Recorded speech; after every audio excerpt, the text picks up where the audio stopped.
The Fairy Faith in Celtic Countries. By W. Y. Evans-Wentz.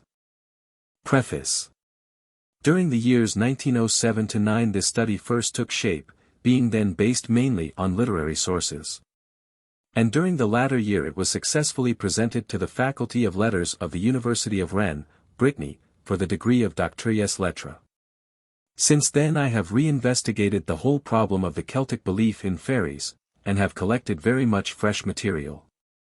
2 years ago the scope of my original research was limited to the 4 chief Celtic countries, but now it includes all of the Celtic countries. In the present study, which has profited greatly by criticisms of the first passed by scholars in Britain and in France, the original literary point of view is combined with the broader point of view of anthropology. This study, the final and more comprehensive form of my views about the fairy faith, would never have been possible had I not enjoyed during many months the kindly advice and constant encouragement of Mr. R. Merritt, reader in social anthropology in the University of Oxford, and Fellow of Exeter College. During May 1910 the substance of this essay in its pan-Celtic form was submitted to the Board of the Faculty of Natural Science of Oxford University for the research degree of Bachelor of Science, which was duly granted. But the present work contains considerable material not contained in the essay presented to the Oxford examiners, the Right Honourable Sir John Rhy and Mr. Andrew Lang. And, therefore, I alone assume entire responsibility for all its possible shortcomings, and in particular for some of its more speculative theories, which to some minds may appear to be in conflict with orthodox views. Whether of the theologian or of the man of science. These theories, however venturesome they may appear, are put forth in almost every case with the full approval of some reliable, scholarly Celt. And as such they are chiefly intended to make the exposition of the belief in fairies as completely and as truly Celtic as possible, without much regard for non-Celtic opinion, whether this be in harmony with Celtic opinion or not. As the new manuscript of the Fairy Faith lies before me revised and finished, I realize even more fully than I did 2 years ago with respect to the original study, how little right I have to call it mine. Those to whom the credit for it really belongs are my many kind friends and helpers in Ireland, Scotland, Isle of Man, Wales, Cornwall, and Brittany, and many others who are not Celts. In the 3 great nations happily so intimately united now by unbreakable bonds of goodwill and international brotherhood, Britain, France, and the United States of America. For without the aid of all these Celtic and non-Celtic friends the work could never have been accomplished. They have given me their best and rarest thoughts as so many golden threads. I have only furnished the mental loom, and woven these golden threads together in my own way according to what I take to be the psychological pattern of the fairy faith. I am under a special obligation to the following 6 distinguished Celtic scholars who have contributed, for my second chapter, the 6 introductions to the fairy lore collected by me in their respective countries: Dr. Douglas Hyde, Ireland; Dr. Alexander Carmichael, Scotland; Miss Sophia Morrison, Isle of Man; the Right Honourable Sir John Rhy, Wales; Mr. Henry Jenner, Cornwall; Professor Anatole Lebras, Brittany. I am also greatly indebted to the Reverend J. Estlin Carpenter, Principal of Manchester College, for having aided me with the parts of this book touching Christian theology, to Mr. R.I. Best, M.A. Assistant Librarian, National Library, Dublin, for having aided me with the parts devoted to Irish mythology in literature, and to Mr. William McDougall, Wild Reader in Mental Philosophy in the University of Oxford, for a similar service with respect to Section 4, entitled Science and Fairies. And to these and to all the other scholars whose names appear in this preface, my heartiest thanks are due for the assistance which they have so kindly rendered in reading different parts of the fairy faith when in proof. With the deep spirit of reverence which a student feels towards his preceptors, I acknowledge a still greater debt to those among my friends and helpers who have been my Celtic guides and teachers. Here in Oxford University I have run up a long account with the Right Hon. Sir John Rhy, the Professor of Celtic, who has introduced me to the study of modern Irish, and of Arthurian romance and mythology, and has guided me both during the year 1907–8 and ever since in Celtic folklore generally. To Mr. Andrew Lang, I am likewise a debtor, more especially in view of the important suggestions which he has given me during the past 2 years with respect to anthropology and to psychical research. In my relation to the Faculty of Letters of the University of Rennes, I shall always remember the friendly individual assistance offered to me there during the year 1908-9 by Professor Joseph Loth, then dean in that university. But now of the College of France, in Paris, particularly with respect to Brythonic mythology, philology, and archaeology. By Professor Georges Dautin, particularly with respect to Gaelic matters. And by Professor Anatole Lebras, whose continual good wishes towards my work have been a constant source of inspiration since our first meeting during March 1908, especially in my investigation of La Légende de la Mort. And of the related traditions and living folk beliefs in Brittany with its haunted ground of Carnac, home of the ancient Brythonic mysteries. W.Y.E.W. Jesus College, Oxford All Saints' Day, 1911. How do you find this book? Any thoughts about the book or the author? Any suggestion for improvement? Please take a moment to share your thoughts in a comment. If you like it, share it with your friends who might enjoy it as well. Subscribe to keep in touch. Visit CompleteAudiobooks.com for more quality content. Introduction. There, neither turmoil nor silence. Though fair the sight of Erin's plains, hardly will they seem so after you have known the great plain. A wonder of a land, the land of which I speak, no youth there grows to old age. We behold and are not beheld the God Midder, in Tokmark Etain. I have told what I have seen, what I have thought, and what I have learned by inquiry, Herodotus. I. The religious nature of the fairy faith. There is probably no other place in Celtic lands more congenial, or more inspiring for the writing down of one's deeper intuitions about the fairy faith, than Carnac. Under the shadow of the pagan tumulus and mount of the sacred fire, now dedicated by triumphant Christianity to the Archangel Michael. The very name of Carnac is significant, one and in 2 continents, Africa and Europe. To follow the certain evidence of archaeology alone too, there seem to have been no greater centers for ancient religion than Carnac in Egypt and Carnac in Brittany. On the banks of the Nile the children of Isis and Osiris erected temples as perfect as human art can make them. On the shores of the Morbihan the mighty men who were, as it seems, the teachers of our own Celtic forefathers, erected temples of unhewn stone. The wonderful temples in Yucatan, the temple caves of prehistoric India, Stonehenge in England, the Parthenon, the Acropolis, St. Peter's at Rome, Westminster Abbey, or Notre Dame, and the pyramids and temples of Egypt, equally with the alignments of Carnac, each in their own way record more or less perfectly man's attempt to express materially what he feels spiritually. Perfected art can beautify and make more attractive to the eye and mind, but it cannot enhance in any degree the innate spiritual ideals which men in all ages have held.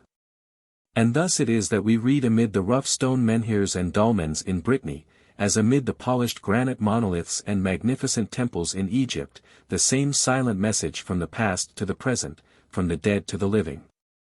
This message, we think, is fundamentally important in understanding the Celtic fairy faith, for in our opinion the belief in fairies has the same origin as all religions and mythologies.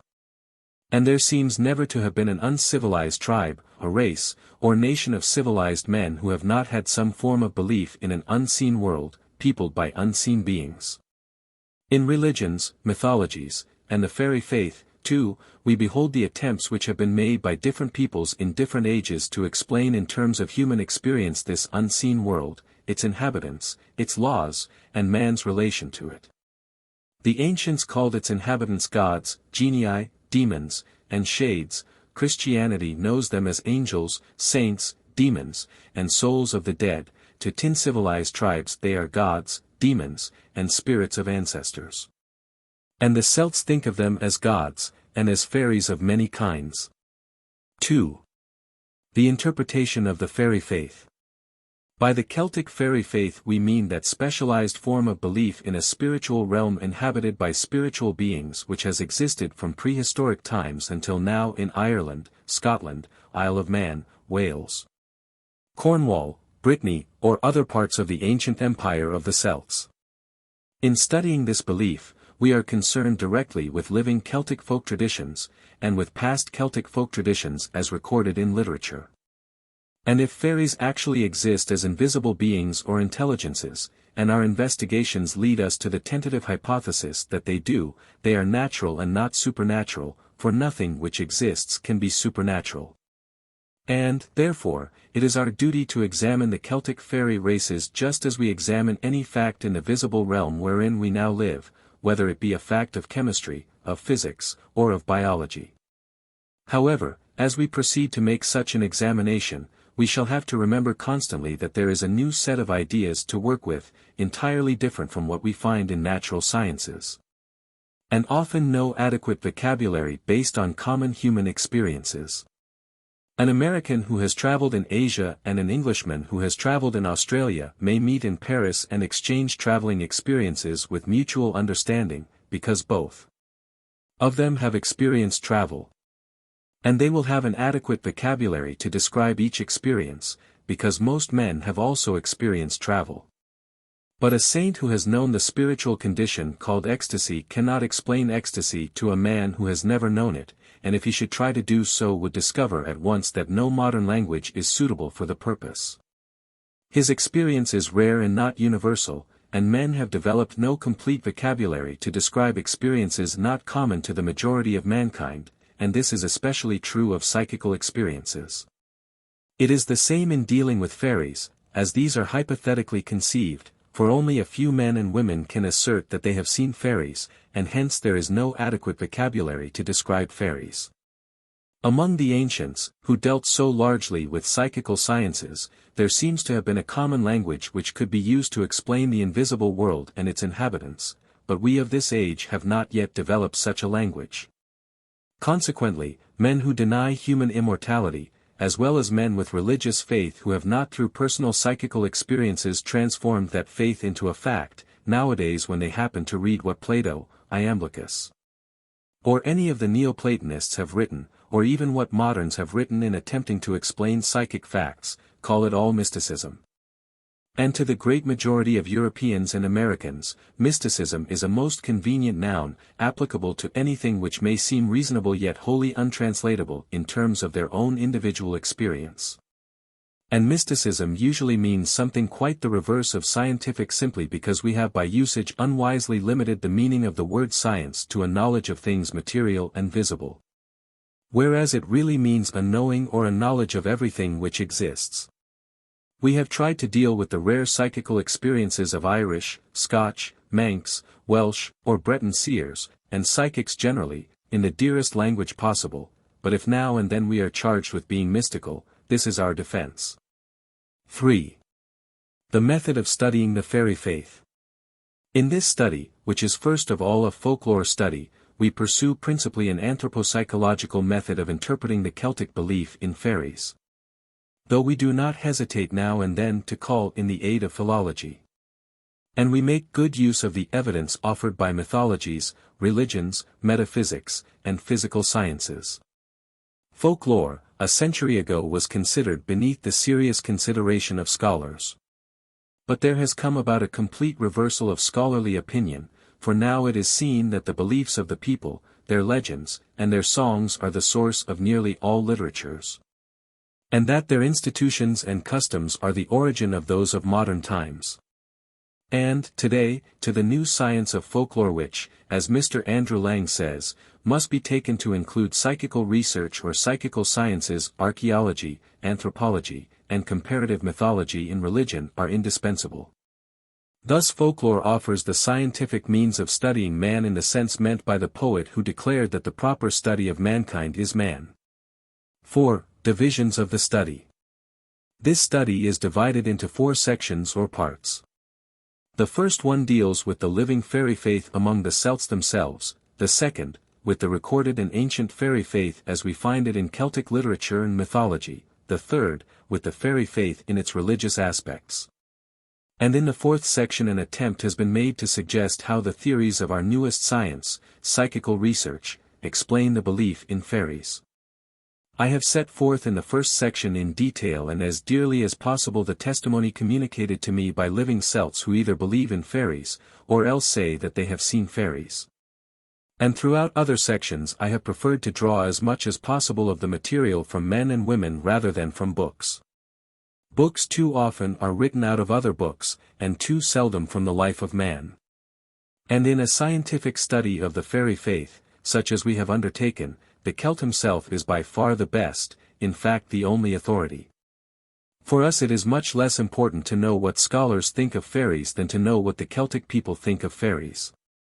This is especially true in considering the fairy faith as it exists now. V. The collecting of material. In June, 1908, after a year's preparatory work in things Celtic under the direction of the Oxford Professor of Celtic, Sir John Rhy, I began to travel in Wales, Ireland, Scotland, and Brittany. And to collect material there at first hand from the people who have shaped and who still keep alive the fairy faith. And during the year 1909 to 10 fresh folklore expeditions were made into Brittany, Ireland, and Wales, and then, finally, the study of the fairy faith was made pan-Celtic by similar expeditions throughout the Isle of Man, and into Cornwall. Many of the most remote parts of these lands were visited. And often there was no other plan to adopt, or any method better, or more natural, than to walk day after day from one straw-thatched cottage to another, living on the simple wholesome food of the peasants. Sometimes there was the picturesque mountain road to climb, sometimes the route lay through marshy peatlands, or across a rolling grass-covered country. And with each change of landscape came some new thought and some new impression of the Celtic life, or perhaps some new description of a fairy. This immersion in the most striking natural and social environment of the Celtic race, gave me an insight into the mind, the religion, the mysticism, and the very heart of the Celt himself, such as no mere study in libraries ever could do. I tried to see the world as he does, I participated in his innermost thoughts about the great problem of life and death, with which he of all peoples is most deeply concerned. And thus he revealed to me the source of his highest ideals and inspirations. I daily felt the deep and innate seriousness of his ancestral nature, and, living as he lives, I tried in all ways to be like him. I was particularly qualified for such an undertaking, partly Celtic myself by blood and perhaps largely so by temperament. I found it easy to sympathize with the Celt and with his environments. Further, being by birth an American, I was in many places privileged to enter where an Englishman, or a non-Celt of Europe would not be. And my education under the free ideals of a New World democracy always made it possible for me to view economic, political, religious, and racial questions in Celtic lands apart from the European point of view. And without the European prejudices which are so numerous and so greatly to be regretted. But without any doubt, during my sojourn, extending over 3 years, among the Celts, these various environments shaped my thoughts about fairies and fairyland as they ought to have done if truth is ever to be reached by research. These experiences of mine lead me to believe that the natural aspects of Celtic countries, much more than those of most non-Celtic countries, impress man and awaken in him some unfamiliar part of himself, call it the subconscious self. The subliminal self, the ego, or what you will, which gives him an unusual power to know and to feel invisible, or psychical, influences. What is there, for example, in London, or Paris, or Berlin, or New York to awaken the intuitive power of man, that subconsciousness deep hidden in him, equal to the solitude of those magical environments of nature which the Celts enjoy and love? In my travels, when the weather was too wild to venture out by day, or when the more favorable hours of the night had arrived, with fires and candles lit, or even during a roadside chat amid the day's journey, there was gathered together little by little, from one country and another, the mass of testimony which Chapter 2 contains. And with all this my opinions began to take shape, for when I set out from Oxford in June, I had no certain or clear ideas as to what fairies are, nor why there should be belief in them. In less than a year afterwards I found myself committed to the psychological theory, which I am herein setting forth. 6. Theories of the Fairy Faith. We make continual reference throughout our study to this psychological theory of the nature and origin of the Celtic fairy faith. And it is one of our purposes to demonstrate that this is the root theory which includes or absorbs the four theories already advanced to account for the belief in fairies. To guide the reader in his own conclusions, we shall here briefly outline these four theories. The first of them may be called the naturalistic theory, which is, that in ancient and in modern times man's belief in gods, spirits, or fairies has been the direct result of his attempts to explain or to rationalize natural phenomena. Of this theory we accept as true that the belief in fairies often anthropomorphically reflects the natural environment as well as the social condition of the people who hold the belief. For example, amid the beautiful low-lying green hills and gentle dells of Connemara, Ireland, the good people are just as beautiful, just as gentle, and just as happy as their environment. While amid the dark rising mountains and in the mysterious cloud-shadowed lakes of the Scotch Highlands there are fiercer kinds of fairies and terrible water kelpies. And in the Western Hebrides there is the much-dreaded spirit host moving through the air at night. The naturalistic theory shows accurately enough that natural phenomena and environment have given direction to the anthropomorphosing of gods, spirits, or fairies. But after explaining this external aspect of the fairy faith it cannot logically go any further. Or if illogically it does attempt to explain the belief in gods, spirits, or fairies as due entirely to material causes, it becomes, in our opinion, like the psychology of 50 years ago, obsolete. For now the new psychology or psychical research has been forced to admit if only as a working hypothesis the possibility of invisible intelligences or entities able to influence man and nature. We seem even to be approaching a scientific proof of the doctrines of such ancient philosophical scientists as Pythagoras and Plato, that all external nature, animated throughout and controlled in its phenomena by demons acting by the will of gods, is to men nothing more than the visible effects of an unseen world of causes. In the internal aspects of the fairy faith the fundamental fact seems clearly to be that there must have been in the minds of prehistoric men, as there is now in the minds of modern men, a germ idea of a fairy for environment to act upon and shape. Without an object to act upon, environment can accomplish nothing. This is evident. The naturalistic theory examines only the environment and its effects, and forgets altogether the germ idea of a fairy to be acted upon. But the psychological theory remembers and attempts to explain the germ idea of a fairy and the effect of nature upon it. The second theory may be called the pygmy theory, which Mr. David MacRitchie, who is definitely committed to it, has so dearly set forth in his well-known work, entitled The Testimony of Tradition. This theory is that the whole fairy belief has grown up out of a folk memory of an actual pygmy race.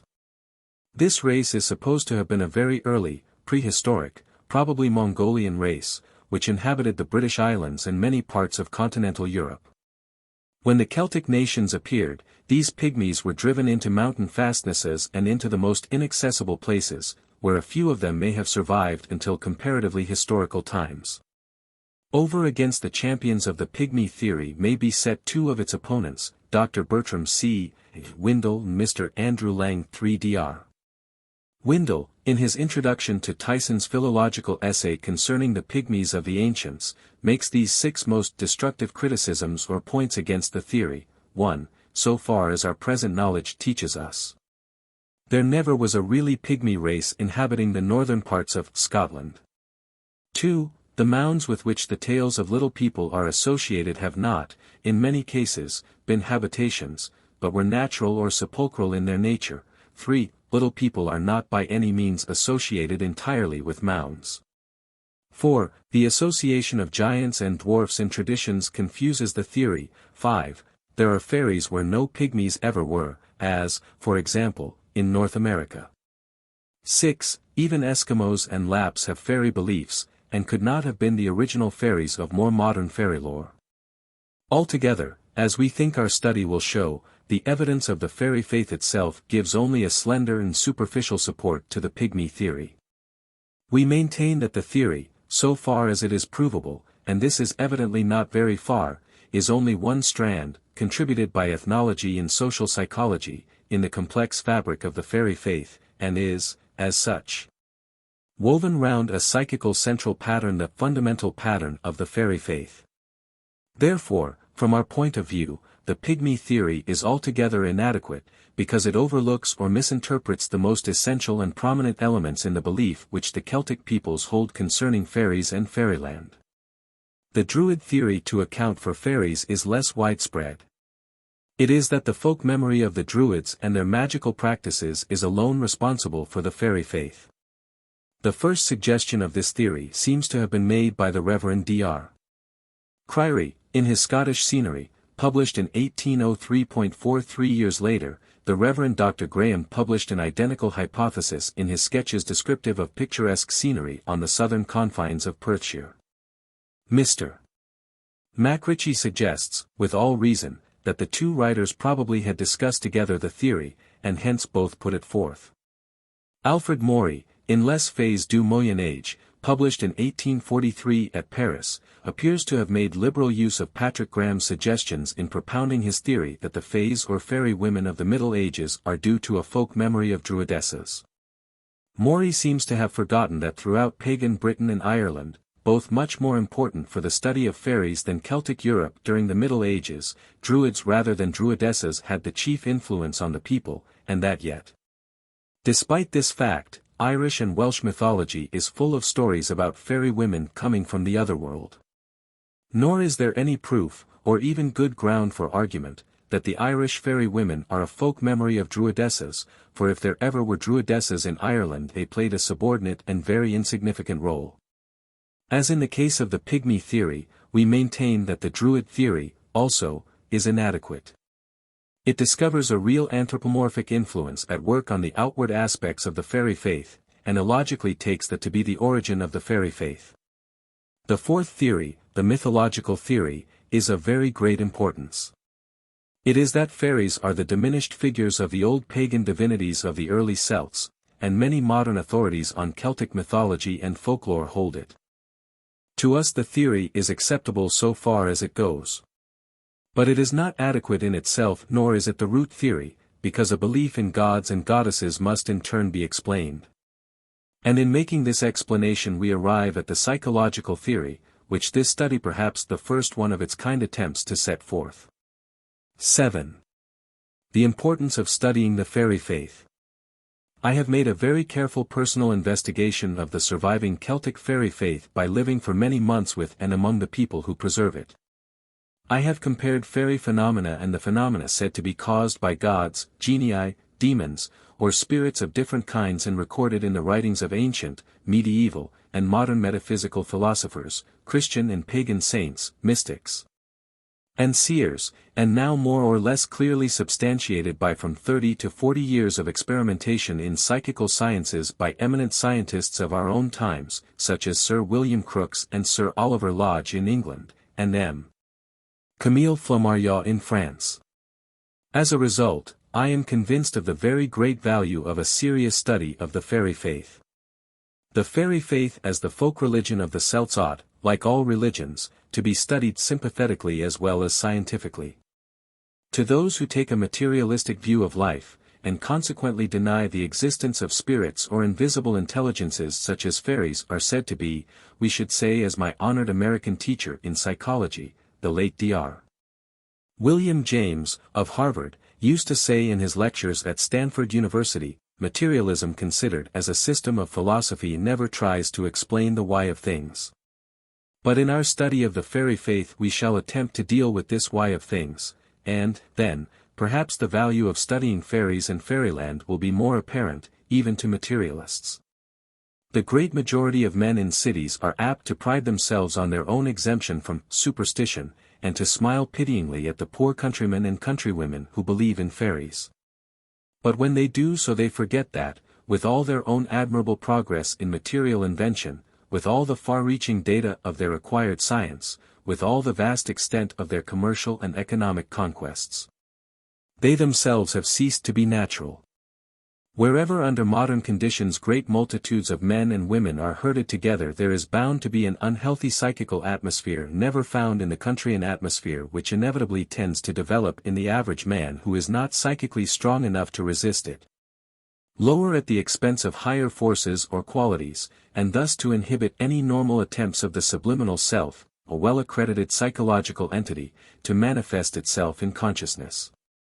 In this connection it is highly significant to note that, as far as can be determined, almost all professed materialists of the uncritical type, and even most of those who are thinking and philosophizing skeptics about the existence of a supersensuous realm or state of conscious being, are, or have been city dwellers, usually so by birth and breeding.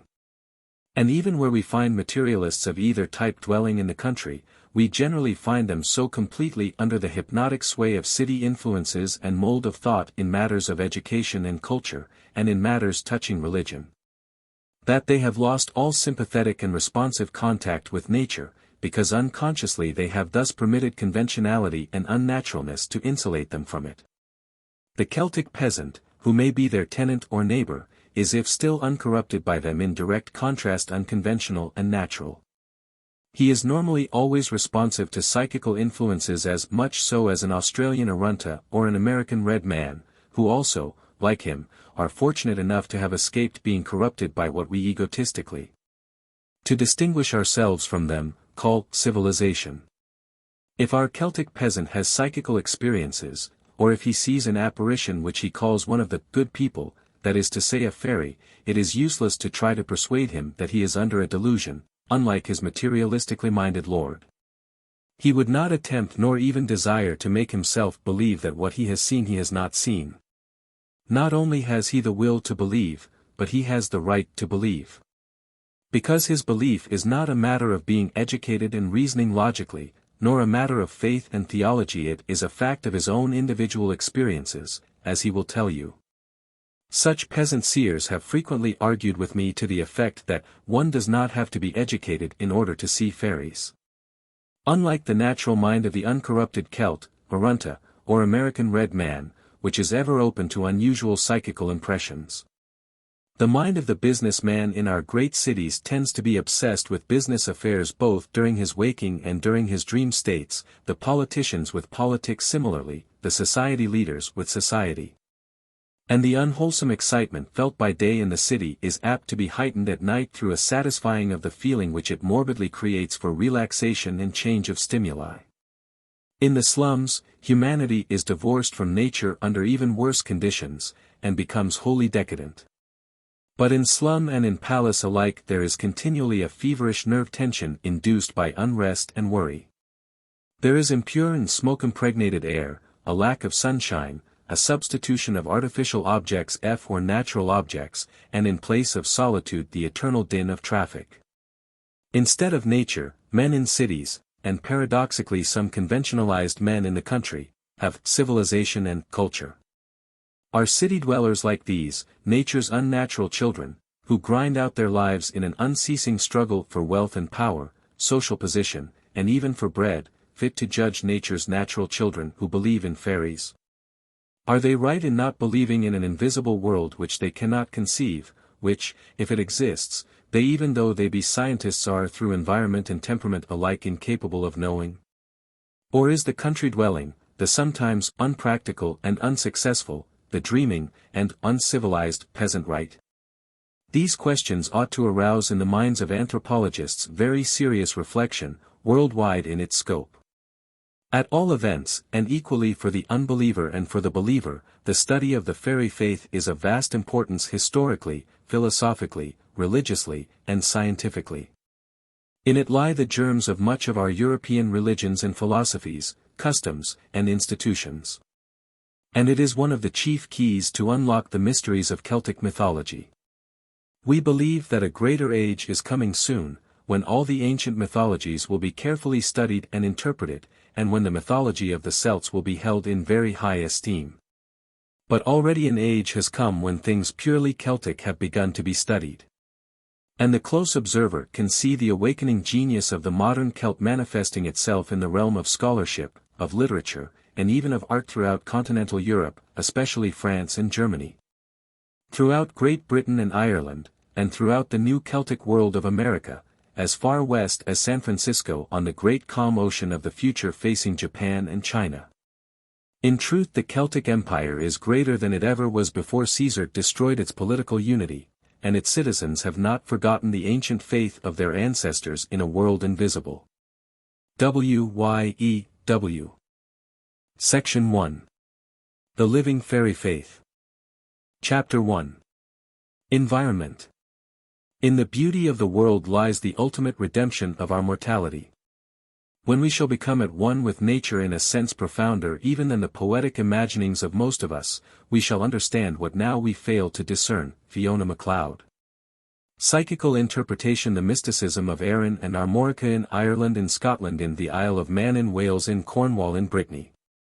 As a preliminary to our study, it is important, as we shall see later, to give some attention to the influences and purely natural environment under which the fairy faith has grown up. And in doing so it will be apparent to what extent there is truth in the naturalistic theory, though from the first our interpretation of environment is fundamentally psychical. In this first chapter, then, in so far as they can be recorded, we shall record a few impressions, which will, in a way, serve as introductory to the more definite and detailed consideration of the fairy faith itself. Ireland and Brittany, the two extremes of the modern Celtic world, are for us the most important points from which to take our initial bearings. Both washed by the waters of the Ocean of Atlantis, the one an island, the other a peninsula, they have best preserved their old racial life in its simplicity and beauty, with its high ideals, its mystical traditions, and its strong spirituality. And, curious though the statement may appear to some, this preservation of older manners and traditions does not seem to be due so much to geographical isolation as to subtle forces so strange and mysterious that to know them they must be felt. And their nature can only be suggested, for it cannot be described. Over Erin and Armorica, as over Egypt, there hovers a halo of romance, of strangeness, of mysticism real and positive.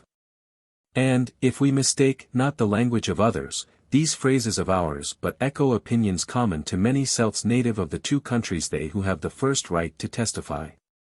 And not only are there poets and seers among them, but men of the practical world as well, and men of high rank in scholarship, in literature, in art, and even in science. In Ireland.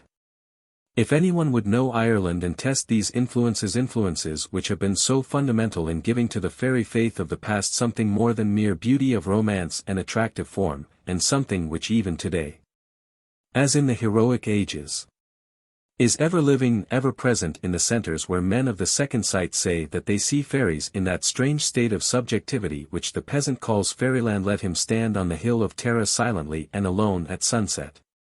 In the noonday, in the mist of a dark day. Let him likewise silently and alone follow the course of the Boyne. Let him enter the silence of New Grange and of Douth. Let him muse over the hieroglyphics of Loch Crew. Let him feel the mystic beauty of Killarney, the peacefulness of Glendalough, of Monasterboice, of Clonmacnoise, and the isolation of Arranmore. Let him dare to enter the rings of fairies, to tempt the good folk at their raths and forts. Let him rest on the ancient cairn above the mountain palace of Finvara and look out across the battlefields of Moytura.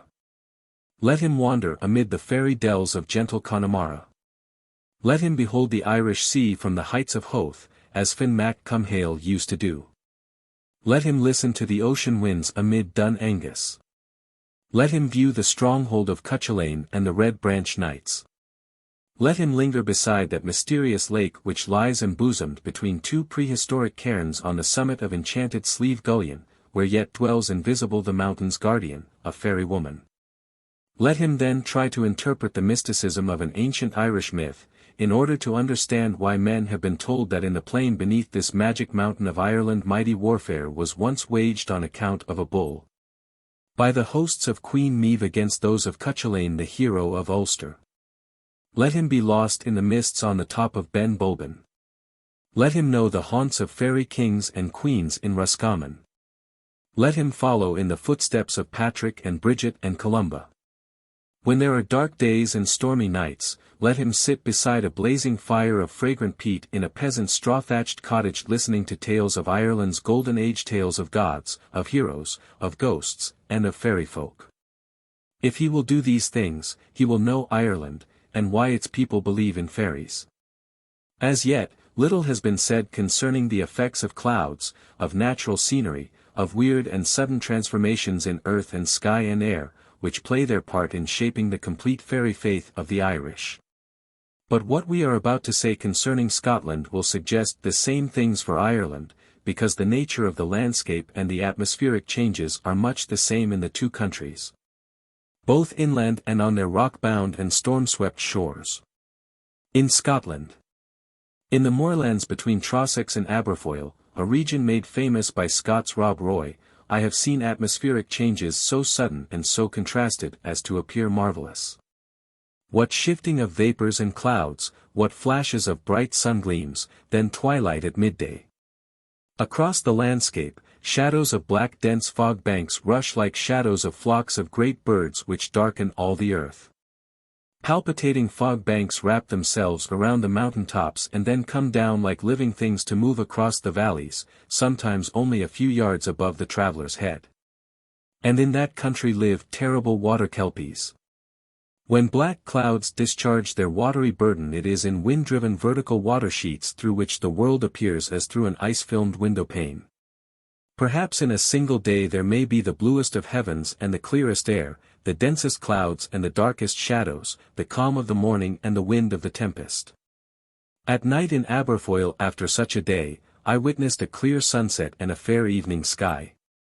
In the morning when I arose, the lowlands along the river were inundated and 1,000 cascades, large and small, were leaping down the mountain highlands, and rain was falling in heavy masses. Within an hour afterwards, as I travelled on towards Stirling, the rain and wind ceased, and there settled down over all the land cloud masses so inky black that they seemed like the fancies of some horrible dream. Then like massed armies they began to move to their mountain strongholds, and stood there, while from the east came perfect weather and a flood of brilliant sunshine. And in the highlands from Stirling to Inverness what magic, what changing colours and shadows there were on the age-worn treeless hills, and in the valleys with their clear, pure streams receiving tribute from unnumbered little rills and springs. Some dropping water drop by drop as though it were fairy distilled. And everywhere the heather giving to the mountain landscape a hue of rich purplish brown, and to the air an odour of aromatic fragrance. On to the northwest beyond Inverness there is the same kind of a treeless highland country.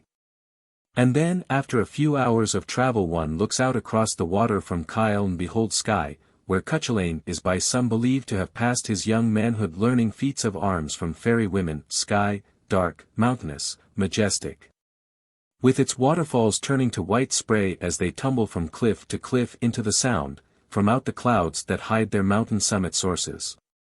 In the Outer Hebrides, as in the Aranmore Islands off West Ireland, influences are at work on the Celtic imagination quite different from those in Skye and its neighbouring islands. Mountainous billows which have travelled from afar out of the mysterious watery waste find their first impediment on the west of these isolated Hebridean isles. And they fling themselves like mad things in full fury against the wild rocky islets fringing the coast. White spray flashes in unearthly forms over the highest cliff, and the unrestrained hurricane whirls it far inland.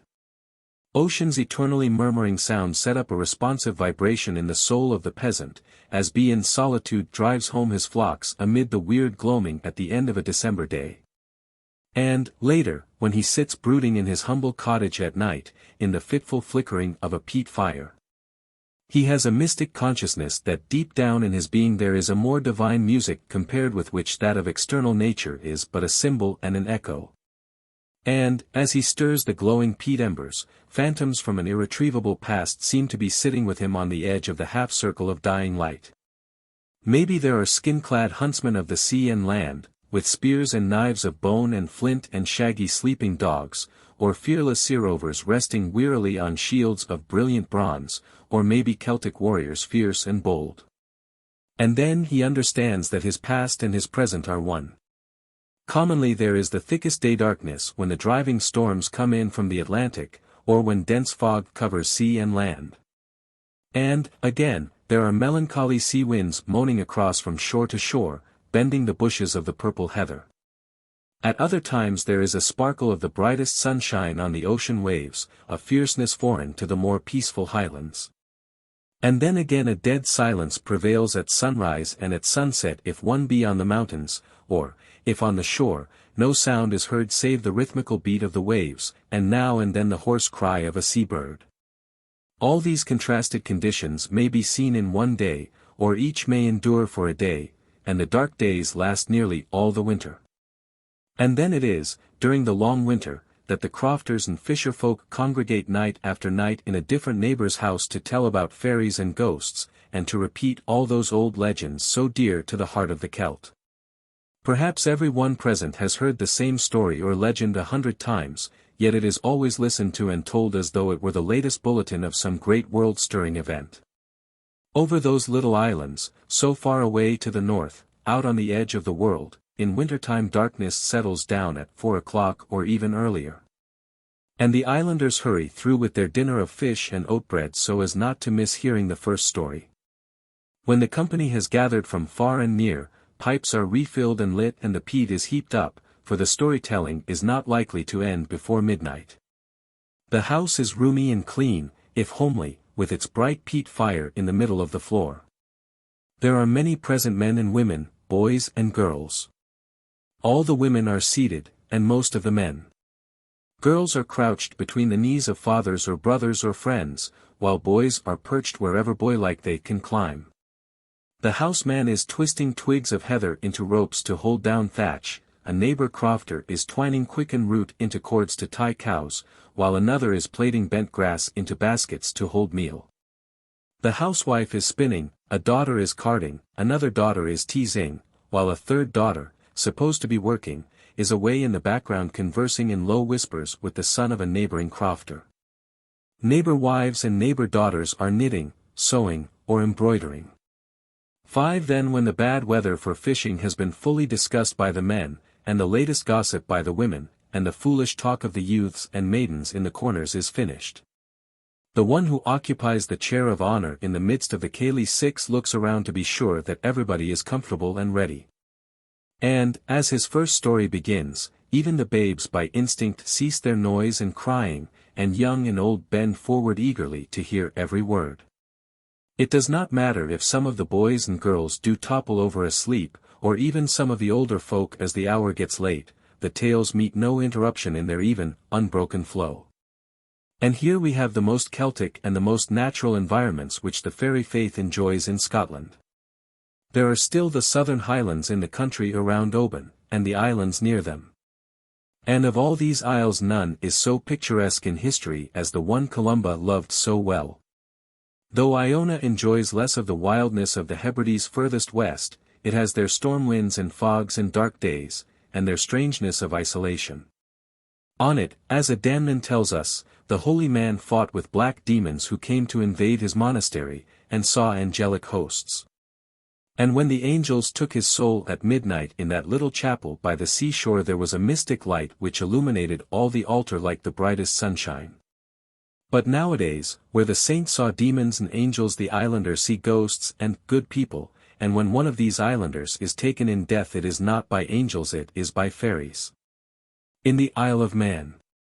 In the midst of the Irish Sea, almost equidistant from Ireland, Scotland, and Wales, and concentrating in itself the psychical and magnetic influences from these 3 Celtic lands, and from Celto-Saxon England too, lies the beautiful kingdom of the great Tuatha de Danann god, Manannan Mac Lir, or, as his loyal Manx subjects prefer to call him, Manannan Beg Mac Lir. In no other land of the Celt does nature show so many moods and contrasts, such perfect repose at one time and at another time the mightiness of its unloosed powers, when the baffled sea throws itself angrily against a high rock-bound coast. As wild and almost as weather-worn as the western coasts of Ireland and the Hebrides.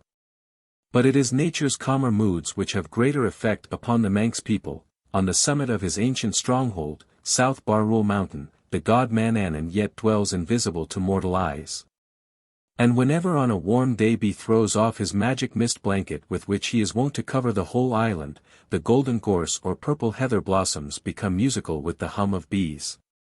And sway gently on breezes made balmy by the tropical warmth of an ocean stream flowing from the far distant Mexican shores of a new world. Then in many a moist and sweet-smelling glen, pure and verdant, land birds in rejoicing bands add to the harmony of sound, as they gather on the newly ploughed field or dip themselves in the clear water of the tinkling brook. And from the cliffs and rocky islets on the coast comes the echo of the multitudinous chorus of seabirds. At sunset, on such a day, as evening calmness settles down, weird mountain shadows begin to move across the dimly lighted glens. And when darkness has fallen, there is a mystic stillness, broken only by the ceaseless throbbing of the sea waves, the flow of brooks, and the voices of the night. In the moorland solitudes, even by day, there sometimes broods a deeper silence, which is yet more potent and full of meaning for the peasant, as under its spell he beholds the peaceful vision, happy and sunlit, of sea and land. Of gentle mountains falling away in land waves into well-tilled plains and fertile valleys. And he comes to feel instinctively the old druidic fires relit within his heart, and perhaps unconsciously he worships there in nature's temple. The natural beauty without awakens the divine beauty within, and for a second of time he, out of his subconsciousness, is conscious that in nature there are beings and inaudible voices which have no existence for the flippant pleasure-seeking crowds who come and go. To the multitude, his ancestral beliefs are foolishness, his fairies but the creatures of a fervid Celtic imagination which readily responds to unusual phenomena and environments. They will not believe with him that all beauty and harmony in the world are but symbolic, and that behind these stand unseen sustaining forces and powers which are conscious and eternal. And though by instinct they willingly personify nature, they do not know the secret of why they do so. For them the outer is reality, the inner non-existent. From the age of stone to the civilized era of today, the Isle of Man has been, in succession, the home of every known race and people who have flourished in Western Europe.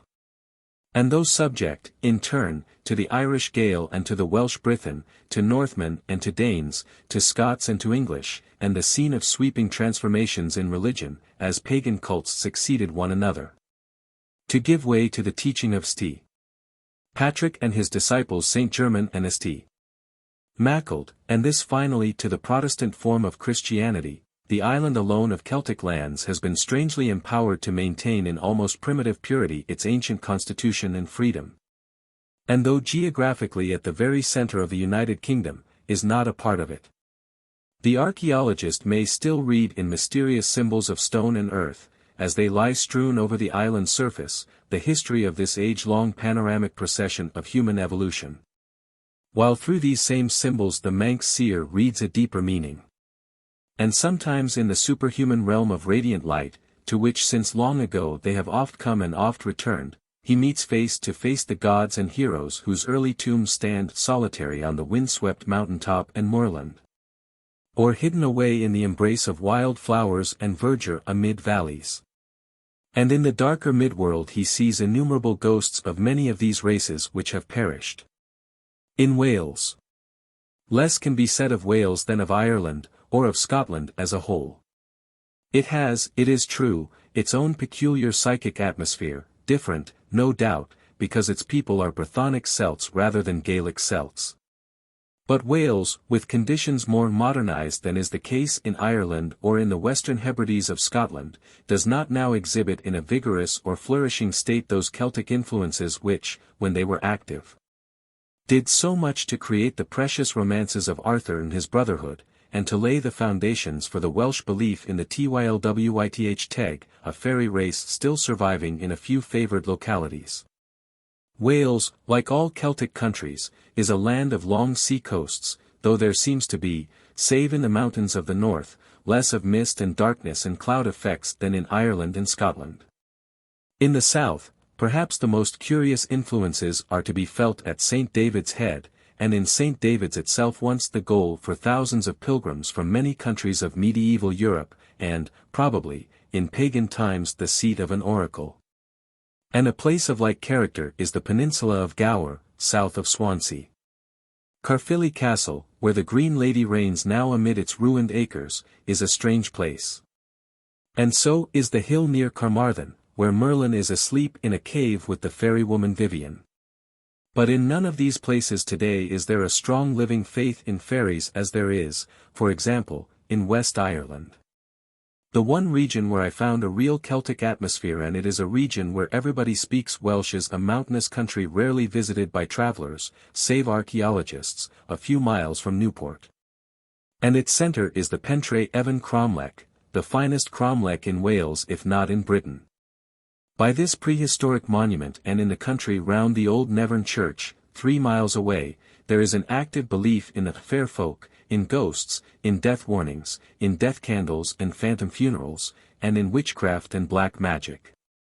Thence on to Newcastle Emlyn and its valley, where many of the Mabinogian stories took form, or at least from where they drew rich material in the way of folklore. 7 are environments purely Welsh and as yet little disturbed by the commercial materialism of the age. There remain now to be mentioned 3 other places in Wales to me very impressive psychically. These are, ancient Harlech, so famous in recorded Welsh fairy romance Harlech with its strange stone circles, an old castle from which the Snowdon Range is seen to loom majestically and clear, and with its sun-kissed bay. Mount Snowdon, with its memories of Arthur and Welsh heroes. And sacred Anglesey or Mona, strewn with tumuli, and dolmens, and pillar stones Mona, where the Druids made their last stand against the Roman eagles, and its little island called Holyhead, facing Ireland. However, when all is said, modern Wales is poorer in its fairy atmosphere than modern Ireland or modern Brittany. Certainly there is a good deal of this fairy atmosphere yet, though it has become less vital than the similar fairy atmosphere in the great centres of Arran and Armorica. But the purely social environment under which the fairy faith of Wales survives is a potent force which promises to preserve underneath the surface of Welsh national life. Where the commercialism of the age has compelled it to retire in a state of temporary latency, the ancestral idealism of the ancient Brythonic race. In Wales, as in Lower Brittany and in parts of Ireland and the Hebrides, one may still hear in common daily use a language which has been continuously spoken since unknown centuries before the rise of the Roman Empire. And the strong hold which the Druidic Eisteddfod, an annual national congress of bards and literati, continues to have upon the Welsh people, in spite of their commercialism, is, again, a sign that their hearts remain uncorrupted. That when the more favourable hour strikes they will sweep aside the deadening influences which now hold them in spiritual bondage, and become, as they were in the past, true children of Arthur. In Cornwall. Strikingly like Brittany in physical aspects, southern and western Cornwall is a land of the sea, of rolling plains and moorlands rather than of high hills and mountains, a land of golden yellow furze bloom. Where noisy crowds of black crows and white seagulls mingle together over the freshly turned or new-sown fields, and where in the springtime the call of the cuckoo is heard with the song of the skylark. Like the Isle of Man, from the earliest ages Cornwall has been a meeting place and a battleground for contending races. The primitive dark Iberian peoples gave way before Aryan Celtic invaders, and these to Roman and then to Germanic invaders. Nature has been kind to the whole of Cornwall, but chiefly upon the peninsula whose ancient capital is Penzance, which possibly means the Holy Headland, and upon the land immediately eastward and northward of it. She has bestowed her rarest gifts. Holding this territory embosomed in the pure waters of ocean, and breathing over it the pure air of the Atlantic in spring and in summer calm, when the warm vapors from the Gulf Stream sweep over it freely. And make it a land of flowers and of singing birds, nature preserves eternally its beauty and its sanctity. There are there ruined British villages whose builders are long forgotten, strange prehistoric circular sun temples like fortresses crowning the hilltops, mysterious underground passageways, and crosses probably pre-Christian. Everywhere are the records of the mighty past of this thrice holy Druid land of sunset. There are weird legends of the lost kingdom of Fair Lyonesse, which seers sometimes see beneath the clear salt waves, with all its ancient towns and flowery fields, legends of Phoenicians and Oriental merchants who came for tin. Legends of gods and of giants, of pixies and of fairies, of King Arthur in his castle at Tintagel, of angels and of saints, of witches and of wizards. On Dinsel, hill dedicated to the sun, pagan priests and priestesses kept kindled the eternal fire, and daily watched eastward for the rising of the God of light and life, to greet his coming with paeans of thanksgiving and praise. Then after the 6th century the new religion had come proclaiming a more mystic light of the world and the Son of God, and to the pious half-pagan monks who succeeded the Druids the archangel Saint Michael appeared in vision on the sacred mount. 8. And before Saint Augustine came to Britain the Celts of Cornwall had already combined in their own mystical way the spiritual message of primitive Christianity with the pure nature worship of their ancestors. And their land was then, as it most likely had been in pagan days, a centre of pilgrimages for their Celtic kinsmen from Ireland, from Wales, from England, and from Brittany. When in later times new theological doctrines were superimposed on this mysticism of Celtic Christianity, the sacred fires were buried in ashes, and the light and beauty of the pagan world obscured with sackcloth. But there in that most southern and western corner of the Isle of Britain, the sacred fires themselves still burn on the divine hilltops, though smothered in the hearts of its children. The Cornishman's vision is no longer clear. He looks upon Cromlech and Dolmen, upon ancient caves of initiation, and upon the graves of his prehistoric ancestors, and vaguely feels, but does not know, why his land is so holy, is so permeated by an indefinable magic. For he has lost his ancestral mystic touch with the unseen. He is educated and civilized. The hand of the conqueror has fallen more heavily upon the people of Cornwall than upon any other Celtic people, and now for a time, but let us hope happily only for this dark period of transition. They sleep until Arthur comes to break the spell and set them free. In Brittany. As was pointed out at the beginning of this chapter, Ireland and Brittany are to be regarded as the two poles of the modern Celtic world, but it is believed by Celtic mystics that they are much more than this. That they are two of its psychic centres, with Tara and Carnac as two respective points of focus from which the Celtic influence of each country radiates. 9. With such a psychical point of view, it makes no difference at all whether one scholar argues Carnac to be Celtic and another pre-Celtic, for if pre-Celtic, as it most likely is, it has certainly been bequeathed to the people who were and are Celtic, and its influence has been an unbroken thing from times altogether beyond the horizon of history. According to this theory, and in following it we are merely trying to put on record unique material transmitted to us by the most learned of contemporary Celtic mystics and seers, there seem to be certain favored places on the earth where its magnetic and even more subtle forces are most powerful and most easily felt by persons susceptible to such things. And Carnac appears to be one of the greatest of such places in Europe, and for this reason, as has been thought, was probably selected by its ancient priest-builders as the great center for religious practices. For the celebration of pagan mysteries, for tribal assemblies, for astronomical observations, and very likely for establishing schools in which to educate neophytes for the priesthood. Tara, with its tributary Boyne Valley, is a similar place in Ireland, so selected and so used, as, in our study of the cult of fairies and the cult of the dead, manuscript evidence will later indicate.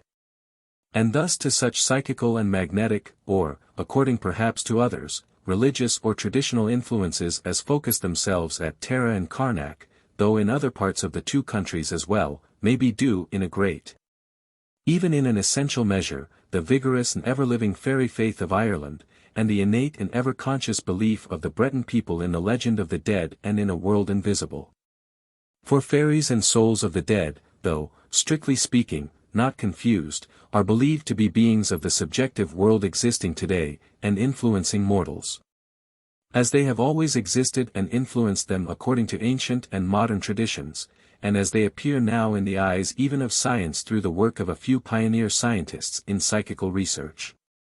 And it seems probable that subjective beings of this kind, granting their existence, were made use of by the ancient Druids, and even by Patrick when the old and new religions met to do battle on the hill of Tara.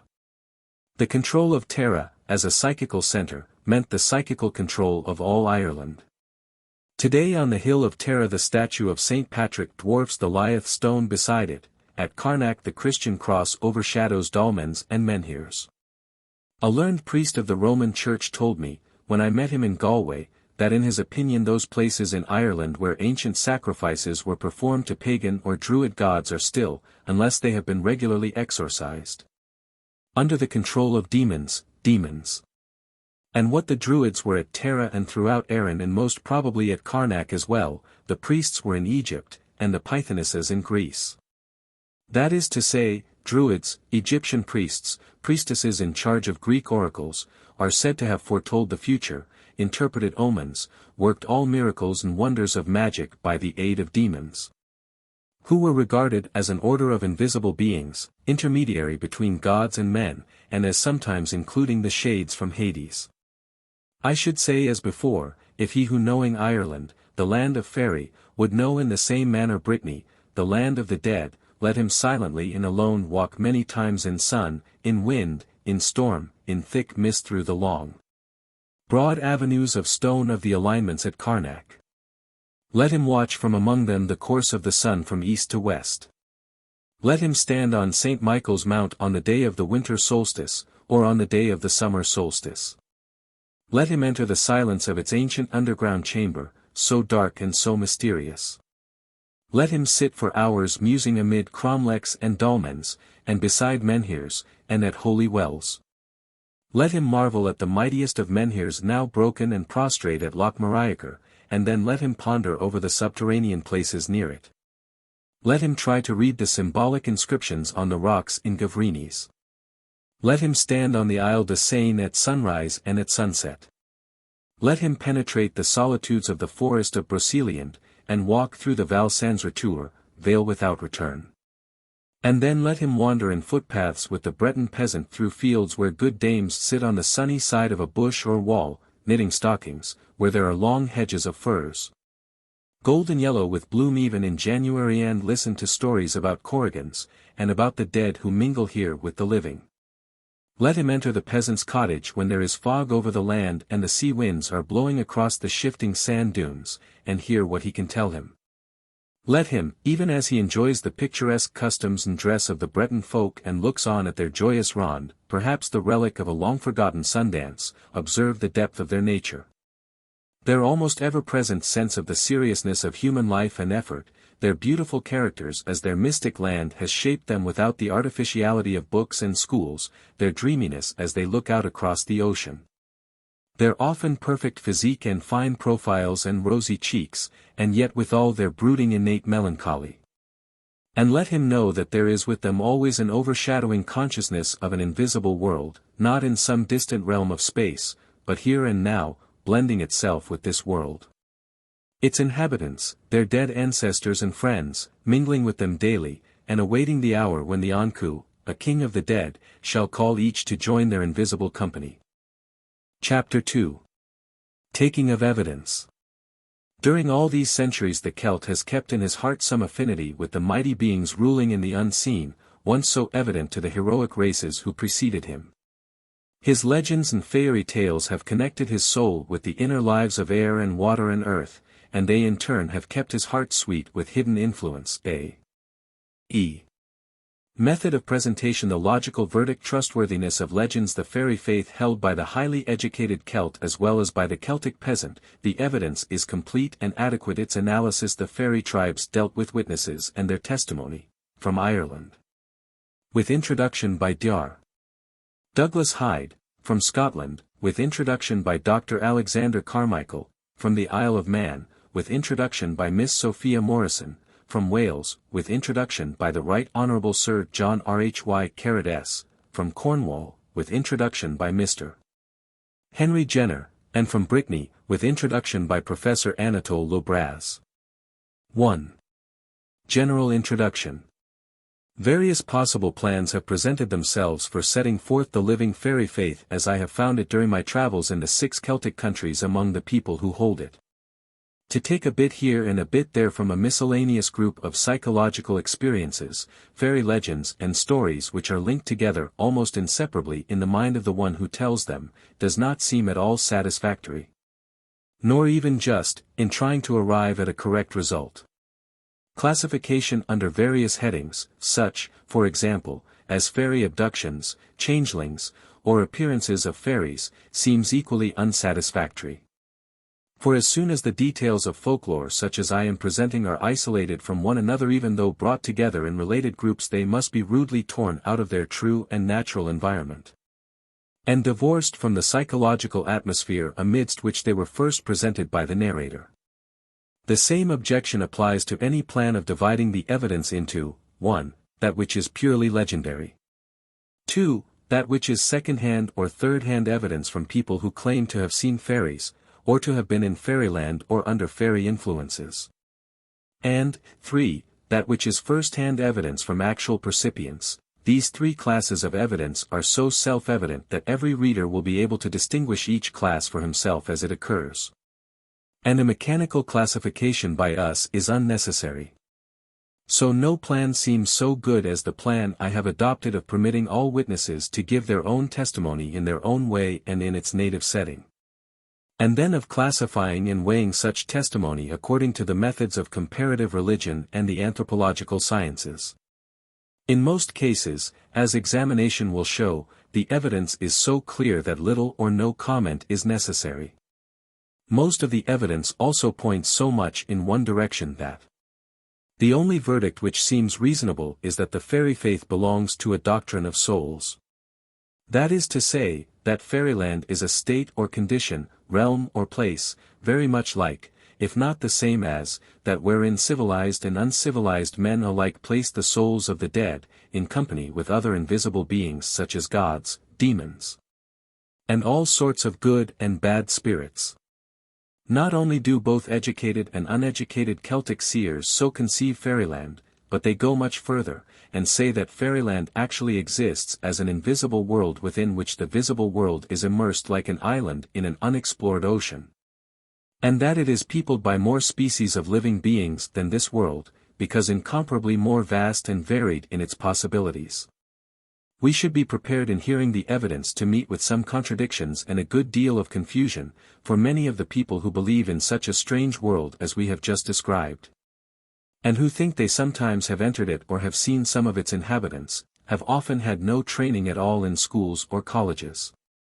But when we hear legendary tales which have never been recorded save in the minds of unnumbered generations of men, we ought not on that account to undervalue them. For often they are better authorities and more trustworthy than many an ancient and carefully inscribed manuscript in the British Museum, and they are probably far older than the oldest book in the world. Let us, then, for a time, forget that there are such things as libraries and universities, and betake ourselves to the Celtic peasant for instruction, living close to nature as he lives, and thinking the things which he thinks. But the peasant will not be our only teacher, for we shall also hear much of first importance from city folk of the highest intellectual training. It has become, perhaps always has been in modern times, a widespread opinion, even among some scholars, that the belief in fairies is the property solely of simple, uneducated country folk. And that people who have had a touch of education and a little common sense knocked into their heads, to use the ordinary language, wouldn't be caught believing in such nonsense. This same class of critics used to make similar remarks about people who said there were ghosts, until the truth of another stupid superstition was discovered by psychical research. So in this chapter we hope to correct this erroneous opinion about the fairy faith, an opinion chiefly entertained by scholars and others who know not the first real fact about fairies. Because they have never lived amongst the people who believe in fairies, but derive all their information from books and hearsay. In due order the proper sort of witnesses will substantiate this position, but before coming to their testimony we may now say that there are men and women in Dublin, in other parts of Ireland, in Scotland, in the Isle of Man, and in Brythonic lands too, whom all the world knows as educated leaders in their respective fields of activity, who not only declare their belief that fairies were, but that fairies are. And some of these men and women say that they have the power to see fairies as real spiritual beings. In the evidence about to be presented there has been no selecting in favor of any one theory, it is presented as discovered. The only liberty taken with some of the evidence has been to put it into better grammatical form, and sometimes to recast an ambiguous statement when I, as collector, had in my own mind no doubt as to its meaning. Translations have been made as literal as possible, though sometimes it has been found better to offer the meaning rather than what in English would be an obscure colloquialism or idiomatic expression. The method pursued in seeking the evidence has been to penetrate as deeply and in as natural a way as possible the thoughts of the people who believe in fairies and like beings, by living among them and observing their customs and ways of thought, and recording what seemed relevant to the subject under investigation, chance expressions, and legends told under various ordinary conditions rather than to collect long legends or literary fairy stories. For these last the reader is referred to the many excellent works on Celtic folklore. We have sought to bring together, as perhaps has not been done before, the philosophy of the belief in fairies, rather than the mere fairy lore itself, though the two cannot be separated. In giving the evidence concerning fairies, we sometimes give evidence which, though akin to it and thus worthy of record, is not strictly fairy lore. All that we have omitted from the materials in the form first taken down are stories and accounts of things not sufficiently related to the world of fairy to be of value here. In no case has testimony been admitted from a person who was known to be unreliable, nor even from a person who was thought to be unreliable. Accordingly, the evidence we are to examine ought to be considered good evidence so far as it goes. And since it represents almost all known elements of the fairy faith and contains almost all the essential elements upon which the advocates of the naturalistic theory, of the pygmy theory, of the druid theory, of the mythological theory, as well as of our own psychological theory, must base their arguments, we consider it very adequate evidence. Nearly every witness is a Celt who has been made acquainted with the belief in fairies through direct contact with people who believe in them, or through having heard fairy traditions among his own kindred, or through personal psychological experiences. And it is exceedingly fortunate for us that an unusually large proportion of these Celtic witnesses are actual percipients and natural seers. Because the eliminations from the fairy faith to be brought about in Chapter 3 by means of an anthropological analysis of evidence will be so extensive that, scientifically and strictly speaking, there will remain as a residual or unknown quantity, upon which our final conclusion must depend, solely the testimony of reliable seer witnesses. That is to say, no method of anthropological dissection of the evidence can force aside consideration of the ultimate truth which may or may not reside in the testimony of sane and thoroughly reliable seer witnesses. Old and young, educated and uneducated, peasant and city-bred, testify to the actual existence of the Celtic fairy faith. And the evidence from Roman Catholics stands beside that from Protestants, the evidence of priests supports that of scholars and scientists. Peasant seers have testified to the same kind of visions as highly educated seers. And what poets have said agrees with what is told by businessmen, engineers, and lawyers. But the best of witnesses, like ourselves, are only human, and subject to the shortcomings of the ordinary man. And therefore no claim can be made in any case to infallibility of evidence. All the world over men interpret visions pragmatically and sociologically, or hold beliefs in accord with their own personal experiences, and are forever unconsciously immersed in a sea of psychological influences which sometimes may be explainable through the methods of sociological inquiry, sometimes may be supernormal in origin and nature, and hence to be explained most adequately, if at all, through psychical research. Our study is a study of human nature itself, and, moreover, often of human nature in its most subtle aspects, which are called psychical. And the most difficult problem of all is for human nature to interpret and understand its own ultimate essence and psychological instincts.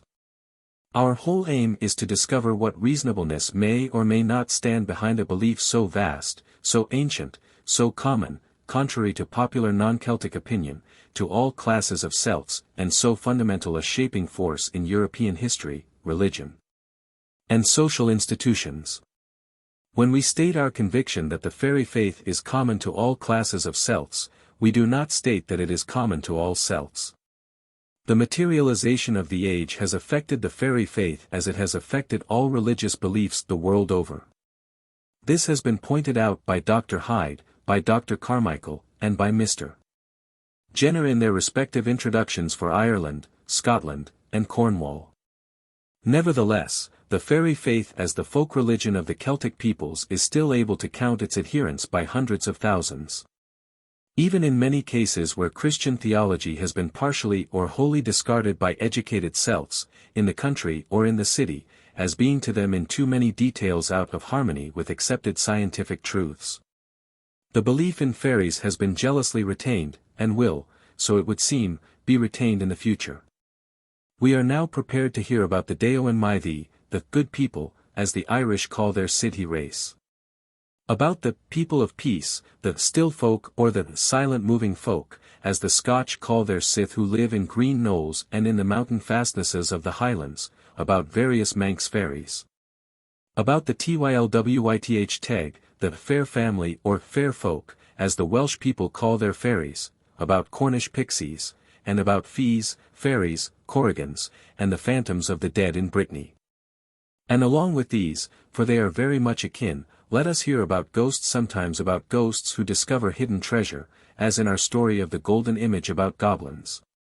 About various sorts of death warnings generally coming from apparitions of the dead, or from banshees, about death candles and phantom funerals, about leprechauns, about hosts of the air, and all kinds of elementals and spirits in short. About all the orders of beings who mingle together in that invisible realm called Fairyland. 2. In Ireland. Introduction by Douglas Hyde, Doctor of Laws, D. Lit. M.A., and Craoibin Aoibin, President of the Gaelic League, author of A Literary History of Ireland, and whatever may be thought of the conclusions drawn by Mr. Wentz from his explorations into the Irish spirit world, there can be no doubt as to the accuracy of the data from which he draws them. I have myself been for nearly a quarter of a century collecting, off and on, the folklore of Western Ireland, not indeed in the shape in which Mr.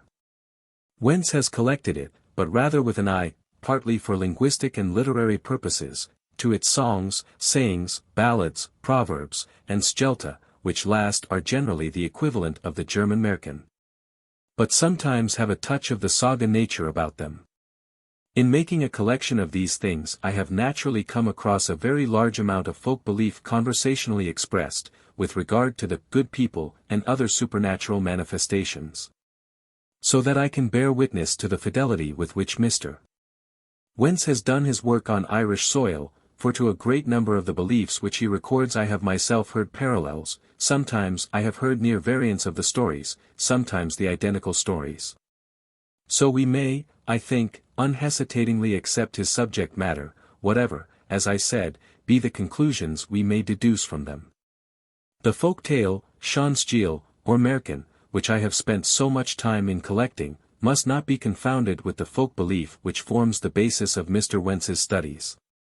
The Skeal or story is something much more intricate, complicated, and thought out than the belief.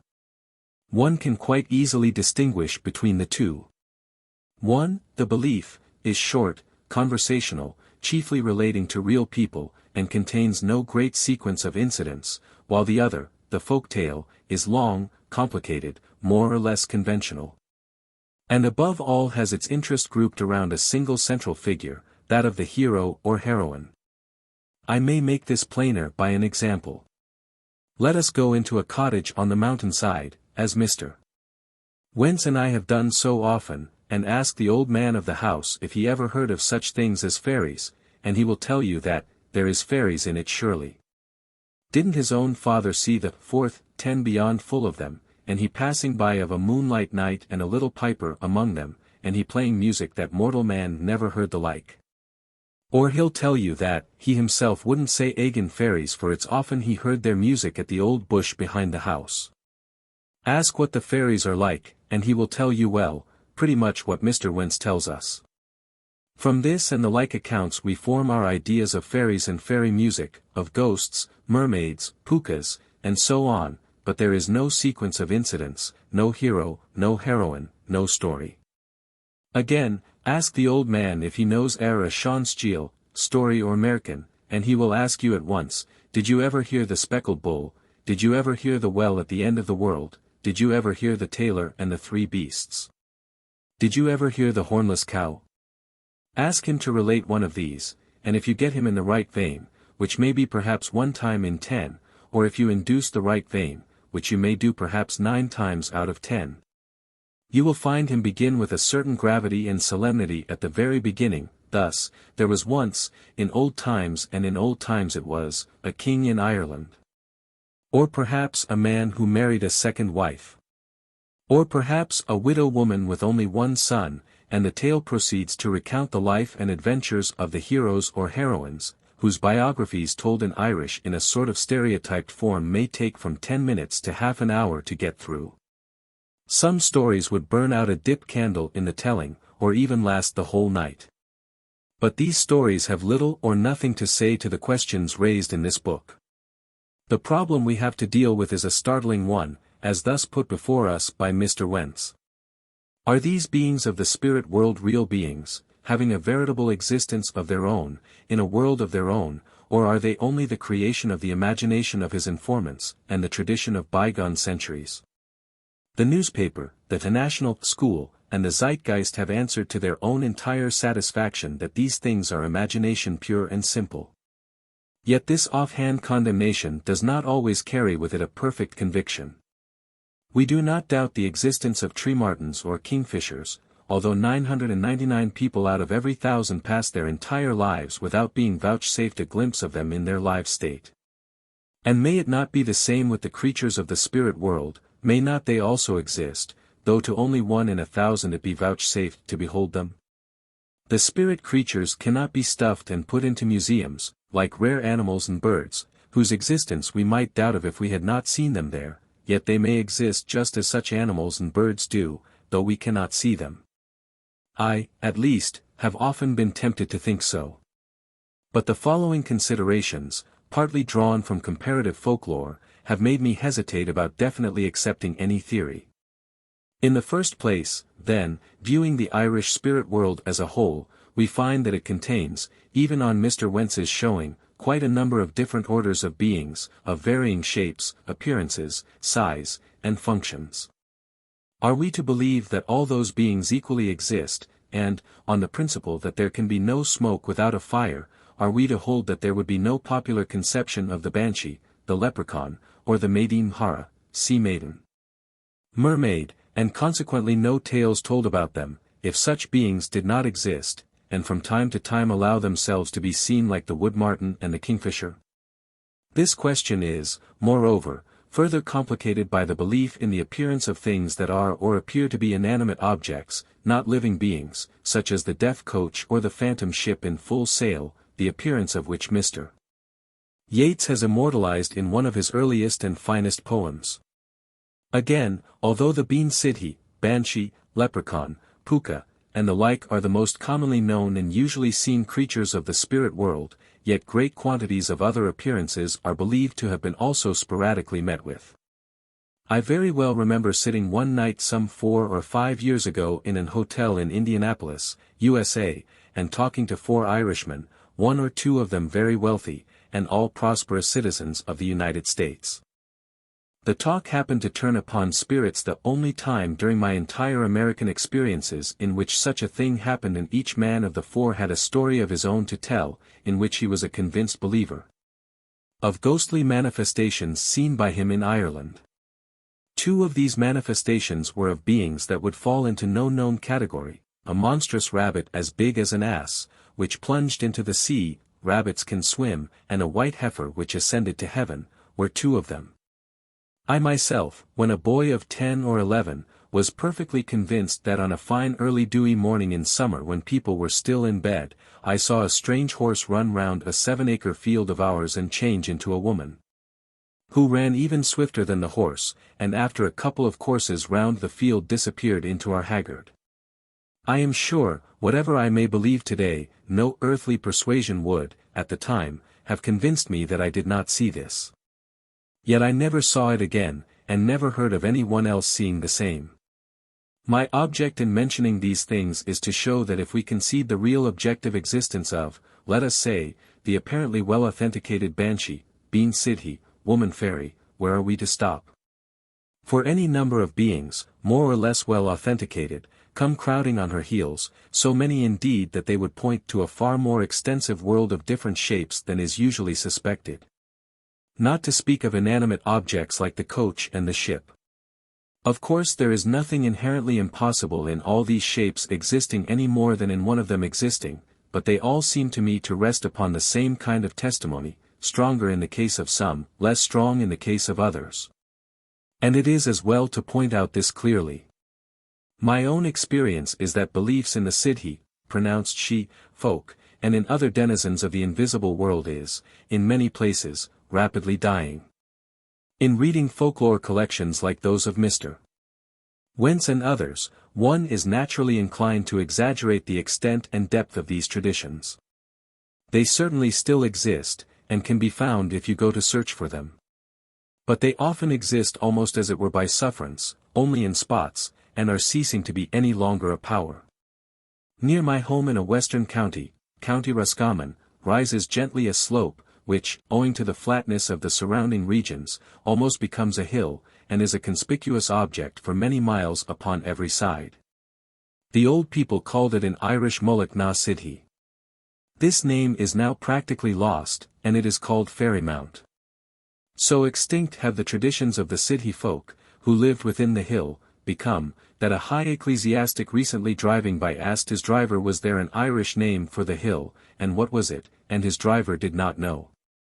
There took place a few years ago a much talked of bog slide in the neighbouring townland of Cloonshever, Sidhe or Siabra, the meadow of the fairies, and many newspaper correspondents came to view it. One of the natives told a sympathetic newspaper reporter, "Sure, we always knew it was going to move, that south why the place is named Cloonshever, the bog was always in a shiver." I have never been able to hear of any legends attached to what must have at one time been held to be the headquarters of the Sidhe for a score of miles round it. Of all the beings in the Irish mythological world, the Sidhe are, however, apparently the oldest and the most distinctive. Beside them in literature and general renown all other beings sink into insignificance. A belief in them formerly dominated the whole of Irish life. The Sidhe or Tuatha de Danann were a people like ourselves who inhabited the hills, not as a rule the highest and most salient eminences, but I think more usually the pleasant undulating slopes or gentle hillsides, and who lived there a life of their own, marrying or giving in marriage, banqueting or making war, and leading there just as real a life as is our own. All Irish literature, particularly perhaps the colloquy of the ancients, a Galam na Senarak, abounds with reference to them. To inquire how the Irish originally came by their belief in these beings, the Sidhe or Tuatha de Danann, is to raise a question which cannot be answered, any more than one can answer the question: where did the Romans obtain their belief in Bacchus and the Fauns, or the Greeks their own belief in the beings of Olympus? But granting such belief to have been indigenous to the Irish, as it certainly seems to have been, then the tall, handsome fairies of Ben Bulben in the Sligo district, about whom Mr. Wentz tells us so much interesting matter, might be accounted for as being a continuation of the tradition of the ancient Gaels, or a piece of heredity inherent in the folk imagination. I mean, in other words, that the tradition about these handsome dwellers within the hillsides having been handed down for ages, and having been perhaps exceptionally well preserved in those districts. People saw just what they had always been told existed, or, if I may so put it, they saw what they expected to see. Finn Bera, the king of the Connaught fairies in Knockmeada, or Castlehacket, in the county Galway, his queen Nuala, and all the beautiful forms seen by Mr. Wentz's seer witness, pages 60 ff. All the banshees and all the human figures, white women, and so forth, who are seen in raths and moats and on hillsides, are the direct descendants, so to speak, of the Tuatha de Danann or the Sidhe. Of this, I think, there can be no doubt whatever. But then how are we to account for the little red-dressed men and women and the leprechauns? Yet, are they any more wonderful than the pygmies of classic tradition? Is not the mermaid to be found in Greece, and is not the Lorelei as Germanic as the Kelpie is Caledonian? If we grant that all these are creatures of primitive folk belief, then how they come to be so ceases to be a Celtic problem, it becomes a world problem. But granted, as I say, that they were all creatures of primitive folk belief, then their occasional appearances, or the belief in such, may be accounted for in exactly the same way as I have suggested to be possible in the case of the Ben Bulben fairies. As for the belief in ghosts or revenants, in Irish ties or taidbice, it seems to me that this may possibly rest to some extent upon a different footing altogether. Here we are not confronted by a different order of beings of different shapes and attributes from our own, but only with the appearances, amongst the living, of men who were believed or known to be dead or far away from the scene of their appearances. Even those who may be most skeptical about the Sidhe folk and the leprechauns are likely to be convinced, on the mere evidence, that the existence of astral bodies or doubles, or whatever we may call them, and the appearances of people, especially in the hour of their death, to other people who were perhaps hundreds of miles away at the time, is amply proven. Yet whatever may have been the case originally when man was young, I do not think that this had in later times any more direct bearing upon the belief in the Sidhe, the leprechauns, the mermaid, and similar beings than upon the belief in the Greek pantheon, the naiads, the dryads, or the fauns. All of which beliefs, probably arising originally from an animistic source, must have differentiated themselves at a very early period. Of course every real apparition, every ghost apparition, tends now, and must have tended at all times, to strengthen every spirit belief. For do not ghost apparitions belong, in a way, to the same realm as all the others we have spoken of, that is, to a realm equally outside our normal experience? Another very interesting point, and one hitherto generally overlooked, is this, that different parts of the Irish soil cherish different bodies of supernatural beings. The north of Ireland believes in beings unknown in the south, and northeast Leinster has spirits unknown to the west. Some places seem to be almost given up to special beliefs. Any outsider, for instance, who may have read that powerful and grisly book, La Légende de la Mort, by M. Anatole Lobraz, in 2 large volumes, all about the awful appearances of Ankou, death, who simply dominates the folklore of Brittany, will probably be very much astonished to know that, though I have been collecting Irish folklore all my life, I have never met death figuring as a personality in more than 2 or 3 tales, and these mostly of a trivial or humorous description, though the deaf coach, Quast Badhar, the belief in which is pretty general, does seem a kind of parallel to the creaking cart in which Ankou rides. I would suggest, then, that the restriction of certain forms of spirits, if I may so call them, to certain localities, may be due to race intermixture. I would imagine that where the people of a primitive tribe settled down most strongly, they also most strongly preserved the memory of those supernatural beings who were peculiarly their own. The Sidhe folk appear to be preeminently and distinctively Milesian. But the Jeankinach, name of some little spirit in Meath and portion of Ulster, may have been believed in by a race entirely different from that which believed in the Cluracán, a Munster sprite. Some of these beliefs may be Aryan, but many are probably pre-Celtic. Is it not strange that while the names and exploits of the great semi-mythological heroes of the various saga cycles of Ireland, Cuchulainn, Conor mac Nessa, Finn, Oscar, Oisin, and the rest, are at present the inheritance of all Ireland, and are known in every part of it, there should still be, as I have said, supernatural beings believed in which are unknown outside of their own districts, and of which the rest of Ireland has never heard. If the inhabitants of the limited districts in which these are seen still think they see them, my suggestion is that the earlier race handed down an account of the primitive beings believed in by their own tribe, and later generations, if they saw anything, saw just what they were told existed. Whilst far from questioning the actual existence of certain spiritual forms and apparitions, I venture to throw out these considerations for what they may be worth, and I desire again to thank Mr. Wentz for all the valuable data he has collected for throwing light upon so interesting a question. Ratra French Park, County Roscommon, Ireland. September 1910. The Fairy Folk of Tara. On the ancient hill of Tara, from whose heights the High Kings once ruled all Ireland, from where the sacred fires in pagan days announced the annual resurrection of the sun, the Easter tide, where the magic of Patrick prevailed over the magic of the Druids, and where the hosts of the Tuatha de Danann were wont to appear at the great feast of Samhain, today the fairy folk of modern times hold undisputed sovereignty. And from no point better than Tara, which thus was once the magical and political centre of the sacred island, could we begin our study of the Irish fairy faith. Though the hill has lain unploughed and deserted since the curses of Christian priests fell upon it, on the calm air of summer evenings, at the twilight hour, wondrous music still sounds over its slopes, and at night long. Weird processions of silent spirits march round its grass-grown raths and forts.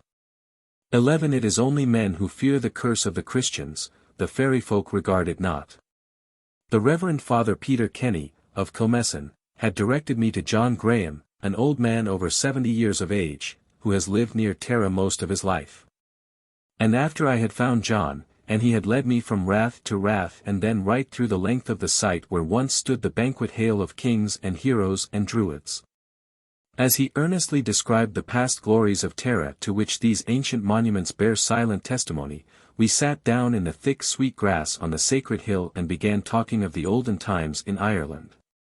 And then of the good people, the good people's music. As sure as you are sitting down I beard the pipes there in that wood, pointing to a wood on the northwest slope of the hill, and west of the banquet hall. I heard the music another time on a hot summer evening at the Rath of Ringlestown, in a field where all the grass had been burned off, and I often heard it in the wood of Tara. Whenever the good people play, you hear their music all through the field as plain as can be, and it is the grandest kind of music. It may last half the night, but once day comes, it ends. Who the good people are. I now asked John what sort of a race the good people are, and where they came from, and this is his reply: people killed and murdered in war stay on earth till their time is up, and they are among the good people. The souls on this earth are as thick as the grass, running his walking stick through a thick clump, and you can't see them, and evil spirits are just as thick, too, and people don't know it. Because there are so many spirits knocking, going, about they must appear to some people. The old folk saw the good people here on the hill 100 times, and they'd always be talking about them. The good people can see everything, and you dare not meddle with them. They live in raths, and their houses are in them. The opinion always was that they are a race of spirits, for they can go into different forms, and can appear big as well as little. Evidence from Kilmessan, near Tara. John Boylan, born in County Meath about 60 years ago, will be our witness from Kilmessan, a village about 2 miles from Tara. And he, being one of the men of the vicinity best informed about its folklore, is able to offer testimony of very great value.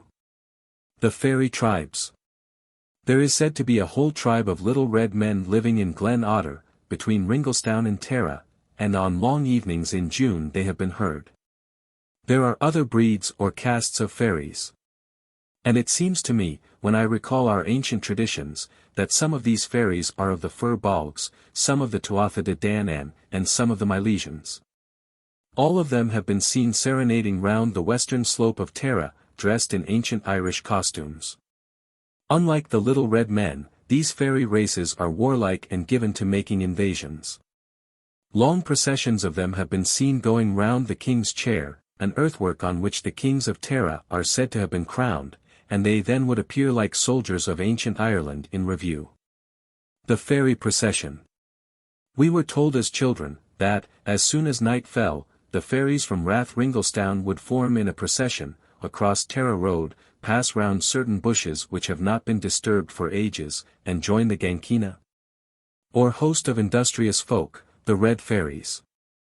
We were afraid, and our nurses always brought us home before the advent of the fairy procession. One of the passes used by this procession happened to be between 2 mudwall houses. And it is said that a man went out of one of these houses at the wrong time, for when found he was dead, the fairies had taken him because he interfered with their procession. 12. Death through cutting fairy bushes. A man named Cathney cut as fuel to boil his pot of potatoes some of these undisturbed bushes round which the fairies pass.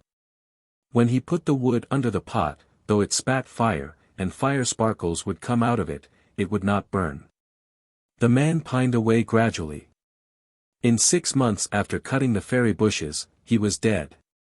Just before he died, he told his experiences with the wood to his brother, and his brother told me. The fairies are the dead. According to the local belief, fairies are the spirits of the departed. Tradition says that Hugh O'Neill in the 16th century, after his march to the south, encamped his army on the rath or fort of Ringlestown, to be assisted by the spirits of the mighty dead who dwelt within this rath. And it is believed that Gerald Fitzgerald has been seen coming out of the hill of Mollyellen, down in County Louth, leading his horse and dressed in the old Irish costume, with breastplate, spear, and war outfit. Fairy possession. Rose Carroll was possessed by a fairy spirit.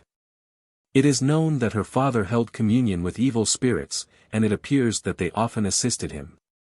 The Carrolls' house was built at the end of a fairy fort, and part of it was scooped out of this fort. Rose grew so peculiar that her folks locked her up. After 2 years she was able to shake off the fairy possession by being taken to Father Robinson's sisters, and then to an old witch woman in Drogheda, in the valley of the Boyne. In walking along the River Boyne, from Slane to Knowth and New Grange, I stopped at the cottage of Owen Morgan, at Rossnarigh, or the Wood of the Kings, though the ancient wood has long since disappeared. And as we sat looking out over the sunlit beauty of Ireland's classic river, and in full view of the first of the famous moats, this is what Owen Morgan told me. How the shoemaker's daughter became the Queen of Tara. In olden times there lived a shoemaker and his wife up there near Moat Knowth, and their first child was taken by the Queen of the Fairies who lived inside the moat, and a little leprechaun left in its place. The same exchange was made when the second child was born. At the birth of the third child the fairy queen came again and ordered one of her 3 servants to take the child. But the child could not be moved because of a great beam of iron, too heavy to lift, which lay across the baby's breast. The second servant and then the third failed like the first, and the queen herself could not move the child. The mother being short of pins had used a needle to fasten the child's clothes, and that was what appeared to the fairies as a beam of iron, for there was virtue in steel in those days. So the fairy queen decided to bestow gifts upon the child, and advised each of the 3 servants to give, in turn, a different gift. The first one said, "May she be the grandest lady in the world," the second one said, "May she be the greatest singer in the world." And the third one said, "May she be the best mantle-maker in the world." Then the fairy queen said, "Your gifts are all very good, but I will give a gift of my own better than any of them. The first time she happens to go out of the house let her come back into it under the form of a rat." The mother heard all that the fairy women said, and so she never permitted her daughter to leave the house. When the girl reached the age of 18, it happened that the young prince of Tara, in riding by on a hunt, heard her singing, and so entranced was he with the music that he stopped to listen. And, the song ended, he entered the house, and upon seeing the wonderful beauty of the singer asked her to marry him. The mother said that could not be, and taking the daughter out of the house for the first time brought her back into it in an apron under the form of a rat, that the prince might understand the refusal. This enchantment, however, did not change the prince's love for the beautiful singer. And be explained how there was a day mentioned with his father, the king, for all the great ladies of Ireland to assemble in the halls of Tara, and that the grandest lady and the greatest singer and the best mantle-maker would be chosen as his wife.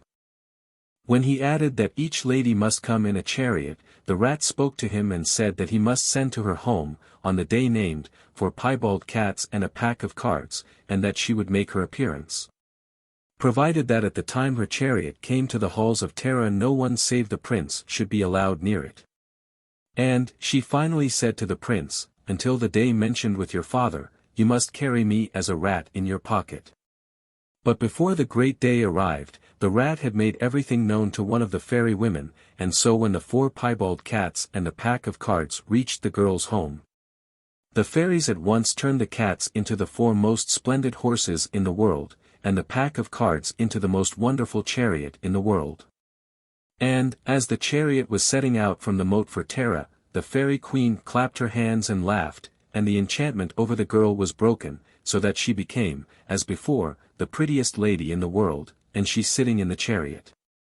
When the prince saw the wonderful chariot coming, he knew whose it was, and went out alone to meet it, but he could not believe his eyes on seeing the lady inside. And then she told him about the witches and fairies, and explained everything. Hundreds of ladies had come to the halls of Tara from all Ireland, and every one as grand as could be. The contest began with the singing, and ended with the mantle-making, and the young girl was the last to appear. But to the amazement of all the company the king had to admit, that the strange woman was the grandest lady, the greatest singer, and the best mantle-maker in Ireland, and when the old king died she became the Queen of Tara. After this ancient legend, which Owen Morgan heard from the old folks when he was a boy, he told me many anecdotes about the good people of the Boyne, who are little men usually dressed in red. The good people at New Grange. Between Knowth and New Grange I met Maggie Timmins carrying a pail of buttermilk to her calves. And when we stopped on the road to talk, I asked her, in due time, if any of the good people ever appeared in the region, or about New Grange, which we could see in the field, and she replied.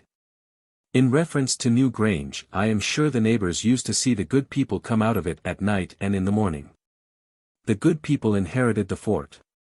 Then I asked her what the good people are, and she said, when they disappear they go like fog, they must be something like spirits, or how could they disappear in that way? I knew of people, she added, who would milk in the fields about here and spill milk on the ground for the good people, and pots of potatoes would be put out for the good people at night. See Chapter 8 for additional New Grange folklore. The testimony of an Irish priest. We now pass directly to West Ireland, in many ways our most important field, and where of all places in the Celtic world the fairy faith is vigorously alive. And it seems very fitting to offer the first opportunity to testify in behalf of that district to a scholarly priest of the Roman Church. For what he tells us is almost wholly the result of his own memories and experiences as an Irish boy in Connemara. Supplemented in a valuable way by his wider and more mature knowledge of the fairy belief as he sees it now among his own parishioners. Knockma Fairies. Knockma, which you see over there, is said to contain excavated passages and a palace where the fairies live, and with them the people they have taken.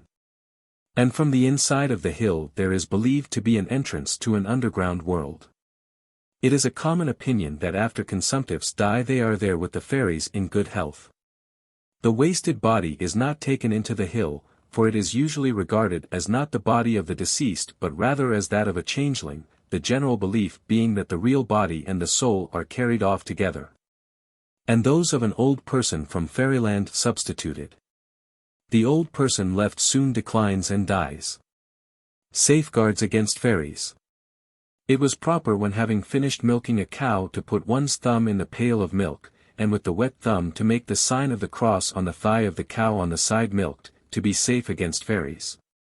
And I have seen them when churning put a live coal about an inch square under the churn, because it was an old custom connected with fairies. Milk and butter for fairies. Whatever milk falls on the ground in milking a cow is taken by the fairies, for fairies need a little milk. Also, after churning, the knife which is run through the butter in drying it must not be scraped clean, for what sticks to it belongs to the fairies. Out of 3 pounds of butter, for example, an ounce or 2 would be left for the fairies. I have seen this several times.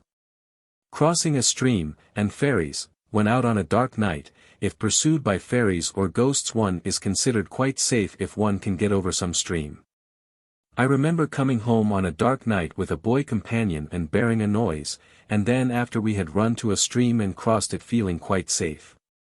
Fairy preserves.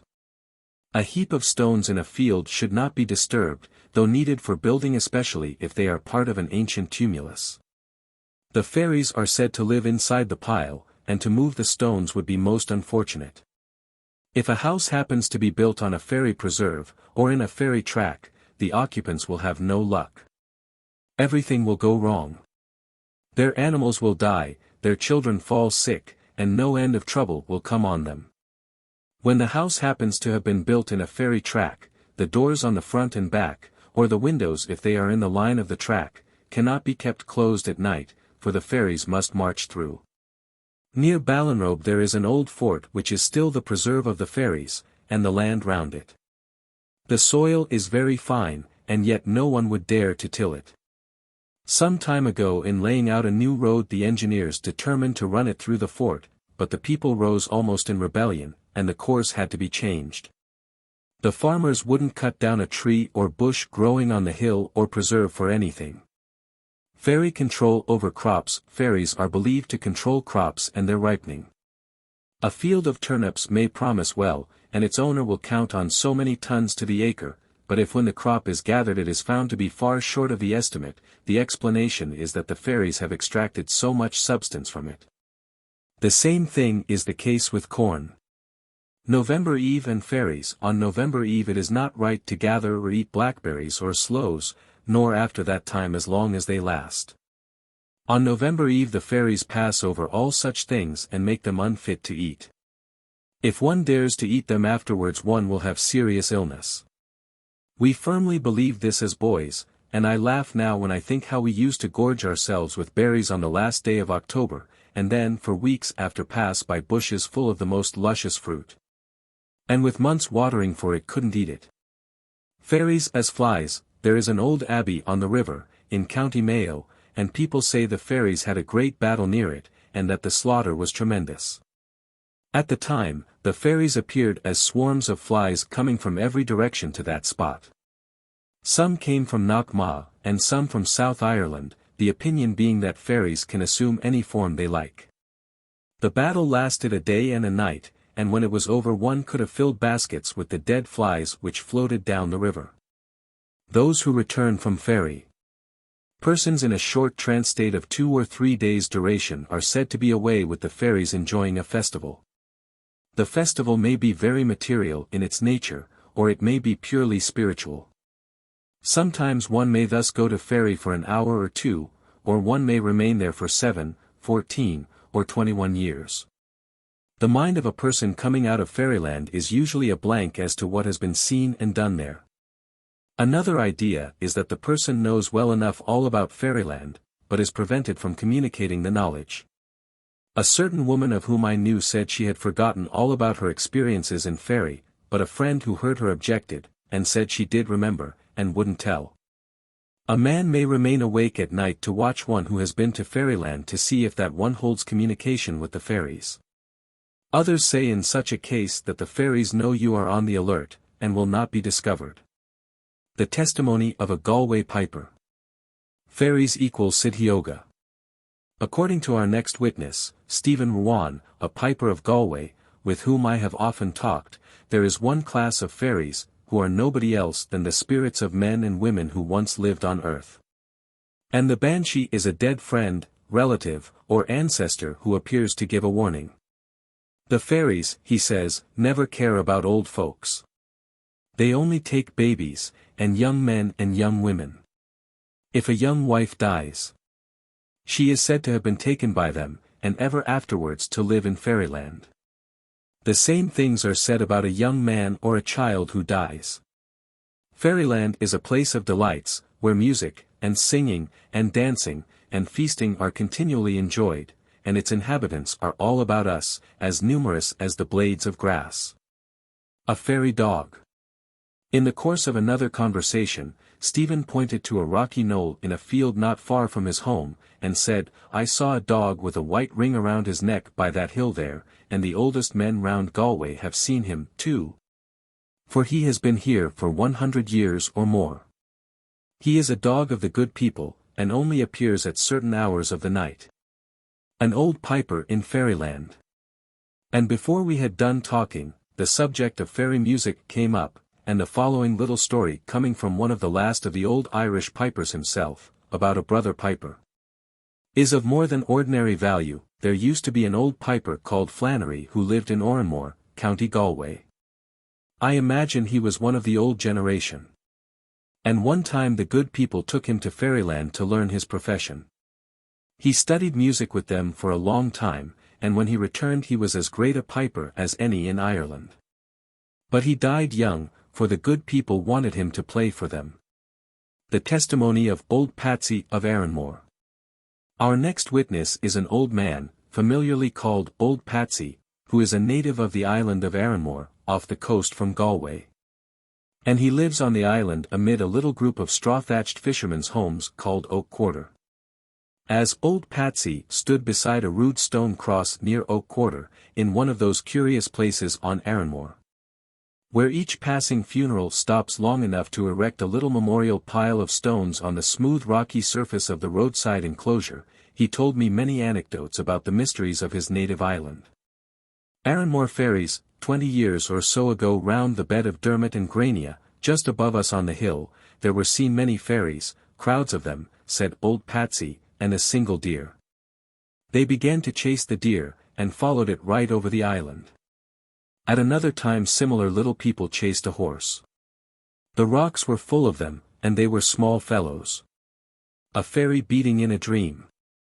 In the South Island, he continued, as night was coming on, a man was giving his cow water at a well, and, as he looked on the other side of a wall, he saw many strange people playing burley. When they noticed him looking at them, one came up and struck the cow a hard blow, and turning on the man cut his face and body very badly. The man might not have been so badly off, but he returned to the well after the first encounter and got 5 times as bad a beating, and when he reached home he couldn't speak at all, until the cock crew. Then he told about his adventures, and slept a little. When he woke up in the daylight he was none the worse for his beating, for the fairies had rubbed something on his face. Patsy says he knew the man, who if still alive is now in America, where he went several years ago. Where fairies live. When I asked Patsy where the fairies live, he turned half around, and pointing in the direction of Dun Angus, which was in full view on the sharp skyline of Arranmore, said that there, in a large tumulus on the hillside below it, they had one of their favourite abodes. But, he added, the rocks are full of them, and they are small fellows. Just across the road from where we were standing, in a spot near Oak Quarter, another place was pointed out where the fairies are often seen dancing. The name of it is Monin and Domsha, the little bog of the dance.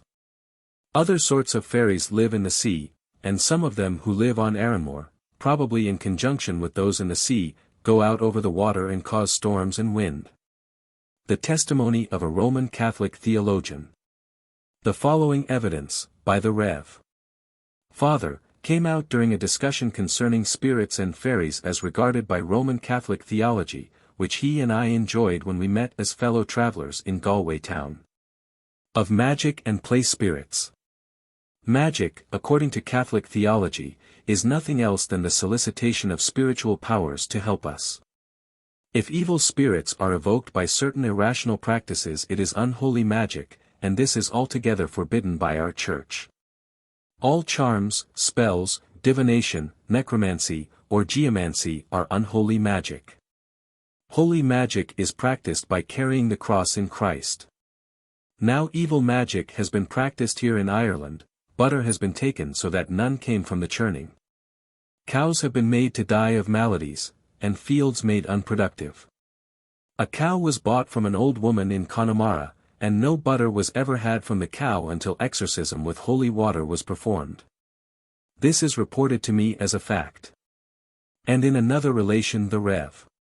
Father said what for us is highly significant. My private opinion is that in certain places here in Ireland where pagan sacrifices were practiced, evil spirits through receiving homage gained control, and still hold control. Unless driven out by exorcisms. The testimony of the town clerk of Tuam. To the town clerk of Tuam, Mr. John Glynn, who since his boyhood has taken a keen interest in the traditions of his native county, I am indebted for the following valuable summary of the fairy creed in that part of North Galway where Finvara rules.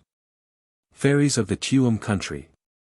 The whole of Knock Ma, Knock Meada 13, which probably means Hill of the Plain, is said to be the palace of Finvara, king of the Connaught fairies. There are a good many legends about Finvara, but very few about Queen Meave in this region. Famine of I-846-7 caused by fairies. During I-846-7 the potato crop in Ireland was a failure, and very much suffering resulted. At the time, the country people in these parts attributed the famine to disturbed conditions in the fairy world. Old Thaddy Steed once told me about the conditions then prevailing. Sure, we couldn't be any other way, and I saw the good people and hundreds besides me saw them fighting in the sky over Knock Ma and on towards Galway. And I heard others say they saw the fighting also. Fairyland, and the CRS, fairies are said to be immortal, and the fairy world is always described as an immaterial place, though I do not think it is the same as the world of the dead. Sick persons, however, are often said to be with the fairies, and when cured, to have come back. A woman who died here about 30 years ago was commonly believed to have been with the fairies during her 7 years' sickness when she was a maiden. She married after coming back, and had children, and she was always able to see the good people and to talk with them, for she bad the second sight. And it is said that she used to travel with the fairies at night. After her marriage she lived in Tuam, and though her people were 6 or 7 miles out from Tuam in the country, she could always tell all that was taking place with them there, and she at her own home at the time. Fairies on May Day. On May Day the good people can steal butter if the chance is given them. If a person enters a house then, and churning is going on, he must take a hand in it, or else there will be no butter. And if fire is given away on May Day nothing will go right for the whole year. The 3 fairy drops even yet certain things are due the fairies. For example, 2 years ago, in the courtroom here in Tuam, a woman was on trial for watering milk, and to the surprise of us all who were conducting the proceedings, and, it can be added, to the great amusement of the onlookers. She swore that she had only added the 3 fairy drops. Food of fairies. Food, after it has been put out at night for the fairies, is not allowed to be eaten afterwards by man or beast, not even by pigs. Such food is said to have no real substance left in it, and to let anything eat it wouldn't be thought of. The underlying idea seems to be that the fairies extract the spiritual essence from food offered to them, leaving behind the grosser elements. Fairy warfare. When the fairy tribes under the various kings and queens have a battle, one side manages to have a living man among them, and he by knocking the fairies about turns the battle in case the side he is on is losing. It is always usual for the Munster fairy king to challenge Finvara, the Connaught fairy king. County Sligo, and the testimony of a peasant seer 14. The Ben Bulben country in County Sligo is one of those rare places in Ireland where fairies are thought to be visible. And our first witness from there claims to be able to see the fairies or gentry and to talk with them. This mortal so favored lives in the same townland where his fathers have lived during 400 years, directly beneath the shadows of Ben Bulben, on whose sides Dermot is said to have been killed while hunting the wild boar. And this famous old mountain, honeycombed with curious grottos ages ago when the sea beat against its perpendicular flanks, is the very place where the gentry have their chief abode.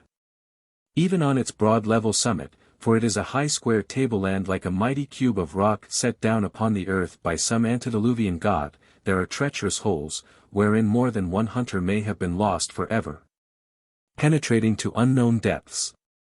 And by listening one can bear the tides from the ocean 3 or 4 miles away surging in and out through ancient subterranean channels, connected with these holes.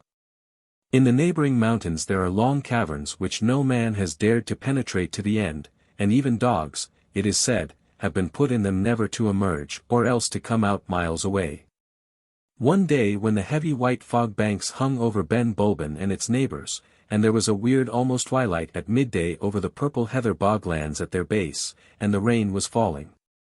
I sat with my friend before a comfortable fire of fragrant turf in his cottage and heard about the gentry, encounters with the gentry.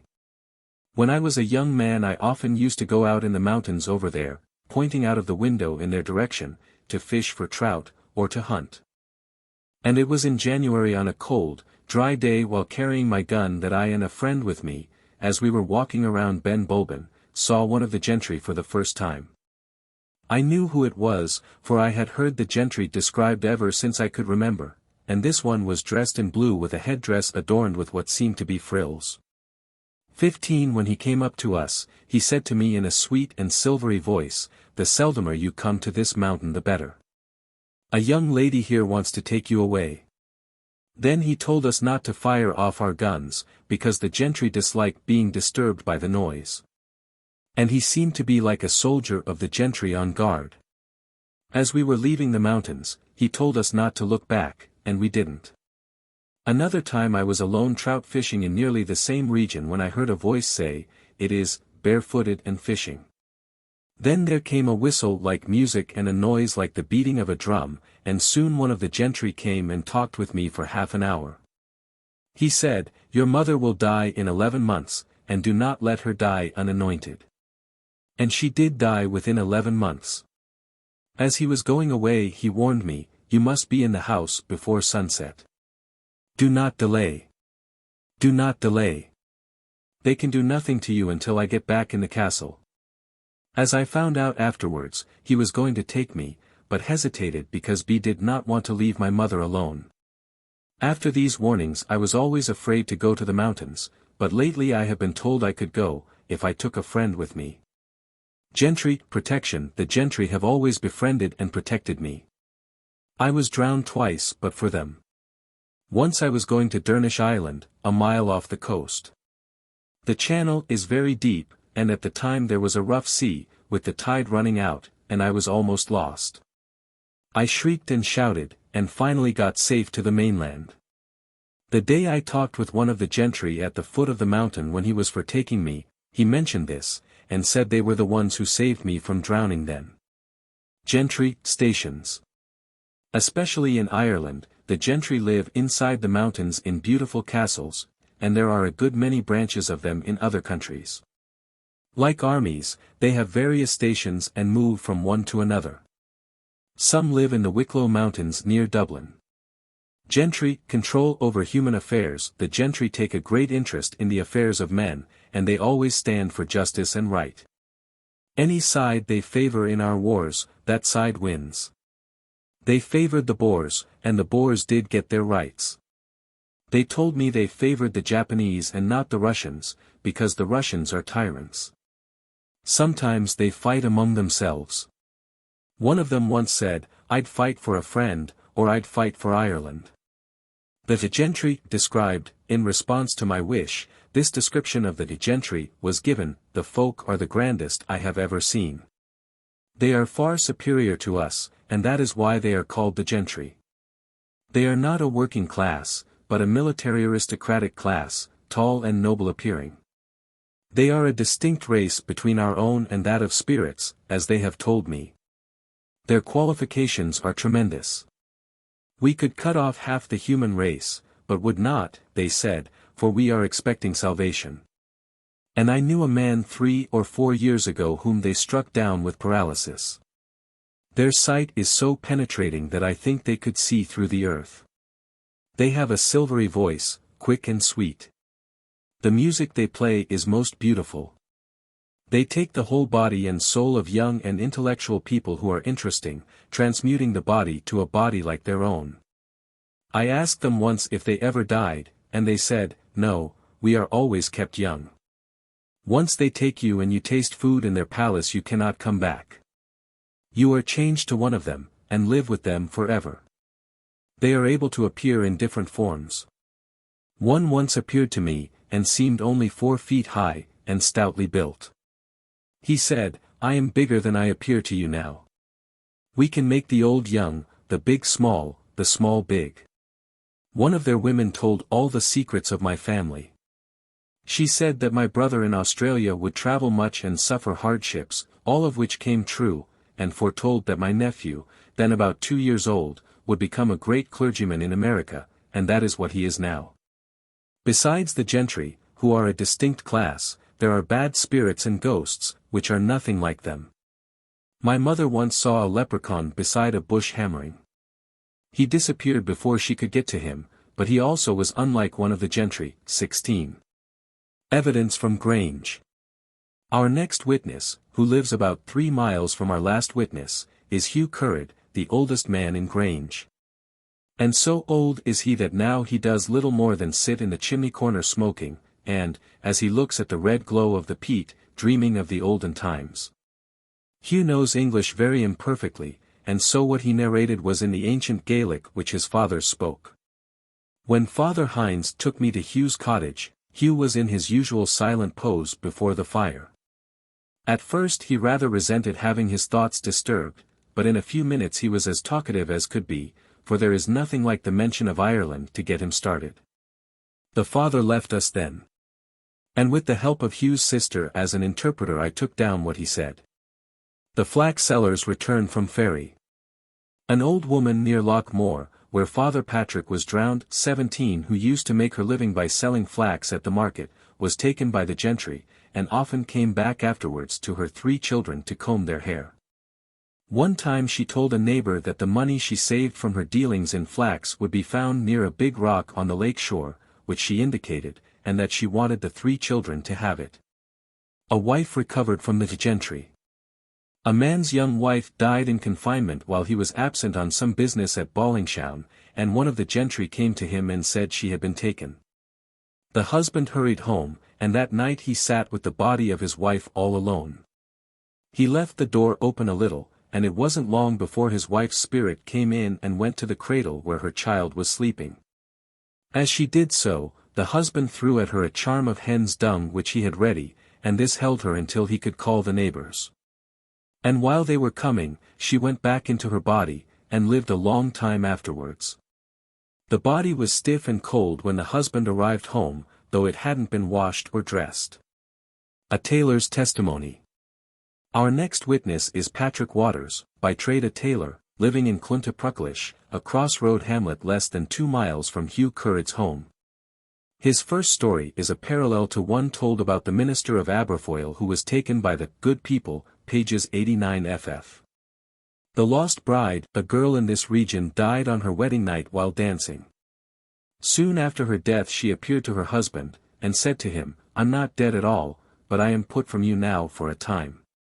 It may be a long time, or a short time, I cannot tell. I am not badly off. If you want to get me back you must stand at the gap near the house and catch me as I go by, for I live near there, and see you, and you do not see me."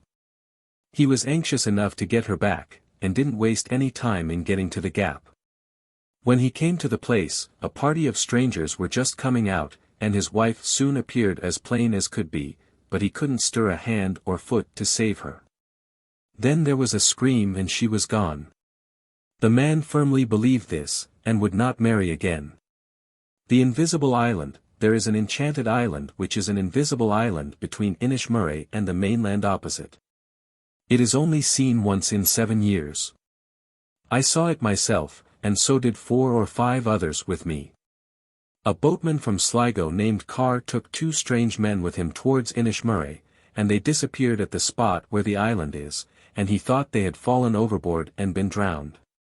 Carr saw one of the same men in Connolly, County Donegal, some 6 months or so after, and with great surprise said to him, "Will you tell me the wonders of the world?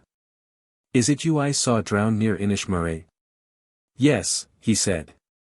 And then asked, "Do you see me?" "Yes," answered Carr, "but," said the man again, "you do not see me with both eyes." Then Carr closed one eye to be sure, and found that he saw him with one eye only. And he told the man which one it was. At this information the ferryman blew on Carr's face, and Carr never saw him again.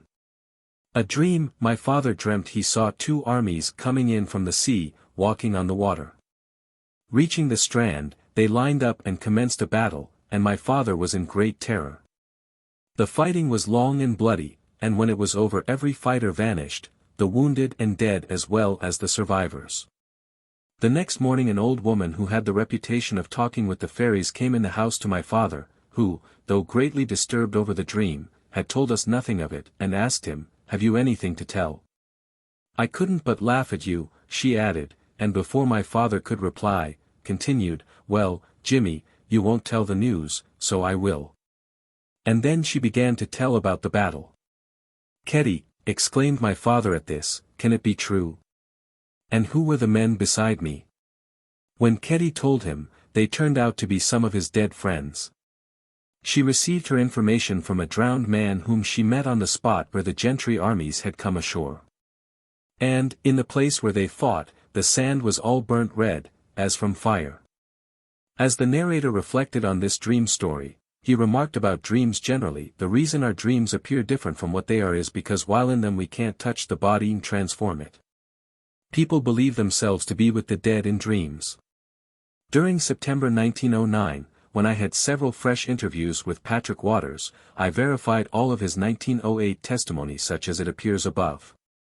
And among unimportant anecdotes I have omitted from the matter taken down in 1908 one anecdote about our seer witness from County Sligo, because it proved to be capable of opposite interpretations. Patrick Waters, however, like many of his neighbors, thoroughly supports Hugh Currid's opinion that our seer witness surely sees something, and it must be the gentry. And of Hugh Currid himself, Patrick Waters said, Hugh Currid did surely see the gentry, he saw them passing this way like a blast of wind. Patrick's fresh testimony now follows, the story about Father Patrick and Father Dominic coming first. Father Patrick and Father Dominic. Father Patrick, known while bathing in the harbour at Cairns, about 3 miles northwest of Grange, was drowned. His body was soon brought ashore, and his brother, Father Dominic known, was sent for. When Father Dominic arrived, one of the men who had collected around the body said to him, "Why don't you do something for your brother Patrick?" "Why don't somebody ask me?" he replied, "for I must be asked in the name of God." So Jimmy McGowan went on his knees and asked for the honor of God that Father Dominic should bring Father Patrick back to life, and, at this, Father Dominic took out his breviary and began to read. After a time he whistled, and began to read again. He whistled a second time, and returned to the reading. Upon his whistling the third time, Father Patrick's spirit appeared in the doorway. "Where were you when I whistled the first time?" Father Dominic asked. "I was at a hurling match with the gentry on Mullaghmore Strand." "And where were you at the second whistle?" "I was coming over Corrick Fada, and when you whistled the third time I was here at the door." Father Patrick's spirit had gone back into the body, and Father Patrick lived round here as a priest for a long time afterwards. There was no such thing as artificial respiration known hereabouts when this happened some 50 or 60 years ago. I heard this story, which I know is true, from many persons who saw Father Dominic restore his brother to life. A Druid enchantment.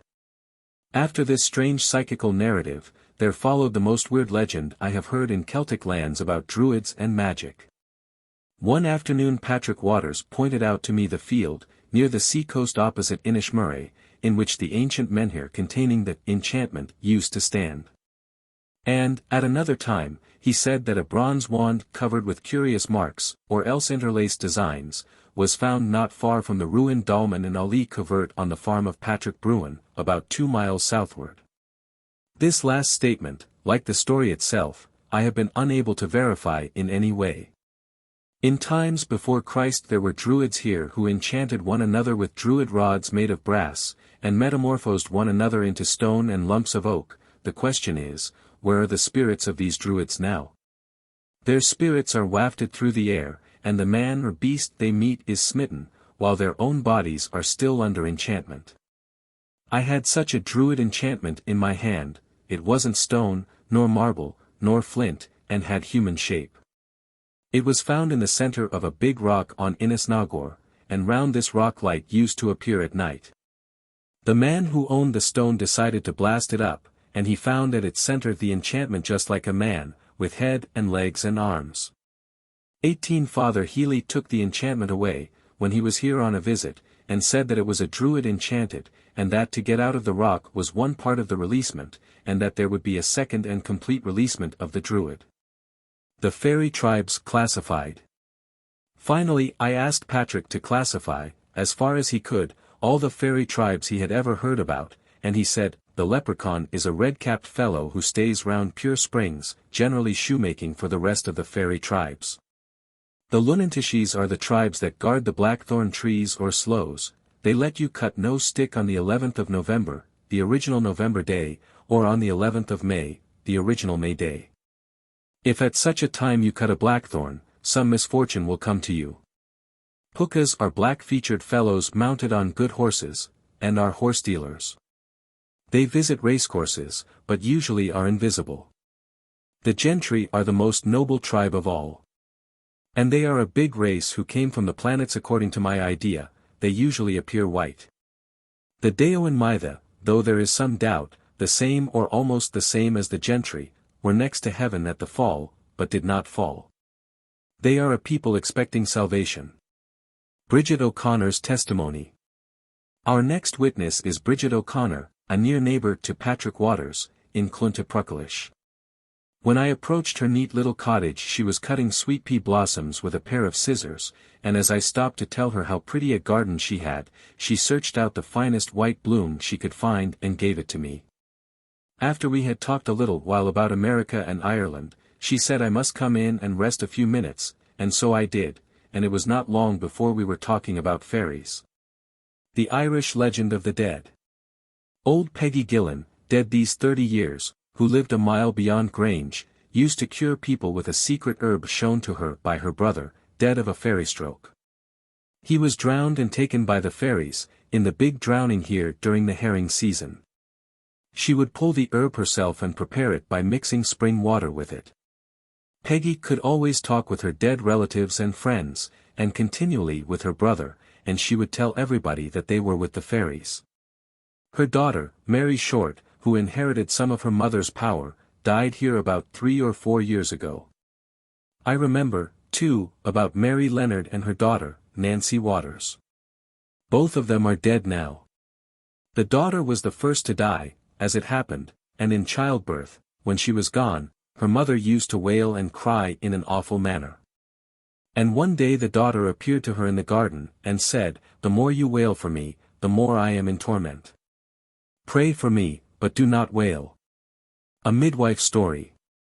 A country nurse was requested by a strange man on horseback to go with him to exercise her profession, and she went with him to a castle she didn't know. When the baby was born, every woman in the place where the event happened put her finger in a basin of water and rubbed her eyes, and so the nurse put her finger in and rubbed it on one of her eyes. She went home and thought no more about it. But one day she was at the fair in Grange and saw some of the same women who were in the castle when the baby was born, though, as she noticed, she only could see them with the one eye she had wet with the water from the basin. The nurse spoke to the women, and they wanted to know how she recognized them, and she, in reply, said it was with the one eye, and asked, "How is the baby?" "Well," said one of the fairy women, "and what eye do you see us with?" "With the left eye," answered the nurse. Then the fairy woman blew her breath against the nurse's left eye, and said, "You'll never see me again." And the nurse was always blind in the left eye after that. The spirit world at Cairns. The Cairns or Mount Temple country, about 3 miles from Grange, County Sligo, has already been mentioned by witnesses as a gentry haunt. And so now we shall hear what one of its oldest and most intelligent native inhabitants says of it. John McCann had been referred to, by Patrick Waters, as one who knows much about the gentry at first hand, and we can be sure that what he offers us is thoroughly reliable evidence. For many years, John McCann, born in 1830, by profession a carpenter and boat builder, has been official mail carrier to Inishmurray, and he knows quite as much about the strange little island and the mainland opposite it as any man living. His neat little cottage is on the shore of the bay opposite the beautiful fairy-haunted Darnish Island, and, as we sat within it beside a brilliant peat fire, and surrounded by all the family, this is what was told me. A gentry medium, Ketty Rourke or Queenan, could tell all that would happen: funerals, weddings, and so forth. Sure some spirits were coming to her. She said they were the gentry, that the gentry are everywhere. And that my drowned uncles and grandfather and other dead are among them. A drowned man named Pat Nicholson was her adviser. He used to live just a mile from here, and she knew him before he was drowned. Here we have, clearly enough, a case of mediumship, or of communication with the dead, as in modern spiritualism. And the following story, which like this last has numerous Irish parallels, illustrates an ancient and worldwide animistic belief, that in sickness as in dreams the soul goes out of the body as at death, and meets the dead in their own fairy world. The clairvoyance of Mike Farrell, too, could tell all about the gentry, as he lay sick a long time. And he told about Father Brannan's youth, and even the house in Roscommon in which the father was born. And Father Brannan never said anything more against Mike after that. Mike surely saw the gentry, and he was with them during his illness for 12 months. He said they live in forts and at Alt Darby, the Big Rock. After he got well, he went to America, at the time of the famine. The gentry army.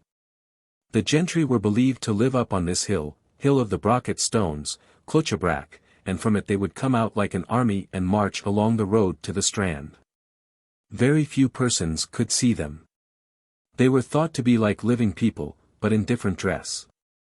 They seemed like soldiers, yet it was known they were not living beings such as we are. The seership of Dan Quinn. On Connor's Island, about 2 miles southward from Cairns by the mainland, my uncle, Dan Quinn, often used to see big crowds of the gentry come into his house and play music and dance. The house would be full of them, but they caused him no fear.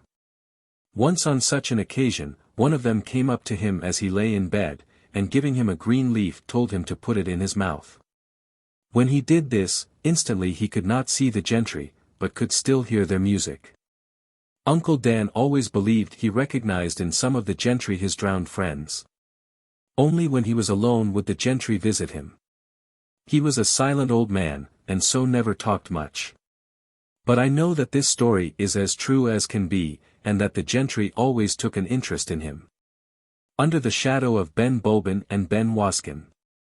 I was driving along the Ben Bulben road, on the ocean side, with Michael Oates, who was on his way from his mountainside home to the lowlands to cut hay. And as we looked up at the ancient mountain, so mysterious and silent in the shadows and fog of a calm early morning of summer, he told me about its invisible inhabitants. The gentry huntsman. I knew a man who saw the gentry hunting on the other side of the mountain. He saw hounds and horsemen crossed the road and jumped the hedge in front of him, and it was 1 o'clock at night. The next day he passed the place again, and looked for the tracks of the huntsman, but saw not a trace of tracks at all.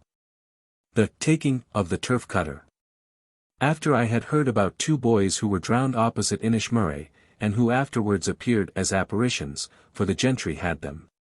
This curious story was related. Man was cutting turf out on the side of Ben Bulben when a strange man came to him and said, "You have cut enough turf for today. You had better stop and go home." The turf cutter looked around in surprise, and in 2 seconds the strange man had disappeared, but he decided to go home. And as soon as he was home, such a feeling came over him that he could not tell whether he was alive or dead. Then he took to his bed and never rose again. Hearing the gentry music. At this Michael said to his companion in the cart with us, "William Barber, you tell how you heard the music." And this followed. One dark night, about 1 o'clock, myself and another young man were passing along the road up there round Ben Bulben, when we heard the finest kind of music. All sorts of music seemed to be playing. We could see nothing at all, though we thought we heard voices like children's. It was the music of the gentry we heard.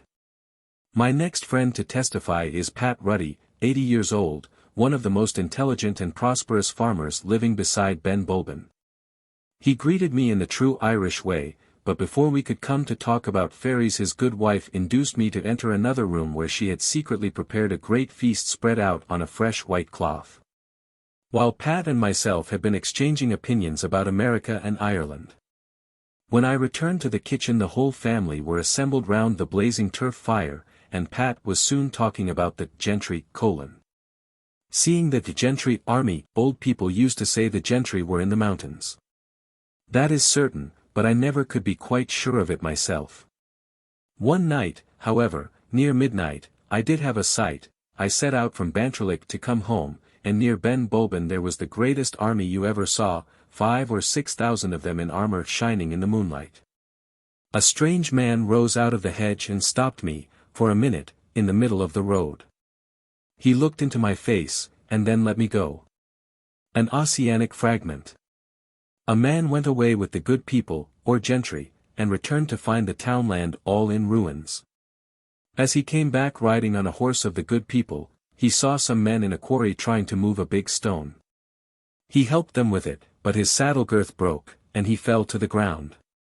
The horse ran away, and he was left there, an old man, 19, cf. pages 346-7. A schoolmaster's testimony. A schoolmaster, who is a native of the Ben Bulben country, offers this testimony. There is implicit belief here in the gentry, especially among the old people. They consider them the spirits of their departed relations and friends, who visit them in joy and in sorrow. On the death of a member of a family, they believe the spirits of their near relatives are present. They do not see them, but feel their presence. They even have a strong belief that the spirits show them the future in dreams, and say that cases of affliction are always foreshown in a dream. The belief in changelings is not now generally prevalent.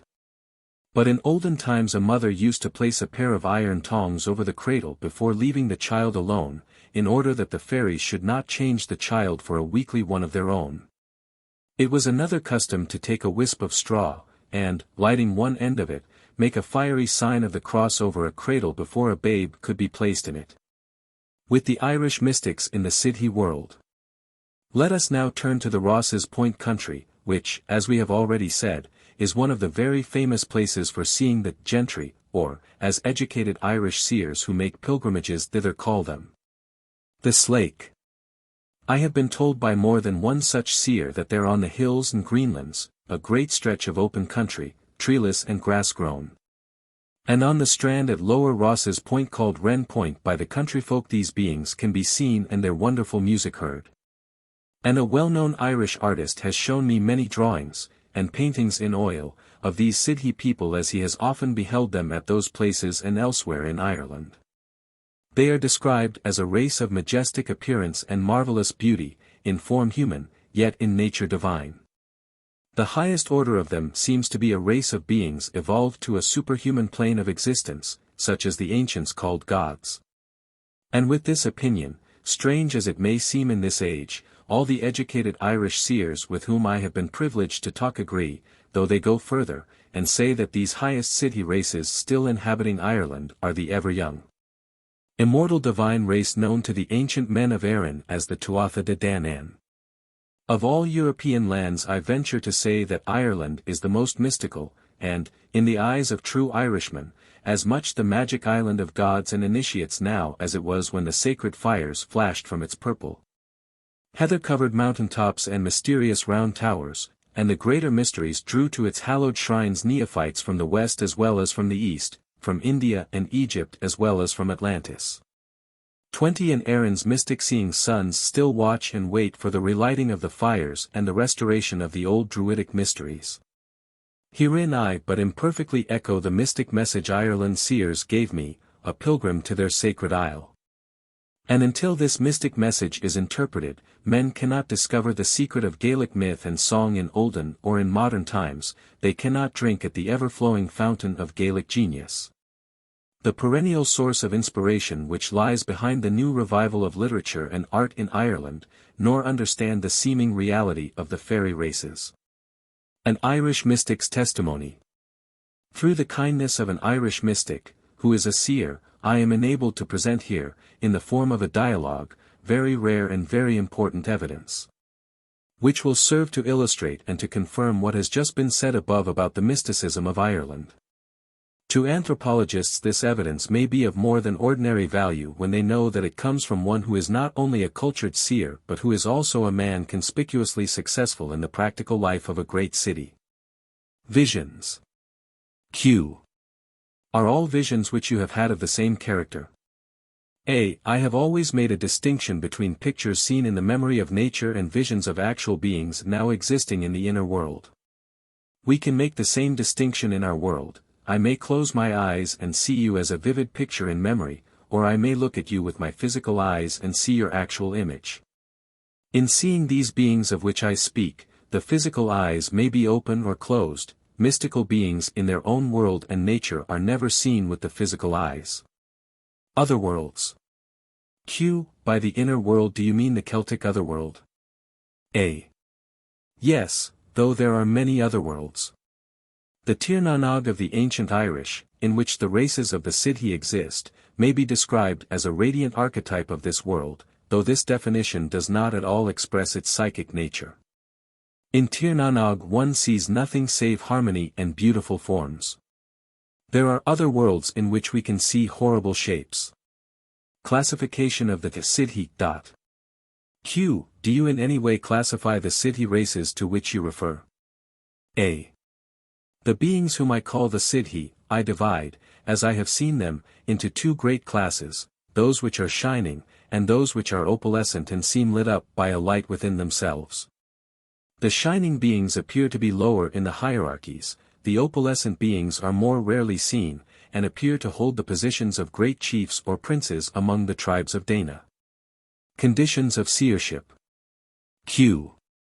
Under what state or condition and where have you seen such beings? A. I have seen them most frequently after being away from a city or town for a few days. The whole west coast of Ireland from Donegal to Kerry seems charged with a magical power, and I find it easiest to see while I am there.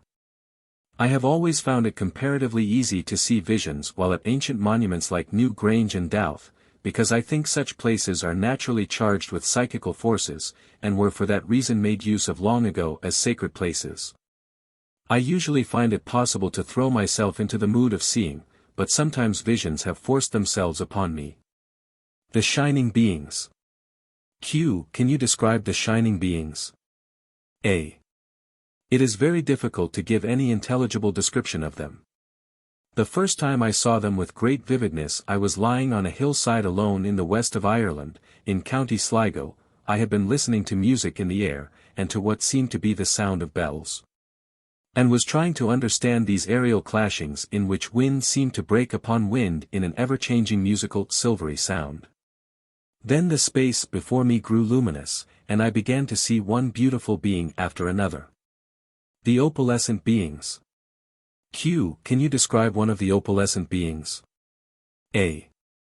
The first of these I saw I remember very clearly, and the manner of its appearance. There was at first a dazzle of light. And then I saw that this came from the heart of a tall figure with a body apparently shaped out of half-transparent or opalescent air, and throughout the body ran a radiant, electrical fire, to which the heart seemed the center. Around the head of this being and through its waving luminous hair, which was blown all about the body like living strands of gold, there appeared flaming wing-like auras. From the being itself light seemed to stream outwards in every direction. And the effect left on me after the vision was one of extraordinary lightness, joyousness, or ecstasy. At about this same period of my life I saw many of these great beings, and I then thought that I had visions of Angus, Manannan, Lug, and other famous kings or princes among the Tuatha de Danann. But since then I have seen so many beings of a similar character that I now no longer would attribute to any one of them personal identity with particular beings of legend.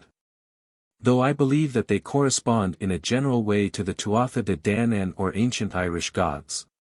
Stature of the Sidhe. Q. You speak of the opalescent beings as great beings. What stature do you assign to them, and to the shining beings?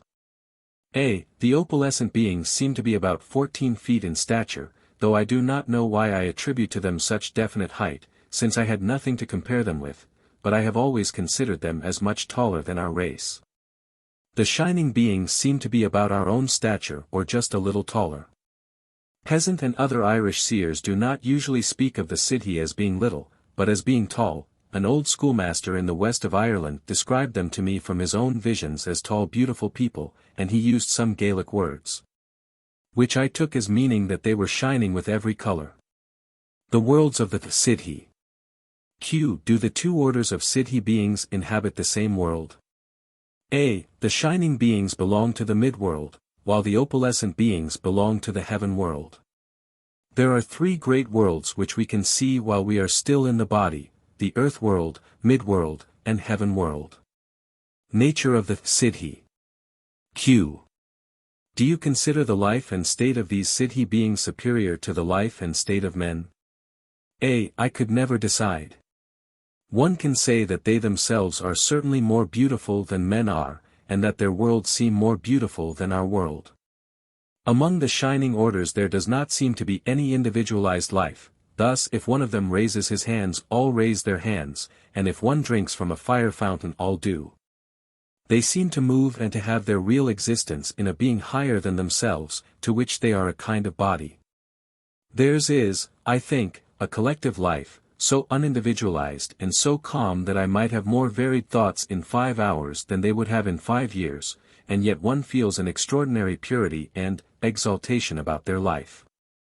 Beauty of form with them has never been broken up by the passions which arise in the developed egotism of human beings. A hive of bees has been described as a single organism with disconnected cells. And some of these tribes of shining beings seem to be little more than one being manifesting itself in many beautiful forms. I speak this with reference to the shining beings only. I think that among the opalescent or Sidhe beings, in the heaven world, there is an even closer spiritual unity, but also a greater individuality. Influence of the Sidhe on men. Q. Do you consider any of these Sidhe beings inimical to humanity? A. Certain kinds of the shining beings, whom I call wood beings, have never affected me with any evil influences I could recognize. But the water beings, also of the shining tribes, I always dread, because I felt whenever I came into contact with them a great drowsiness of mind and, I often thought, an actual drawing away of vitality. Water beings described. Q. Can you describe one of these water beings? A. In the world under the waters under a lake in the west of Ireland, in this case I saw a blue and orange-colored king seated on a throne. And there seemed to be some fountain of mystical fire rising from under his throne, and he breathed this fire into himself as though it were his life. As I looked, I saw groups of pale beings, almost grey in color, coming down one side of the throne by the fire fountain. They placed their head and lips near the heart of the elemental king, and, then, as they touched him, they shot upwards, plumed and radiant, and passed on the other side, as though they had received a new life from this chief of their world. Wood beings described. Q. Can you describe one of the wood beings? A. The wood beings I have seen most often are of a shining silvery color with a tinge of blue or pale violet, and with dark purple-colored hair. Reproduction and immortality of the Sidhe. Q. Do you consider the races of the Sidhe able to reproduce their kind, and are they immortal? A. The higher kinds seem capable of breathing forth beings out of themselves, but I do not understand how they do so. I have seen some of them who contain elemental beings within themselves, and these they could send out and receive back within themselves again. The immortality ascribed to them by the ancient Irish is only a relative immortality, their space of life being much greater than ours. In time, however, I believe that they grow old and then pass into new bodies just as men do, but whether by birth or by the growth of a new body I cannot say, since I have no certain knowledge about this. Sex among the Sidhe. Q. Does sexual differentiation seem to prevail among the Sidhe races? A. I have seen forms both male and female, and forms which did not suggest sex at all. Sidhe, and human life. Q. 1. Is it possible, as the ancient Irish thought, that certain of the higher Sidhe beings have entered or could enter our plane of life by submitting to human birth? 2. On the other hand, do you consider it possible for men in trance or at death to enter the Sidhe world? A. 1. I cannot say. 2. Yes, both in trance and after death. I think anyone who thought much of the Sidhe during his life and who saw them frequently and brooded on them would likely go to their world after death. Social organization of the Sidhe. Q.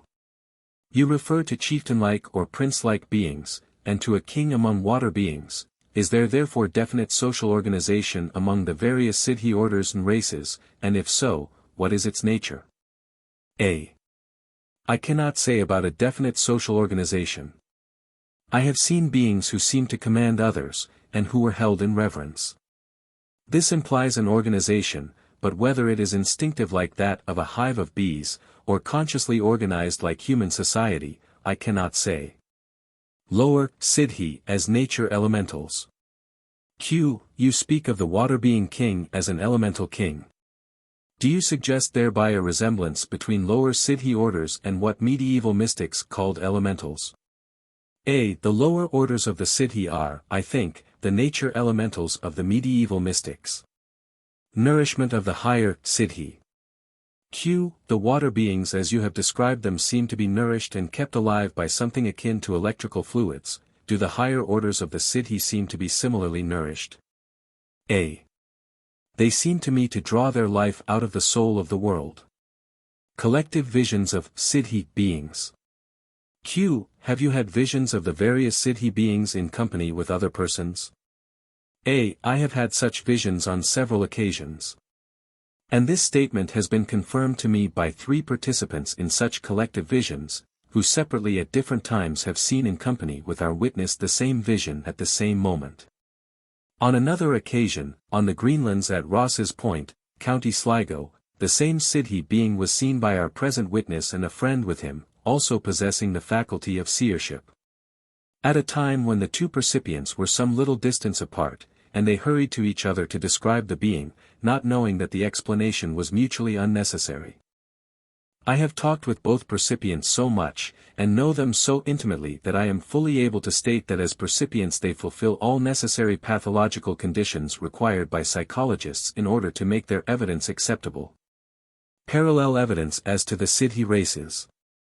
In general, the rare evidence above recorded from the Irish seer could be paralleled by similar evidence from at least 2 other reliable Irish people, with whom also I have been privileged to discuss the fairy faith.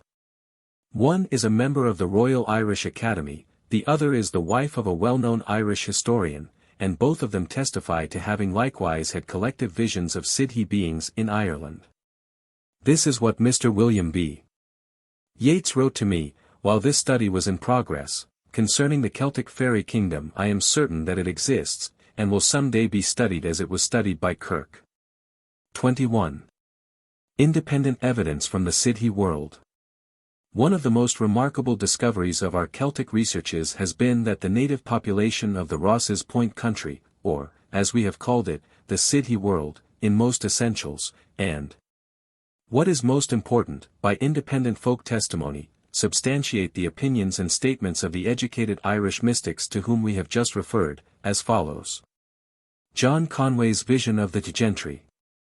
In Upper Ross's Point, Mrs. J. Conway told me this about the gentry, John Conway, my husband, who was a pilot by profession, in watching for incoming ships used to go up on the high hill among the fairy hills. And there he often saw the gentry going down the hill to the strand. One night in particular he recognized them as men and women of the gentry, and they were as big as any living people. It was late at night about 40 years ago. Ghosts and fairies. When first I introduced myself to Owen Conway, in his bachelor quarters, a cozy cottage at Upper Ross's Point, he said that Mr. W. B. Yeats and other men famous in Irish literature had visited him to hear about the fairies, and that though he knew very little about the fairies he nevertheless always likes to talk of them. Then Owen began to tell me about a man's ghost which both he and Bran Reggan had seen at different times on the road to Sligo, then about a woman's ghost which he and other people had often seen near where we were. And then about the exorcising of a haunted house in Sligo some 60 years ago by Father McGowan, who as a result died soon afterwards, apparently having been killed by the exorcised spirits. Finally, I heard from him the following anecdotes about the fairies. A stone wall overthrown by fairy agency. Nothing is more certain than that there are fairies. The old folks always thought them the fallen angels. At the back of this house the fairies had their pass. My neighbor started to build a cowshed, and one wall abutting on the pass was thrown down twice, and nothing but the fairies ever did it. The third time the wall was built it stood. Fairies passing through stone walls where Macewan's house stands was a noted fairy place.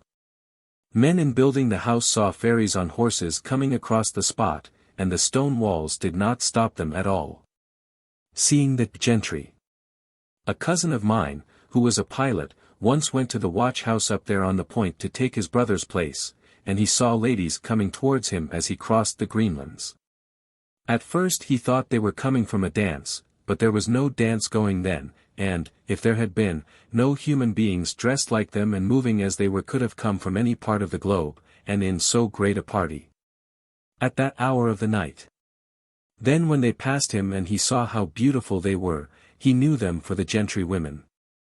Michael Reddy, our next witness, saw the gentry down on the Greenlands in regimentals like an army, and in daylight.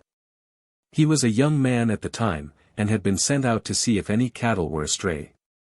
And this is what Michael Reddy, of Ross's Point, now a sailor on the ship Tartar, sailing from Sligo to neighbouring ports on the Irish coast. Asserts in confirmation of Owen Conway's statement about him, I saw the gentry on the strand, at Lower Ross's Point, about 40 years ago. It was afternoon. I first saw one of them like an officer pointing at me what seemed a sword, and when I got on the Greenlands I saw a great company of gentry, like soldiers, in red, laughing and shouting. Their leader was a big man, and they were ordinary human size. As a result of this vision, I took to my bed and lay there for weeks. Upon another occasion, late at night, I was with my mother milking cows, and we heard the gentry all round us talking, but could not see them. Going to the gentry through death, dreams, or trance. John Oakenway, one of the most reliable citizens of Upper Ross's Point, offers the following testimony concerning the gentry: in olden times the gentry were very numerous about forts and here on the Greenlands, but rarely seen. They appeared to be the same as any living men. When people died it was said the gentry took them, for they would afterwards appear among the gentry. We had a ploughman of good habits who came in one day too late for his morning's work, and he in excuse very seriously said, "Maybe if you had travelled all night as much as I have you wouldn't talk." I was away with the gentry, and save for a lady I couldn't have been back now. I saw a long hall full of many people. Some of them I knew and some I did not know. The lady saved me by telling me to eat no food there, however enticing it might be. A young man at Drumcliff was taken, in a trance state, and was with the Daoin Mitha some time, and then got back. Another man, whom I knew well, was haunted by the gentry for a long time, and he often went off with them, apparently in a dream or trance state. Sidhe, music. The story which now follows substantiates the testimony of cultured Irish seers that at Lower Ross's Point the music of the Sidhe can be heard. 3 women were gathering shellfish, in the month of March. On the lowest point of the strand, Lower Ross's or Wren Point, when they heard the most beautiful music. They set to work to dance with it, and danced themselves sick. They then thanked the invisible musician and went home. The testimony of a college professor. Our next witness is the Rev.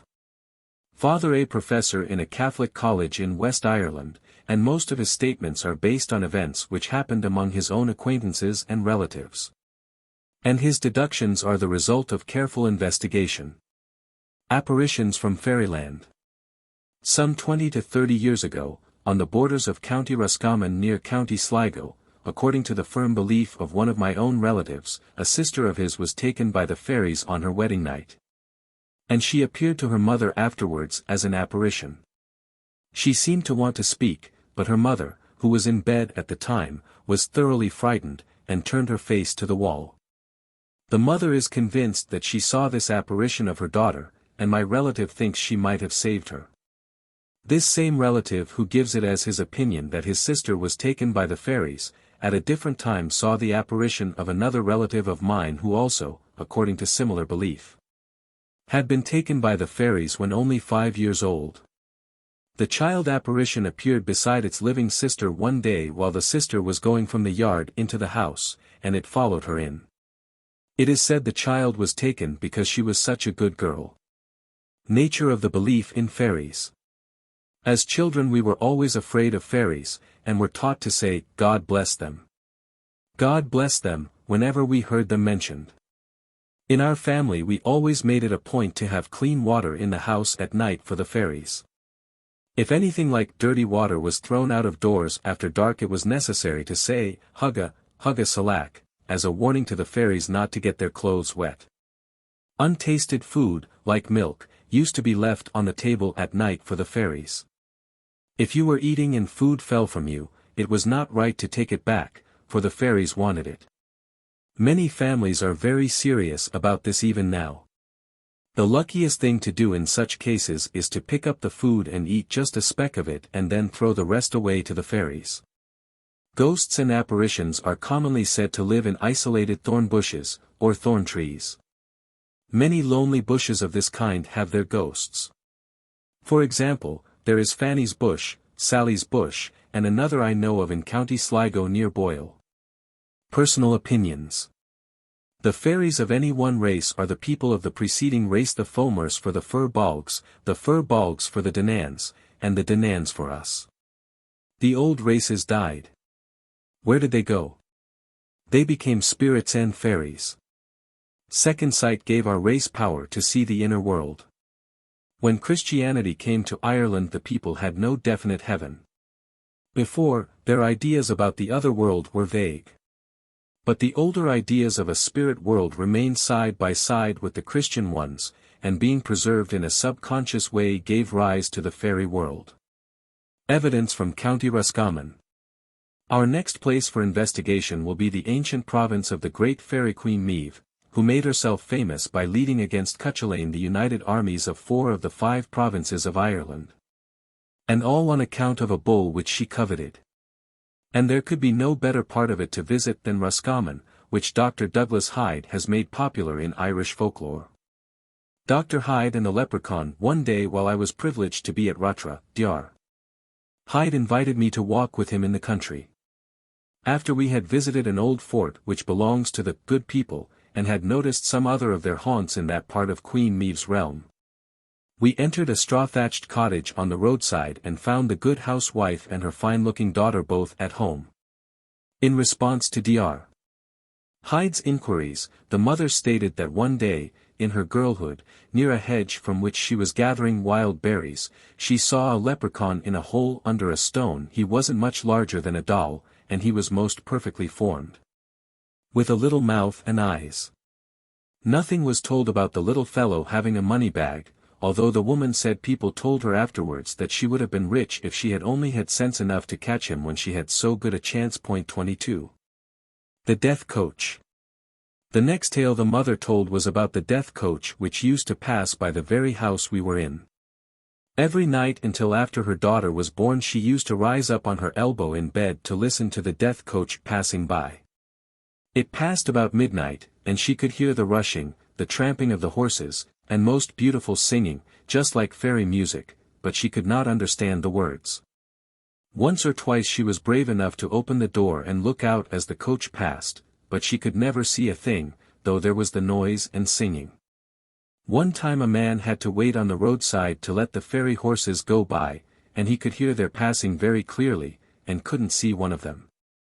When we got home, Dr. Hyde told me that the fairies of the region are rarely seen. The people usually say that they hear or feel them only. The good people and Mr. Gilleran, after the mother had testified, the daughter, who is quite of the younger generation, gave her own opinion. She said that the good people live in the forts and often take men and women or youths who pass by the forts after sunset, that Mr. Gilleran, who died not long ago, once saw certain dead friends and recognized among them those who were believed to have been taken and those who died naturally, and that he saw them again when he was on his deathbed. We have here, as in so many other accounts, a clear connection between the realm of the dead and fairyland. The testimony of a Loch Drg seer. Neil Colton, 73 years old, who lives in Tamlack Townland, on the shores of Loch Derg, County Donegal, has a local reputation for having seen the gentle folk, and so I called upon him. As we sat round his blazing turf fire, and in the midst of his family of 3 sturdy boys, for he married late in life, this is what he related. A girl recovered from fairy. One day, just before sunset in midsummer, and I a boy then, my brother and cousin and myself were gathering bilberries, whortleberries, up by the rocks at the back of here, when all at once we heard music. We hurried round the rocks, and there we were within a few hundred feet of 6 or 8 of the gentle folk, and they dancing. When they saw us, a little woman dressed all in red came running out from them towards us, and she struck my cousin across the face with what seemed to be a green rush. We ran for home as hard as we could, and when my cousin reached the house she fell dead. Father saddled a horse and went for Father Ryan. When Father Ryan arrived, he put a stole about his neck and began praying over my cousin and reading psalms and striking her with the stole, and in that way brought her back.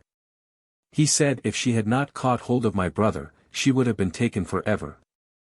The gentle folk are not earthly people, they are a people with a nature of their own. Even in the water there are men and women of the same character. Others have caves in the rocks, and in them rooms and apartments. These races were terribly plentiful 100 years ago, and they'll come back again.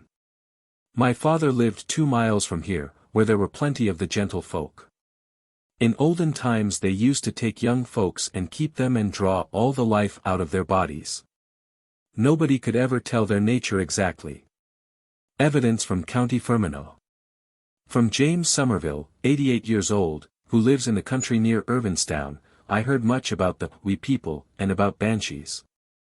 And then the following remarkable story concerning the good people: traveling clairvoyance through fairy agency. From near Edernay, County Fermanagh, about 70 years ago, a man whom I knew well was taken to America on Hallow Eve night, and they, the good people, made him look down a chimney to see his own daughter cooking at a kitchen fire. Then they took him to another place in America, where he saw a friend he knew. The next morning he was at his own home here in Ireland. This man wrote a letter to his daughter to know if she was at the place and at the work on Hallow Eve night, and she wrote back that she was. He was sure that it was the good people who had taken him to America and back in one night. Evidence from County Antrim. At the request of Major R. G. Barry, MRA, of Richel Castle, Armagh, Mr. H. Higginson, of Glenaby, County Antrim, collected all the material he could find concerning the fairy tradition in his part of County Antrim, and sent to me the results, from which I have selected the very interesting, and, in some respects, unique tales which follow. The Fairies and the Weaver. Ned Judge, of Sophie's Bridge, was a weaver. Every night after he went to bed the weaving started of itself, and when he arose in the morning he would find the dressing which had been made ready for weaving so broken and entangled that it took him hours to put it right. Yet with all this drawback he got no poorer, because the fairies left him plenty of household necessaries, and whenever he sold a web of cloth, he always received treble the amount bargained for. Meeting 2 regiments of them. William Megary, of Ballinderry, as his daughter who is married to James Megary, J.P. told me, was one night going to Crumlin on horseback for a doctor, when after passing through Glenaby he met just opposite the vicarage 2 regiments of them, the fairies, coming along the road towards Glenaby. One regiment was dressed in red and one in blue or green uniform. They were playing music, but when they opened out to let him pass through the middle of them the music ceased until he had passed by. In Cuchulain's country, a civil engineer's testimony. In the heroic days of pagan Ireland, as tradition tells, the ancient earthworks, now called the Navan Rings, just outside Armagh, were the stronghold of Cuchulain and the Red Branch Knights. And, later, under Patrick, Armagh itself, one of the old mystic centres of Erin, became the ecclesiastical capital of the Gaels. And from this romantic country, one of its best-informed native sons, a graduate civil engineer of Dublin University, offers the following important evidence. The fairies are the dead. When I was a youngster near Armagh, I was kept good by being told that the fairies could take bad boys away. The same belief about the fairies, however, is different, as I discovered when I grew up. The old people in County Armagh seriously believe that the fairies are the spirits of the dead. And they say that if you have many friends deceased you have many friendly fairies, or if you have many enemies deceased you have many fairies looking out to do you harm. Food offerings to place fairies. It was very usual formerly, and the practice is not yet given up, to place a bed, some other furniture, and plenty of food in a newly constructed dwelling the night before the time fixed for moving into it. And if the food is not consumed, and the crumbs swept up by the door in the morning, the house cannot safely be occupied. I know of 2 houses now that have never been occupied, because the fairies did not show their willingness and goodwill by taking food so offered to them. On the slopes of Slieve Gullion. In climbing to the summit of Cuchulain's mountain, which overlooks parts of the territory made famous by the cattle raid of Cooley, I met John O'Hare, 68 years old, of Longfield Townland, leading his horse to pasture, and I stopped to talk with him about the good people. The good people in this mountain, he said, are the people who have died and been taken. The mountain is enchanted. The fairy overflowing of the meal chest. An old woman came to the wife of Stephen Callahan and told her not to let Stephen cut a certain hedge. "It is where we shelter at night," the old woman added, and Mrs. Callahan recognized the old woman as one who had been taken in confinement. A few nights later the same old woman appeared to Mrs. Callahan and asked for charity, and she was offered some meal, which she did not take. Then she asked for lodgings, but did not stop. When Mrs. Callahan saw the meal chest next morning, it was overflowing with meal. It was the old woman's gift for the hedge. The testimony of two Drummond recipients. After my friend, the Reverend Father L. Danann, C.C. of Drummond, County Armagh, had introduced me to Alice Cunningham, of his parish, and she had told much about the gentlefolk. She emphatically declared that they do exist, and this in the presence of Father Danann, because she has often seen them on Carrickbroad Mountain, near where she lives. And she then reported as follows concerning enchanted Slieve Gullion. The Sidhe, guardian of Slieve Gullion, the top of Slieve Gullion is a very gentle place. A fairy has her house there by the lake, but she is invisible. She interferes with nobody. I hear of no gentler places about here than Carrickbroad and Slieve Gullion. Father Danann and L. called next upon Thomas McCrink and his wife at Carrickfamain, because Mrs. McCrink claims to have seen some of the good people, and this is her testimony. Nature of the good people, I've heard and felt the good people coming on the wind. And I once saw them down in the middle field on my father's place playing football. They are still on earth. Among them are the spirits of our ancestors. And these rejoice whenever good fortune comes our way, for I saw them before my mother won her land, after a long legal contest, in the field rejoicing.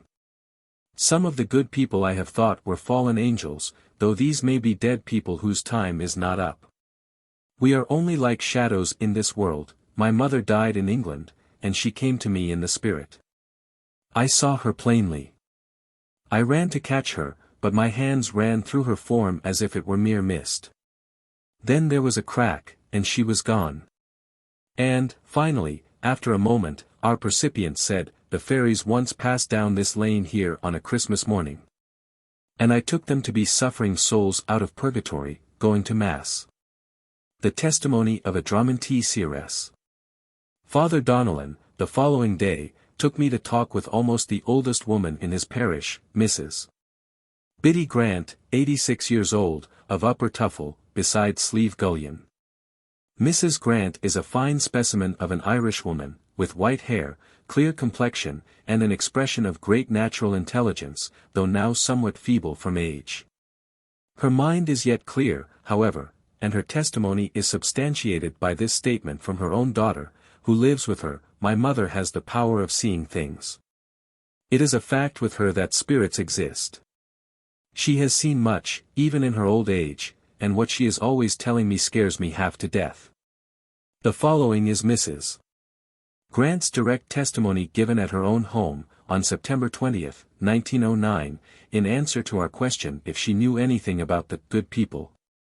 "Seeing the good people as the dead, I saw them once as plain as can be, big, little, old, and young. I was in bed at the time, and a boy whom I had reared since he was born was lying ill beside me. Two of them came and looked at him, then came in three of them. One of them seemed to have something like a book, and he put his hand to the boy's mouth, then he went away, while others appeared, opening the back window to make an avenue through the house, and through this avenue came great crowds. At this I shook the boy, and said to him, 'Do you see anything?' 'No,' he said, but as I made him look a second time he said, 'I do.' After that he got well. These good people were the spirits of our dead friends, but I could not recognize them. I have often seen them that way while in my bed. Many women are among them. I once touched a boy of theirs, and he was just like feathers in my hand. There was no substance in him, and I knew he wasn't a living being. I don't know where they live. I've heard they live in the carriage rocks. Many a time I've heard of their taking people or leading them astray. They can't live far away when they come to me in such a rush. They are as big as we are. I think these fairy people are all through this country and in the mountains. An apparition of a Sidhe woman. At a wake I went out of doors at midnight and saw a woman running up and down the field with a strange light in her hand. I called out my daughter, but she saw nothing, though all the time the woman dressed in white was in the field, shaking the light and running back and forth as fast as you could wink. I thought the woman might be the spirit of Nancy Frink, but I was not sure. Cf. pages 60 ff, 83, 155, 215. Evidence from Loch Gur, County Limerick. One of the most interesting parts of Ireland for the archaeologist and for the folklorist alike is the territory immediately surrounding Loch Gur, County Limerick. Shut in for the most part from the outer world by a circle of low-lying hills on whose summits fairy goddesses yet dwell invisibly, this region, famous for its numerous and well-preserved cromlechs, dolmens, menhirs, and tumuli, and for the rare folk traditions current among its peasantry, has long been popularly regarded as a sort of otherworld preserve haunted by fairy beings, who dwell both in its waters and on its land. There seems to be no reasonable doubt that in pre-Christian times the Loch Gur country was a very sacred spot, a mystic center for pilgrimages and for the celebration of Celtic religious rites, including those of initiation. The loch is still enchanted, but once in 7 years the spell passes off it, and it then appears like dry land to anyone that is fortunate enough to behold it. At such a time of disenchantment a tree is seen growing up through the lake bottom, a tree like the strange world tree of Scandinavian myth. The tree is covered with a green cloth, and under it sits the lake's guardian, a woman knitting. 23. The peasantry about Loch Gur still believe that beneath its waters there is one of the chief entrances in Ireland to Tir na Nog, the land of youth, the fairy realm. And when a child is stolen by the Munster fairies, Loch Gur is conjectured to be the place of its unearthly transmutation from the human to the fairy state. To my friend, Count John de Salis, of Balliol College, I am indebted for the following legendary material, collected by him on the fairy-haunted Loch Gur estate, his ancestral home, and annotated by the Reverend J. F. Lynch, one of the best-informed antiquarians living in that part of South Ireland. The fairy goddesses, Anan Fennel, or Finnan. There are 2 hills near Loch Gur upon whose summit sacrifices and sacred rites used to be celebrated according to living tradition. One, about 3 miles southwest of the lake, is called Knock Ain, Ain or Ain being the name of an ancient Irish goddess, derived from an, bright. The other, the highest hill on the lake shores, is called Knock Fennel or Hill of the Goddess Fennel, from Finnan or Finnine or Finnin, a form of Finn, white. The peasantry of the region call Ain one of the good people. 24. And they say that Fennel, apparently her sister goddess or a variant of herself, lived on the top of Knock Fennel, termed Finnan in a state paper dated 1200. The fairy boat race. Different old peasants have told me that on clear calm moonlight nights in summer, fairy boats appear racing across Loch Gur. The boats come from the eastern side of the lake, and when they have arrived at Garrett Island, where the Desmond Castle lies in ruins, they vanish behind Knock Adun. There are 4 of these phantom boats, and in each there are 2 men rowing and a woman steering. No sound is heard, though the seer can see the weird silvery splash of the oars and the churning of the water at the bows of the boats as they shoot along. It is evident that they are racing, because one boat gets ahead of the others, and all the rowers can be seen straining at the oars. Boats and occupants seem to be transparent, and you cannot see exactly what their nature is. One old peasant told me that it is the shining brightness of the clothes on the phantom rowers and on the women who steer which makes them visible. Another man, who is about 40 years of age, and as far as I know of good habits, assures me that he also has seen this fairy boat race, and that it can still be seen at the proper season. The Bean Tie. 25. The Bean Tie, the fairy housekeeper of the enchanted submerged castle of the Earl of Desmond, is supposed to appear sitting on ancient earthen monument shaped like a great chair and hence called Swithechan. The housekeeper's little seat, on Knock Adun, hill of the fort, which juts out into the loch. The Bean Tie, as I have heard an old peasant tell the tale, was once asleep on her seat, when the Boicheline 26 or little herd boy stole her golden comb. When the Beantai awoke and saw what had happened, she cast a curse upon the cattle of the Boicheline, and soon all of them were dead, and then the little herd boy himself died. But before his death he ordered the golden comb to be cast into the loch. 27. Loch Gur fairies in general. The peasantry in the Loch Gur region commonly speak of the good people or of the kind people or of the little people, their names for the fairies. The leprechaun indicates the place where hidden treasure is to be found. If the person to whom he reveals such a secret makes it known to a second person, the first person dies, or else no money is found. In some cases the money is changed into ivy leaves or into furze blossoms. I am convinced that some of the older peasants still believe in fairies. I used to go out on the lake occasionally on moonlight nights, and an old woman supposed to be a wise woman, a seeress, hearing about my doing this, told me that under no circumstances should I continue the practice. For fear of them people, the fairies.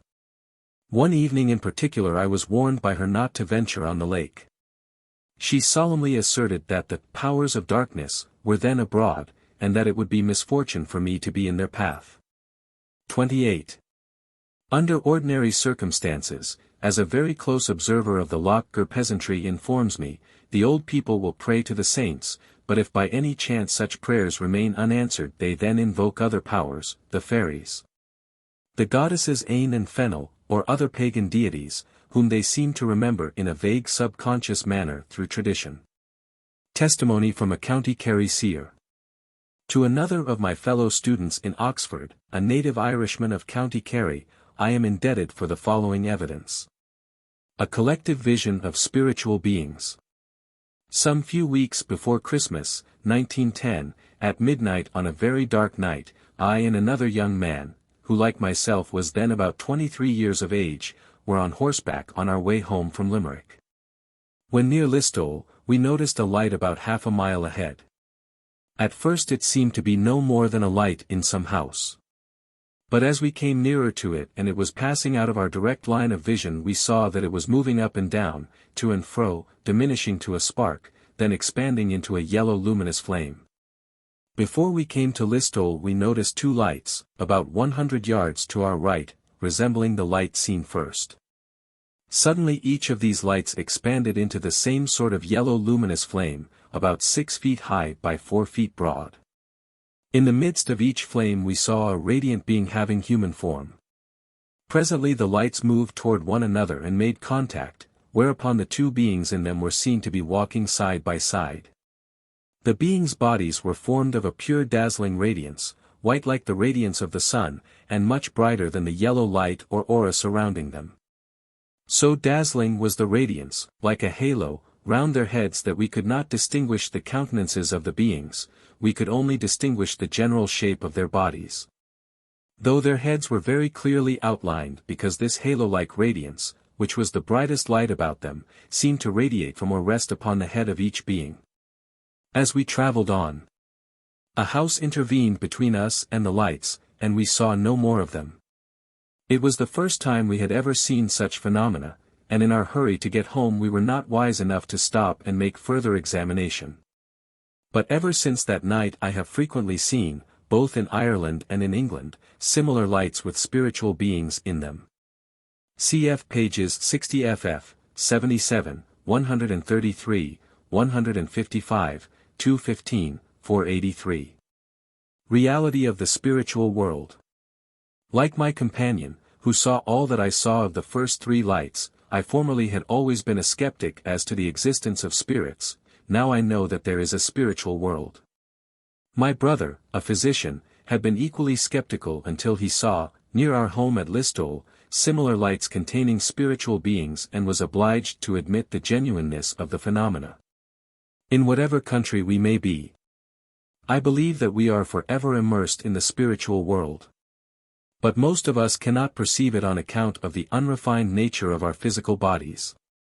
Through meditation and psychical training one can come to see the spiritual world and its beings. We pass into the spirit realm at death and come back into the human world at birth, and we continue to reincarnate until we have overcome all earthly desires and mortal appetites. Then the higher life is open to our consciousness and we cease to be human, we become divine beings. Recorded in Oxford, England, August 12, 1911. 3. In Scotland. Introduction by Alexander Carmichael, Honourable LL.D. Of the University of Edinburgh, author of Carmina Gadelica. The belief in fairies was once common throughout Scotland Highland and Lowland. It is now much less prevalent even in the Highlands and Islands, where such beliefs linger longer than they do in the Lowlands. But it still lives among the old people, and is privately entertained here and there even among younger people. And some who hold the belief declare that they themselves have seen fairies. Various theories have been advanced as to the origin of fairies and as to the belief in them. The most concrete form in which the belief has been urged has been by the Reverend Robert Kirk, minister of Aberfoyle, in Perthshire. 29. Another theory of the origin of fairies I took down in the island of Myanglade, Minglay.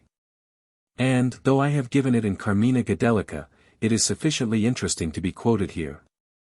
During October 1871, Roderick MacNeill, known as Ruaraid Mac Domwell, then 92 years of age, told it in Gaelic to the late J.F. Campbell of Islay and the writer, when they were storm-stayed in the precipitous island of Myanglade, Barra. The proud angel fomented a rebellion among the angels of heaven, where he had been a leading light. He declared that he would go and found a kingdom for himself. When going out at the door of heaven, the proud angel brought prickly lightning and biting lightning out of the doorstep with his heels. Many angels followed him, so many that at last the son called out, "Father! Father! The city is being emptied," whereupon the father ordered that the gates of heaven and the gates of hell should be closed. This was instantly done. And those who were in, and those who were out, while the hosts who had left heaven and had not reached hell flew into the holes of the earth, like the stormy petrels. These are the fairy folk ever since doomed to live under the ground, and only allowed to emerge where and when the king permits. They are never allowed abroad on Thursday, that being Columba's day, nor on Friday, that being the sun's day. Nor on Saturday, that being Mary's day, nor on Sunday, that being the Lord's day. God be between me and every fairy, every ill wish and every druidry. Today is Thursday on sea and land. I trust in the king that they do not hear me. On certain nights when their Brythonic bowers are open and their lamps are lit, and the song and the dance are moving merrily, the fairies may be heard singing light-heartedly. Not of the seed of Adam are we, nor is Abraham our father, but of the seed of the proud angel, driven forth from heaven. The fairies entered largely into the lives and into the folklore of the Highland people. And the following examples of things named after the fairies indicate the manner in which the fairies dominated the minds of the people of Gaeldom: Tain Sith, fairy fire, ignis fatuus. Break a Sith, fairy marks, livid spots appearing on the faces of the dead or dying. Markacht Shith, fairy riding, paralysis of the spine in animals, alleged to be brought on by the fairy mouse riding across the backs of animals while they are lying down. Pyob Shith, fairy pipe or elfin pipe, generally found in ancient underground houses. Miaran na na Sith, the thimble of the fairy woman, the foxglove. Lion na na Sith, lint of the fairy woman, fairy flax, said to be beneficial in certain illnesses, and Curacan na na Sith, cortical of the fairy woman, the shell of the blue valilla. In place name Sith, fairy, is common. Glenshee, in Perthshire, is said to have been full of fairies, but the screech of the steam whistle frightened them underground. There is scarcely a district of the Highlands without its fairy knoll, generally the greenest hillock in the place.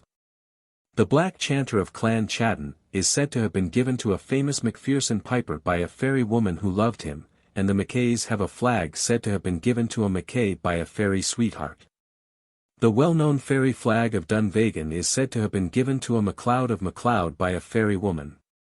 And the Macromans of Borrig, pipers to the MacLeods of MacLeod, had a chanter called Sciencer Ergid na na Sith, the silver chanter of the fairy woman. A family in North Uist is known as Dubsith, Black Fairy, from a tradition that the family had been familiar with the fairies in their secret flights and nightly migrations. Donald MacAllister, 79 years of age, crofter, Drew McGinner, Aaron, told me, in the year 1895, the following story in Gaelic: the fairies were dwelling in the knoll, and they had a near neighbor who used to visit them in their home. The man used to observe the ways of the fairies and to do as they did. The fairies took a journey upon them to go to Ireland, and the man took upon him to go with them. Every single fairy of them caught a ragwort and went astride it, and they were pell-mell, every knee of them across the Irish Ocean in an instant, and across the Irish Ocean was the man after them, astride a ragwort like one of themselves. A little wee tiny fairy shouted and asked her they all ready, and all the others replied that they were, and the little fairy called out, "My king at my head. Going across in my haste. On the crests of the waves. To Ireland. Follow me," said the king of the fairies, and away they went across the Irish Ocean, every mother's son of them astride his ragwort. Macuga, cook, did not know on earth how he would return to his native land, but he leapt upon the ragwort as he saw the fairies do, and he called as he heard them call, and in an instant he was back in Erin. But he had got enough of the fairies on this trip itself, and he never went with them again. The fairies were wont to take away infants and their mothers, and many precautions were taken to safeguard them till purification and baptism took place, when the fairy power became ineffective. Placing iron about the bed, burning leather in the room, giving mother and child the milk of a cow which had eaten of the mothan, pearlwort, pinguicula vulgaris, a plant of virtue, and similar means were taken to ensure their safety. If the watching women neglected these precautions, the mother or child or both were spirited away to the fairy bower. Many stories are current on this subject. Sometimes the fairies help human beings with their work, coming in at night to finish the spinning or the housework, or to thresh the farmer's corn or fan his grain. On such occasions they must not be molested nor interfered with, even in gratitude. If presented with a garment they will go away and work no more. This method of getting rid of them is often resorted to, as it is not easy always to find work for them to do.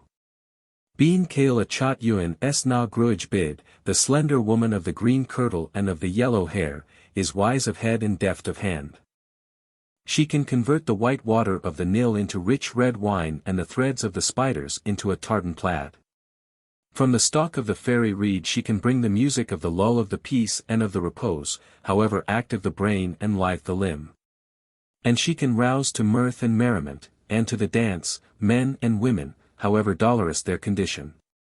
From the bower could be heard the pipe and the song and the voice of laughter as the fairies set and reeled in the mazes of the dance. Sometimes a man hearing the merry music and seeing the wonderful light within would be tempted to go in and join them, but woe to him if he omitted to leave a piece of iron at the door of the bower on entering. For the cunning fairies would close the door and the man would find no egress. There he would dance for years, but to him the years were as one day while his wife and family mourned him as dead. The flint arrowheads so much prized by antiquarians are called in the Highlands Saghead Sidhe, fairy arrows. They are said to have been thrown by the fairies at the sons and daughters of men. The writer possesses one which was thrown at his own maidservant one night when she went to the peat stack for peats. She was aware of something whizzing through the silent air, passing through her hair, grazing her ear and falling at her feet. Stooping in the bright moonlight the girl picked up a fairy arrow. "But faith is dead, such things do not happen now," said a courteous informant. If not quite dead it is almost dead, hastened by the shifting of population, the establishment of means of communication, the influx of tourists, and the scorn of the more materialistic of the incomers and of the people themselves. Edinburgh. October 1910. Aberfoyle, the country of Robert Kirk. My first hunt for fairies in Scotland began at Aberfoyle, where the Highlands and the Lowlands meet, and in the very place where Robert Kirk, the minister of Aberfoyle, was taken by them, in the year 1692. The minister spent a large part of his time studying the ways of the good people, and he must have been able to see them, for he was a seventh son. Mrs. J. MacGregor, who keeps the key to the old churchyard where there is a tomb to Kirk, though many say there is nothing in it but a coffin filled with stones, told me that Kirk was taken into the fairy knoll, which she pointed to just across a little valley in front of us, and is there yet, for the hill is full of caverns, and in them the good people have their homes. And she added that Kirk appeared to a relative of his after he was taken, and said that he was in the power of the good people, and couldn't get away. But, says he, I can be set free if you will have my cousin do what I tell him when I appear again at the christening of my child in the parsonage. According to Mr. Andrew Lang, who reports the same tradition in more detail in his admirable introduction to the Secret Commonwealth, the cousin was Graham of Duchray, and the thing he was to do was to throw a dagger over Kirk's head. Graham was at hand at the christening of the posthumous child, but was so astonished to see Kirk appear as Kirk said he would, that he did not throw the dagger, and so Kirk became a perpetual prisoner of the good people. After having visited Kirk's tomb, I called on the Reverend William M. Taylor, the present successor of Kirk, and, as we sat together in the very room where Kirk must have written his Secret Commonwealth, he told me that tradition reports Kirk as having been taken by the fairies while he was walking on their hill, which is but a short way from the parsonage.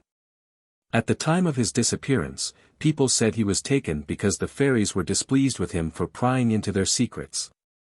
At all events, it seems likely that Kirk was taken ill very suddenly with something like apoplexy while on the fairy knoll, and died there. I have searched the presbytery books, and find no record of how Kirk's death really took place. But of course there is not the least doubt of his body being in the grave. So thus, according to Mr. Taylor, we are to conclude that if the fairies carried off anything, it must have been the spirit or soul of Kirk. I talked with others round Aberfoyle about Kirk, and some would have it that his body and soul were both taken, and that what was buried was no corpse at all. Mrs. Margaret MacGregor, one of the few Gaelic speakers of the old school left in Aberfoyle, holds another opinion, for she said to me, nothing could be surer than that the good people took Kirk's spirit only. In the Aberfoyle country, the fairy faith, save for the stories about Kirk, which will probably persist for a long time yet, is rapidly passing. In fact, it is almost forgotten now. Up to 30 years ago, as Mr. Taylor explained, before the railway reached Aberfoyle, belief in fairies was much more common. Nowadays, he says, there is no real fairy lore among the peasants. 50 to 60 years ago there was. And in his opinion, the fairy people of 300 years ago in Scotland were a distinct race by themselves. They had never been human beings. The belief in them was a survival of paganism, and not at all an outgrowth of Christian belief in angelic hosts. A Scotch minister's testimony. A Protestant minister of Scotland will be our next witness. He is a native of Ross-shire, though he draws many of his stories from the Western Hebrides, where his calling has placed him. Because he speaks from personal knowledge of the living fairy faith as it was in his boyhood and is now, and chiefly because he has had the rare privilege of conscious contact with the fairy world, his testimony is of the highest value. Reality of fairies. When I was a boy I was a firm believer in fairies. And now as a Christian minister I believe in the possibility and also the reality of these spiritual orders, but I wish only to know those orders which belong to the realm of grace. It is very certain that they exist. I have been in a state of ecstasy, and have seen spiritual beings which form these orders. 30. I believe in the actuality of evil spirits, but people in the Highlands having put aside paganism, evil spirits are not seen now. This explanation was offered of how fairies may exist and yet be invisible. Our Saviour became invisible though in the body. And, as the scriptures suggest, I suppose we are obliged to concede a similar power of invisibility to spirits as well, good and evil ones alike. Precautions against fairies. I remember how an old woman pulled me out of a fairy ring to save me from being taken. If a mother takes some bindweed and places it burnt at the ends over her babe's cradle, the fairies have no power over the child. The bindweed is a common roadside convolvulus. As a boy, I saw two old women passing a babe over red-hot coals, and then drop some of the cinders in a cup of water and give the water to the babe to drink, in order to cure it of a fairy stroke. Fairy fights on Halloween. It is a common belief now that on Halloween the fairies, or the fairy hosts, have fights. Lichens on rocks after there has been a frost get yellowish red, and then when they thaw and the moisture spreads out from them the rocks are a bright red, and this bright red is said to be the blood of the fairies after one of their battles. Fairies and the Humpback. The following story by the present witness is curious, for it is the same story of a humpback which is so widespread. The fact that in Scotland the bump is removed or added by fairies as it is in Ireland, in Cornwall by pixies, and in Brittany by corrigans, goes far to prove the essential identity of these three orders of beings. The story comes from one of the remote Western Hebrides, Benbecula. A man who was a humpback once met the fairies dancing, and danced with their queen. And he sang with them, Monday, Tuesday, Wednesday, so well that they took off his hump, and he returned home a straight-bodied man. Then a tailor went past the same place, and was also admitted by the fairies to their dance. He caught the fairy queen by the waist, and she resented his familiarity. And in singing he added Thursday to their song and spoilt it. To pay the tailor for his rudeness and ill manners, the dancers took up the hump they had just removed from the first man and clapped it on his back, and the conceited fellow went home a humpback. Libations to fairies. An elder in my church knew a woman who was accustomed, in milking her cows, to offer libations to the fairies. 31 The woman was later converted to Christ and gave up the practice, and as a result one of her cows was taken by the fairies. Then she revived the practice. The fairy queen who watches over cows is called Gruagach in the islands, and she is often seen. In pouring libations to her and her fairies various kinds of stones, usually with hollows in them, are used. 32. In Lewis libations are poured to the goddess, or god, of the sea, called Shoni. 33 In order to bring in seaweed, until modern times in Iona similar libations were poured to a god corresponding to Neptune. In the Highlands. I had the pleasure as well as the great privilege of setting out from Inverness on a bright crisp September morning in company with Dr. Alexander Carmichael, the well-known folklorist of Scotland, to study the fairy faith as it exists now in the Highlands round Tuatha, a small country village about 20 miles distant. We departed by an early train. And soon reaching the Tuatha country began our search. Dr. Carmichael for evidence regarding rare and curious Scotch beliefs connected with folk magic, such as blood stopping at a distance and removing motes in the eye at a distance, and I for Highland ghosts and fairies. Our first experience was with an old man whom we met on the road between the railway station and the post office, who could speak only Gaelic. Dr. Carmichael talked with him a while, and then asked him about fairies, and he said there were some living in a cave some way off, but as the distance was rather too far we decided not to call on them. Then we went on to see the postmaster, Mr. John McDougall, and he told us that in his boyhood the country folk round Tuatha believed thoroughly in fairies.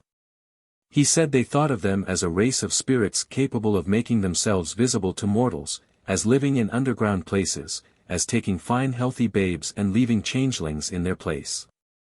These changelings would waste away and die in a short time after being left. So firmly did the old people believe in fairies then that they would ridicule a person for not believing. And now quite the reverse state has come about. 34. The testimony of John Dunbar of Inverine. We talked with other Highlanders in the country round Tuatha, and heard only echoes, mostly fragmentary, of what their forefathers used to believe about fairies. But at Inverine we discovered John Dunbar, a Highlander, who really knows the fairy faith and is not ashamed to explain it.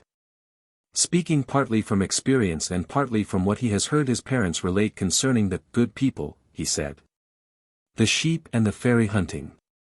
I believe people saw fairies, but I think one reason no one sees them now is because every place in this parish where they used to appear has been put into sheep, and deer, and grouse, and shooting.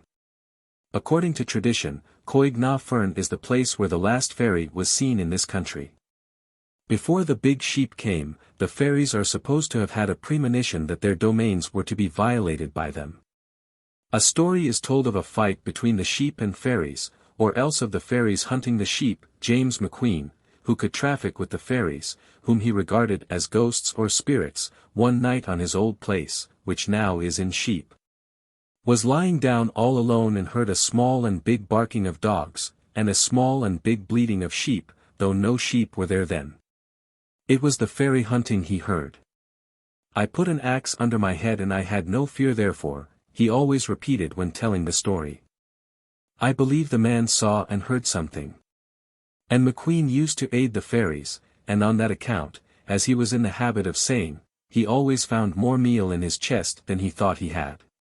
Fairies. My grandmother believed firmly in fairies, and I have heard her tell a good many stories about them. They were a small people dressed in green, and had dwellings underground in dry spots.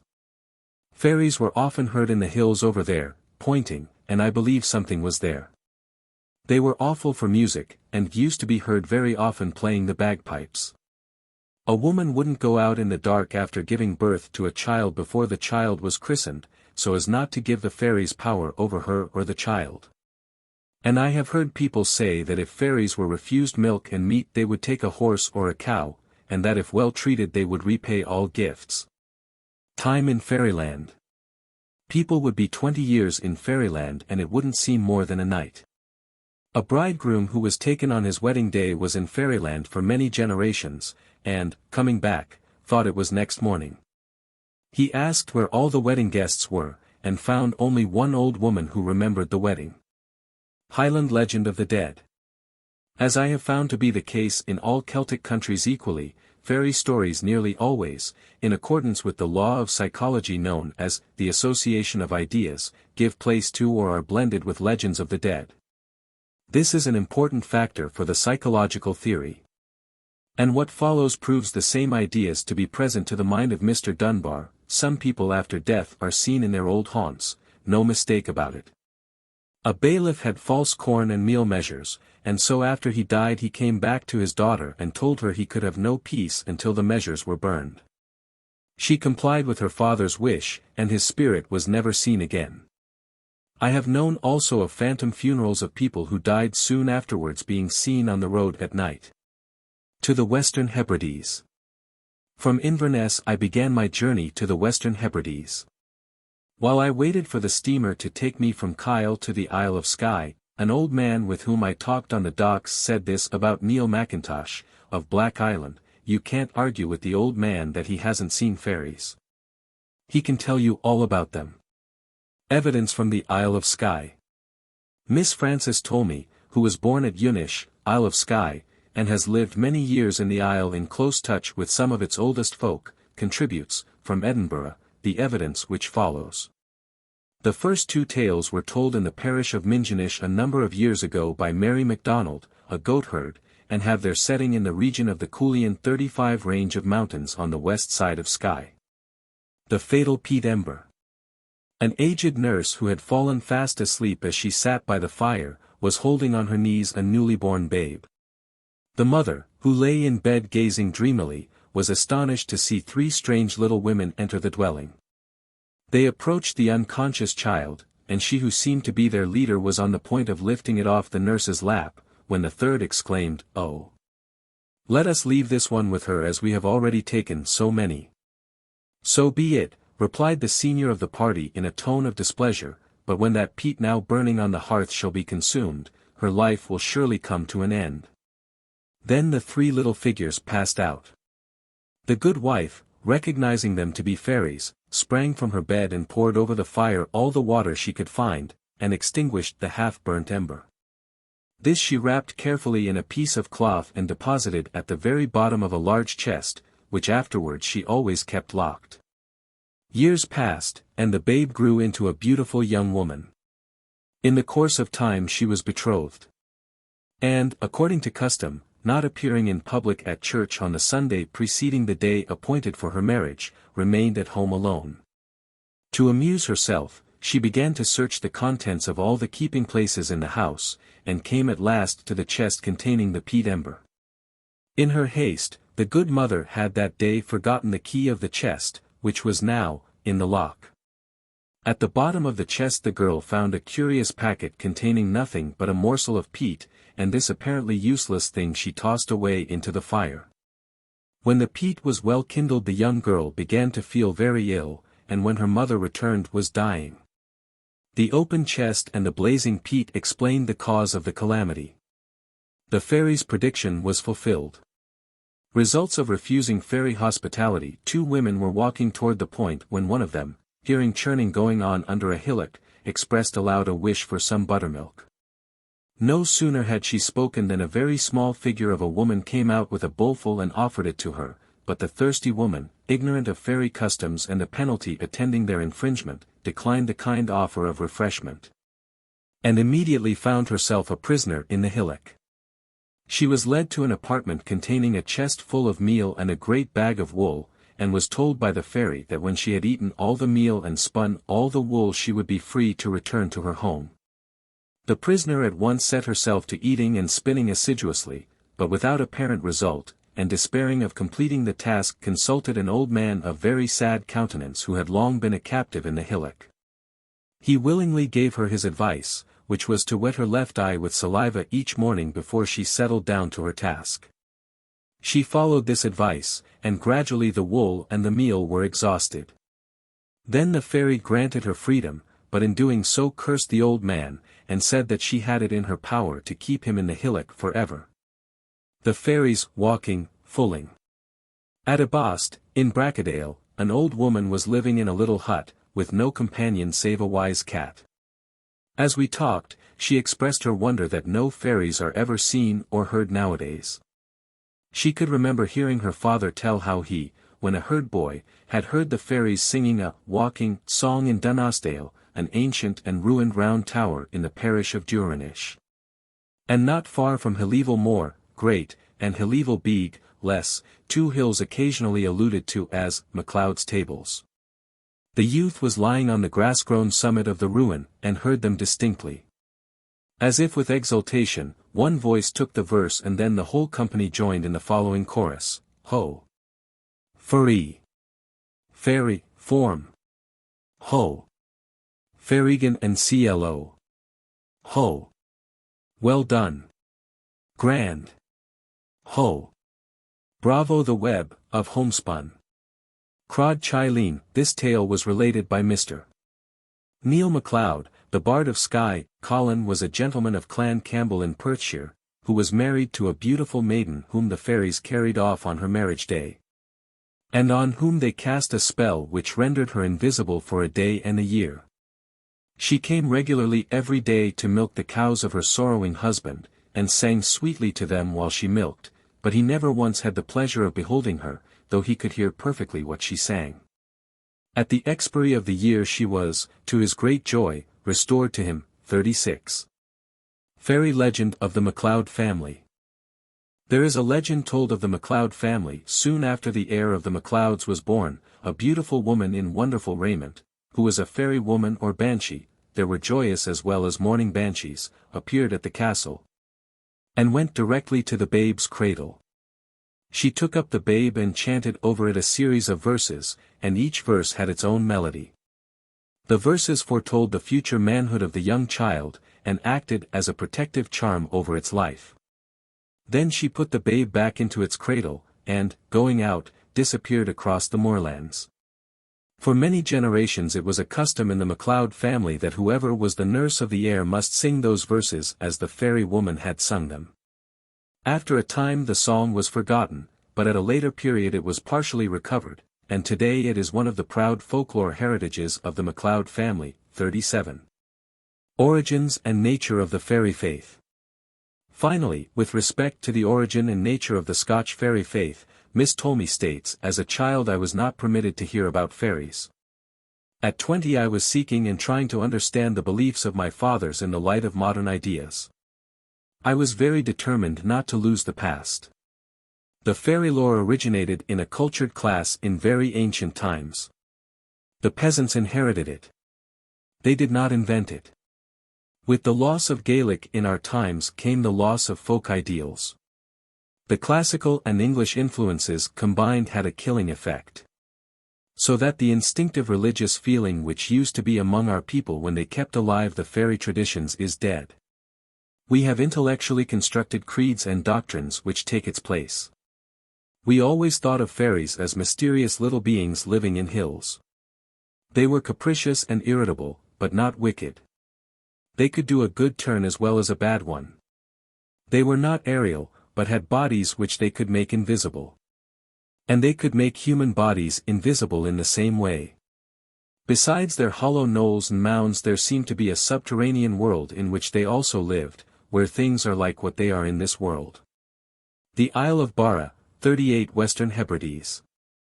We pass from Cuchulain's beautiful island to what is now the most Celtic part of Scotland, the Western Hebrides, where the ancient life is lived yet. And where the people have more than a faith in spirits and fairies. And no one of the Western Hebrides, perhaps excepting the tiny island of Archaeology, has changed less during the last 500 years than Barra. Our Barra guide and interpreter, Michael Buchanan, a native and a lifelong resident of Barra, is 70 years old, yet as strong and active as a city man at 50. He knows intimately every old man on the island, and as he was able to draw them out on the subject of the good people as no stranger could do, I was quite willing, as well as obliged on account of the Scotch Gaelic, to let him act on my behalf in all my collecting on Barra. Mr. Buchanan is the author of a little book called The MacNeills of Barra Genealogy, published in the year 1902. He was the official interpreter before the Commission of Inquiry which was appointed by the British Parliament in 1883 to search into the oppression of landlordism in the Highlands and Islands. And he acted in the same capacity before the Crofters Commission and the Deer Forest Commission. We therefore feel perfectly safe in allowing him to present, before our jury trying the fairy faith, the evidence of the Gaelic-speaking witnesses from Barra. John McNeill's testimony.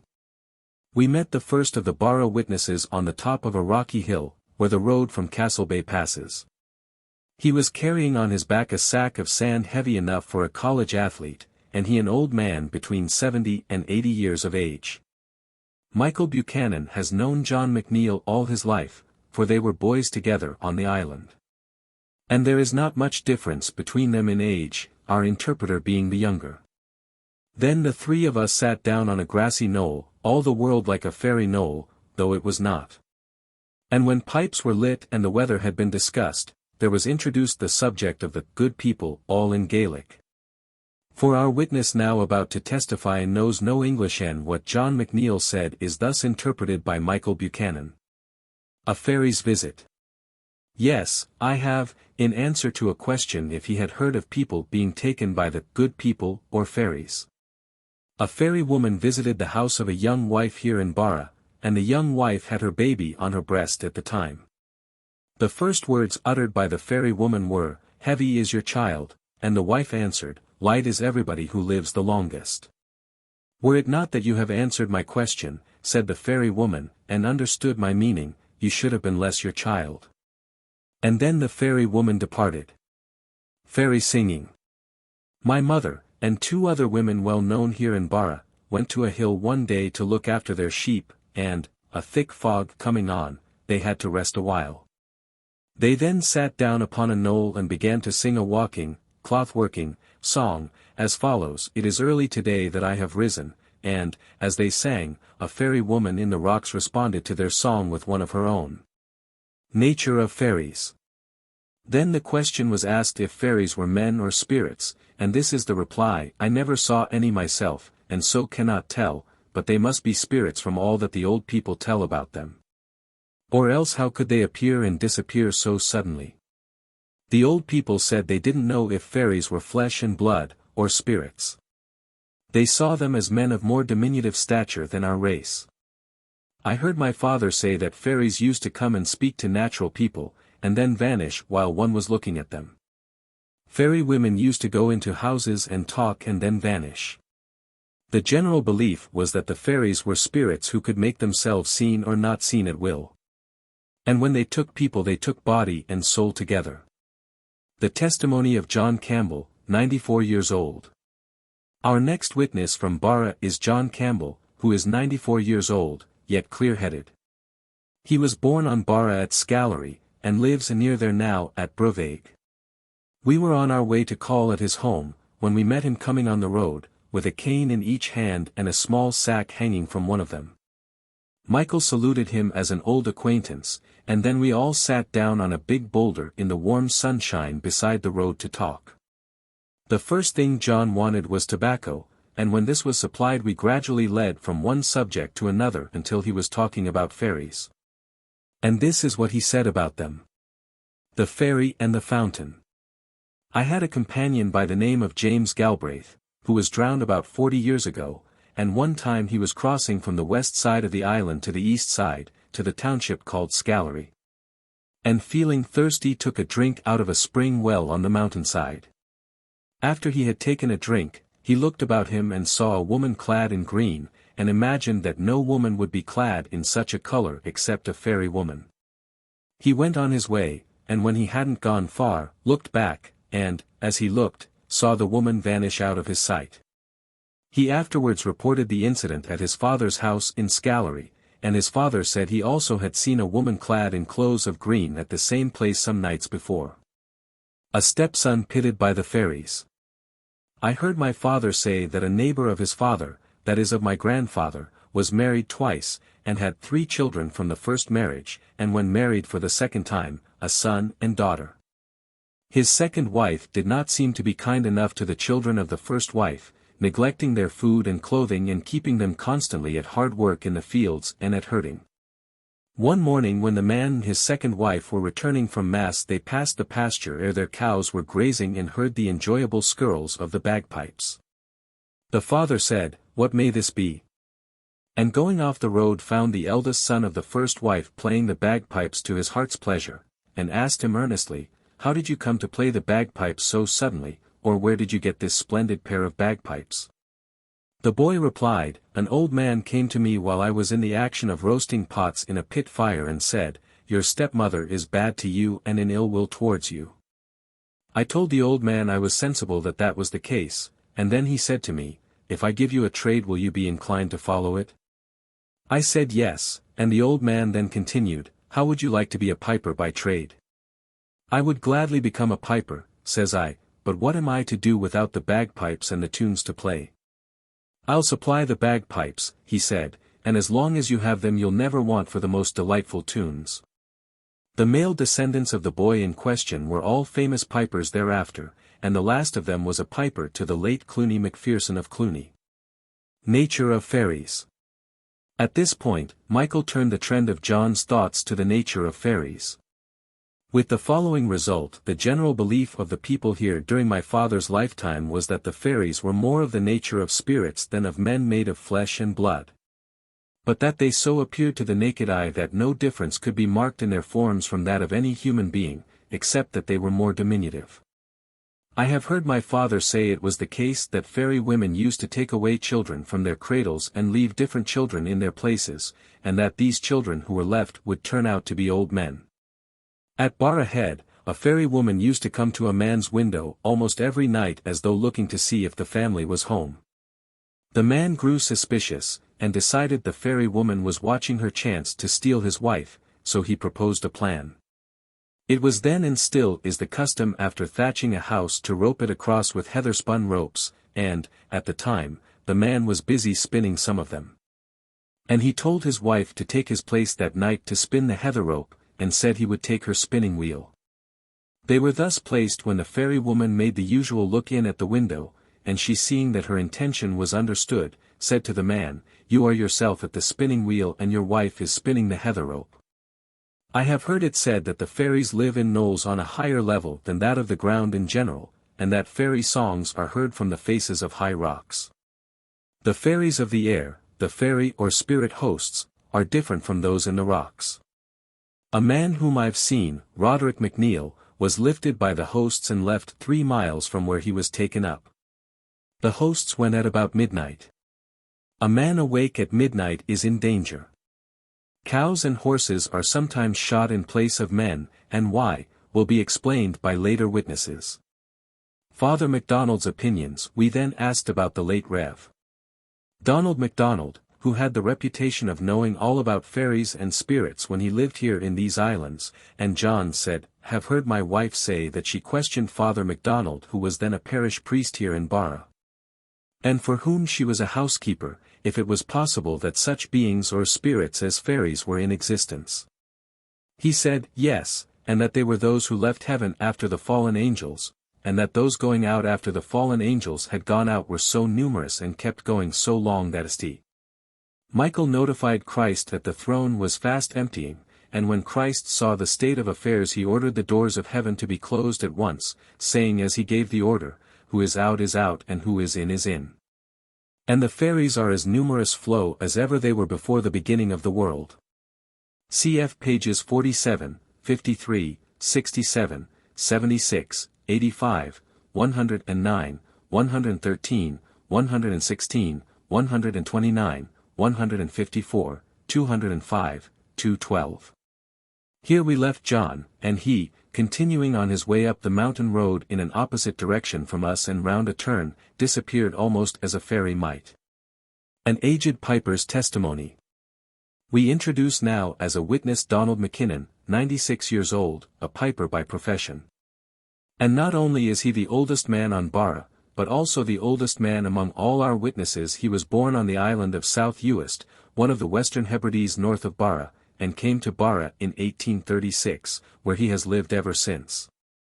In spite of being 4 years less than 100 in age, he greeted us very heartily, and as he did not wish us to sit inside, for his chimney happened not to be drawing very well, and was filling the straw-thatched cottage with peat smoke.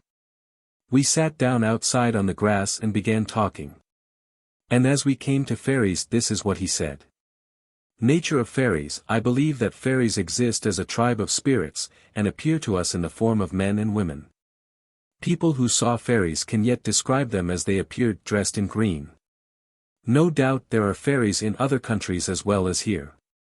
In my experience there was always a good deal of difference between the fairies and the hosts. The fairies were supposed to be living without material food, whereas the hosts were supposed to be living upon their own booty.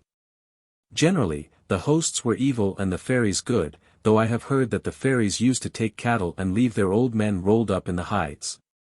One night an old witch was heard to say to the fairies outside the fold, "We cannot get anything tonight." The old men who were left behind in the hides of the animals taken, usually disappeared very suddenly. I saw 2 men who used to be lifted by the hosts. They would be carried from South Uist as far south as Barra Head, and as far north as Harris. Sometimes when these men were ordered by the hosts to kill men on the road they would kill instead either a horse or a cow, for in that way, so long as an animal was killed, the injunction of the hosts was fulfilled. To illustrate at this point the idea of fairies, Donald repeated the same legend told by our former witness, John Campbell, about the emptying of heaven and the doors being closed to keep the remainder of its population in. Then he told the following story about fairies. The fairy belt. I heard of an apprentice to carpentry who was working with his master at the building of a boat, a little distance from his house, and near the sea. He went to work one morning and forgot a certain tool which he needed in the boat building. He returned to his carpenter shed to get it, and found the shed filled with fairy men and women. On seeing him they ran away so greatly confused that one of the women forgot her belt, and he picked it up. In a little while she came back for the gourd, and asked him to give it her, but he refused to do so. Thereupon she promised him that he should be made master of his trade wherever his lot should fall without serving further apprenticeship. On that condition he gave her the gourd. And rising early next morning he went to the yard where the boat was building and put in 2 planks so perfectly that when the master arrived and saw them, he said to him, "Are you aware of anybody being in the building yard last night? For I see by the work done that I am more likely to be an apprentice than the person who put in those 2 planks, whoever he is. Was it you that did it?" The reply was in the affirmative, and the apprentice told his master the circumstances under which he gained the rapid mastership of his trade. Across the mountains. It was nearing sunset now, and a long mountain climb was ahead of us, and one more visit that evening, before we should begin our return to Castlebay, and so after this story we said a hearty goodbye to Donald. With regret at leaving him. When we reached the mountainside, one of the rarest of Barra's sights greeted us. To the north and south in the golden glow of a September twilight we saw the long line of the outer Hebrides like the rocky backbone of some submerged continent. The scene and colors on the land and ocean and in the sky seemed more like some magic vision, reflected from fairy by the good people for our delight, than a thing of our own world. Never was air clearer or sea calmer, nor could there be air sweeter than that in the mystic mountain stillness holding the perfume of millions of tiny blossoms of purple and white heather. And as the last honey bees were leaving the beautiful blossoms their humming came to our ears like low, strange music from fairyland. Marion MacLean of Barra, and her testimony. Our next witness to testify is a direct descendant of the ancient MacNeils of Barra. Her name now is Marion MacLean, and she lives in the mountainous centre of Barra at Upper Borv.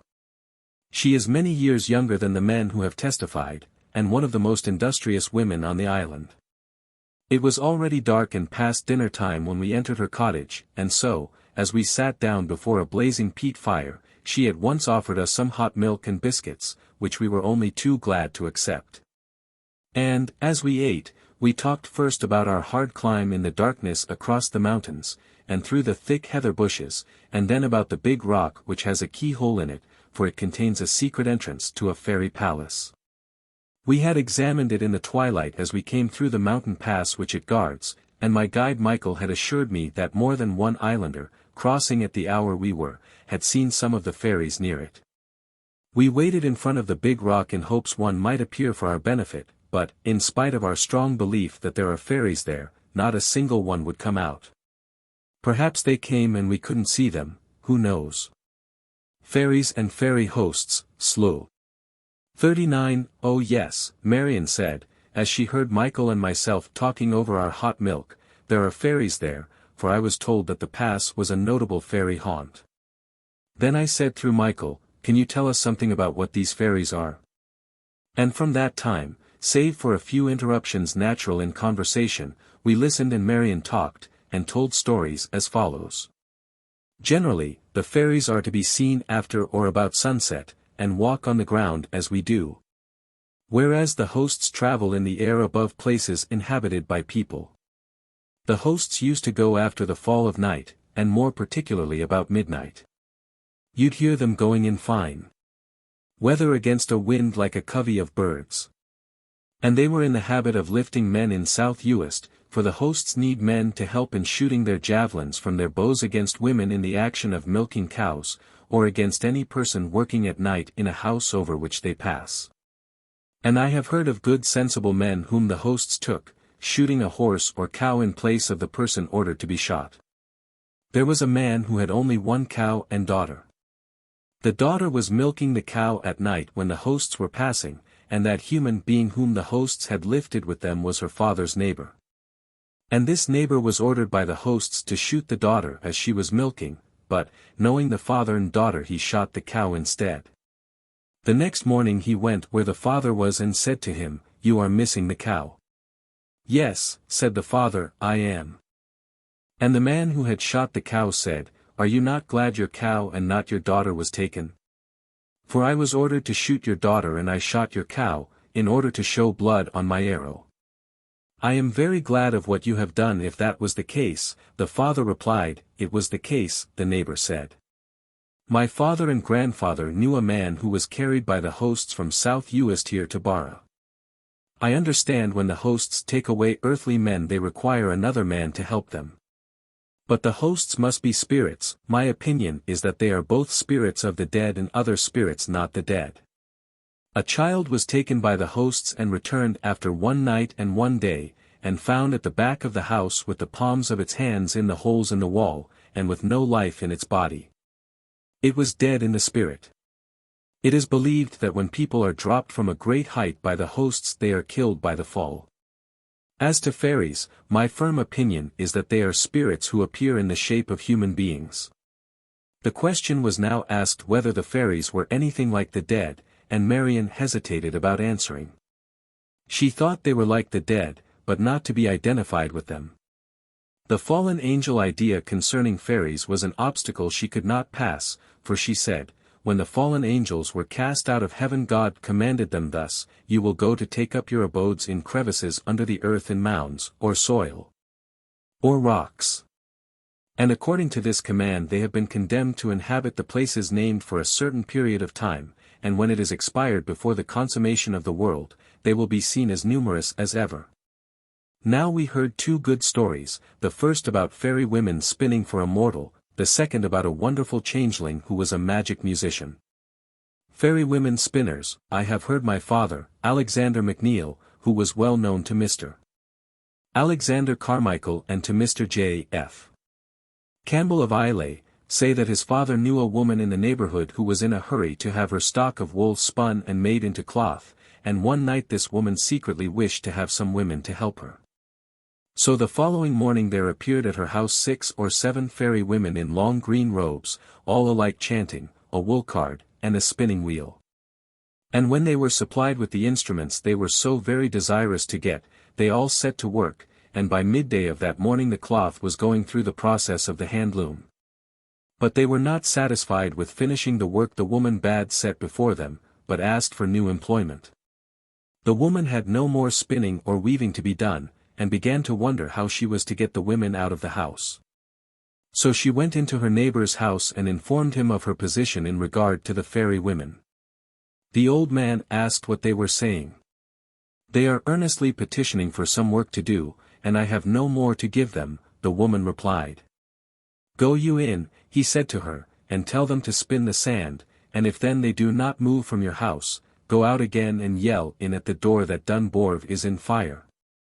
The first plan had no effect, but immediately on hearing the cry, Dunborv is in fire, the fairy women disappeared invisibly. And as they went, the woman heard the melancholy wail, Dunborv is in fire. Dunborv is in fire. And what will become of our hammers and anvil? For there was a smithy in the fairy dwelling. The tailor and the changeling. There was a young wife of a young man who lived in the township of Alisdale, and the pair had just had their first child. One day the mother left her baby in its cradle to go out and do some shearing, and when she returned the child was crying in a most unusual fashion. She fed him as usual on porridge and milk, but he wasn't satisfied with what seemed to her enough for any one of his age, yet every suspicion escaped her attention. As it happened, at the time there was a web of homemade cloth in the house waiting for the tailor. The tailor came and began to work up the cloth. As the woman was going out to her customary shearing operation, she warned the tailor if he heard the child continually crying not to pay much attention to it, adding she would attend to it when she came home. For she feared the child would delay him in his work. All went well till about noon, when the tailor observed the child rising up on its elbow and stretching its hand to a sort of shelf above the cradle and taking down from it a yellow chanter, of a bagpipe. And then the child began to play. Immediately after the child began to play the chanter, the house filled with young fairy women all clad in long green robes, who began to dance, and the tailor had to dance with them. About 2 o'clock that same afternoon the women disappeared unknown to the tailor, and the chanter disappeared from the hands of the child also unknown to the tailor, and the child was in the cradle crying as usual. The wife came home to make the dinner, and observed that the tailor was not so far advanced with his work as he ought to in that space of time. However, when the fairy women disappeared, the child had enjoined upon the tailor never to tell what he had seen. The tailor promised to be faithful to the child's injunctions, and so he said nothing to the mother. The second day the wife left for her occupation as usual, and told the tailor to be more attentive to his work than the day before. A second time at the same hour of the day the child in the cradle, appearing more like an old man than a child, took the chanter and began to play. The same fairy women tilled the house again, and repeated their dance, and the tailor had to join them. Naturally the tailor was as far behind with his work the second day as the first day, and it was very noticeable to the woman of the house when she returned. She thereupon requested him to tell her what the matter might be. Then he said to her, I urge upon you after going to bed tonight not to fondle that child, because he is not your child, nor is he a child, he is an old fairy man. And tomorrow, at dead tide, go down to the shore and wrap him in your plaid and put him upon a rock and begin to pick that shellfish which is called limpet.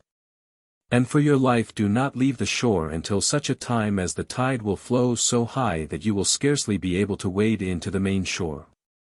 The woman complied with the tailor's advice, and when she had waded to the main shore and stood there looking at the child on the rock, it cried to her, You had a great need to do what you have done. Otherwise you'd have seen another ending of your turn, but blessing be to you and curses on your adviser. When the wife arrived home her own natural child was in the cradle. The testimony of Murdoch MacLean. The husband of Marion MacLean had entered while the last stories were being told, and when they were ended the spirit was on him, and wishing to give his testimony he began. Lachlan's Fairy Mistress. My grandmother, Catherine McInnes, used to tell about a man named Lachlan, whom she knew, being in love with a fairy woman. The fairy woman made it a point to see Lachlan every night, and he being worn out with her began to fear her. Things got so bad at last that he decided to go to America to escape the fairy woman. As soon as the plan was fixed, and he was about to emigrate, women who were milking at sunset out in the meadows heard very audibly the fairy woman singing this song. What will the brown-haired woman do when Lachlan is on the billows? Lachlan emigrated to Cape Breton, landing in Nova Scotia, and in his first letter home to his friends he stated that the same fairy woman was haunting him there in America. 40. Abduction of a bridegroom. I have heard it from old people that a couple newly married were on their way to the home of the bride's father, and for some unknown reason the groom fell behind the procession, and seeing a fairy dwelling open along the road was taken into it. No one could ever find the least trace of where he went, and all hope of seeing him again was given up. The man remained with the fairies so long that when he returned 2 generations had disappeared during the lapse of time. The township in which his bride's house used to be was depopulated and in ruins for up to 20 years, but to him the time had seemed only a few hours, and he was just as fresh and youthful as when he went in the fairy dwelling. Nature of fairies. Previous to his storytelling Murdoch had heard us discussing the nature and powers of fairies, and at the end of this account he volunteered, without our asking for it, an opinion of his own. This, the story just told by him, leads me to believe that the spirit and body of a mortal are somehow mystically combined by fairy enchantment, for the fairies had a mighty power of enchanting natural people, and could transform the physical body in some way. It cannot be but that the fairies are spirits. According to my belief they cannot be anything but spirits. My firm belief, however, is that they are not the spirits of dead men, but are the fallen angels. Then his wife Marion had one more story to add, and she at once, when she could, began. The Messenger and the Fairies. Yes, I have heard the following incident took place here on the island of Barra about 100 years ago. A young woman taken ill suddenly sent a messenger in all haste to the doctor for medicine. On his return, the day being hot and there being 5 miles to walk, he sat down at the foot of a knoll and fell asleep, and was awakened by hearing a song to the following air: Ho, ho, ho, hi, ho, ho. Ill it becomes a messenger on an important message to sleep on the ground in the open air. And with this, for the hour was late and dark, and we were several miles from Castle Bay, we bade our good friends adieu, and began to hunt for a road out of the little mountain valley where Murdoch and Marion guard their cows and sheep. And all the way to the Hotel Michael and I discussed the nature of fairies. Just before midnight we saw the welcome lights in Castle Bay across the heather-covered hills, and we both entered the hotel to talk. There was a blazing fire ready for us and something to eat. Before I took my final leave of my friend and guide, I asked him to dictate for me his private opinions about fairies, what they are and how they appear to men, and he was glad to meet my request. Here is what he said about the famous folklorist, the late Mr. J. F. Campbell, with whom he often worked in Barra, and for himself. Michael Buchanan's deposition concerning fairies. I was with the late Mr. J. F. Campbell during his first and second tour of the island of Barra in search of legendary lore strictly connected with fairies. And I know from daily conversing with him about fairies that beheld them to be spirits appearing to the naked eye of the spectator as any of the present or former generations of men and women, except that they were smaller in stature. And I know equally that he, holding them to be spirits, thought they could appear or disappear at will. My own firm belief is that the fairies were or are only spirits which were or are seen in the shape of human beings, but smaller as regards stature. I also firmly believe in the existence of fairies as such. And accept the modern and ancient traditions respecting the ways and customs of various fairy tribes, such as John Mackinnon, the Old Piper, and John Campbell and the Macleans told us. And I therefore have no hesitation in agreeing with the views held by the late Mr. J. F. Campbell regarding fairies. The Reciters' Lament, and their story. The following material, so truly Celtic in its word color and in the profound note of sadness and lamentation dominating it, may very appropriately conclude our examination of the fairy faith of Scotland by giving us some insight into the mind of the Scotch peasants of 2 generations ago, and into the then prevailing happy social environment under which their belief in fairies flourished for our special use. Dr. Alexander Carmichael has rendered it out of the original Gaelic, as this was taken down by him in various versions in the Western Hebrides. One version was recited by Ian MacNeill of Barra, in the year 1865, another by Angus MacLeod of Harris, in 1877. In relation to their belief in fairies, the anti-clerical bias of the reciters is worth noting as a curious phenomenon. That is as I heard when a hairy little fellow upon the knee of my mother. My mother was full of stories and songs of music and chanting. My 2 ears never heard musical fingers more preferable for me to hear than the chanting of my mother. If there were quarrels among children, as there were, and as there will be, my beloved mother would set us to dance there and then. She herself or one of the other crofter women of the townland would sing to us the mouth music. We would dance there till we were 7 times tired. A stream of sweat would be falling from us before we stopped, hairful little lassies and stumpy little fellows. These are scattered today. Scattered today over the wide world.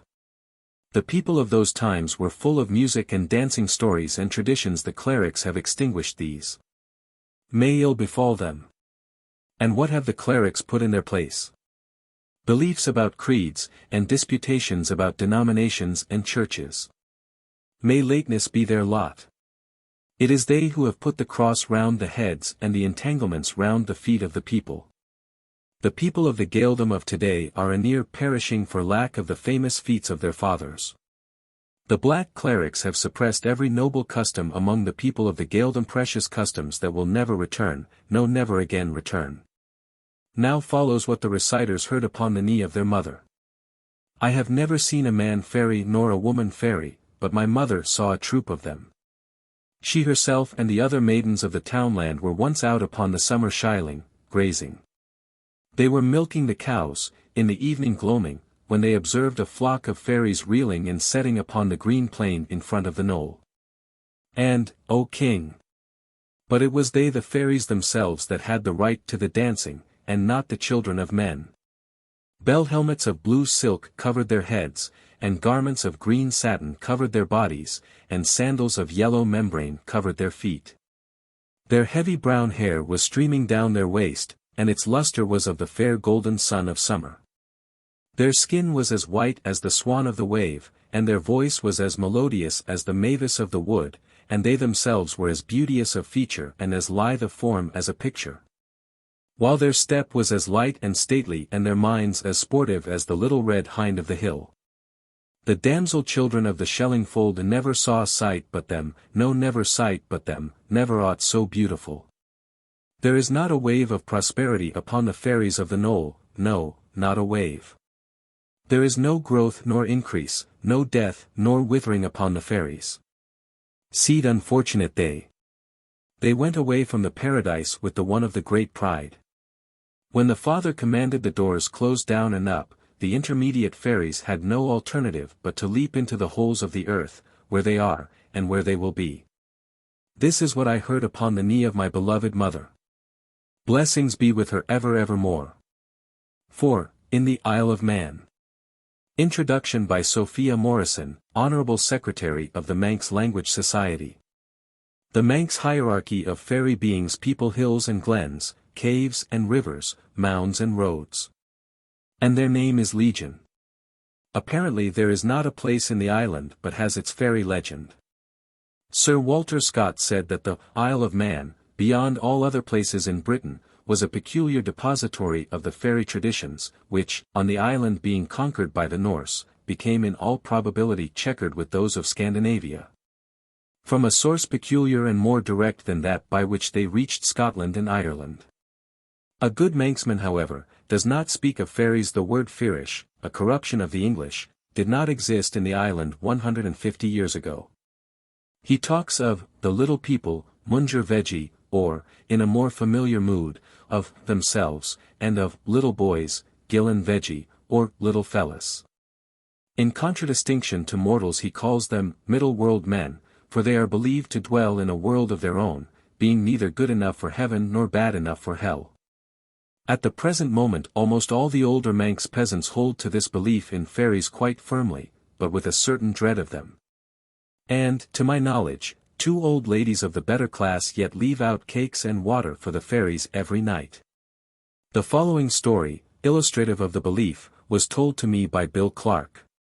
Once while I was fishing from a ledge of rocks that runs out into the sea at Lag New York Keely, a dense grey mist began to approach the land. And I thought I had best make for home while the footpath above the rocks was visible. When getting my things together I heard what sounded like a lot of children coming out of school. I lifted my head, and behold ye, there was a fleet of ferry boats each side of the rock. Their riding lights were shining like little stars, and I heard one of the little fellas shout, Ragan boat as Irish broy, sked dan dy lio recyn munjer sealhul show, cha nel vegine, poor times and dirty weather. And herring enough at the people of this world, nothing at us. Then they dropped off and went agate the flitters. Chapter 3. An Anthropological Examination of the Evidence. Anthropology is concerned with man and what is in man humani nihil a se alienam putat, Andrew Lang. The Celtic fairy faith as part of a worldwide animism shaping influence of social psychology, smallness of elvish spirits and fairies, according to ethnology, animism. And occult sciences, the changeling belief and its explanation according to the kidnap, human sacrifice, soul wandering. And demon possession theory, ancient and modern magic and witchcraft shown to be based on definite psychological laws, exorcisms, taboos, of name, food, iron. Place taboos among ancient Celts, food sacrifice, legend of the dead. Conclusion, the background of the modern belief in fairies is animistic. The Celtic fairy faith as part of a worldwide animism. The modern belief in fairies, with which until now we have been specifically concerned, is Celtic only in so far as it reflects Celtic traditions and customs, Celtic myth and religion, and Celtic social and environmental conditions. Otherwise, as will be shown throughout this and succeeding chapters, it is in essence a part of a worldwide animism, which forms the background of all religions in whatever stage of culture religions exist or to which they have attained by evolution, from the barbarism of the Congo black man to the civilization of the Archbishop of Canterbury. And as far back as we can go into human origins there is some corresponding belief in a fairy or spirit realm, as there is today among contemporary civilized and uncivilized races of all countries. We may therefore very profitably begin our examination of the living fairy faith of the Celts by comparing it with a few examples, taken almost at random, from the animistic beliefs current among non-Celtic peoples. To the Arunta tribes of Central Australia, furthest removed in space from the Celts and hence least likely to have been influenced by them, let us go first, in order to examine their doctrine of ancestral Alcharinga beings and of the Iruntarinia, which offers an almost complete parallel to the Celtic belief in fairies. These Alcharinga beings and Iruntarinia, to ignore the secondary differences between the two, are a spirit race inhabiting an invisible or fairy world. Only certain persons, medicine men and seers, can see them. And these describe them as thin and shadowy, and, like the Irish Sidhe, as always youthful in appearance. Precisely like their Celtic counterparts in general, these Australian spirits are believed to haunt inanimate objects such as stones and trees, or to frequent totem centres, as in Ireland demons are believed to frequent certain places known to have been anciently dedicated to the religious rites of the pre-Christian Celts. And, quite after the manner of the Breton dead and of most fairies, they are said to control human affairs and natural phenomena. All the Arunta invariably regard themselves as incarnations or reincarnations of these ancestral spirit beings.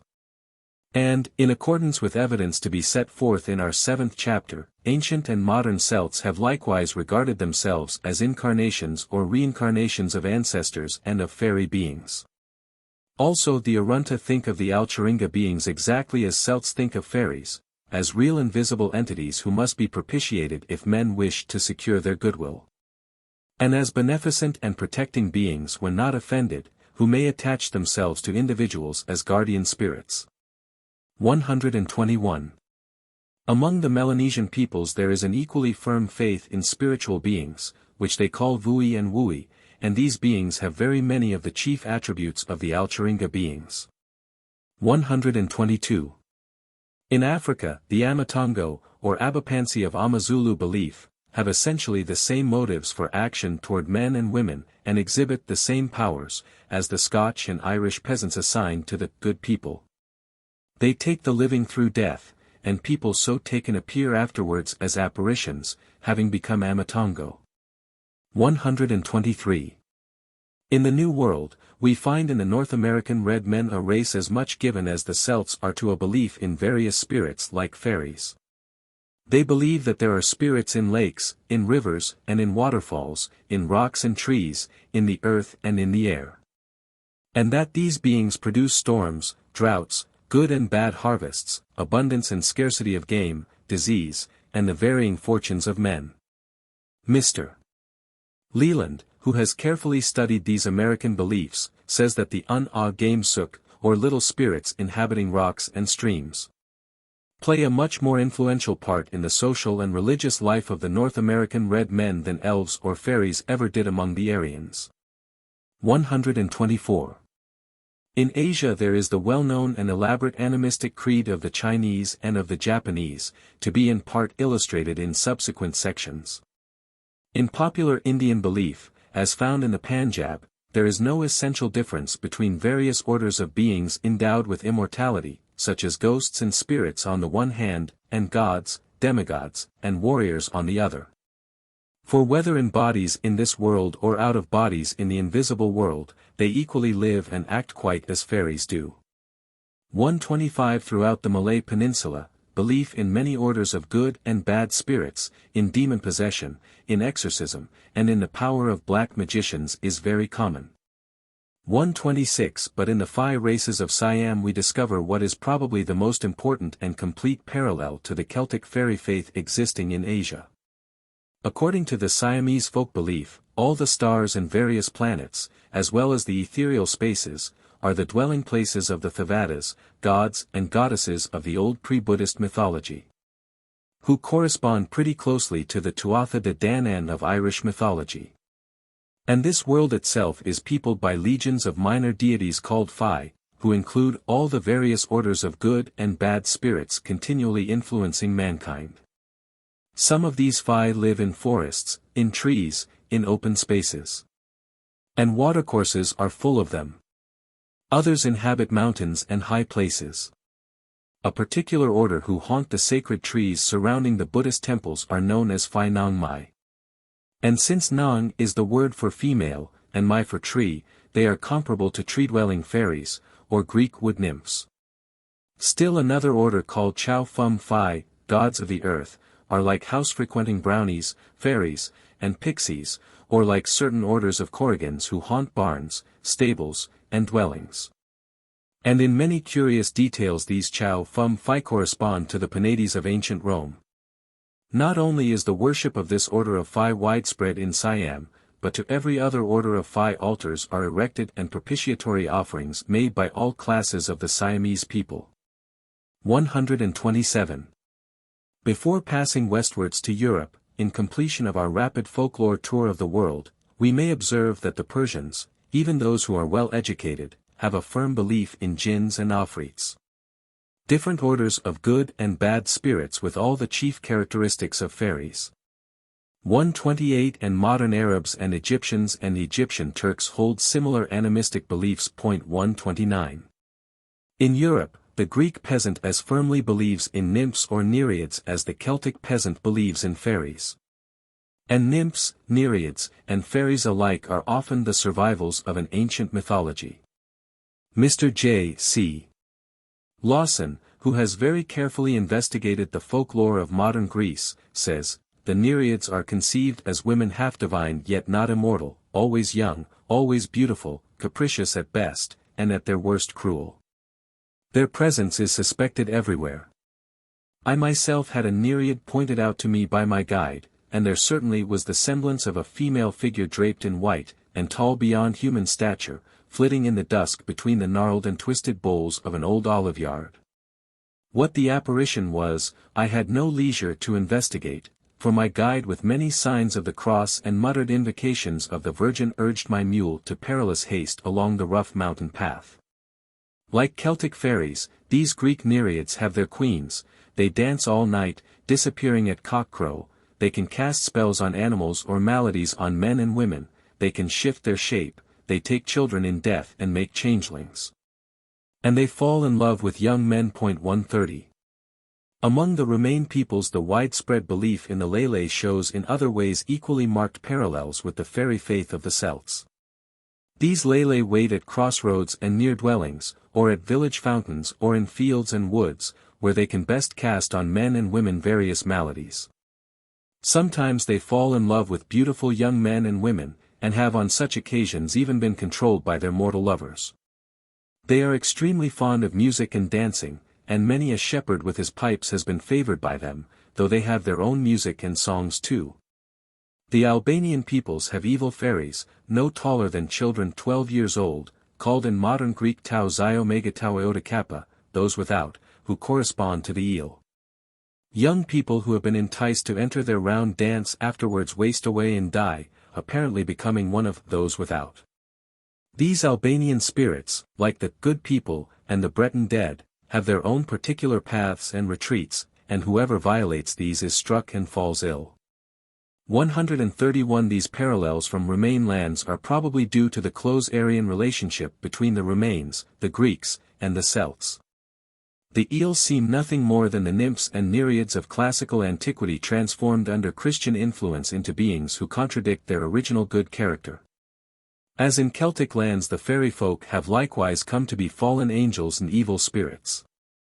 There is an even closer relationship between the Italian and Celtic fairies. For example, among the Etruscan Roman people there are now flourishing animistic beliefs almost identical in all details with the fairy faith of the Celts.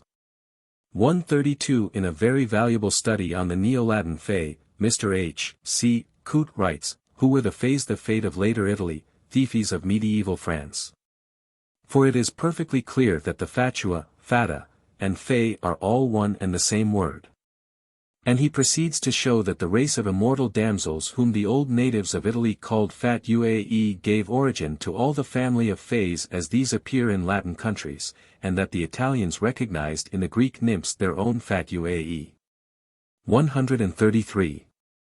It is quite evident that we have here discovered in Italy, as we discovered in Greece and Remain lands, fairies very Celtic in character. And should further examination be made of modern European folklore, yet other similar fairies would be found, such, for example, as the elves of Germany and of Scandinavia, or as the servants of the Swiss peasant. And in all cases, whether the beliefs examined be Celtic or non-Celtic, Aryan or non-Aryan, from Australia, Polynesia, Africa, America, Asia, or Europe, they are in essence animistically the same, as later sections in this chapter will make clear. But while the parallelism of these beliefs is indicated, it is, of course, not meant for a moment that in all of the cases or in any one of the cases the specific differences are not considerable. The ground of comparison consists simply in those generic characteristics which these fairy faiths, as they may be called, invariably display, characteristics which we have good precedent for summing up in the single adjective animistic. Shaping influence of social psychology. For the term animism we have to thank Drive E. B. Tyler, whose primitive culture, in which the animistic theory is developed, may almost be said to mark the beginning of scientific anthropology. In this work, however, there is a decided tendency, which indeed displays itself in most of the leading anthropological works, as, for example, in those by Dr.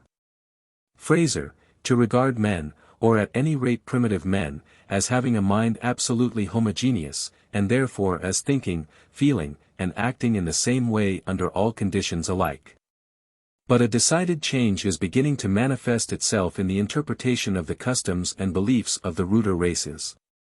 It is assumed as a working principle that each ethnic group has or tends to have an individuality of its own, and, moreover, that the members of such a group think, feel, and act primarily as the representatives, so to speak, of that ethnic individuality in which they live, move, and have their being. That is to say, a social as contrasted with an individual psychology must, it is held, pronounce both the first and last word regarding all matters of mythology, religion, and art in its numerous forms. The reason is that these are social products, and as such are to be understood only in the light of the laws governing the workings of the collective mind of any particular ethnic group. Such a method is, for instance, employed in Mr. William McDougall's Social Psychology, in Mr. R. Merritt's Threshold of Religion, and in many anthropological articles to be found in L'Année Sociologique. If, therefore, we hold by this new and fruitful method of social psychology, we must be prepared to treat the fairy faith of the Celtic peoples also in and for itself, as expressive of an individuality more or less unique. It might, indeed, be objected that these peoples are not a single social group, but rather a number of such groups, and this is, in a way, true. Nevertheless, their folklore displays such remarkable homogeneity, from whatever quarter of the Celtic world it be derived, that it seems the soundest method to treat them as one people for all the purposes of the student of sociology, mythology, and religion. Granting, then, such a unity in the beliefs of the pan-Celtic race, we are finally obliged to distinguish as it were two aspects thereof. On the one hand there is shown, even in the mere handful of non-Celtic parallels, which for reasons of space we have been content to cite, as well as in their Celtic equivalents, a generic element common to all peoples living under primitive conditions of society. It is emphatically a social element, but at the same time one which any primitive society is bound to display. On the other hand, in a second aspect, the Celtic beliefs show of themselves a character which is wholly Celtic, in the fairy faith, which is generically animistic. We find reflected all sorts of specific characteristics of the Celtic peoples: their patriotism, their peculiar type of imagination, their costumes, amusements, household life, and social and religious customs generally. With this fact in mind, we may proceed to examine certain of the more specialized aspects of the fairy faith, as manifested both among Celts and elsewhere. The smallness of elvish spirits and fairies. Ethnological or pygmy theory. In any anthropological estimate of the fairy faith, the pygmy stature so commonly attributed to various orders of Celtic and of non-Celtic fairies should be considered. Various scholarly champions of the pygmy theory have attempted to explain this smallness of fairies by means of the hypothesis that the belief in such fairies is due wholly to a folk memory of small-statured pre-Celtic races. 134 And they add that these races, having dwelt in caverns like the prehistoric cave men, and in underground houses like those of Lapps or Eskimos, gave rise to the belief in a fairy world existing in caverns and under hills or mountains. When analyzed, our evidence shows that in the majority of cases witnesses have regarded fairies either as non-human nature spirits or else as spirits of the dead.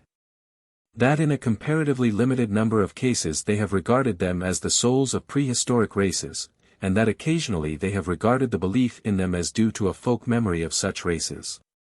It follows, then, from such an analysis of evidence, that the pygmy theory probably does explain some ethnological elements which have come to be almost inseparably interwoven with the essentially animistic fabric of the primitive fairy faith. But though the theory may so account for such ethnological elements, it disregards the animism that has made such interweaving possible, and, on the whole, we are inclined to accept Mr. Jenner's view of the theory, see page 169. Since the pygmy theory thus fails entirely to provide a basis for what is by far the most important part of the fairy faith, a more adequate theory is required. Animistic theory. The testimony of Celtic literature goes to show that leprechauns and similar dwarfish beings are not due to a folk memory of a real pygmy race, that they are spirits like elves. And that the folk memory of a Lappish-like people, who may have been Picts, evidently was confused with them, so as to result in their being anthropomorphosed. Thus, in Fin's Ransom, there is reference to an undersized apparently Lappish-like man, who may be a Pict. And as Campbell, who records the ancient tale, has observed, there are many similar traditional Highland tales about little men or even about true dwarfs who are good bowmen.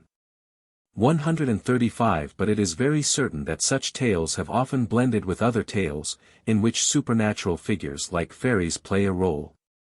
And, apparently, the former kind of tales are much more historical and modern in their origin, while the latter are more mythological and extremely archaic. This blending of the natural or ethnological and the supernatural in quite the same manner as in the modern fairy faith is clearly seen in another of Campbell's collected tales, The Lad with the Skin Coverings. 136 which in essence is an otherworld tale, a little thick-set man in a russet coat, who is a magician, but who otherwise seems to be a genuine Lapp dressed in furs, is introduced into a story where real fairy-like beings play the chief parts. Again, in Irish literature, we read of a Loch Luachra or Lake of the Pygmies. 137 Light is thrown upon this reference by what is recorded about the leprechauns and Fergus. While asleep on the seashore one day, Fergus was about to be carried off by the Luachrapain. Whereat he awoke and caught 3 of them, to wit, 1 in each of his 2 hands, and 1 on his breast. Life for life, i.e. protection, say they. Let my 3 wishes, i.e. choices, be given, says Fergus. Thou shalt have, says the dwarf, save that which is impossible for us. Fergus requested of him knowledge of passing under loughs and lins and seas.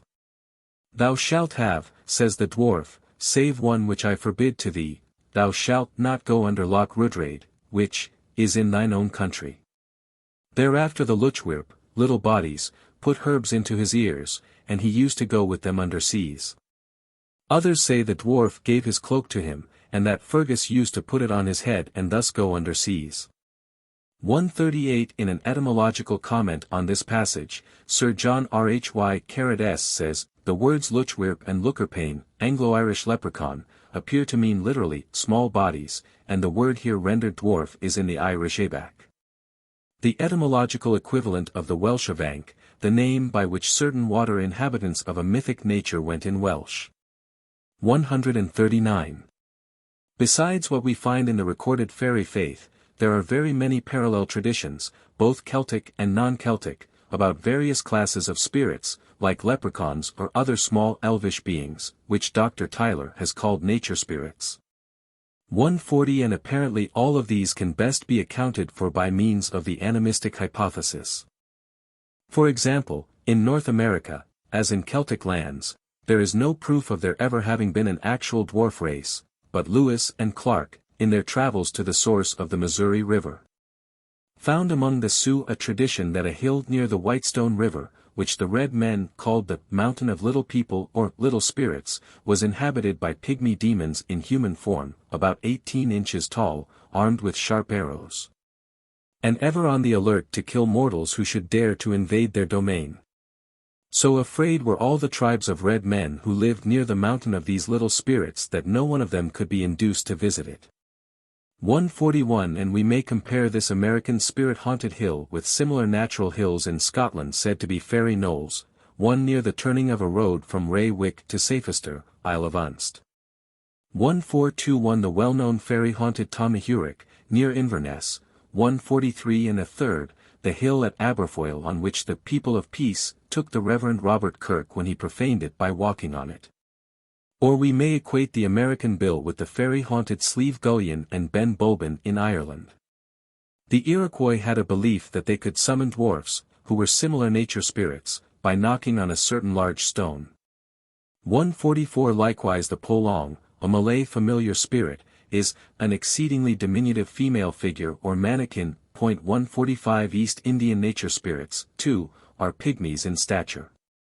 146 In Polynesia, entirely independent of the common legends about wild races of pygmy stature, are myths about the spirits called Wui or Vui, who correspond to European dwarfs and trolls. These little spirits seem to occupy the same position toward the Melanesian gods or culture heroes, Cat of the Banks Islands and Tagaro of the New Hebrides, as demons toward Greek gods, or as good angels toward the Christian Trinity. Or as fairy tribes toward the Brythonic Arthur and toward the Gaelic hero Cuchulainn. 147 Similarly in Hindu mythology pygmies hold an important place, being sculptured on most temples in company with the gods, e.g. Shiva is accompanied by a bodyguard of dwarfs, and one of them, the three-legged Bringi, is a good dancer. 148, like all Korrigans, pixies, and most fairies. Beyond the borders of Celtic lands in southern Asia with its islands, in Melanesia with New Guinea, and in Central Africa pygmy races, generally called Negritos, exist at the present day. But they themselves have a fairy faith, just as their normal-sized primitive neighbors have, and it would hardly be reasonable to argue that either of the two fairy faiths is due to a folk memory of small-statured peoples. Ancient and thoroughly reliable manuscript records testify to the existence of pygmies in China during the 23rd century BC. 149 Yet no one has ever tried to explain the well-known animistic beliefs of modern Chinamen in ghosts, demons, and in little nature spirits like fairies, by saying that these are a folk memory of this ancient pygmy race. In Yizo and the Kuriil Islands of Japan still survive a few of the hairy Ainu, a Caucasian-like, undersized race, and their immediate predecessors. Whom they exterminated, were a Negrito race, who, according to some traditions, were 2 to 3 feet in stature, and, according to other traditions, only 1 inch in stature. 150 Both pygmy races, the surviving and the exterminated race, seem independently to have evolved a belief in ghosts and spirits, so that here again, it need not be argued that the present pre-Buddhist animism of the Japanese is due to a folk memory of either Ainus or Negritos. Further examination of the animistic hypothesis designed to explain the smallness of elvish spirits leads away from mere mythology into psychology, and sets us the task of finding out if, after all, primitive ideas about the disembodied human soul may not have originated or at least have helped to shape the Celtic folk conception of fairies as small-statured beings. Mr. A. E. Crawley, in his Idea of the Soul, pp. 200-1, 206, shows by carefully selected evidence from ancient and modern psychologies that, first among the attributes of the soul in its primary form may be placed its size. And that, in the majority of cases it is a miniature replica of the person, described often as a mannequin, or homunculus, of a few inches in height. Sometimes the soul is described as only about 3 inches in stature. Dr. Fraser shows, likewise, that by practically all contemporary primitive peoples the soul is commonly regarded as a dwarf. 151. The same opinions regarding the human soul prevailed among ancient peoples highly civilized, i.e. the Egyptians and Greeks, and may have thence directly influenced Celtic tradition. Thus, in bas-relief on the Egyptian temple of Der el-Bari, Queen Hatshepsut Ra_Maka is making offerings of perfume to the gods. While just behind her stands her Ka, soul, as a pygmy so little that the crown of its head is just on a level with her waist. 152 The Ka is usually represented as about half the size of an ordinary man. In the Book of the Dead, the Ba, which like the Ka is one of the many separable parts of the soul, is represented as a very little man with wings and bird-like body. On Greek vases the human soul is depicted as a pygmy issuing from the body through the mouth, and this conception existed among Romans and Teutons. 153 Like their predecessors the Egyptians, the Greeks also often represented the soul as a small winged human figure, and Romans, in turn, imagined the soul as a pygmy with butterfly wings. These ideas reappear in medieval reliefs and pictures wherein the soul is shown as a child or little naked man going out of the dying person's mouth. 154 And, according to Cadman, who was educated by Celtic teachers, angels are small and beautiful. 155 Quite like good fairies. Alchemical and mystical theory. In the positive doctrines of medieval alchemists and mystics, e.g. Paracelsus and the Rosicrucians, as well as their modern followers, the ancient metaphysical ideas of Egypt, Greece, and Rome find a new expression. And these doctrines raise the final problem if there are any scientific grounds for believing in such pygmy nature spirits as these remarkable thinkers of the Middle Ages claim to have studied as beings actually existing in nature. To some extent this interesting problem will be examined in our chapter entitled Science and Fairies. Here we shall simply outline the metaphysical theory, adding the testimony of some of its living advocates to explain the smallness of elvish spirits and fairies. These medieval metaphysicians, inheritors of pre-Platonic, Platonic, and Neoplatonic teachings, purposely obscured their doctrines under a covering of alchemical terms, so as to safeguard themselves against persecution. Open discussion of occultism not being safe during the Middle Ages, as it was among the ancients and happily is now again in our own generation. But they were quite scientific in their methods, for they divided all invisible beings into 4 distinct classes: the angels, who in character and function are parallel to the gods of the ancients, and equal to the Tuatha de Danann of the Irish, are the highest. Below them are the devils or demons, who correspond to the fallen angels of Christianity. The 3rd class includes all elementals, subhuman nature spirits, who are generally regarded as having pygmy stature, like the Greek demons. And the 4th division comprises the souls of the dead, and the shades or ghosts of the dead. For us, the 3rd class, which includes spirits of pygmy-like form, is the most important in this present discussion. All its members are of 4 kinds, according as they inhabit one of the 4 chief elements of nature. 156 Those inhabiting the earth are called gnomes. They are definitely of pygmy stature, and friendly to man, and in fairy lore ordinarily correspond to mine-haunting fairies or goblins, to pixies, corrigans, leprechauns, and to such elves as live in rocks, caverns, or earth, an important consideration entirely overlooked by champions of the pygmy theory. Those inhabiting the air are called sylphs. These sylphs, commonly described as little spirits like pygmies in form, correspond to most of the fairies who are not of the Tuatha de Danann or gentry type, and who as a race are beautiful and graceful. They are quite like the fairies in Shakespeare's Midsummer Night's Dream, and especially like the Ariels in The Tempest, which, according to Mr. Morton Luce, a commentator on the drama, seem to have been shaped by Shakespeare from his knowledge of Rosicrucian occultism, in which such spirits hold an important place. Those inhabiting the water are called undines, and correspond exactly to the fairies who live in sacred fountains, lakes, or rivers. And the 4th kind, those inhabiting the fire, are called salamanders, and seldom appear in the Celtic fairy faith. They are supreme in the elementary hierarchies. All these elementals, who procreate after the manner of men, are said to have bodies of an elastic half-material essence, which is sufficiently ethereal not to be visible to the physical sight, and probably comparable to matter in the form of invisible gases. Mr. W. B.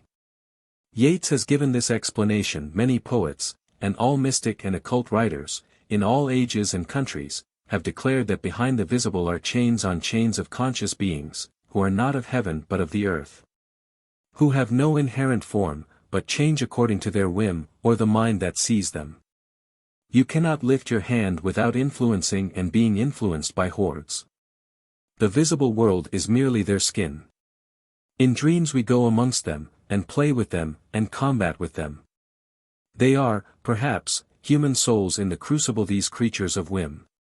And bringing 157 this into relation with ordinary fairies, he says, do not think the fairies are always little. Everything is capricious about them, even their size. They seem to take what size or shape pleases them. In the Celtic Twilight, Mr. Yeats makes the statement that the fairies in Ireland are sometimes as big as we are, sometimes bigger, and sometimes, as I have been told, about 3 feet high. 158. Mrs. X, a cultured Irish woman now living in County Dublin, who as a percipient fulfills all the exacting requirements which psychologists and pathologists would demand, tells me that very frequently she has had visions of fairy beings in Ireland. And her own classification and description of these fairy beings, chiefly according to their stature, are as follows. Among the usually invisible races which I have seen in Ireland, I distinguish 5 classes. 1. There are the gnomes, who are earth spirits, and who seem to be a sorrowful race. I once saw some of them distinctly on the side of Ben Bulben. They had rather round heads and dark thick-set bodies, and in stature were about 2½ feet. 2. The leprechauns are different, being full of mischief, though they, too, are small. I followed a leprechaun from the town of Wicklow out to the Craig Sidhe, Rock of the Fairies, a distance of half a mile or more, where he disappeared. He had a very merry face, and beckoned to me with his finger. 3. A third class are the little people, who, unlike the gnomes and leprechauns, are quite good-looking, and they are very small. 4. The good people are tall beautiful beings, as tall as ourselves, to judge by those I saw at the Rath in Ross's Point. They direct the magnetic currents of the earth. 5. The gods are really the Tuatha de Danann, and they are much taller than our race. There may be many other classes of invisible beings which I do not know. Recorded on October 16, 1910. And independently of the Celtic peoples there is available very much testimony of the most reliable character from modern disciples of the medieval occultists, e.g. the Rosicrucians, and the Theosophists, that there exist in nature invisible spiritual beings of pygmy stature and of various forms and characters, comparable in all respects to the little people of Celtic folklore. How all this is parallel to the Celtic fairy faith is perfectly evident, and no comment of ours is necessary. 159.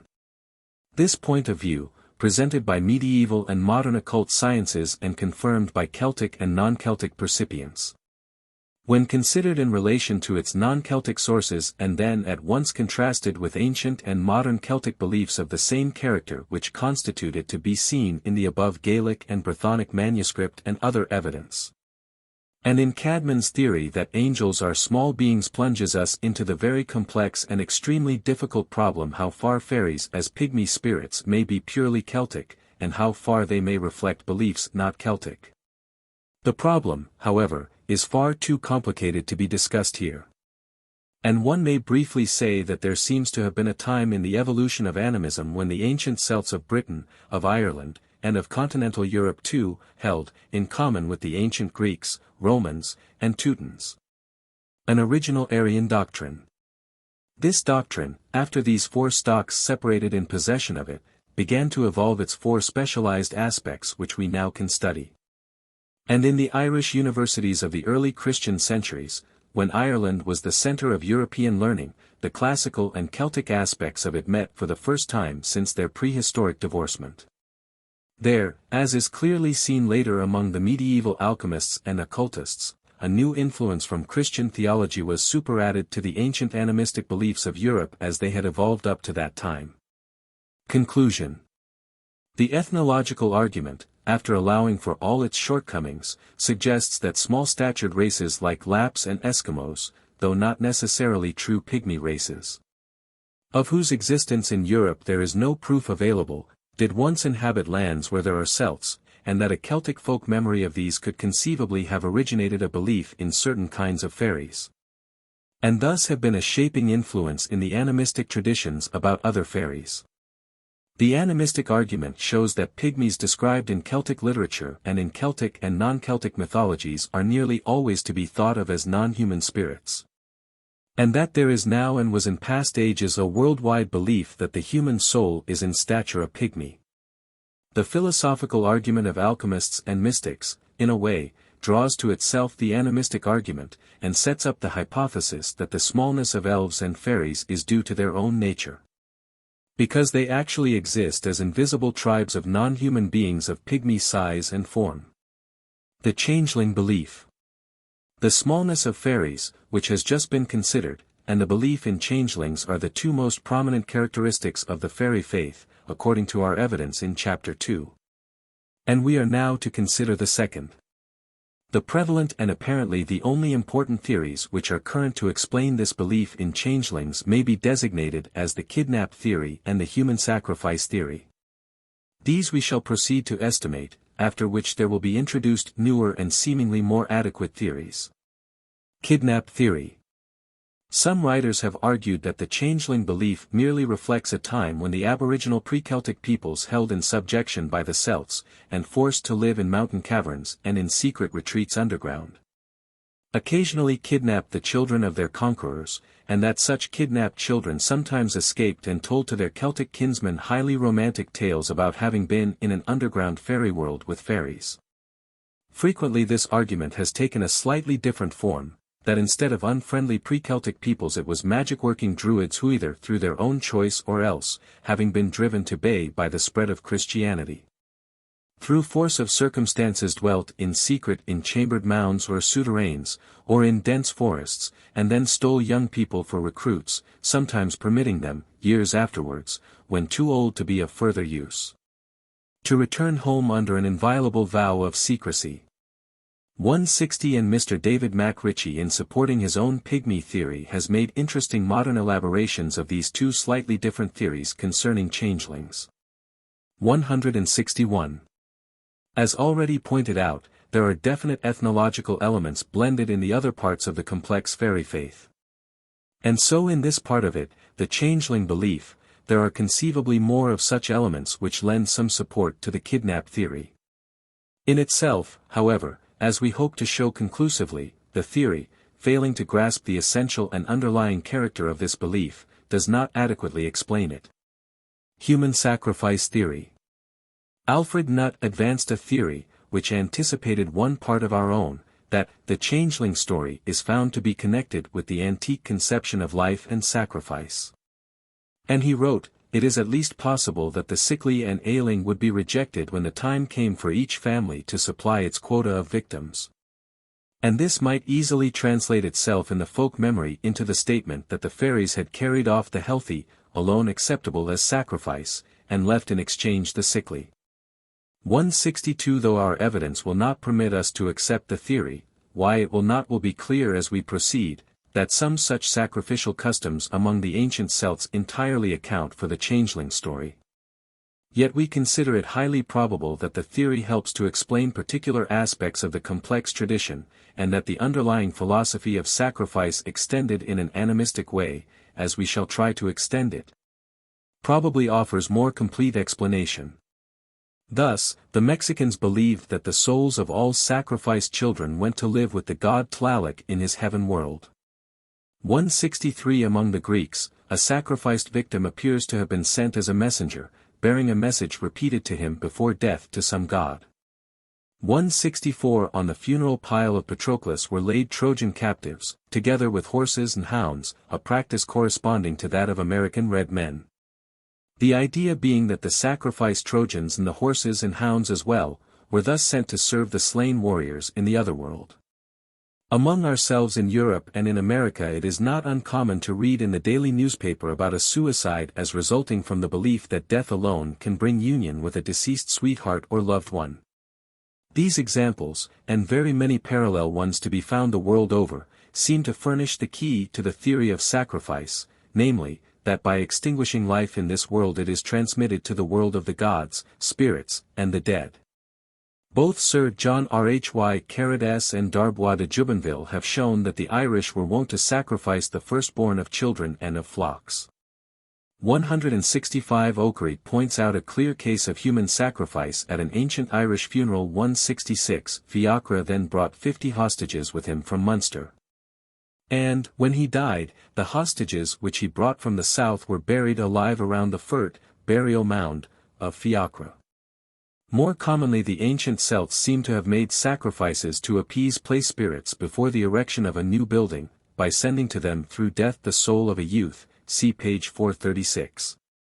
It is in such animistic beliefs as these, which underlie sacrifice, that we find a partial solution of the problem of changeling belief.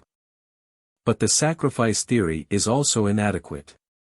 For, though changelings may in some cases in ancient times have conceivably been the sickly children discarded by priests as unfit for sending to the gods or fairies, how can we explain actual changelings to be met with today in all Celtic lands?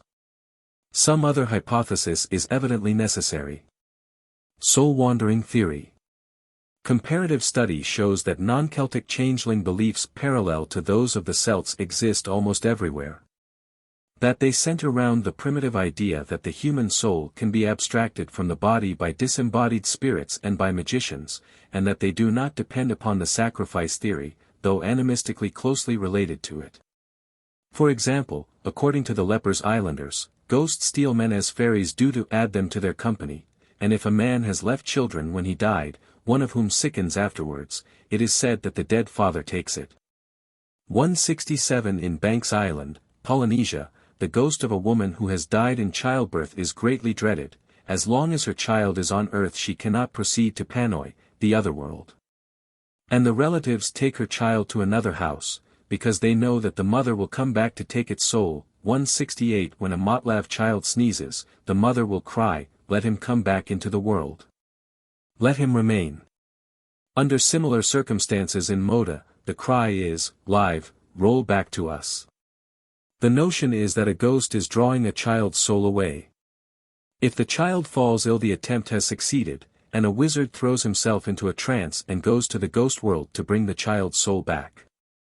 169 In the islands of Kay and Khazar, a belief prevails that the spirits of the dead can take to themselves the souls of the living who go near the graves. 170 Sometimes a Polynesian mother insists on being buried with her dead child, or a surviving wife with her dead husband, so that there will be no separation. 171 These last practices help to illustrate the Celtic theory behind the belief that fairies can abduct adults. Throughout Melanesia, sickness is generally attributed to the soul's absence from the body, and this state of disembodiment is believed to be due to some ghosts or spirits' interference. 172 Just as among Celts, sickness is often thought to be due to fairies having taken the soul to fairyland. An old Irish piper who came up to Lady Gregory's home at Coole Park told us that a certain relative of his, a woman, had lain in a semi-conscious state of illness for months. And that when she recovered full consciousness she declared she had been with the good people. Folk beliefs like all the above, which more adequately explain the changeling idea than the human sacrifice theory, are worldwide, being at once Celtic and non-Celtic. 173. Demon possession theory.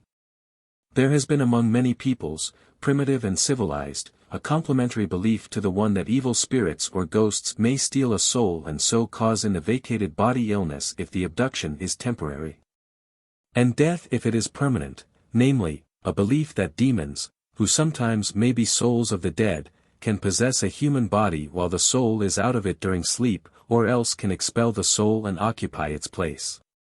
174 When complete possession of this character takes place there is, as in mediumship, a change of personality, and the manner, thoughts, actions, language, and the whole nature of the possessed person are radically changed. Sometimes a foreign tongue, of which the subject is ignorant, is fluently spoken. When the possession is an evil one, as Dr. Nevius has observed in China, where the phenomena are common, the change of character is in the direction of immorality, frequently in strong contrast with the character of the subject under normal conditions, and is often accompanied by paroxysms and contortions of the body, as I have often been solemnly assured by Celts is the case in a changeling. C.M. Luscauer's account on page 198, of 3 changelings that he saw in one family in Finisterre, and compare what is said about fairy changelings in Ireland, Scotland, Isle of Man, Wales, and Cornwall. A conception like that among the Chinese, of how an evil spirit may dispossess the soul inhabiting a child's or adult's body, seems to be the basis and original conception behind the fairy changeling belief in all Celtic and other countries. When a child has been changed by fairies, and an old fairy left in its place, the child has been, according to this theory, dispossessed of its body by an evil fairy, which a Chinaman calls a demon. While the leaving behind of the old fairy accounts for the changed personality and changed facial expression of the demon-possessed infant. The Chinese demon enters into and takes complete possession of the child's body while the child's soul is out of it during sleep, and all fairies make changelings when a babe is asleep in its cradle at night, or during the day when it is left alone for a short time. The Chinese child soul is then unable to return into its body until some kind of magical ceremony or exorcism expels the possessing demon. And through precisely similar methods, often aided by Christian priests, Celts cure changelings made by fairies, pixies, and korrigans. In the following account, therefore, apparently lies the root explanation of the puzzling beliefs concerning fairy changelings so commonly met with in the Celtic fairy faith to avert the calamity of nursing a demon. Dried banana skin is burnt to ashes, which are then mixed with water. Into this the mother dips her finger and paints a cross upon the sleeping babe's forehead. In a short time the demon soul returns, for the soul wanders from the body during sleep and is free, but, failing to recognize the body thus disguised, flies off. The true soul, which has been waiting for an opportunity, now approaches the dormant body, and, if the mark has been washed off in time, takes possession of it. But if not, it, like the demon, failing to recognize the body, departs, and the child dies in its sleep. 175. In relation to this demon possession theory, the writer has had the opportunity of observing carefully some living changelings among the Celts, and is convinced that in many such cases there is an undoubted belief expressed by the parents and friends that fairy possession has taken place. This belief often translates itself naturally into the folk theory that the body of the child has also been changed, when examination proves only a change of personality as recognized by psychologists. Or, in a distinct type of changelings, those who exhibit great precocity in childhood combined with an old and wizened countenance, there is neither a changed personality nor demon possession, but simply some abnormal physical or mental condition. In the nature of cretinism, atrophy, marasmus, or arrested development. One of the most striking examples of a changeling exists at Ploharnel-Carnac, Brittany, where there is now living a dwarf Breton whom I have photographed and talked with, and who may possibly combine in himself both the abnormal psychical and the abnormal pathological conditions. He is no taller than a normal child 10 years old, but being over 30 years old he is thick-set, though not deformed. All the peasants who know him call him, the little Corrigan, and his own mother declares that he is not the child she gave birth to. He once said to me with a kind of pathetic protest, "Did M. tell you that I am a demon?" Conclusion. The kidnap theory, resting entirely upon the ethnological and social or psychological elements which we have elsewhere pointed out as existing in the superficial aspects of the essentially animistic fairy faith as a whole, is accordingly limited in its explanation of this specialized part of the fairy faith, the changeling belief, to these same elements which may exist in the changeling belief. And, on the showing of anthropology, the other theories undoubtedly offer a more adequate explanation. By means of sacrifice, according to its underlying philosophy, man is able to transmit souls from this world to the world where dwell the gods and fairy folk both good and evil. Thus, had Abraham sacrificed Isaac, the soul of Isaac would have been taken to heaven by Jehovah as fairies take souls to fairyland through death. But the difference is that in human sacrifice men do voluntarily and for specific religious ends what various kinds of fairies or spirits would do without human intervention and often maliciously. As our review of ancient and modern theories of sacrifice has shown, gods and fairies are spiritual beings, hence only the spiritual part of man can be delivered over to them. Melanesians and other peoples whose changeling beliefs have now been examined, regard all illness and death as the result of spirit interference, while Celts regard strange maladies in children and in adults as the result of fairy interference. And to no Celt is death in early life a natural thing. If it comes to a child or to a beautiful youth in any way whatsoever, the fairies have taken what they coveted. In all mythologies gods have always enjoyed the companionship of beautiful maidens, and goddesses the love of heroic youths. And they have often taken them to their world as the Tuatha de Danann took the great heroes of the ancient Celts to the Otherworld or Avalon, and as they still in the character of modern fairies abduct brides and young mothers, and bridegrooms or other attractive young men whom they wish to have with them in fairyland, see our chapters 4-6. Where sacrifice or death has not brought about such complete transfer or abduction of the soul to the fairy world, there is only a temporary absence from human society. And, meanwhile, the vacated body is under a fairy spell and lies ill, or unconscious if there is a trance state. If the body is an infant's, a fairy may possess it, as in the Chinese theory of demon possession. In such cases the Celts often think that the living body is that of another child once taken but since grown too old for fairyland, though the rational explanation frequently is purely pathological. Looked at philosophically, a fairy exchange of this kind is fair and evenly balanced, and there has been no true robbery. And in this aspect of the changeling Cretan aspect of it purely Celtic there seems to be still another influence apart from human sacrifice, soul abductions, demon or fairy possession, and disease. Namely, a greatly corrupted folk memory of an ancient rebirth doctrine: the living are taken to the dead or the fairies and then sent back again. After the manner of Socrates' argument that the living come from the dead and the dead, from the living, cf. Our Chapter 7. In all such exchanges, the economy of nature demands that the balance between the two worlds be maintained, hence there arose the theories of human sacrifice, of soul abduction, of demon or fairy possession. And in all these collectively is to be found the complete psychological explanation of the fairy changeling and fairy abduction beliefs among ancient and modern Celts as these show themselves in the fairy faith. All remaining classes of changelings, which fall outside the scope of this clearly defined psychological theory, are to be explained pathologically. Magic and witchcraft. The evidence from each Celtic country shows very clearly that magic and witchcraft are inseparably blended in the fairy faith, and that human beings, i.e.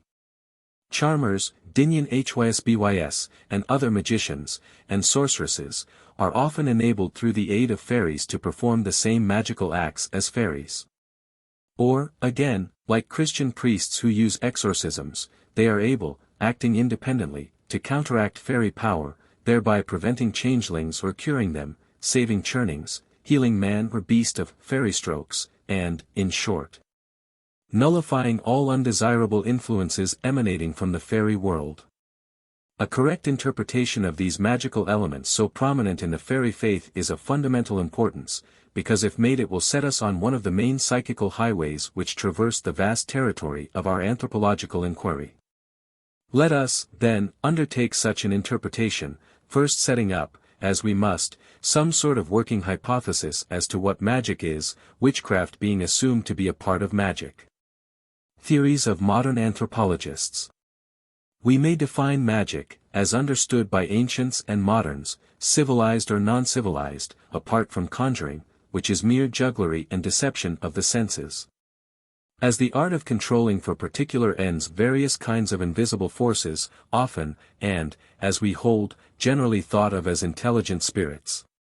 This is somewhat opposed to Mr. Merritt's point of view, which emphasizes pre-animistic influences, i.e., powers to which the animistic form is very vaguely attributed if at all. And, in dealing with the anthropological aspects of spellcasting in magical operations, Mr. Merritt conceives such a magical act to be in relation to the magician, generically, a projection of imperative will, and specifically one that moves on a supernormal plane. And the victim's position towards this invisible projected force to be a position compatible with rapport.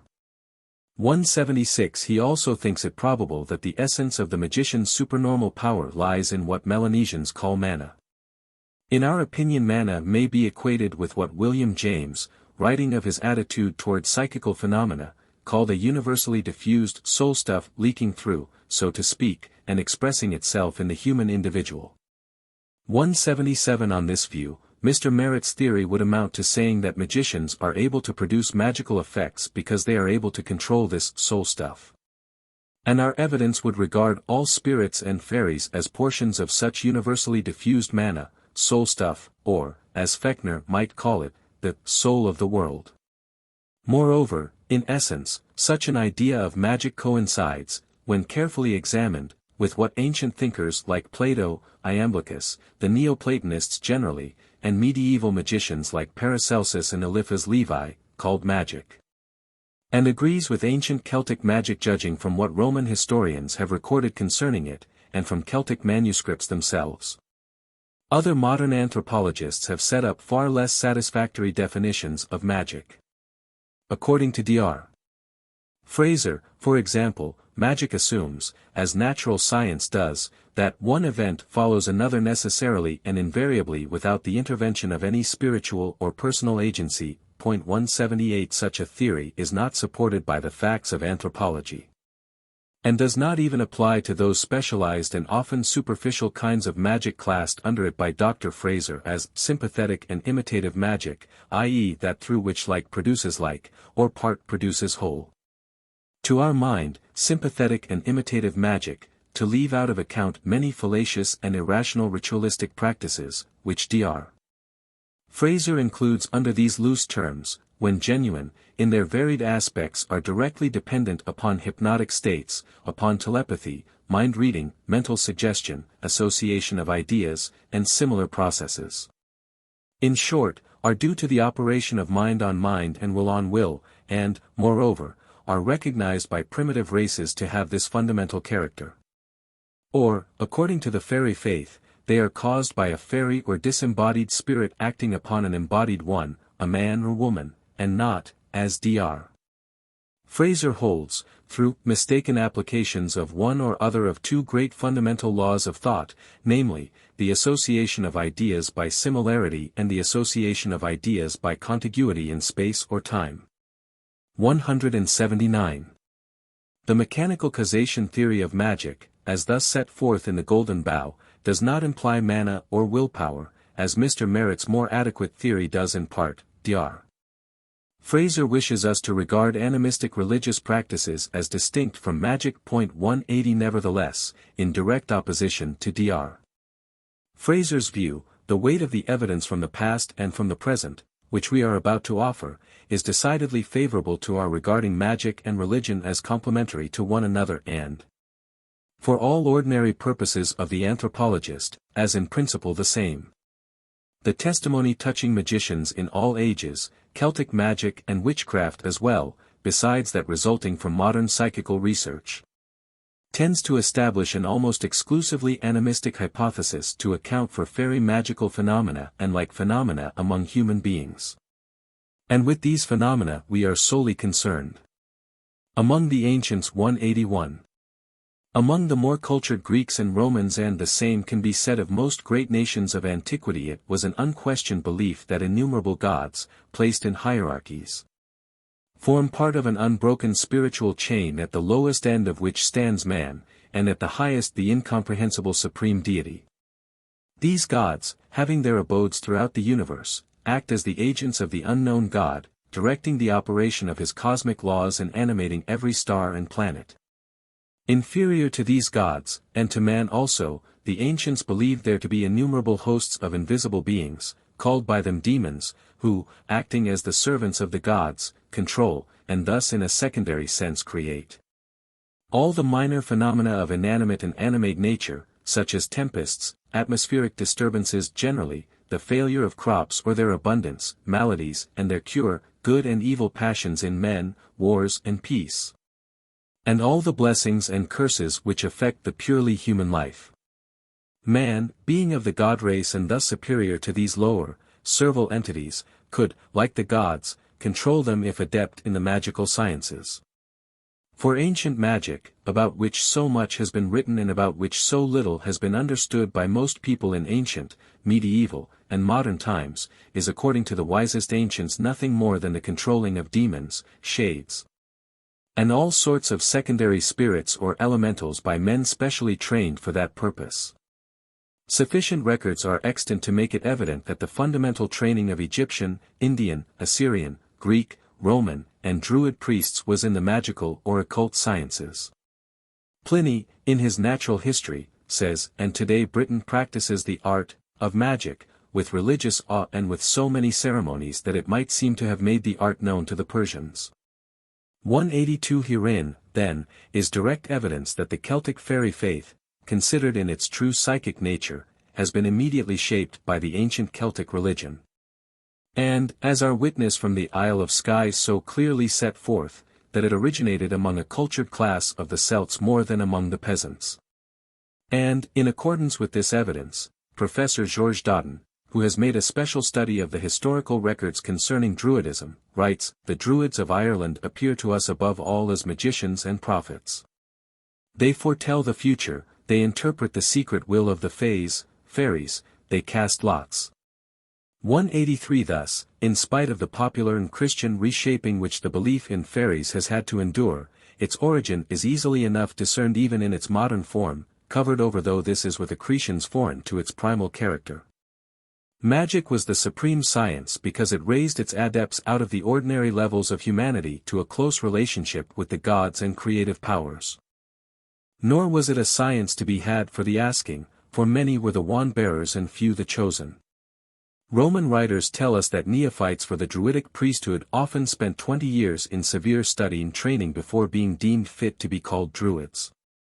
We need not, however, in this study enter into an exposition of the ordeals and trials of candidates seeking magical training, or else initiation into the mysteries. There were always two schools to which they could apply, directly opposed in their government and policy: the school of white magic and the school of black magic. The former being a school in which magical powers were used in religious rites and always for good ends, the latter a school in which all magical powers were used for wholly selfish and evil ends. In both schools the preliminary training was the same, that is to say, the first thing taught to the neophyte was self-control. When he proved himself absolutely his own master, when his teachers were certain that he could not be dominated by another will or by any outside or psychic influence, then for the first time he was permitted to exercise his own iron will in controlling demons, ghosts, and all the elemental hosts of the air either as a white magician or as a black magician. 184. The magical sciences taught, an idea which still holds its ground, as one can discover in modern India, that by formulas of invocation, by chants, by magic sounds, by music, these invisible beings can be made to obey the will of the magician even as they obey the will of the gods. The calling up of the dead and talking with them is called necromancy, the foretelling through spiritual agency in otherwise of coming events or things hidden, like the outcome of a battle, is called divination. The employment of charms against children so as to prevent their growing is known as fascination. To cause any ill fortune or death to fall upon another person by magic is sorcery. To excite the sexual passions of man or woman, magical mixtures called philters are used. Almost all these definitions apply to the practices of black magic. But the great schools known as the mysteries were of white magic, in so far as they practiced the art. And such men as Pythagoras, Plato, and Aeschylus, who are supposed to have been initiated into them, always held them in the highest reverence. Though prohibited from directly communicating anything of their esoteric teachings concerning the origin and destiny of man, the nature of the gods, and the constitution of the universe and its laws. In Plato's Banquet the power or function of the demonic element in nature is explained. Socrates asks of the prophetess Diotima what is the power of the demonic element, personified as love for the purposes of the argument, and she replies, he interprets between gods and men, conveying and taking across to the gods the prayers and sacrifices of men, and to men the commands and replies of the gods. He is the mediator who spans the chasm which divides them, and therefore in him all is bound together, and through him the arts of the prophets and priests, their sacrifices and mysteries and charms, and all prophecy and incantation find their way. For God mingles not with man, but through the demonic element, or love, all the intercourse and converse of God with man, whether awake or asleep, is carried on. The wisdom which understands this is spiritual. 185. Among the ancient Celts. If we turn now directly to Celtic magic in ancient times, we discover that the testimony of Pliny is curiously confirmed by Celtic manuscripts, chiefly Irish ones, and that then, as now, witchcraft and fairy powers over men and women are indistinguishable in their general character. Thus, in the Ectra Conla, the Adventures of Conla, the fairy woman says of Druidism and magic, Druidism is not loved, little has it progressed to honor on the great strand. When his law shall come it will scatter the charms of Druids from journeying on the lips of black, lying demons so characterized by the Christian transcribers. 186 In how Finn found his missing men, an ancient tale preserved by oral tradition until recorded by Campbell, it is said that Finn then went out with Bran, his fairy dog. There were millions of people, apparitions, out before him, called up by some sleight of hand. 187 In the Libhar na Huidra, or Book of the Dun Cow, page 43a, compiled from older manuscripts about d.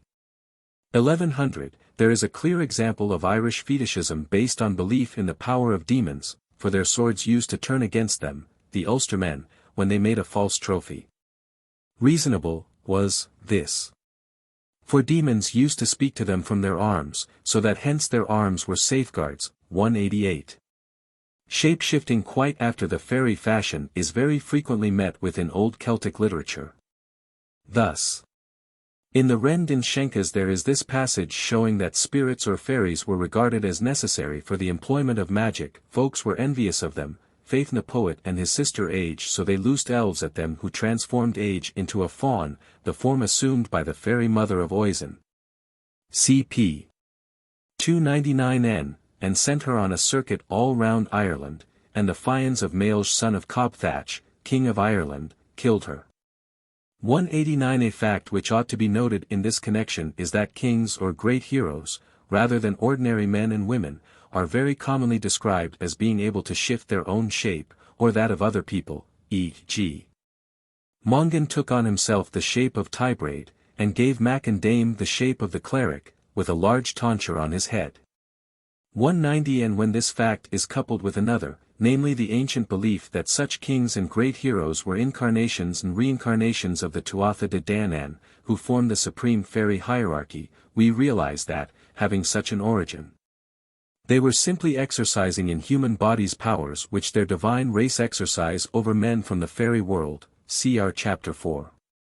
In Brythonic literature and mythology, magic and witchcraft with the same animistic character play as great or even a greater role than in Gaelic literature and mythology. This is especially true with respect to the Arthurian legend, and to the Mabinogion, some of which tales are regarded by scholars as versions of Irish ones. Sir John Rhy Carrot and Professor J. Loth, who have been the chief translators of the Mabinogion, consider their chief literary machinery to be magic, cr. chapter 5. So far it ought to be clear that Celtic magic contains much animism in its composition, and that these few illustrations of it, selected from numerous illustrations in the ancient fairy faith, confirm Pliny's independent testimony that in his age the Britons seemed capable of instructing even the Persians themselves in the magical arts. European and American witchcraft. In a general way, the history of witchcraft in Europe and in the American colonies is supplementary to what has already been said, seeing that it is an offshoot of medieval magic, which in turn is an offshoot of ancient magic. Witchcraft in the West, in probably a majority of cases, is a mere fabric of absurd superstitions and practices, as it is shown to be by the evidence brought out in so many of the horrible legal and ecclesiastical processes conducted against helpless and eccentric old people, and other men and women, including the young, often for the sake of private revenge, and generally on no better foundation than hearsay and false accusations. In the remaining instances it undoubtedly arose, as ancient witchcraft, black magic, seems to have arisen, through the infiltration of occult knowledge into uneducated and often criminally inclined minds, so that what had formerly been secretly guarded among the learned, and generally used for legitimate ends, degenerated in the hands of the unfit into black magic. In our own age, a parallel development, which adequately illustrates our subject of inquiry, has taken place in the United States. Fragments of magical lore bequeathed by Mesmer and his immediate predecessors, the alchemists, were practically and honestly applied to the practice of magnetic healing and healing through mental suggestion by a small group of practitioners in Massachusetts. And then with much ingenuity and real genius were applied by Mary Baker Eddy to the interpretation of miraculous healing by Jesus Christ. Hence arose a new religion called Christian Science. But this religious movement did not stop at mental healing. According to published reports, during the years 1908-9 the leader of the New York First Church of Christ, scientist, was deposed, and, with certain of her close associates, was charged with having projected daily against the late Mrs. Eddy's adjutant a current of malicious animal magnetism from New York to Boston, in order to bring about his death. The process is said to have been for the deposed leader and her friends to sit together in a darkened room with their eyes closed. Then one of them would say, "You all know Mr. You all know that his place is in the darkness whence he came. If his place is 6 feet underground, that is where he should be." Then all present would concentrate their minds on the one thought, Mr. and 6 feet underground. And this practice is supposed to have been kept up for days. Mrs.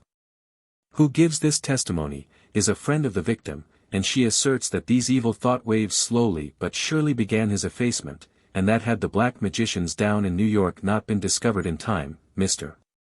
could not have withstood the forces. 191 Perhaps so enlightened a country as the United States may in time see history repeat itself, and add a new chapter to witchcraft. For the true witches were not the kind who are popularly supposed to ride on broomsticks and to keep a house full of black cats, and the sooner this is recognized the better. According to this aspect of Christian science, malicious animal magnetism, or black magic, an embodied spirit, i.e., a man or woman, possesses and can employ the same magical powers as a disembodied spirit, or, as the Celts would say, the same magical powers as a fairy, casting spells, and producing disease and death in the victim. And this view coincides with ordinary witchcraft theories, for witches have been variously defined as embodied spirits who have ability to act in conjunction with disembodied spirits through the employment of various occult forces, e.g. forces comparable to Mesmer's odic forces, to the Melanesian mana, or to the soul stuff postulated by William James, or, as Celts think, to forces focused in fairies themselves. So, also, according to Mr. Merritt's view, there is a state of rapport between the victim and the magician or witch.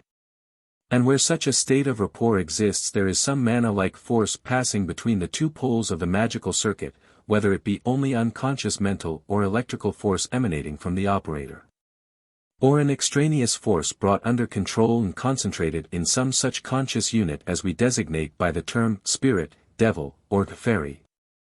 In conformity with this psychical or animistic view of witchcraft, in the Capital Code of Connecticut, d. 1642, which is defined as one who hath or consorteth with a familiar spirit.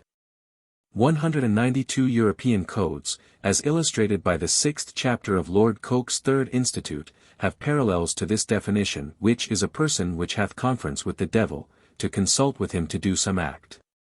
And upon these theories, not upon the broomstick and black cat conception, were based the trials for witchcraft during the 17th century.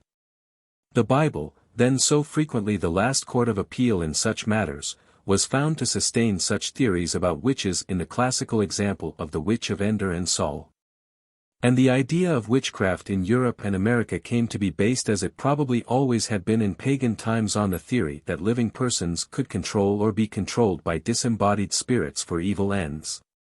Hence all black magicians, and what are now known as spirit mediums, were made liable by law to the death penalty. 193.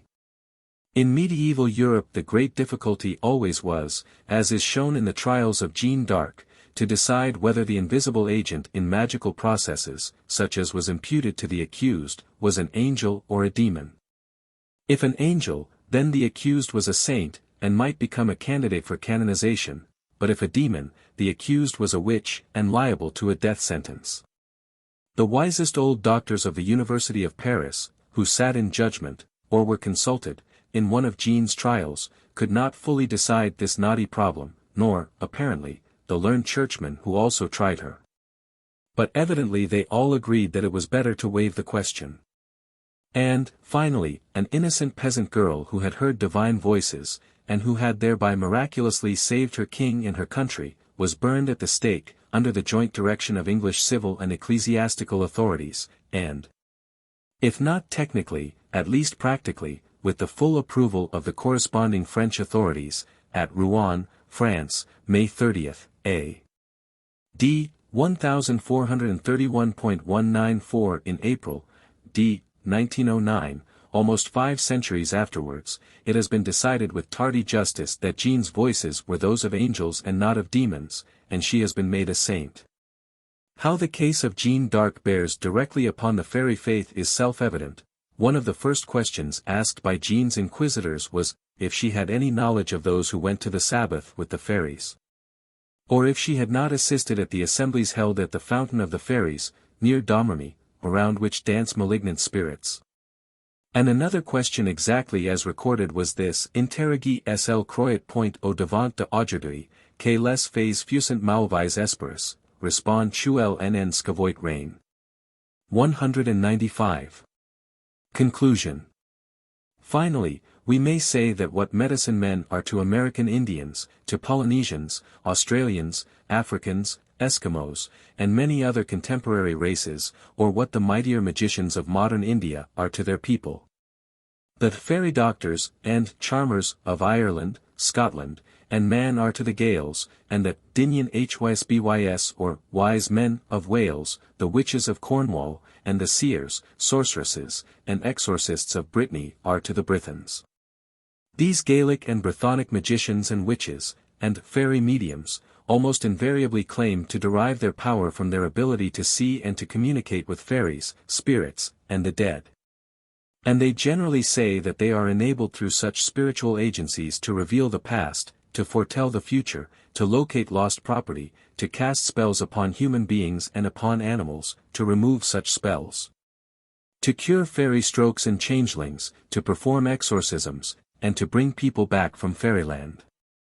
We arrive at the following conclusion if, as eminent psychical researchers now postulate, and as many of them believe, there are active and intelligent disembodied beings able to act psychically upon embodied men in much the same way that embodied men are known ordinarily to act psychically upon one another. Then there is every logical and common-sense reason for extending this psychical hypothesis so as to include the ancient, medieval, and modern theory of magic and witchcraft, namely, that what embodied men and women can do in magical ways. As for example in hypnotism, disembodied men and women can do. Further, if fairies, in accord with reliable testimony from educated and critical percipients, hypothetically exist, whatever their nature may be, they may be possessed of magical powers of the same sort. And so can cast spells upon or possess living human beings as Celts believe and assert.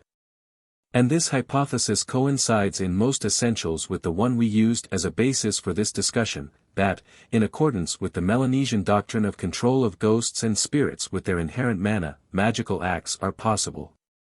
196 This in turn applied to the Celts amounts to a hypothetical confirmation of the ancient Druidical doctrine that through control of fairies or demons, druids or magicians could control the weather and natural phenomena connected with vegetable and animal processes, could cast spells, could divine the future, could execute all magical acts. Exorcisms. According to the testimony of Anthropology, exorcism as a religious practice has always flourished wherever animistic beliefs have furnished it with the necessary environment. And not only has exorcism been a fundamental part of religious practices in past ages, but it is so at the present day.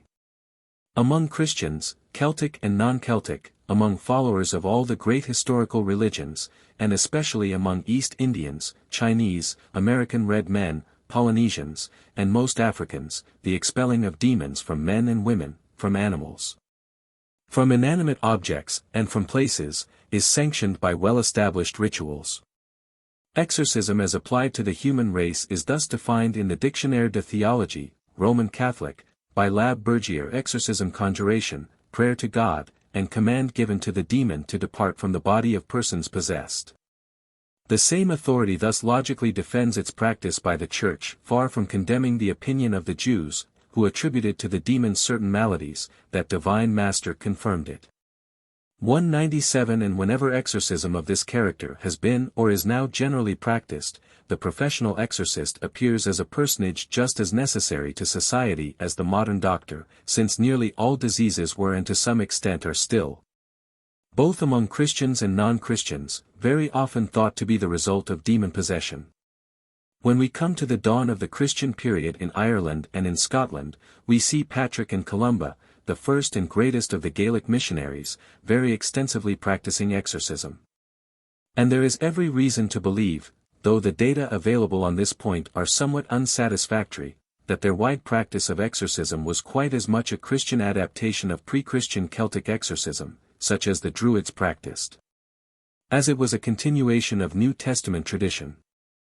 We may now present certain of the data which tend to verify this supposition, and by means of them we shall be led to realize how fundamentally such an animistic practice as exorcism must have shaped the fairy faith of the Celts, both before and after the coming of Christianity.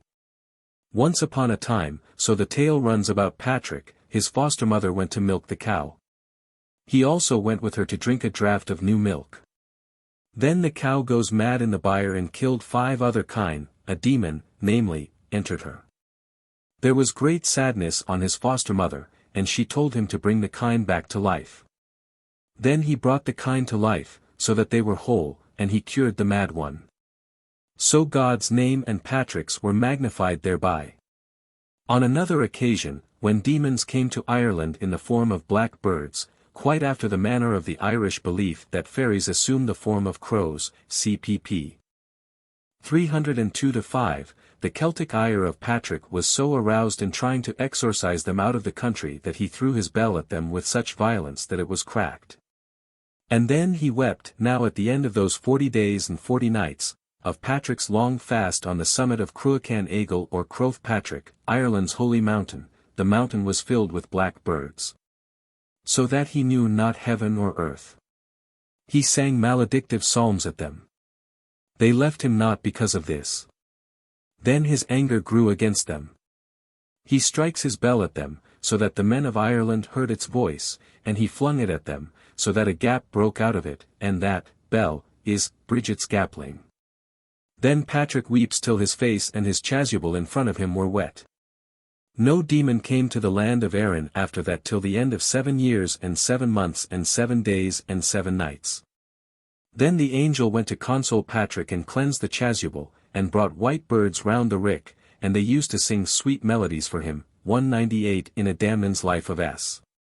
Columba. It is said that, according to custom, which in all probability was established in pagan times by the Druids and then maintained by their Christian descendants, it was usual to exorcise even a milk vessel before milking, and the milk in it afterwards.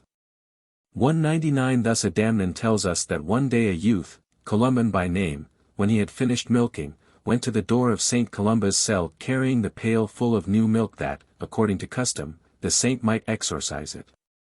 When the holy man had made the sign of the cross in the air was greatly agitated, and the bar of the lid, driven through its 2 holes, was shot away to some distance. The lid fell to the ground, and most of the milk was spilled on the soil.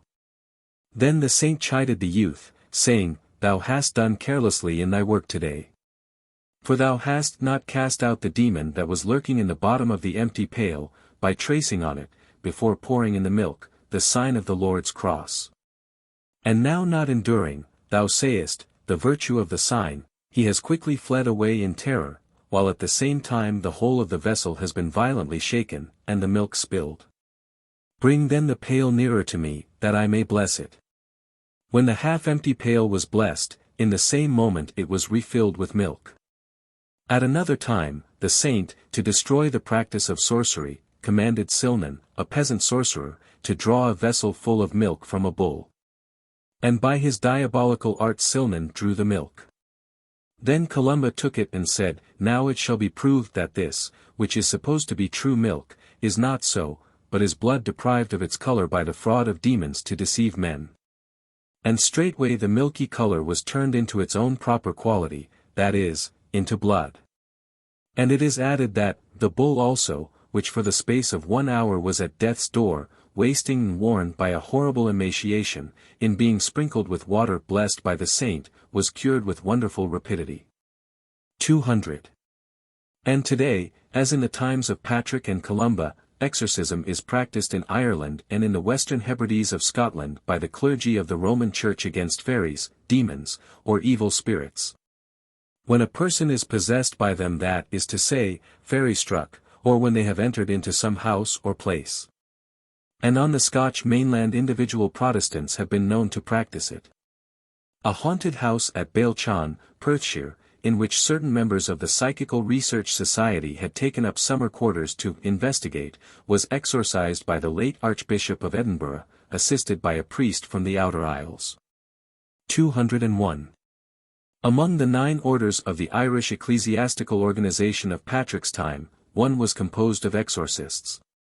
202 The official ceremony for the ordination of an exorcist in the Latin Church was established by the Fourth Council of Carthage, and is indicated in nearly all the ancient rituals.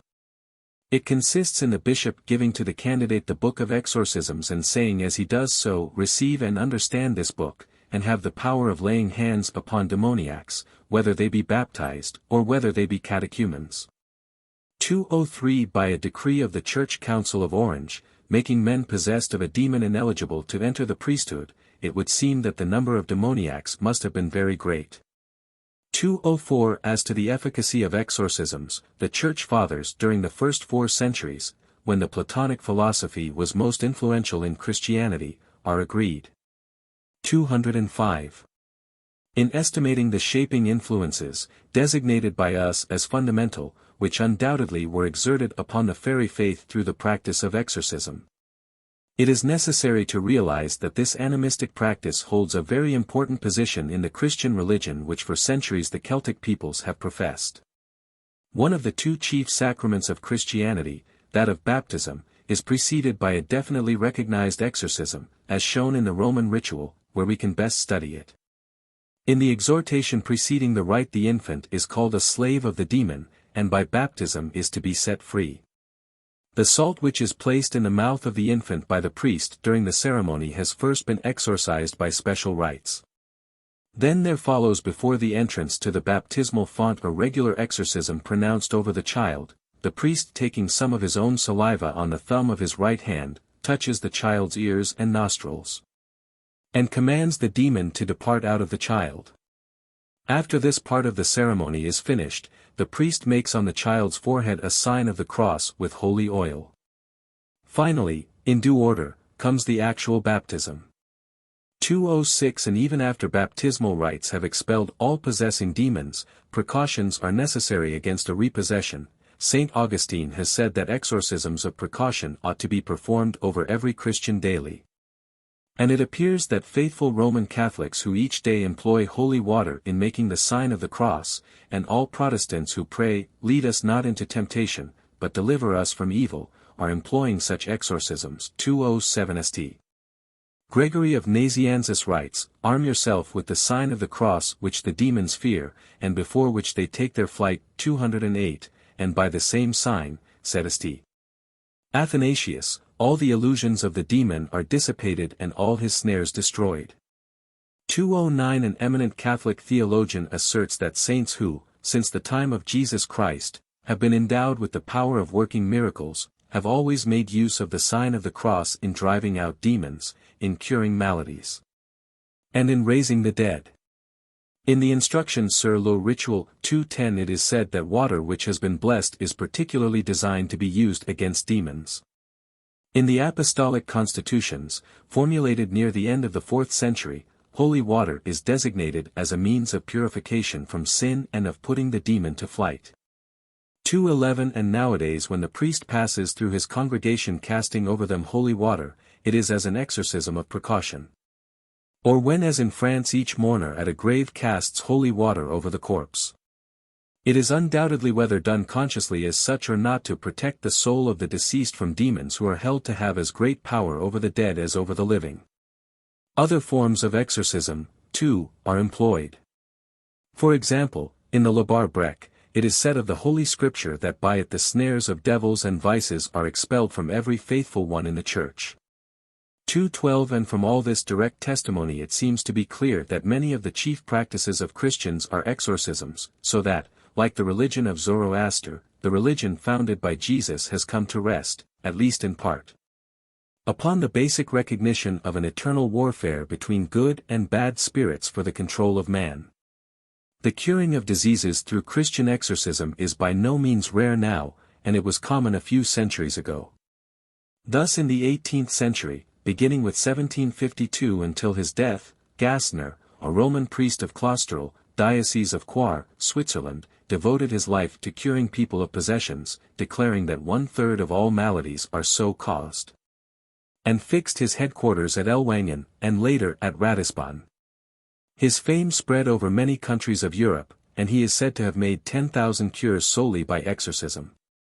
213 And not only are human ills overcome by exorcism, but also the maladies of beasts. At Karnak, on September 13, there continues to be celebrated an annual fete in honor of St. Cumley, the patron saint of the country and the saint who, as his name seems to suggest, presides over domestic horned animals.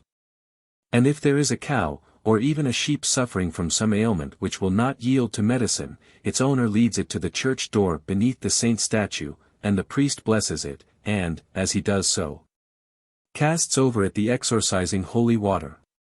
The church ritual designates two forms of benediction for such animals, one form for those who are ordinarily diseased, and another for those suffering from some contagious malady.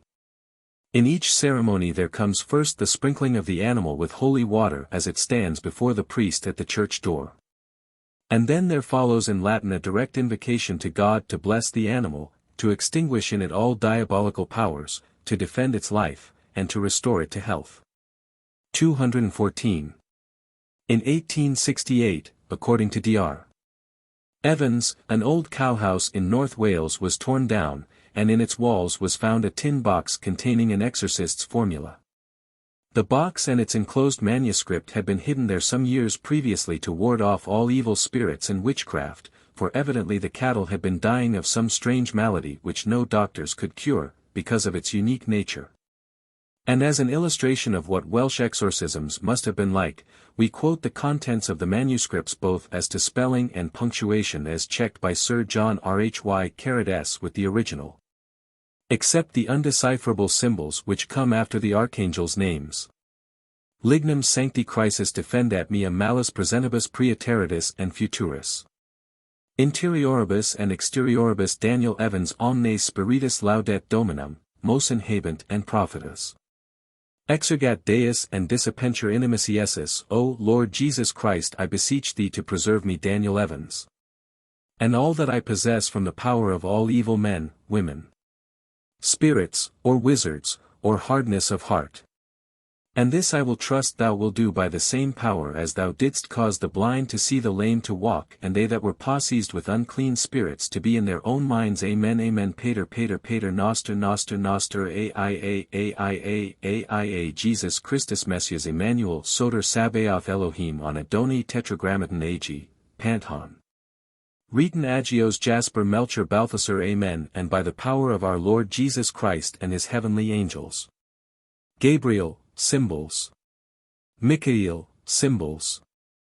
Being our Redeemer and Savior from all witchcraft and from assaults of the devil. Amen. O Lord Jesus Christ, I beseech thee to preserve me and all that I possess from the power of all evil men, women, spirits, or wizards past, present, or to come, inward and outward. Amen. 215.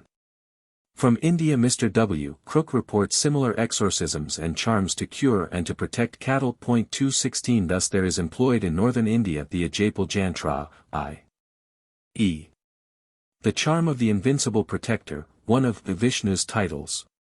In his character as the earth god Bhumia in Scotland, it would be the charm of the invincible fairy who presides over the flocks and to whom libations are poured in order to exorcise diseased cattle or else to prevent cattle from becoming diseased. This Ajapal Jantra is a rope of twisted straw, in which chips of wood are inserted. In the center of the rope is suspended an earthen platter, inside which an incantation is inscribed with charcoal, and beside it is hung a bag containing 7 kinds of grain.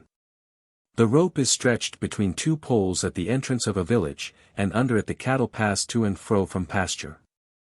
The following is the incantation found on one of the earthen saucers. O Lord of the earth on which this cattle pen stands, protect the cattle from death and disease.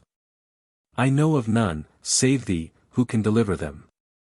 In the Morbihan, Lower Brittany, we seem to see the same folk custom, somewhat changed to be sure, for honesty. John's Day, the Christianized pagan sun festival in honor of the summer solstice, in which fairies and spirits play so prominent a part in all Celtic countries. Just outside a country village a great fire is lit in the center of the main road and covered over with green branches, in order to produce plenty of smoke. And then on either side of this fire and through the exorcising smoke are made to pass all the domestic animals in the district as a protection against disease and evil spirits, to secure their fruitful increase, and, in the case of cows, abundant milk supply. Mr. Milne, while making excavations in the Carnac country, discovered the image of a small bronze cow, now in the Carnac Museum, and this would seem to indicate that before Christian times there was in the Morbihan a cult of cattle. Preserved even until now, no doubt, in the Christian faith of St. Cornley, just as in St. Cornley's fountain there is preserved a pagan holy well. It ought now to be clear that both pre-Christian and Christian exorcisms among Celts have shaped the fairy faith in a very fundamental manner. And anthropologically the whole subject of exorcism falls in line with the psychological theory of the nature and origin of the belief in fairies in Celtic countries. Taboos. We find that taboos, or prohibitions of a religious and social character, are as common in the living fairy faith as exorcisms. The chief one is the taboo against naming the fairies, which inevitably results in the use of euphemisms, such as good people, gentry, people of peace, tylwyth teg, fair folk, or bonnes dames, good ladies. A like sort of taboo, with its accompanying use of euphemisms, existed among the ancients, e.g. among the Egyptians and Babylonians, and early Celts as well, in a highly developed form. And it exists now among the native peoples of Australia, Polynesia, Central Africa, America, in Indian systems of yoga, among modern Greeks, and, in fact, almost everywhere where there are vestiges of a primitive culture. 217 And almost always such a taboo is bound up with animistic and magical elements, which seem to form its background, just as it is in our own evidence. To discuss name taboo in all its aspects would lead us more deeply into magic and comparative folklore than we have yet gone, and such discussion is unnecessary here. We may therefore briefly state that the root of the matter would seem to be that the name and the dread power named are so closely associated in the very concrete thought of the primitive culture that the one virtually is the other, just as one inevitably calls up the other for the modern thinker. So it is that, in the world of objective fact, for the primitive philosopher the one is equivalent to the other. The primitive man, in short, has projected his subjective associations into reality. As regards euphemisms, the process of development possibly is that first you employ any substitute name, and that secondly you go on to employ such a substitute name as will at the same time be conciliatory. In the latter case, a certain anthropomorphosing of the power behind the taboo would seem to be involved. 218. Next in prominence comes the food taboo, and to this, also, there are non-Celtic parallels all the world over, now and in ancient times. We may take notice of three very striking modern parallels. A woman visited her dead brother in Panoy, the Polynesian Otherworld, and he cautioned her to eat nothing there, and she returned. 219 A red man, Ahakta, after an apparent death of 2 days' duration, revived, and declared that he had been to a beautiful land of tall trees and singing birds, where he met the spirits of his forefathers and uncle. While there, he felt hunger, and seeing in a bark dish some wild rice, wished to eat of it, but his uncle would allow him none. In telling about this psychical adventure, Ahakta said, "Had I eaten of the food of spirits, I never should have returned to earth." 220 Also a New Zealand woman visited the Otherworld in a trance, and her dead father whom she met there ordered her to eat no food in that land, so that she could return to this world to take care of her child. 221. All such parallels, like their equivalents in Celtic belief, seem to rest on this psychological and physiological conception in the folk mind. Human food is what keeps life going in a human body. Fairy food is what keeps life going in a fairy body, and since what a man eats makes him what he is physically, so eating the food of fairyland or of the land of the dead will make the eater partake of the bodily nature of the beings it nourishes.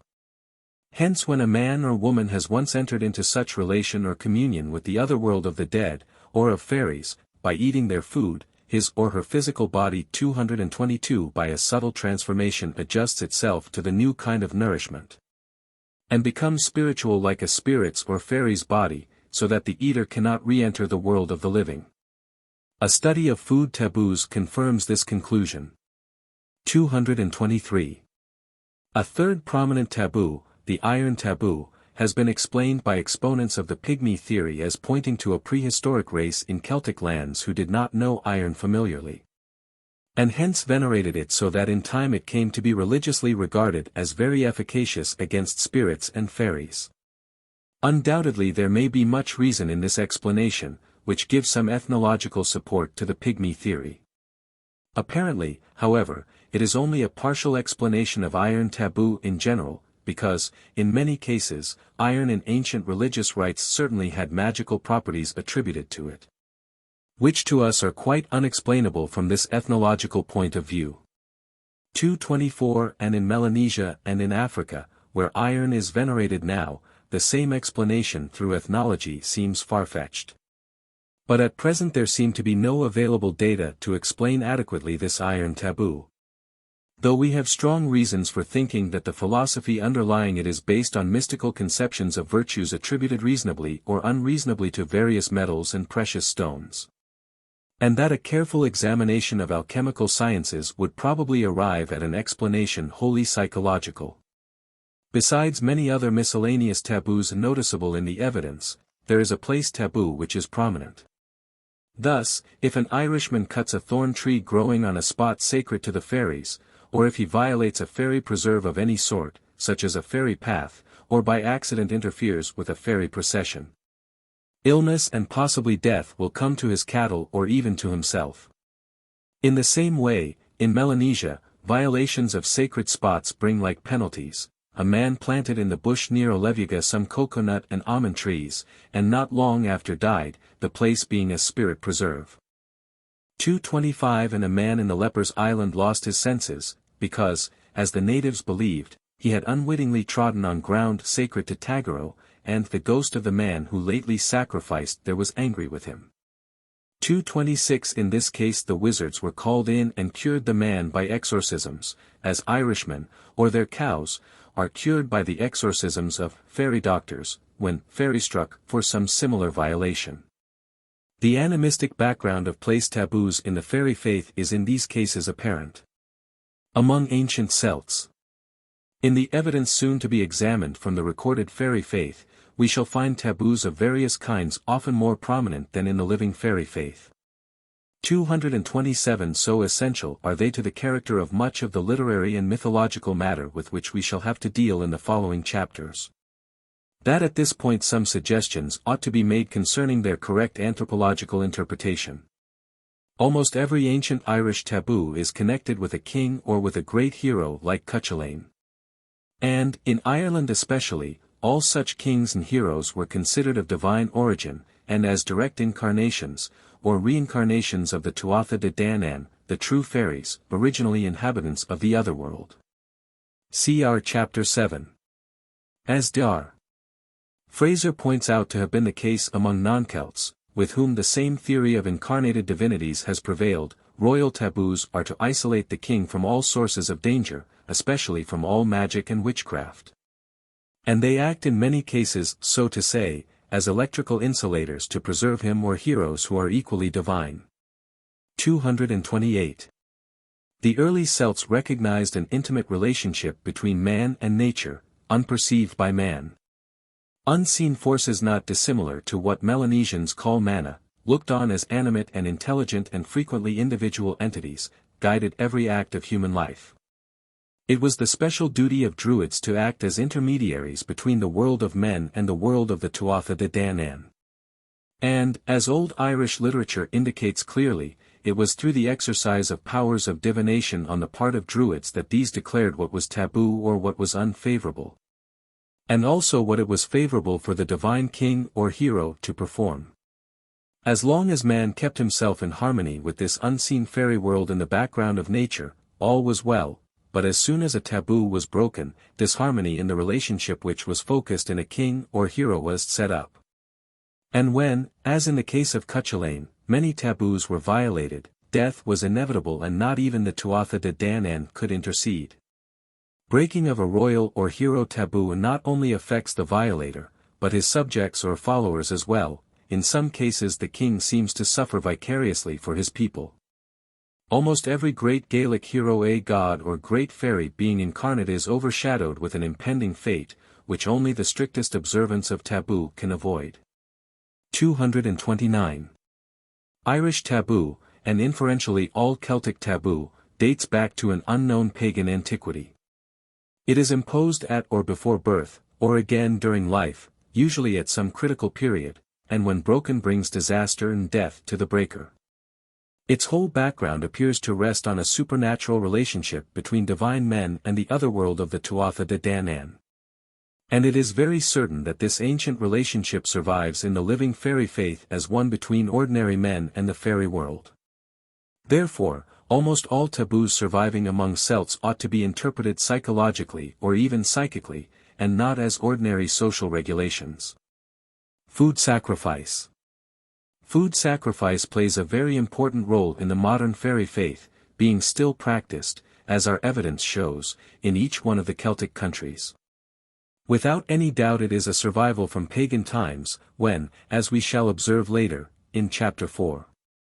291, and elsewhere, propitiatory offerings were regularly made to the Tuatha de Danann as gods of the earth, and, apparently, to other orders of spiritual beings. The anthropological significance of such food sacrifice is unmistakable. With the same propitiatory ends in view as modern Celts now have in offering food to fairies, ancient peoples, e.g. the Greeks and Romans, maintained a state ritual of sacrifices to the gods, genii, demons, and to the dead. And such sacrifices, so essential a part of most ancient religions, were based on the belief, as stated by Porphyry in his treatise concerning abstinence, that all the various orders of gods, genii or demons, enjoy as nourishment the odor of burnt offerings. And like the fairy folk, the demons of the air live not on the gross substance of food, but on its finer invisible essences, conveyed to them most easily on the altar fire. 230 Socrates, Plato, Xenophon, and other leading Greeks, as well as the Romans of a like metaphysical school, unite in declaring the fundamental importance to the welfare of the state of regular sacrifices to the gods and to the demons who control all natural phenomena, since they caused, if not neglected, abundant harvests and national prosperity. For unto the gods is due by right a part of all things which they give to man for his happiness. The relation which the worship of ancestors held to that of the gods above, who are the Olympian gods, the great gods, and to the gods below, who are the gods of the dead, and also to the demons, and heroes or divine ancestors, is thus set forth by Plato in his Laws. In the first place, we affirm that next after the Olympian gods, and the gods of the state, honor should be given to the gods below. Next to these gods, a wise man will do service to the demons or spirits, and then to the heroes, and after them will follow the sacred places of private and ancestral gods, having their ritual according to law. Next comes the honor of living parents. 231. It is evident from this direct testimony that the same sort of philosophy underlies food sacrifice among the Celts and other peoples as we discovered underlying human sacrifice, in our study of the changeling belief. And that the Tuatha de Danann in their true mythological nature, and fairies, their modern counterpart, correspond in all essentials to Greek and Roman gods, genii, and demons, and are often confused with the dead. The Celtic legend of the dead. The animistic character of the Celtic legend of the dead is apparent. And the striking likenesses constantly appearing in our evidence between the ordinary apparitional fairies and the ghosts of the dead show that there is often no essential and sometimes no distinguishable difference between these two orders of beings, nor between the world of the dead and fairyland. We reserve for our chapter on science and fairies the scientific consideration of the psychology of this relationship, and of the probability that fairies as souls of the dead and as ghosts of the dead actually exist and influence the living. General conclusion. The chief anthropological problems connected with the modern fairy faith, as our evidence presents it, have now been examined, at sufficient length, we trust, to explain their essential significance. And problems, to some extent parallel, connected with the ancient fairy faith have likewise been examined. There remain, however, very many minor anthropological problems not yet touched upon, but several of the most important of these, e.g.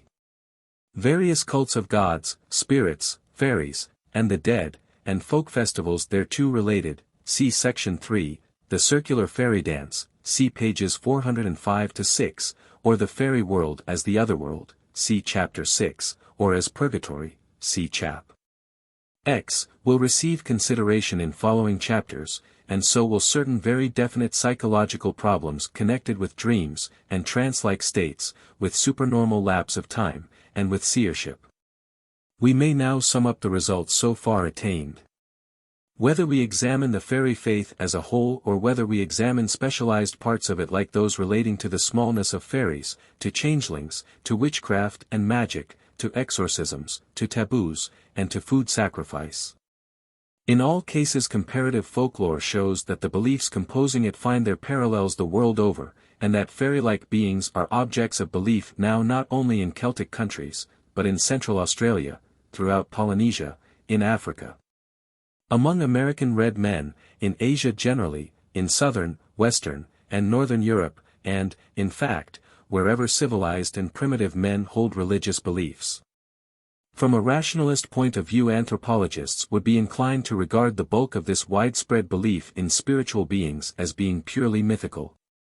But for us to do so and stop there would lead to no satisfactory solution. The origin of myth itself needs to be explained, and one of the chief objects of our study throughout the remainder of this book is to make an attempt at such an explanation, especially of Celtic myth. Again, if we examine all fairy-like beings from a certain superficial point of view, or even from the mythological point of view, it is easy to discern that they are universally credited with precisely the same characters, attributes, actions, or powers as the particular peoples possess who have faith in them. And then the further fact emerges that this anthropomorphosing is due directly to the more immediate social environment. We see merely an anthropomorphically colored picture of the whole of an age-long social evolution of the tribe, race, or nation who have fostered the particular aspect of this one worldwide folk religion. But if we look still deeper, we discover as background to the myths and the social psychology a profound animism. This animism appears in its own environment in the shading away of the different fairy-like beings into spirits and ghosts of the departed. Going deeper yet, we find that such animistic beliefs as concern themselves exclusively with the realm of the dead are in many cases apparently so well founded on definite provable psychical experiences on the part of living men and women that the aid of science itself must be called in to explain them. And this will be done in our chapter entitled Science and Fairies. So far it ought to be clear that already our evidence points to a very respectable residue in the experiences of percipients, which cannot be explained away as can the larger mass of the evidence as due to ethnological, anthropomorphic, naturalistic, or sociological influences on the Celtic mind. And for the present this must be designated as the X or unknown quantity in the fairy faith. In Chapter 11 this X quantity, augmented by whatever else is to be elicited from further evidence, will be specifically discussed. These points of view derived from our anthropological examination of the chief parts of the evidence presented by the living fairy faith will be kept constantly before us as we proceed further. And what has been demonstrated anthropologically in this chapter will serve to interpret what is to follow until Chapter 11 is reached. With this tentative position we pass to Section 2 of this study, and shall there begin to examine, as we have just done with their modern fairy faith, the ancient fairy faith of the Celts. Section 2. The Recorded Fairy Faith. Chapter 4. People of the goddess Dana, Tuatha de Danann, or the Sidhe, pronounced Shee. So firm was the hold which the ethnic gods of Ireland had taken upon the imagination and spiritual sensibilities of our ancestors that even the monks and Christianized bards never thought of denying them. They doubtless forbade the people to worship them, but to root out the belief in their existence was so impossible that they could not even dispossess their own minds of the conviction that the gods were real supernatural beings. Standish O'Grady. The goddess Dana and the modern cult of Saint Bridget the Tuatha de Danann or Sidhe conquered by the sons of Mill but Irish seers still see the Sidhe Old Irish MSS. Faithfully represent the Tuatha de Danann the Sidhe as a spirit race. Sidhe palaces the taking of Mortals Hill visions of Sidhe women, Sidhe minstrels and musicians, social organization and warfare among the Sidhe war goddesses. The Bad the Sidhe at the Battle of Clontarf, A.D. 1014. Conclusion. The people of the goddess Dana, or according to Darbois de Jubanville, the people of the god whose mother was called Dana 232 are the Tuatha de Danann of the ancient mythology of Ireland. The goddess Dana, called in the genitive Danann, in Middle Irish times was named Bridget. 233 and this goddess Bridget of the pagan Celts has been supplanted by the Christian Saint Bridget 234. And, in exactly the same way as the pagan cult once bestowed on the spirits in wells and fountains has been transferred to Christian saints, to whom the wells and fountains have been rededicated, so to St. Bridget as a national saint has been transferred the pagan cult rendered to her predecessor. Thus even yet, as in the case of the minor divinities of their sacred fountains, the Irish people through their veneration for the good St. Bridget, render homage to the divine mother of the people who bear her name Dana, who are the ever-living invisible fairy people of modern Ireland. For when the sons of Mill, the ancestors of the Irish people, came to Ireland they found the Tuatha de Danann in full possession of the country. The Tuatha de Danann then retired before the invaders, without, however, giving up their sacred island. Assuming invisibility, with the power of at any time reappearing in a human-like form before the children of the sons of Mill, the people of the goddess Dana became and are the fairy folk, the Sidhe of Irish mythology and romance. 235 Therefore it is that today Ireland contains two races, a race visible which we call Celts, and a race invisible which we call fairies. Between these two races there is constant intercourse even now. For Irish seers say that they can behold the majestic, beautiful Sidhe, and according to them the Sidhe are a race quite distinct from our own, just as living and possibly more powerful. These Sidhe, who are the gentry of the Ben Bulben country and have kindred elsewhere in Ireland, Scotland, and probably in most other countries as well, such as the invisible races of the Yosemite Valley, have been described more or less accurately by our peasant seer witnesses from County Sligo and from North and East Ireland. But there are other and probably more reliable seers in Ireland, men of greater education and greater psychical experience, who know and describe the Sidhe races as they really are, and who even sketch their likenesses. And to such seer Celts as these, death is a passport to the world of the Sidhe, a world where there is eternal youth and never-ending joy, as we shall learn when we study it as the Celtic Otherworld. The recorded mythology and literature of ancient Ireland have, very faithfully for the most part, preserved to us clear pictures of the Tuatha de Danann. So that disregarding some Christian influence in the texts of certain manuscripts, much rationalization, and a good deal of poetical coloring and romantic imagination in the pictures, we can easily describe the people of the goddess Dana as they appeared in pagan days, when they were more frequently seen by mortals than now. Perhaps the Irish folk of the olden times were even more clairvoyant and spiritual-minded than the Irish folk of today.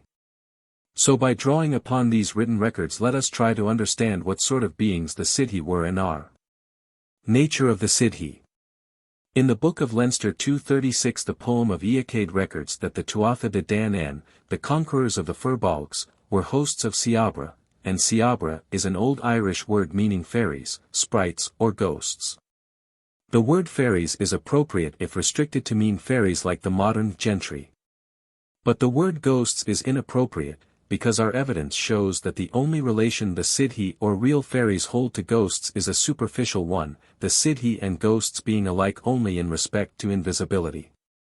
In the two chief Irish MSS, the Book of the Dun Cow and the Book of Leinster, the Tuatha de Danann are described as gods and not gods.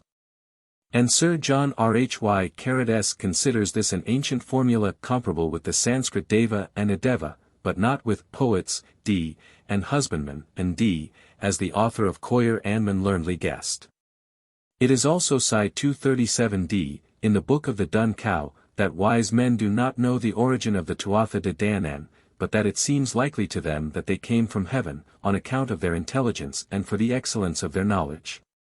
238 The hold of the Tuatha de Danann on the Irish mind and spirit was so strong that even Christian transcribers of texts could not deny their existence as a non-human race of intelligent beings inhabiting Ireland, even though they frequently misrepresented them by placing them on the level of evil demons.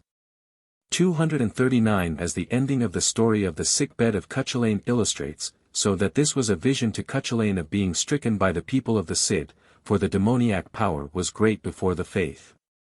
And such was its greatness that the demons used to fight bodily against mortals, and they used to show them delights and secrets of how they would be in immortality.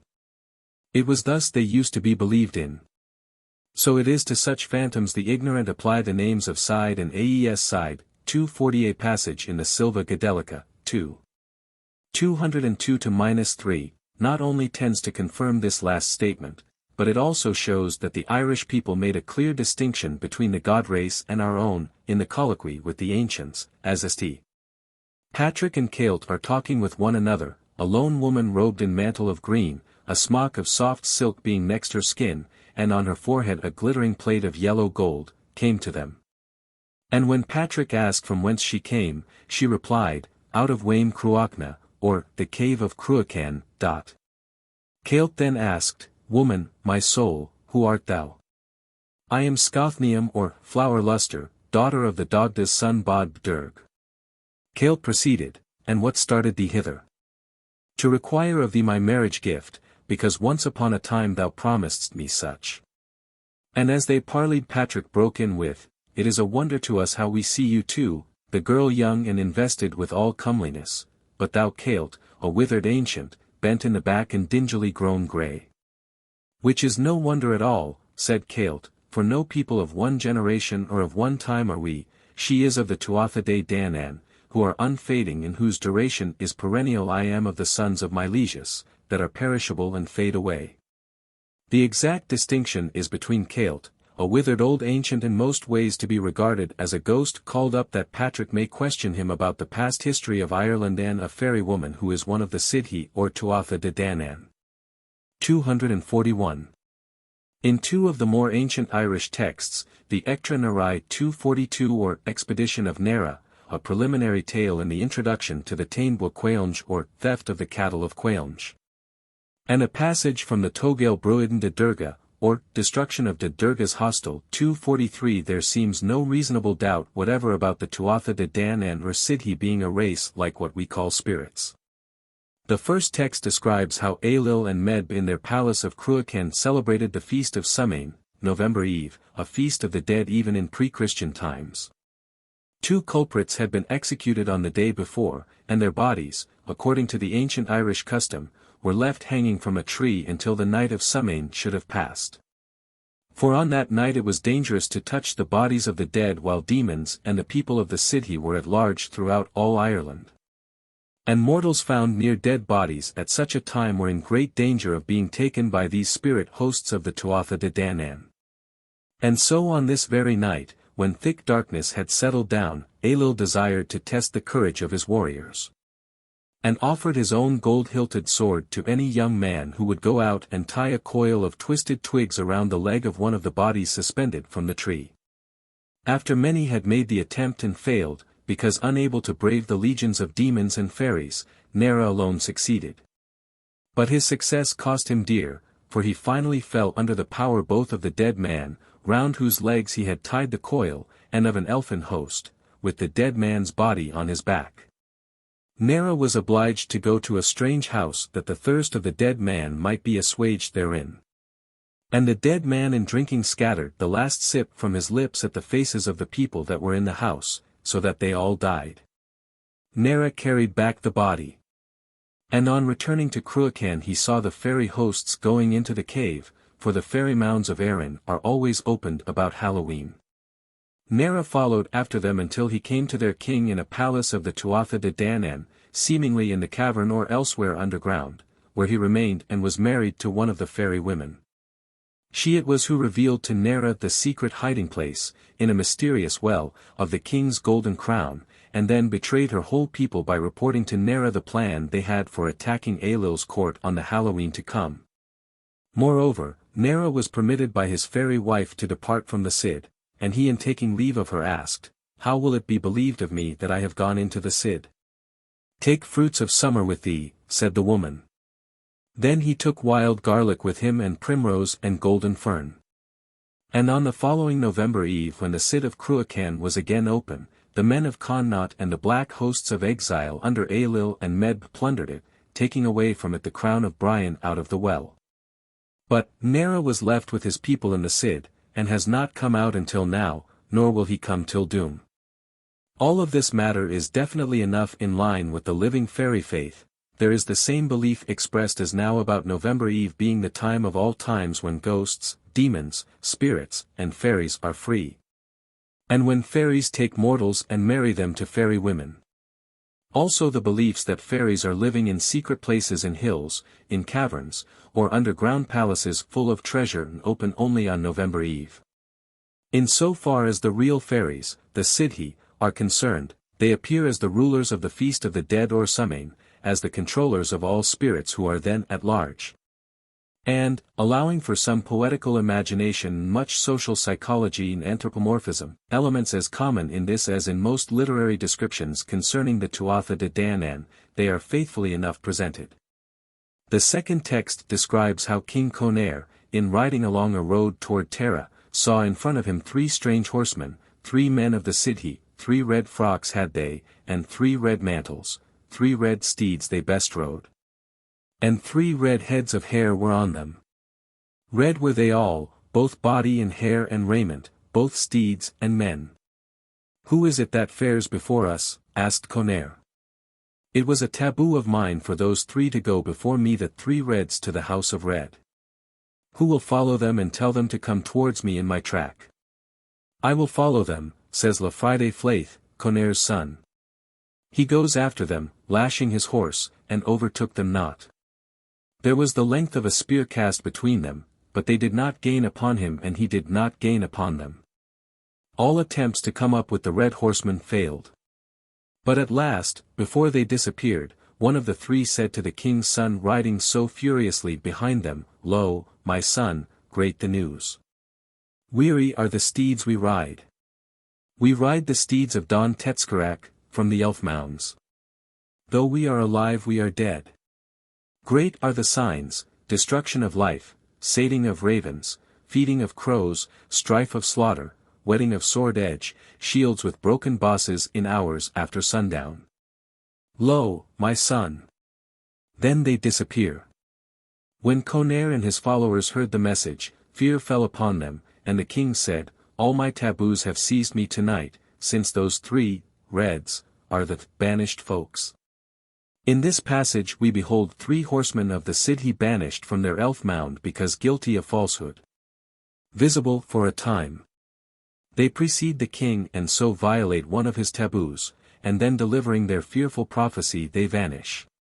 These 3 of the Tuatha de Danann, majestic and powerful and weird in their mystic red, are like the warriors of the gentry seen by contemporary seers in West Ireland. Though dead, that is in an invisible world like the dead, yet they are living.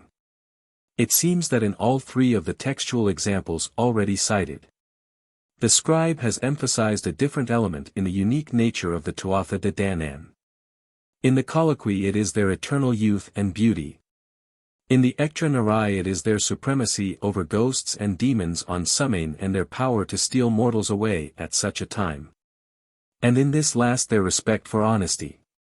And in each case their portrayal corresponds to that of the gentry and Sidhe by modern Irishmen, so that the old fairy faith and the new combine to prove the people of the god whose mother was Dana to have been and to be a race of beings who are like mortals.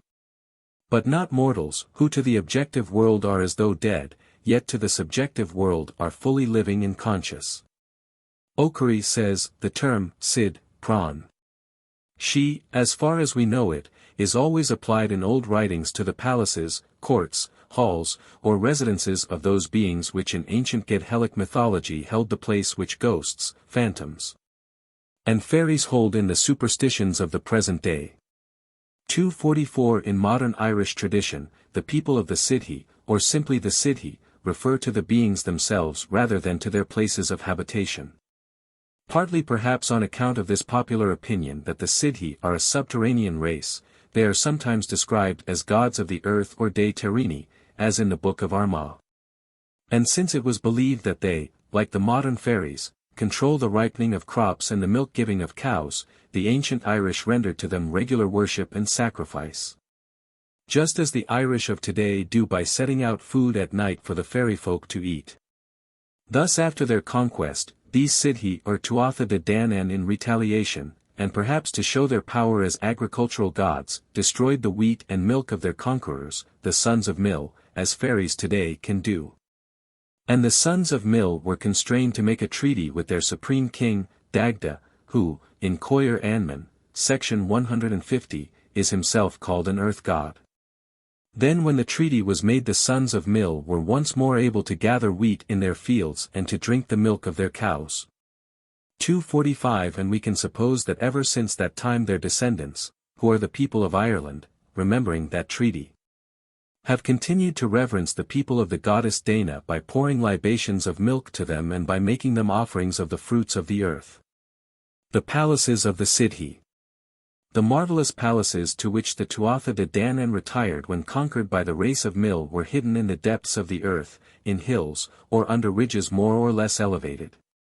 246 At the time of their conquest, Dagda their high king made a distribution of all such palaces in his kingdom. He gave one Sidhe to Lug, son of Ethne, another to Ogni. And for himself retained two, one called Brug na Boyne, or Castle of the Boyne, because it was situated on or near the river Boyne near Tara, and the other called Sidhe or Brug Mac Indoc, which means enchanted palace or castle of the son of the young. And this Mac Indoc was Dagda's own son by the queen Bone, according to some accounts, so that as the name, son of the young, signifies, Dagda and Bone, both immortals, both Tuatha de Danann, were necessarily always young, never knowing the touch of disease, or decay, or old age. Not until Christianity gained its psychic triumph at Tara, through the magic of Patrick prevailing against the magic of the Druids, who seem to have stood at that time as mediators between the people of the goddess Dana and the pagan Irish, did the Tuatha de Danann lose their immortal youthfulness in the eyes of mortals and become subject to death. In the most ancient manuscripts of Ireland, the pre-Christian doctrine of the immortality of the divine race persisted intact and without restraint. 247 But in the Census na Relec, or History of the Cemeteries, from the Libhar na H. Weeder, and in the Labar Gabala, or Book of the Conquests, from the Book of Leinster, it was completely changed by the Christian scribes.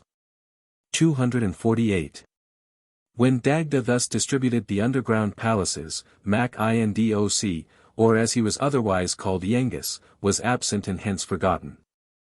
So when he returned, naturally he complained to his father, and the Brug na Boyne, the king's own residence, was ceded to him for a night and a day, but Yengus maintained that it was forever. This palace was a most marvelous one. It contained 3 trees which always bore fruit, a vessel full of excellent drink, and 2 pigs, one alive and the other nicely cooked ready to eat at any time, and in this palace no one ever died. 249 In the Colloquy, Celt tells of a mountain containing a fairy palace which no man save Finn and 6 companions, Celt being one of these, ever entered. The Fenians, while hunting, were led thither by a fairy woman who had changed her shape to that of a fawn in order to allure them, and the night being wild and snowy they were glad to take shelter therein. Beautiful damsels and their lovers were the inhabitants of the palace. In it there was music and abundance of food and drink, and on its floor stood a chair of crystal. 250 In another fairy palace, the enchanted cave of Keshkaran, Conaran, son of Imidal, a chief of the Tuatha de Danann, had sway. And so soon as he perceived that the hound's cry now sounded deviously, he bade his 3 daughters, that were full of sorcery, to go and take vengeance on Finn for his hunting. 251 Just as nowadays the good people take vengeance on one of our race if a fairy domain is violated. Frequently the fairy palace is under a lake, as in the Christianized story of the disappearance of Kencomrac once when the cleric chanted his psalms. He saw, come, towards him a tall man that emerged out of the loch, from the bottom of the water, that is to say.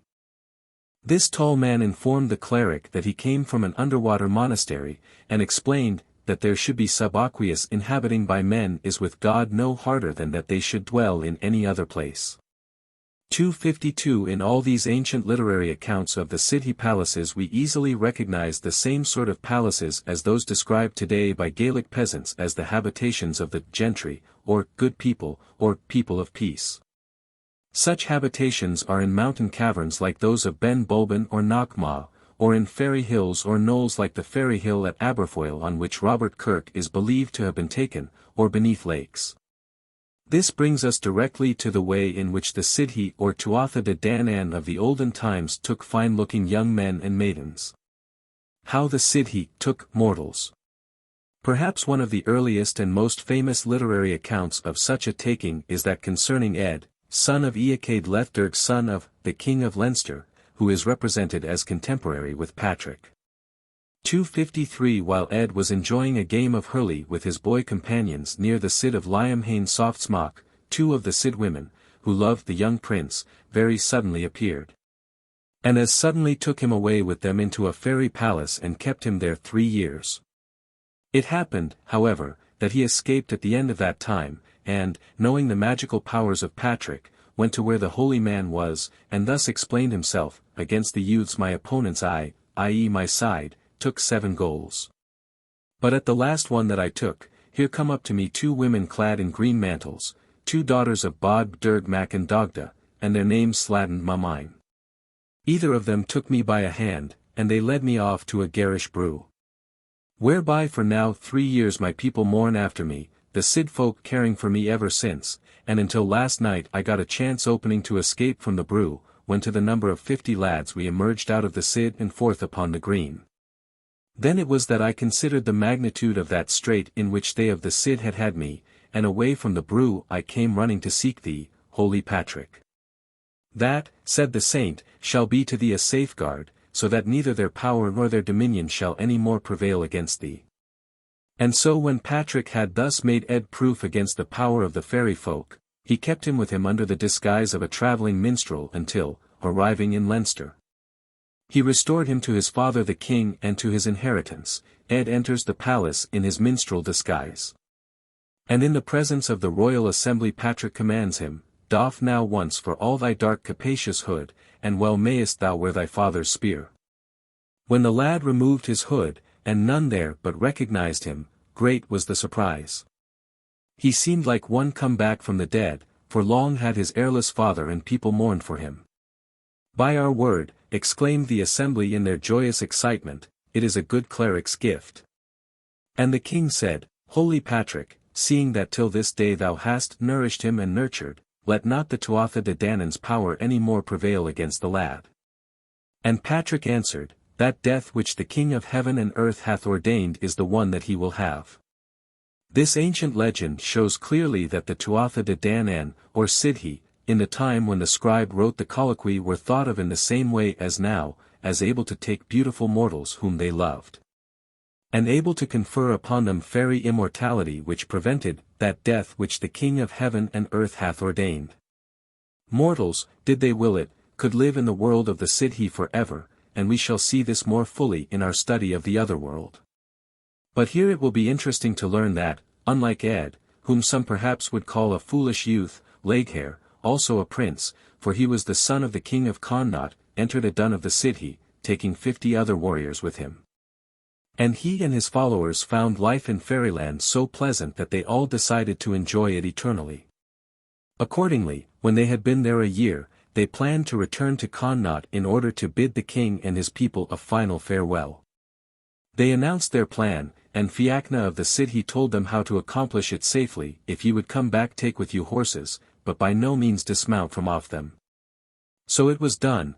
They went their way and came upon a general assembly in which Connaught, as at the year expired, mourned for the aforesaid warrior band, whom now all at once they perceived above them, i.e. on higher ground.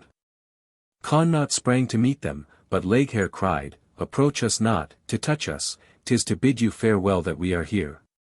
Leave me not. Crimthan, his father, said, Connaught's royal power be thine. Their silver and their gold, their horses with their bridles, and their noble women be at thy discretion, only leave me not. But Leghair turned from them and so entered again into the Sidhe, where with Fiachna he exercises joint kingly rule. Nor is he as yet come out of it. 254. Hill visions of Sidhe women. There are many recorded traditions which represent certain hills as mystical places whereon men are favored with visions of fairy women. Thus, one day King Muirchertach came forth to hunt on the border of the Brew, near Stackallan Bridge, County Meath, and his companions left him alone on his hunting mound. He had not been there long when he saw a solitary damsel beautifully formed, fair-haired, bright-skinned, with a green mantle about her sitting near him on the turfen mound. And it seemed to him that of womankind he had never beheld her equal in beauty and refinement. 255 In the Mabinogion of Poole, Prince of Dyvet, which seems to be only a Brythonic treatment of an original Gaelic tale, Poole seating himself on a mound where any mortal sitting might see a prodigy, saw a fairy woman ride past on a white horse. And she clad in a garment of shining gold. Though he tried to have his servitor on the swiftest horse capture her, there was some magic about the lady that kept her always the same distance ahead, though she appeared to be riding slowly. When on the second day Poole returned to the mound, the fairy woman came riding by as before, and the servitor again gave unsuccessful chase. Poole saw her in the same manner on the third day. He thereupon gave chase himself, and when he exclaimed to her, "For the sake of the man whom you love, wait for me," she stopped, and by mutual arrangement the two agreed to meet and to marry at the end of a year. 256. The minstrels or musicians of the Sidhe. Not only did the fairy folk of more ancient tunes enjoy wonderful palaces full of beauty and riches, and a life of eternal youth, but they also had, even as now, minstrelsy and rare music to which that of our own world could not be compared at all. For even Patrick himself said that it would equal the very music of heaven if it were not for a twang of the fairy spell that infests it. 257 And this is how it was that Patrick heard the fairy music. As he was travelling through Ireland, he once sat down on a grassy knoll, as he often did in the good old Irish way, with Ulidia's king and nobles and Celt also, nor were they long there before they saw draw near them a Scalig or non-warrior, that wore a fair green mantle having in it a fibula of silver, a shirt of yellow silk next his skin, over and outside that again a tunic of soft satin, and with a timpan, a sort of harp, of the best slung on his back. "Whence comest thou, Scalig?" asked the king. "Out of the Sidhe of the Dagda's son Bod Bderg, out of Ireland's southern part." "What moved thee out of the south, and who art thou thyself?" "I am Cascarach, son of Cainchin that is olive to the Tuatha de Danann, and am myself the makings of an olive, i.e. an aspirant to the grade. What started me was the design to acquire knowledge, and information, and lore for recital, and the Fianna's mighty deeds of valor, from Caelt's son of Ronan. Then he took his timpan and made for them music and minstrelsy, so that he sent them slumbering off to sleep.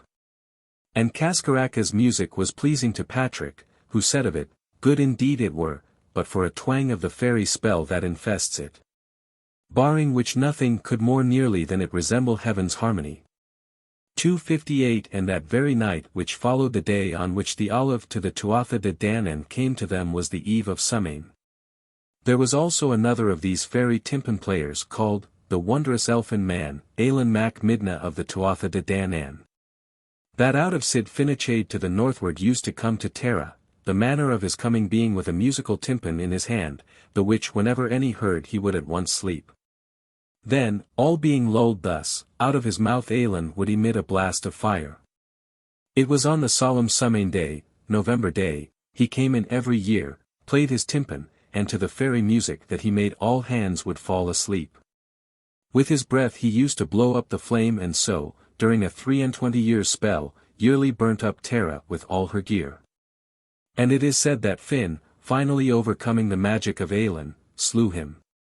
259. Perhaps in the first musician, Cascarach, though he is described as the son of a Tuatha de Danann minstrel, we behold a mortal like one of the many Irish pipers and musicians who used to go, or even go yet, to the fairy folk to be educated in the musical profession, and then come back as the most marvellous players that ever were in Ireland. Though if Cascarach were once a mortal it seems that he has been quite transformed in bodily nature so as to be really one of the Tuatha de Danann himself. But Ailen mac Midna is undoubtedly one of the mighty gentry, who could as we heard from County Sligo destroy half the human race if they wished. Ailen visits Tara, the old psychic centre both for Ireland's high kings and its druids. He comes as it were against the conquerors of his race, who in their neglectfulness no longer render due worship and sacrifice on the feast of Samhain to the Tuatha de Danann, the gods of the dead, at that time supreme. And then it is that he works his magic against the royal palaces of the kings and druids on the ancient hill. And to overcome the magic of Ailen and slay him, that is, make it impossible for him to repeat his annual visits to Terra. It required the might of the great hero Finn, who himself was related to the same Sidhe race. For by a woman of the Tuatha de Danann he had his famous son Oisin, Oisin. 260. In Gilla, who is Manannan Mac Liar, the greatest magician of the Tuatha de Danann, disguised as a being who can disappear in the twinkling of an eye whenever he wishes, and reappear unexpectedly as a kern that wore garb of yellow stripes. We meet with another fairy musician. And to him O'Donnell says, by heaven's grace again, since first I heard the fame of them that within the hills and under the earth beneath us make the fairy music sweeter than thy strains I have never heard. Thou art in sooth a most melodious rogue. 261. And again it is said of him, then the Gilla de Caer taking a harp played music so sweet, and the king after a momentary glance at his own musicians never knew which way he went from him. 262. Social organization and warfare among the Sidhe. So far, we have seen only the happy side of the life of the Sidhe folk, their palaces and pleasures and music. But there was a more human, or anthropomorphic, side to their nature in which they wage war on one another, and have their matrimonial troubles even as we moderns. And we turn now to examine this other side of their life, to behold the Sidhe as a warlike race. And as we do so let us remember that the gentry in the Ben Bulben country and in all Ireland, and the people of Finvara in Knockmaw, and also the invisible races of California, are likewise described as given to war and mighty feats of arms. The invisible Irish races have always had a very distinct social organization, so distinct in fact that Ireland can be divided according to its fairy kings and fairy queens and their territories even now. 263. And no doubt we see in this how the ancient Irish anthropomorphically projected into an animistic belief their own social conditions and racial characteristics. And this social organization and territorial division ought to be understood before we discuss the social troubles and consequent wars of the Sidhe folk. For example, in Munster Bod was king and his enchanted palace was called the Sid of the men of Femin, 264, and we already know about the over-king Dagda and his Boyne palace near Tara. In more modern times, especially in popular fairy traditions, Evil or even, Eabhill or Ealbin, of the Craig Liath or Grey Rock is a queen of the Munster fairies, 265, and Finvara is king of the Connaught fairies, see page 42. There are also the Irish fairy queens Cleona, Cleodna, or in an earlier form Clydna, cf page 356, and Ain, see page 79 above. We are now prepared to see the Tuatha de Danann in their domestic troubles and wars. And the following story is as interesting as any, for in it Dagda himself is the chief actor.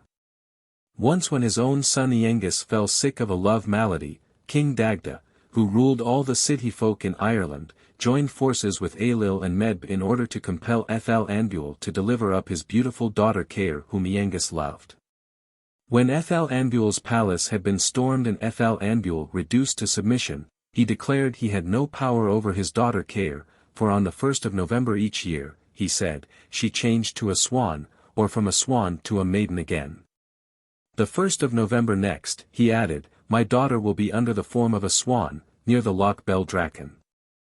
Marvelous birds will be seen there, my daughter will be surrounded by 150 other swans.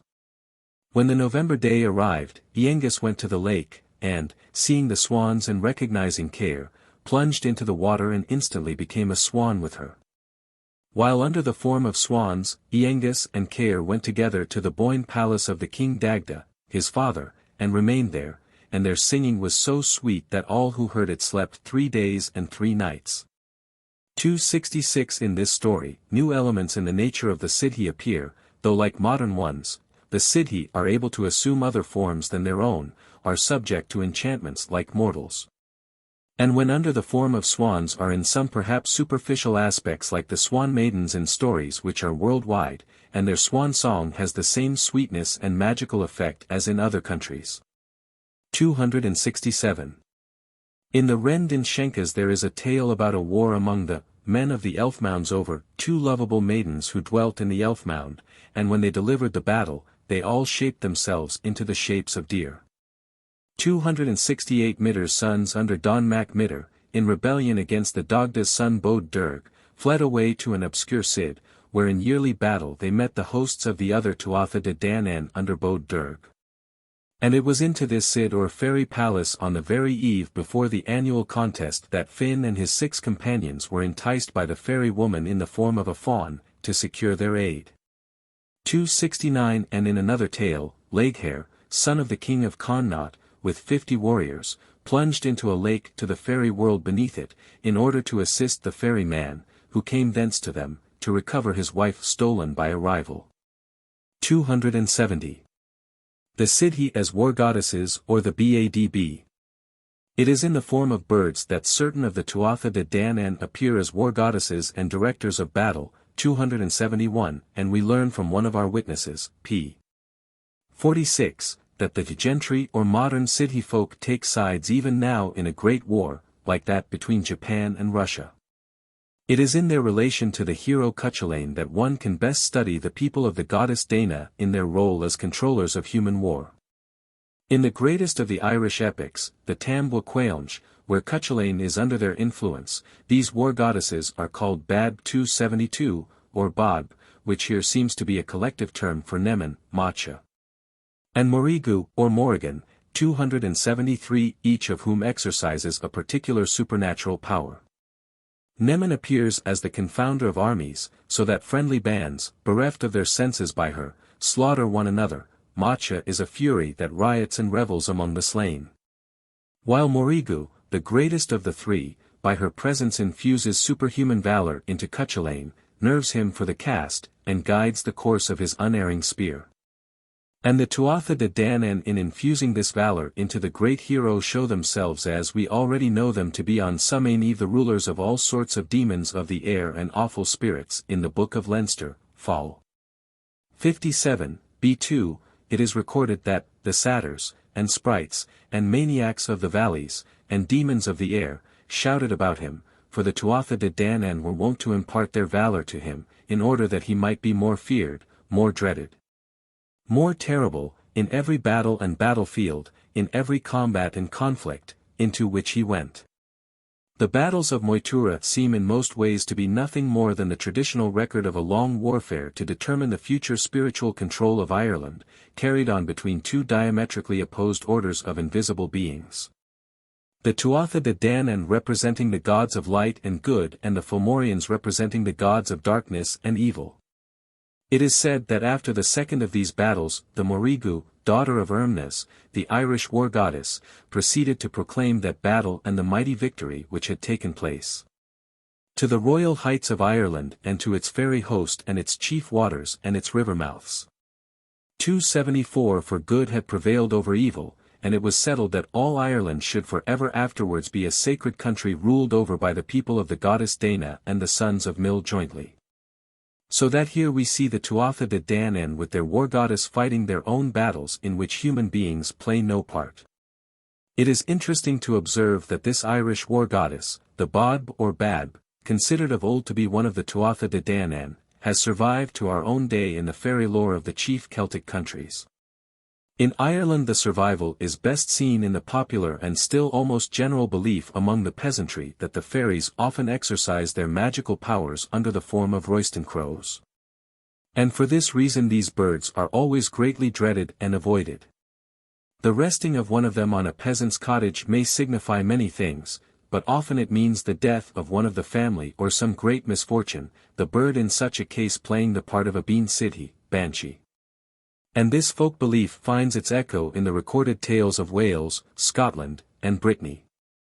In the Mabinogi, Dream of Rhonabwy, Owain, Prince of Reged and a contemporary of Arthur, has a wonderful crow which always secures him victory in battle by the aid of 300 other crows under its leadership.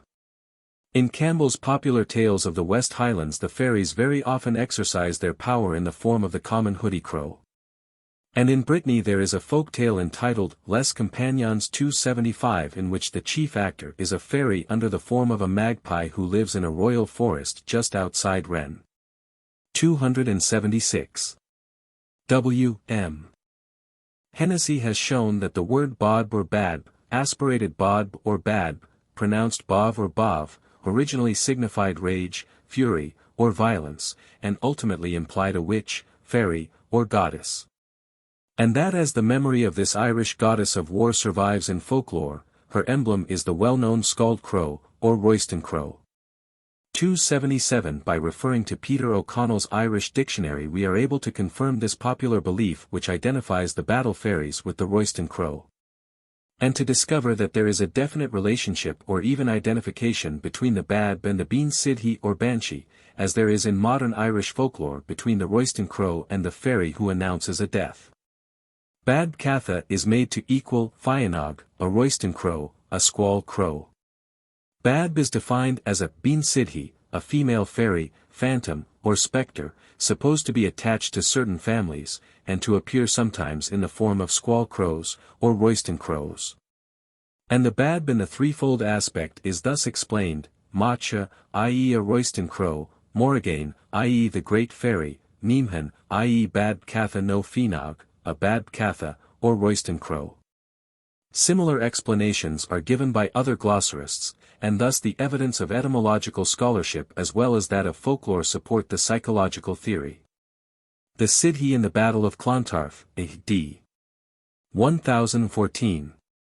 The people of the goddess Dana played an important part in human warfare even so late as the Battle of Clontarf, fought near Dublin, April 23, 1014. And at that time fairy women and phantom hosts were to the Irish unquestionable existences, as real as ordinary men and women. It is recorded in the manuscript story of the battle, of which numerous copies exist, that the fairy woman Eabhall 278 came to Dunlang O'Hartigan before the battle and begged him not to fight, promising him life and happiness for 200 years if he would put off fighting for a single day. But the patriotic Irishman expressed his decision to fight for Ireland, and then the fairy woman foretold how he and his friend Murrow, and Brian and Conang and all the nobles of Erin and even his own son Tullow were fated to fall in the conflict. On the eve of the battle, Dunlang comes to his friend Murrow directly from the fairy woman. And Murrow upon seeing him reproaches him for his absence in these words: "Great must be the love and attachment of some woman for thee which has induced thee to abandon me." "Alas, O king," answered Dunlang, "the delight which I have abandoned for thee is greater, if thou didst but know it, namely, life without death, without cold, without thirst, without hunger, without decay. Beyond any delight of the delights of the earth to me, until the judgment, and heaven after the judgment. And if I had not pledged my word to thee I would not have come here, and, moreover, it is fated for me to die on the day that thou shalt die."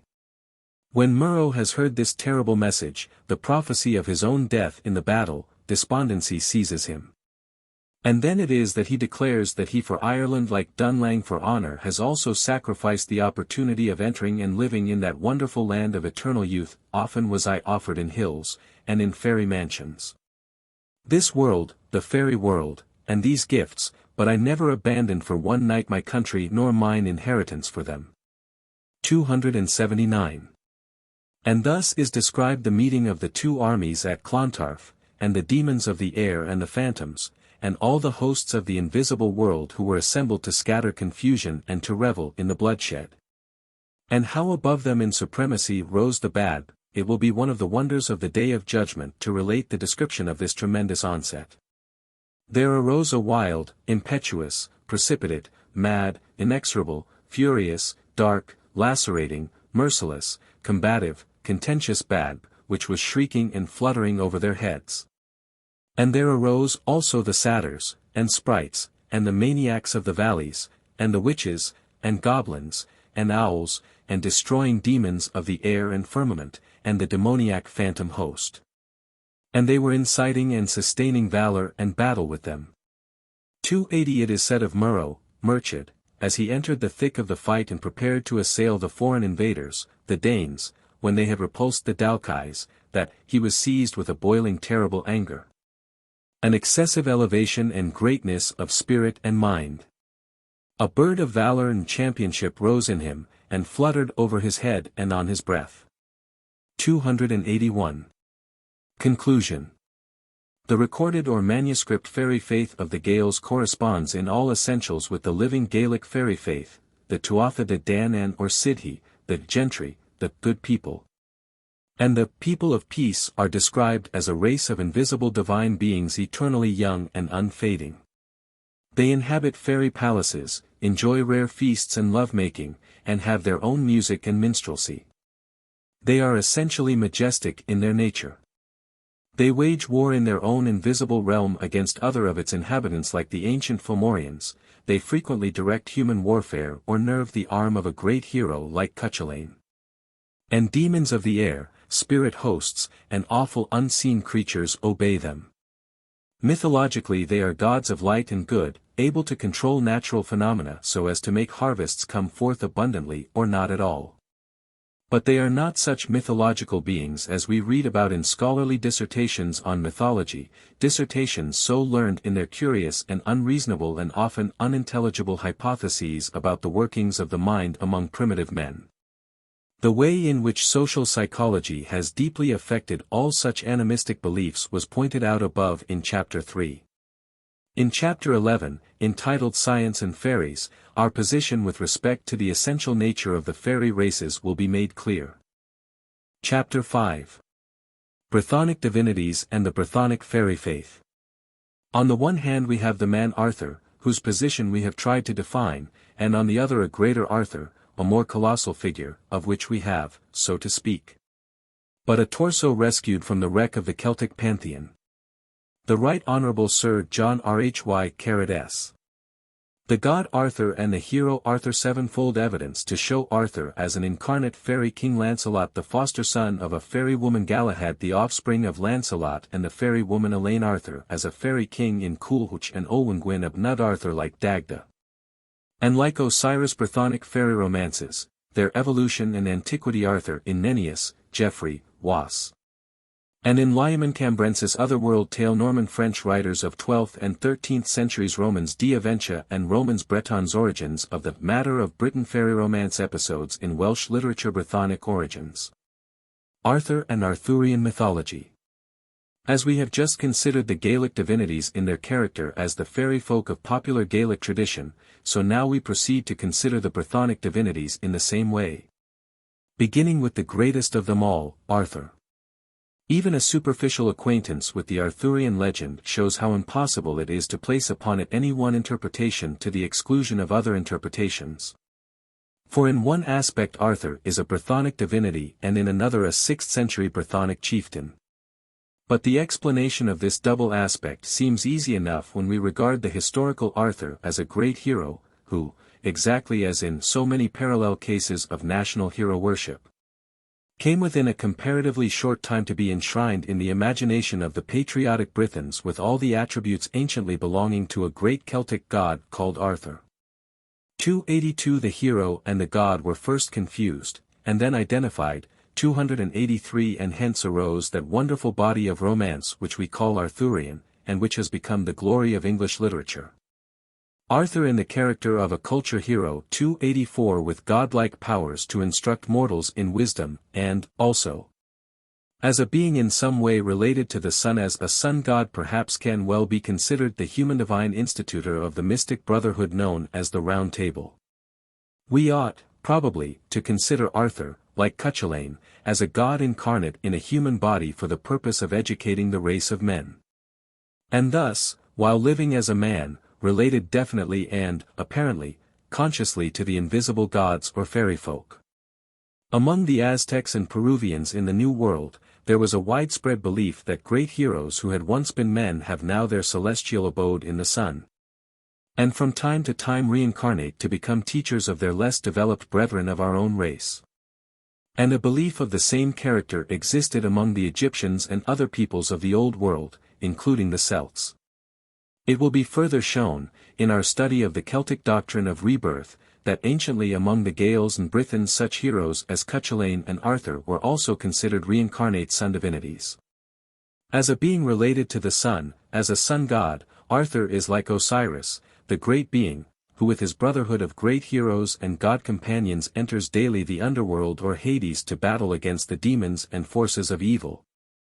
285 Even as the Tuatha de Danann battled against the Fomors. And the most important things in the traditions of the great Brythonic hero connect him directly with this strange world of subjectivity.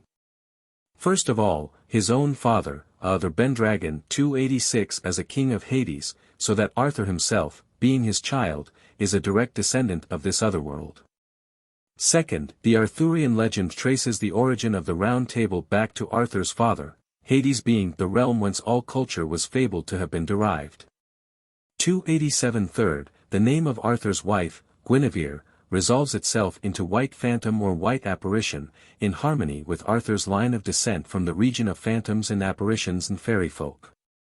Thus, Guinevere or Gwenifar equals Gwen or Gwen, a Brythonic word meaning white, and Huivar, a word not found in the Brythonic dialects, but undoubtedly cognate with the Irish word Syabrad, a fairy, equal to Syabra, Siabri, Siabr, a fairy.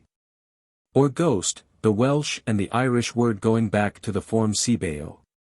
288 Hence the name of Arthur's wife means the white ghost or white phantom, quite in keeping with the nature of the Tuatha de Danann and that of the fairy folk of Wales or Tylwyth Teg the fair family. Fourth, as a link in the chain of evidence connecting Arthur with the invisible world where the fairy people live, his own sister is called Morgan le Fay in the romances 289 and is thus definitely one of the fairy women who, according to tradition, are inhabitants of the Celtic otherworld sometimes known as Avalon. Fifth, in the Welsh triads 290 Lechu, the son of Arthur and Guinevere, is credited with clairvoyant vision, like the fairy folk, so that he understands the secret nature of all solid and material things. And, the story of his death as given in the second part of the Welsh version of the Grail, makes him hardly human at all. 291 Sixth, the name of Melwas, the abductor of Arthur's wife, is shown by Sir John Rhy Carrot to mean a prince youth or a princely youth, and the same authority considers it probable that, as such, Melwas or Maelwas was a being endowed with eternal youth even as Midr, the king of the Tuatha de Danann, who though 1,000 years old appeared handsome and youthful. So it seems that the abduction of Gwenifar was really a fairy abduction, such as we read about in the domestic troubles of the Irish fairy folk, on a level with the abduction of Etain by her otherworld husband Midr. 292 And in keeping with this superhuman character of the abductor of the white phantom or fairy, Chrétien de Troyes, in his metrical romance Le Conte de la Charrette, describes the realm of which Melwas was lord as a place whence no traveller returns. 293 As further proof that the realm of Melwas was meant by Chrétien to be the subjective world, where the godlike Tuatha de Danann, the Tylwyth Teg, and the shades of the dead equally exist, it is said that access to it was by two narrow bridges. One called Lee Pons Evich or the Water Bridge, because it was a narrow passage 1.5 feet wide and as much in height, with water above and below it as well as on both sides. The other Lee Pons de Lsb or the Sword Bridge, because it consisted of the edge of a sword 2 lances in length. 294 The first bridge, considered less perilous than the other, was chosen by Gauvain, Gwalchmai, when with Lancelot he was seeking to rescue Gwenifar, but he failed to cross it. Lancelot with great trouble crossed the second. In many mythologies and in worldwide folktales there is a narrow bridge or bridges leading to the realm of the dead. Even Muhammad in the Quran declares it necessary to cross a bridge as thin as a hair, if one would enter paradise. And in living folklore in Celtic countries, as we found among the Irish peasantry, the crossing of a bridge or stream of water when pursued by fairies or phantoms is a guarantee of protection. There is always the mystic water between the realm of the living and the realm of subjectivity. 295 In ancient Egypt there was always the last voyage begun on the sacred Nile. And in all classical literature Pluto's realm is entered by crossing a dark, deep river, the river of forgetfulness between physical consciousness and spiritual consciousness. Burns has expressed this belief in its popular form in his Tam O'Shanter. And in our Arthurian parallel there is a clear enough relation between the beings inhabiting the invisible realm and the Brythonic heroes and gods. How striking, too, as Gaston Paris has pointed out, is the similarity between Melwas capturing Guinevere as she was in the woods Maying, and the rape of Proserpine by Pluto, the god of Hades, while she was collecting flowers in the fields. 296. A curious matter in connection with this episode of Guinevere's abduction should claim our attention. Mallory relates 297 that when Queen Guinevere advised her knights of the Table Round that on the morrow, May Day, when fairies have special powers, she would go on Maying, she warned them all to be well horsed and dressed in green. This was the colour that nearly all the fairy folk of Britain and Ireland wear. It symbolizes, as many ancient mystical writings declare, eternal youth, and resurrection or rebirth, as in nature during the springtime, when all vegetation after its death sleep of winter springs into new life. 298 in the Myverian Archaeology. 299 Arthur when he has reached the realm of Melwas speaks with Guinevere. 300 he being on a black horse and she on a green one. Green is my steed of the tint of the leaves. Arthur's black horse, black perhaps signifying the dead to whose realm he has gone, being proof against all water, may have been, therefore, proof against the inhabitants of the world of shades and against fairies. Black is my steed and brave beneath me. No water will make him fear. And no man will make him swerve. The fairy color, in different works and among different authors differing both in time and country, continues to attach itself to the abduction episode. Thus, in the 14th century the poet D. Abguilum alludes to Melwas himself as having a cloak of green, the sleep of Melwas beneath, or in, the green cloak. Sir John Rhy, who makes this translation, observes that another reading still of Y. Glass Glug resolves it into a green bower to which Melwas took Guinevere. 301 In any case, the reference is significant, and goes far, in combination with the other references, to represent the white phantom or fairy and her lover Melwas as beings of a race like the Irish Sidhe or people of the goddess Dana. And though by no means exhausting all examples tending to prove this point, we pass on to the seventh and most important of our links in the sequence of evidence, the carrying of Arthur to Avalon in a fairy ship by fairy women. From the first, Arthur was under superhuman guidance and protection.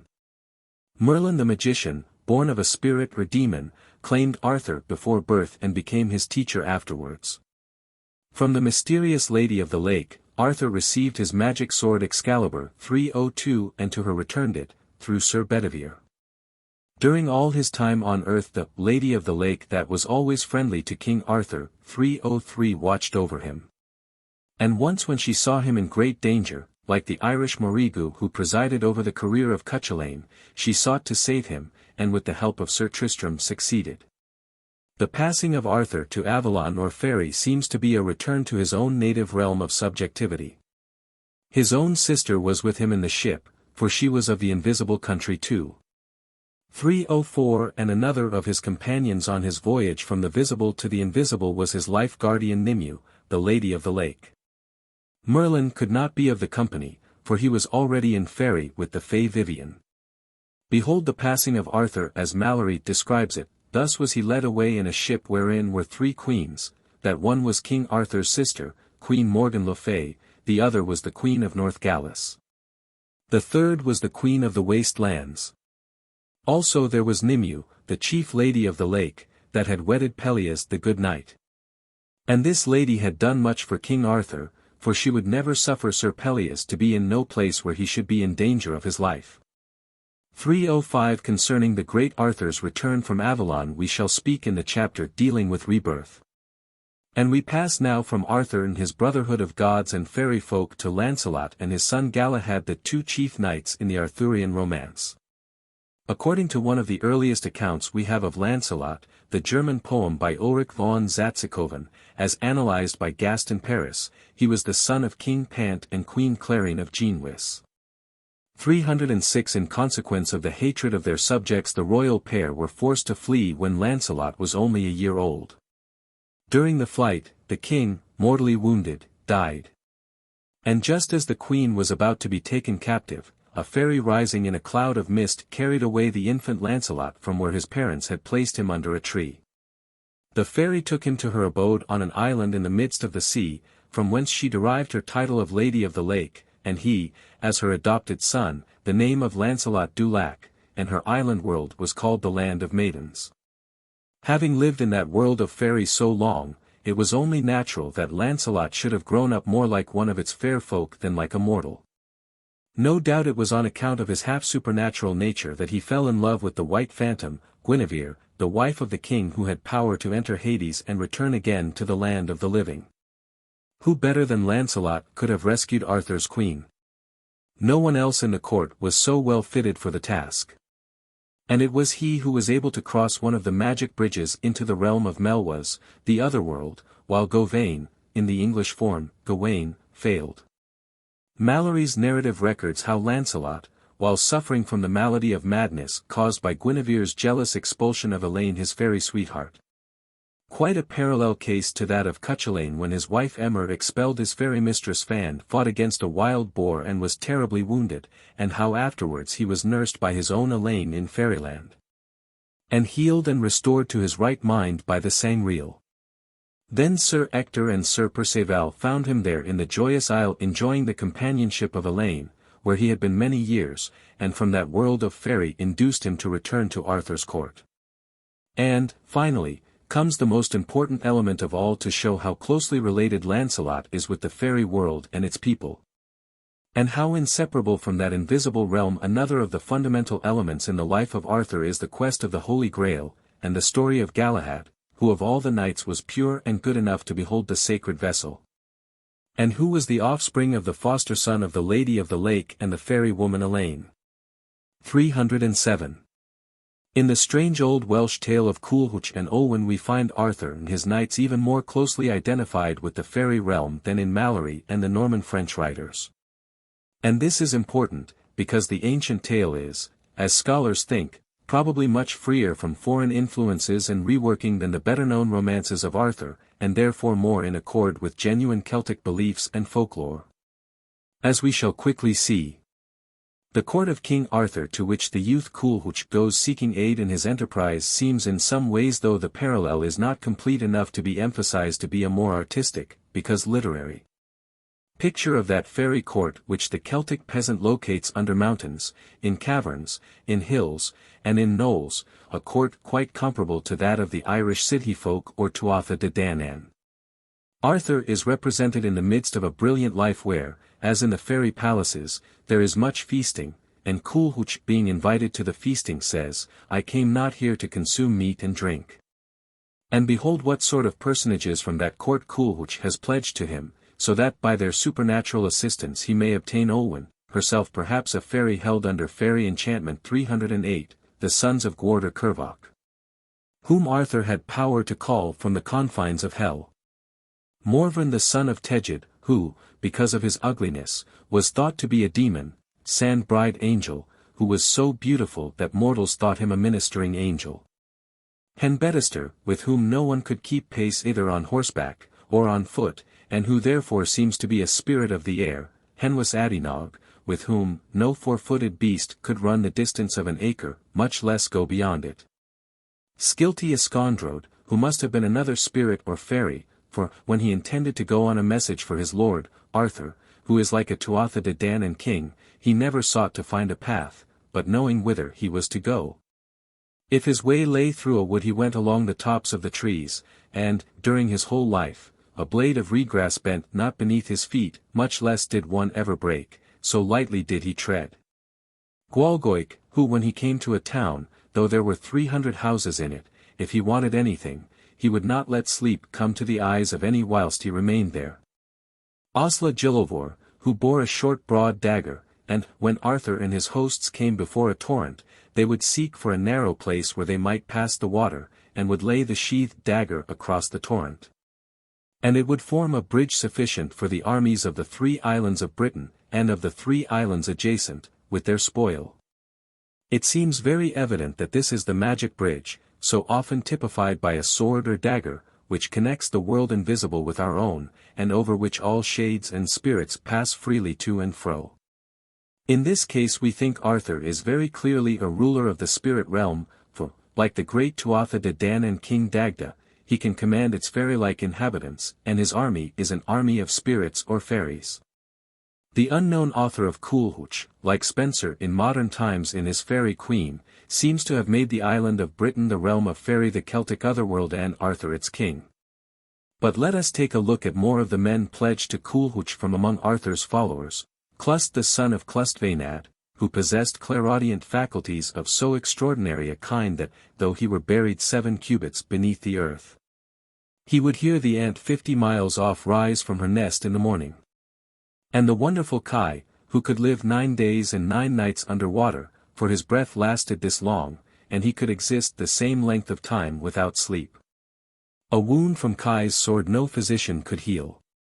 And at will he was as tall as the highest tree in the forest.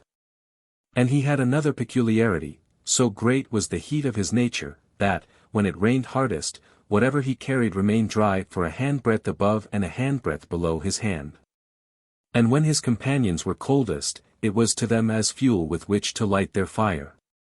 Yet besides all these strange knights, Arthur commanded a being who is without any reasonable doubt a god or ruler of the subjective realm Gwyn of Nud, whom God has placed over the brood of devils in Anne, lest they should destroy the present race.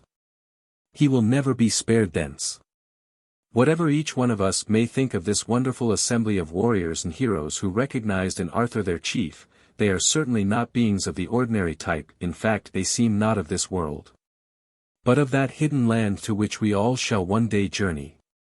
309 But to avoid too much conjecture and to speak with a degree of scientific exactness as to how Arthur and these companions of his are to be considered, let us undertake a brief investigation into the mythological character and nature of the chief one of them next to the great hero Gwyn of Nud.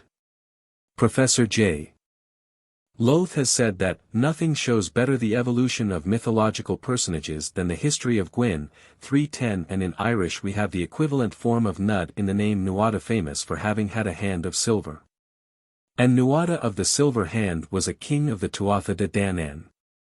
The same authority thus describes Gwyn, the son of Nud. Gwyn, like his father Nud, is an ancient god of the Britons and of the Gaels. Christian priests have made of him a demon. The people persisted in regarding him as a powerful and rich king, the sovereign of supernatural beings.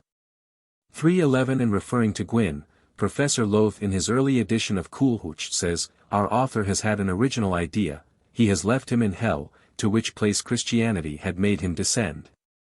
But for a motive which does him the greatest honor, God has given him the strength of demons to control them and to prevent them from destroying the present race of men, he is indispensable down there.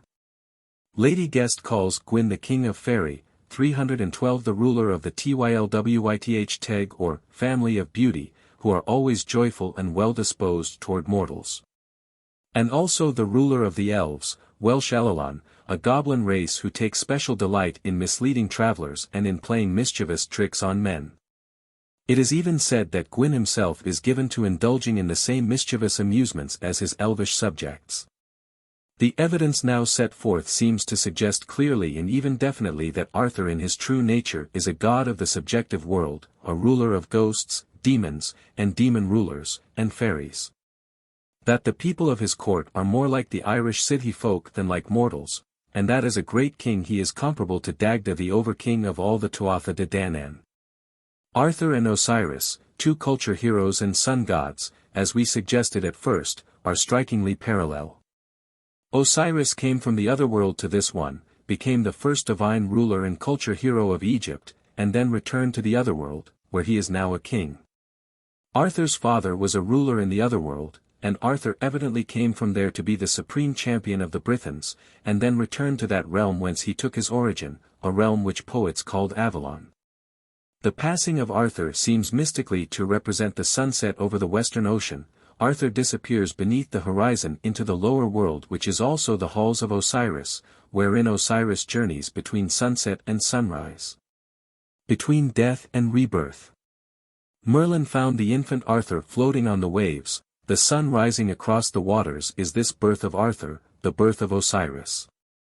In the chapter on rebirth, evidence will be offered to show that as a culture hero Arthur is to be regarded as a sun god incarnate in a human body to teach the Brythons arts and sciences and hidden things, even as Prometheus and Zeus are said to have come to earth to teach the Greeks.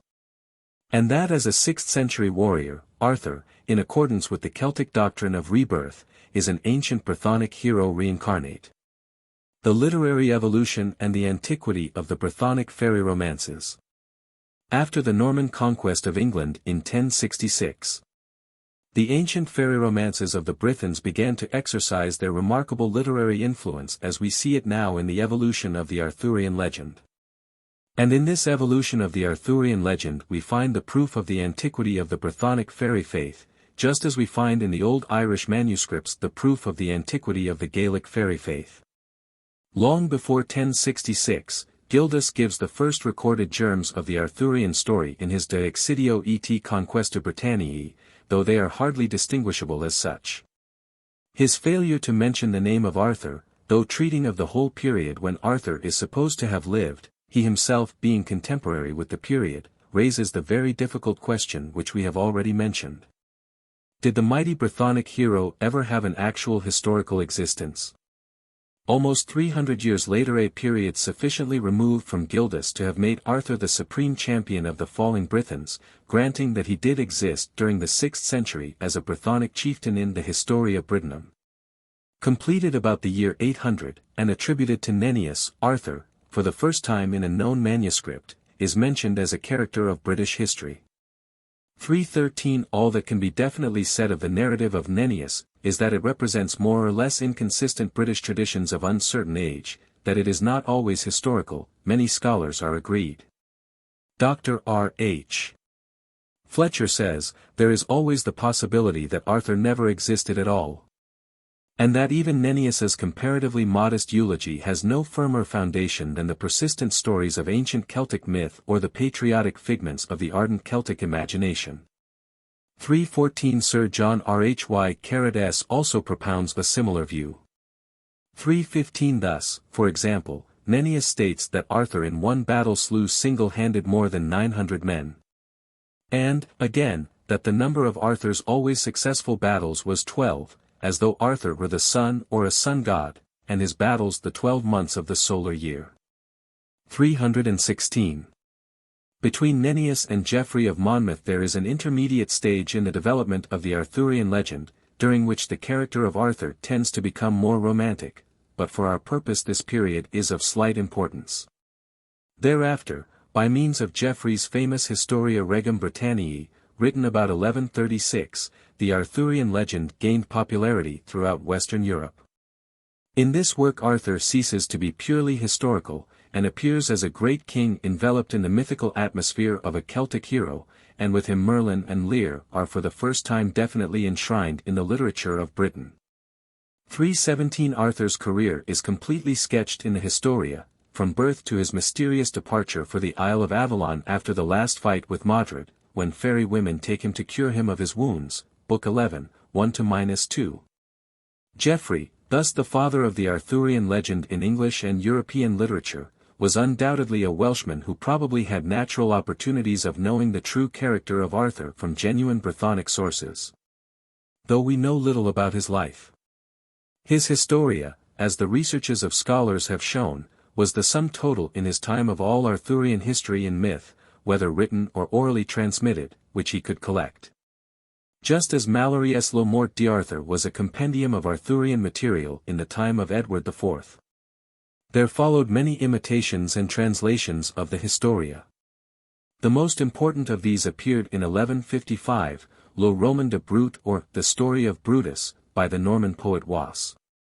The Brut, though fundamentally a rhymed version of the Historia, is much more than a mere translation. Was has improved on it. And he gives a convincing impression that he had access to Celtic Arthurian stories not drawn upon by Geoffrey, for he gives new touches about Gawain, mentions the Britons' expectation of Arthur's return from Faerie, and the institution of the Round Table. 318. Somewhere about the year I-200, Lyman, a simple-hearted Saxon priest, wrote another Brut, based upon the metrical one by Was. And in the literature of England, Lyman's work is the most valuable single production between the Conquest and Chaucer. The life of Lyman is very obscure, but it seems reasonably certain that for a long time he lived on the Welsh marches in North Worcestershire, in the midst of living Brythonic traditions, which he used at first hand. And, as a result, we find in his Brut legends not recorded in Geoffrey, or Was, or in any earlier or contemporary literature. For our purposes the most interesting of many interesting additions made by Lyman are the curious passages about the fairy elves at Arthur's birth. And about the way in which Arthur was taken by them to their queen Argante in Avalon to be cured of his wounds, the time came that was chosen, then was Arthur born. So soon as he came on earth elves took him, they enchanted the child into magic most strong, they gave him might to be the best of all knights, they gave him another thing, that he should be a rich king. They gave him the third, that he should live long, they gave to him the prince virtues most good, so that he was most generous of all men alive. This the elves gave him, and thus the child thrived. 319. In the last fatal battle Modred is slain and Arthur is grievously wounded. As Arthur lies wounded, Constantine, Cader's son, the Earl of Cornwall, and a relative of Arthur, comes to him. Arthur greets him with these words, Constantine, thou art welcome, thou wert Cader's son. I give thee here my kingdom. And I will fare to Avalon, to the fairest of all maidens, to Argante the queen, an elf most fair, and she shall make my wounds all sound, make me all whole with healing draughts. And afterwards I will come, again, to my kingdom, and dwell with the Britons with mickle joy. Even with the words, there approached from the sea that was, a short boat, floating with the waves, and two women therein, wondrously formed. And they took Arthur anon, and bare him quickly, and laid him softly down, and forth gone depart. Then it was accomplished that Merlin whilom said, that mickle care, sorrow, should be of Arthur's departure. The Britons believe that he is alive, and dwelleth in Avalon with the fairest of all elves, and the Britons even yet expect when Arthur shall return. 320. During this same period, Giraldus Cambrensis, 1147–1223, in his Itinerarium Cambrii, Book I, c. 8, collected a popular Otherworld tale.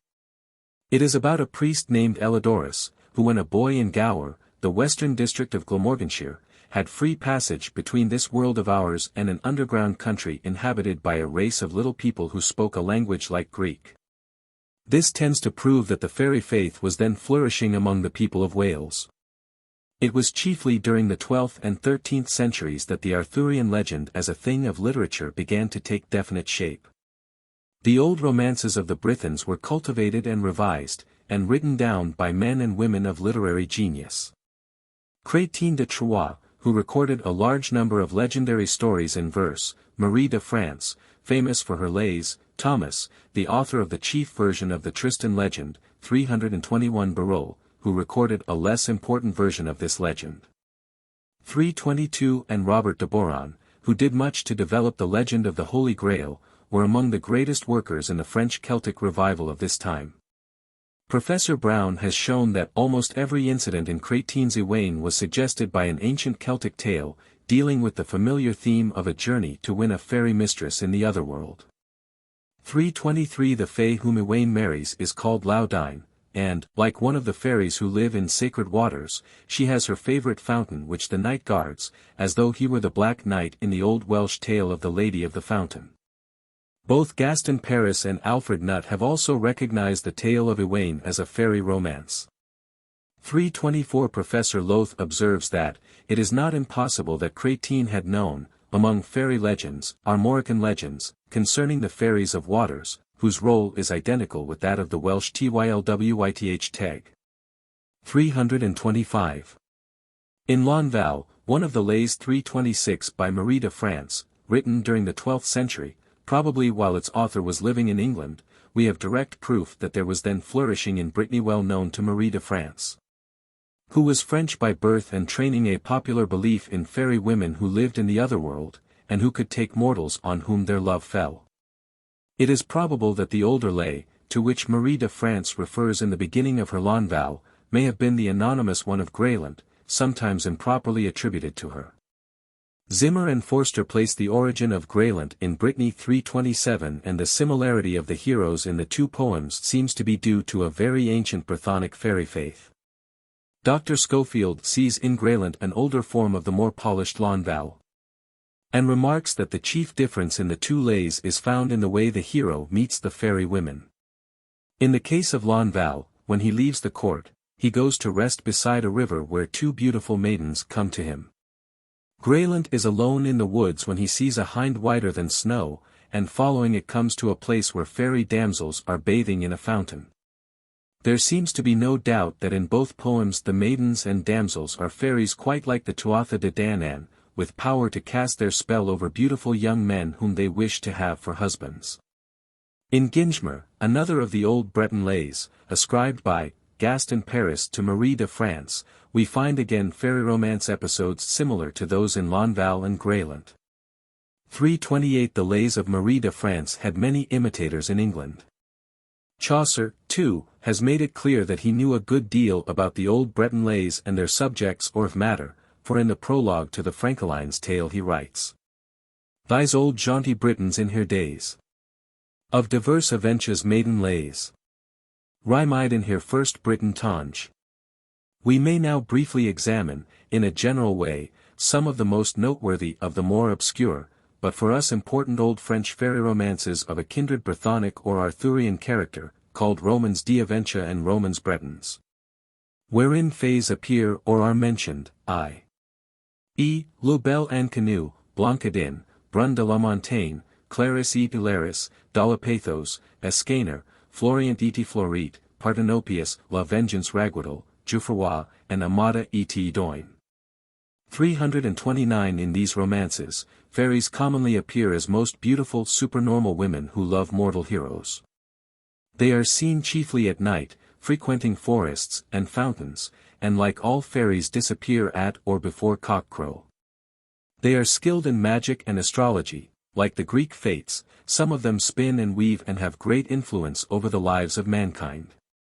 They are represented as relatively immortal, so long is their span of life compared to ours. But, ultimately, they seem to be subject to a change such as we call death. This indeed is never specifically mentioned, only implied by the statements that they enjoy childhood and then womanhood, being thus created and not eternal beings. Some are very prominent figures, like Morgane le Fay, Arthur's sister. In most cases they are beneficent, and frequently act as guardian spirits for their special hero, just as the Lake Lady for Arthur and the Morrigu for Cuchulainn. So strong is the faith in these fays that a man meeting unusual success is often described as feed that is endowed with fairy power or under fairy protection, as Perceval's adversary, the Knight of the Dragon, states. 330 In Jouffroy, too, the power of the fairies, or else the special protection of God, is considered the cause of success in arms. 331 In Brun de la Montagne, Morgane le Fay is represented as the cousin of Arthur. And Butor, the father of Brun, mentions several localities in different lands, which, like the forest of Broceliande in Brittany, the chief theatre of this romance, are fairy haunts. And he names them as being under the dominion of Arthur, who is described as a great fairy king. 332. Such fairy romances as the above, and they are but a few examples selected from among a vast number, often localized in Brittany, raise the perplexing and far-reaching problem concerning the origin of the matter of Britain. The most reasonable position to take with respect to this problem would seem to be that Celtic traditions flourished wherever there were Gaels and Brythons. That there was much interchange of these traditions between one Celtic country and another, especially between Wales and Ireland and across the Channel between Brittany and South England, including Cornwall and Wales. Both before and after the Christian era. Further, the Arthurian fairy romances, based upon such interchanged Celtic traditions, grew up with a Brythonic background, chiefly after the Norman conquest, both in Armorica and in Britain. And became in the later Middle Ages one of the chief glories of English and of European literature. In concluding this slight examination of Brythonic fairy romances, we may very briefly suggest by means of a few selected examples what fairies are like in the Mabinogion stories and in the four ancient books of Wales. Culhwch and Olwen, the chief literary treasure house of ancient magical and mystical otherworld and fairy traditions of the Brythons, which we have already considered in relation to Arthur, appears to be built upon Arthurian and other legends of native growth. 333 Unmistakable Welsh parallels to the Irish fairy belief appear in the Mabinogi of Pwyll, Prince of Dyfed, where the two chief incidents are Pwyll's journey to the Otherworld after he and Arawn its ruler have exchanged shapes and kingdoms for a year, and the marriage of Poole to a fairy damsel.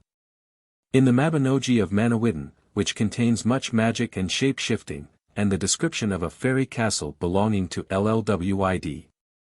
And in the Mabinogi of Branwen, the daughter of Llyr, where there is the episode of the 7-year feast at Harlech over the head of Bran, during which the birds of Rhiannon's realm sing so sweetly that time passes abnormally fast. The subject matter of the Four True Mabinogion, composed before the 11th century, is, as Sir John Rhy Carrad has pointed out, the fortunes of 3 clans of superhuman beings comparable to the Irish Tuatha de Danann: 1. The children of Llyr. 2. The children of Don. 3. And the family of Poole. 334. Herein, then, the ancient Gaelic and Brythonic fairy faiths coincide, and show the unity of the Celtic race which evolved them. In the 4 ancient books of Wales, which are poetical compositions, whereas the Mabinogion tales are prose with extremely little verse. There are certain interesting passages to illustrate the ancient fairy faith of the Brythons from some of its purest sources. The first selected example comes from the Black Book of Caermarthen. It is a poem, sometimes called the Avalena, from among the poems relating to the Battle of Arderyd. And it represents Myrddin or Merlin, the famous magician of Arthur, quite at the mercy of sprites. The passage is an interesting one as showing that in the region where Merlin is supposed to be under the enchantment of the fairy woman Vivian, he was regarded as no longer able to exercise his wonted control over spirits like fairies. As in ancient non-Celtic belief, where the loss of chastity in a magician, that is to say in one able to command certain orders of invisible beings, always leads to his falling under their lawless power. So was it with Merlin when overcome by Vivian. And this is Merlin's lamentation. 10 years and 40, as the toy of lawless ones. Have I been wandering in gloom among sprites? After wealth in abundance and entertaining minstrels. I have been, here so long that, it is useless for gloom and sprites to lead me astray. 335. In a dialogue between Myrddin and his sister Gwendid, contained in the Red Book of Her Jest I. 336, there is a curious reference to ghosts of the mountain who, just like fairies that live in the mountains, steal away men's reason when they strike them, in death which may appear natural, in sickness, or in accident.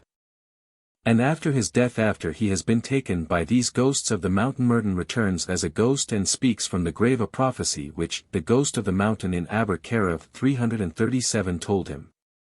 Not only do these passages prove the Celtic belief in ghosts like fairies to have existed anciently in Wales, but they show also that the recorded fairy faith of the Brythons, like that of the Gaels of Ireland and Scotland, directly attests and confirms our psychological theory.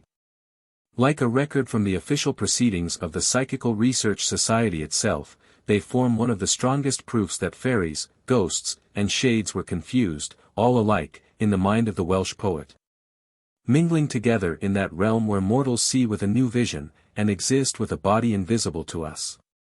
Our study of the literary evolution of the Brythonic fairy romances shows that as early as about the year 800 Arthurian traditions were known, though possibly Arthur himself never had historical existence.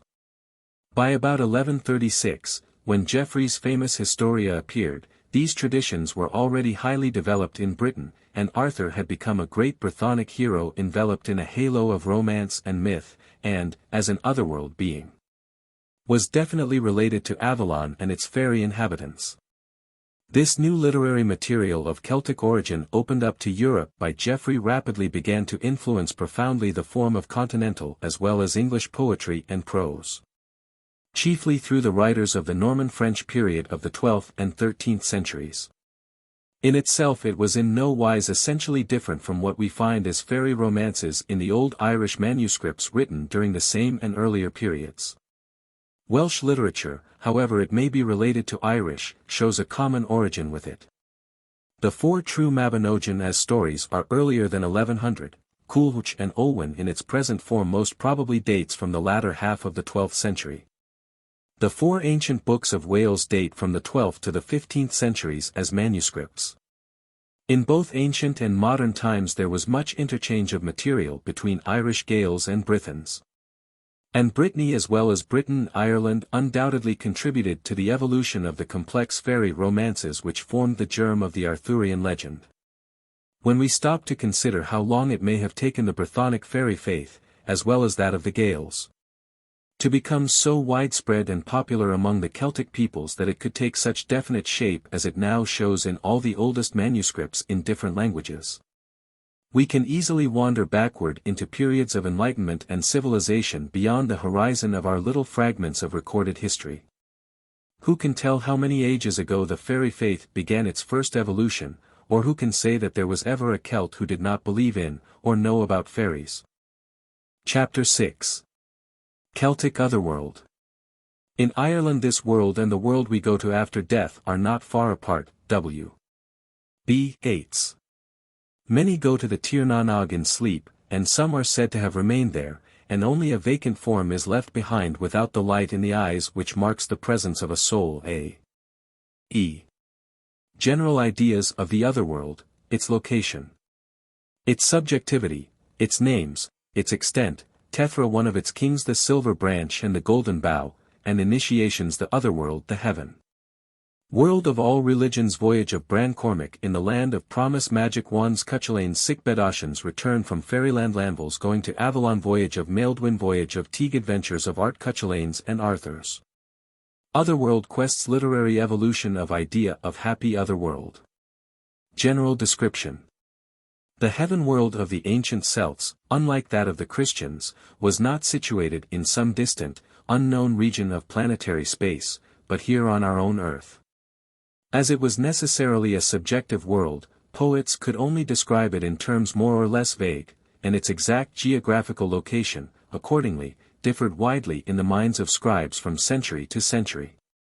Sometimes, as is usual today in fairy lore, it was a subterranean world entered through caverns, or hills, or mountains, and inhabited by many races and orders of invisible beings, such as demons, shades, fairies, or even gods.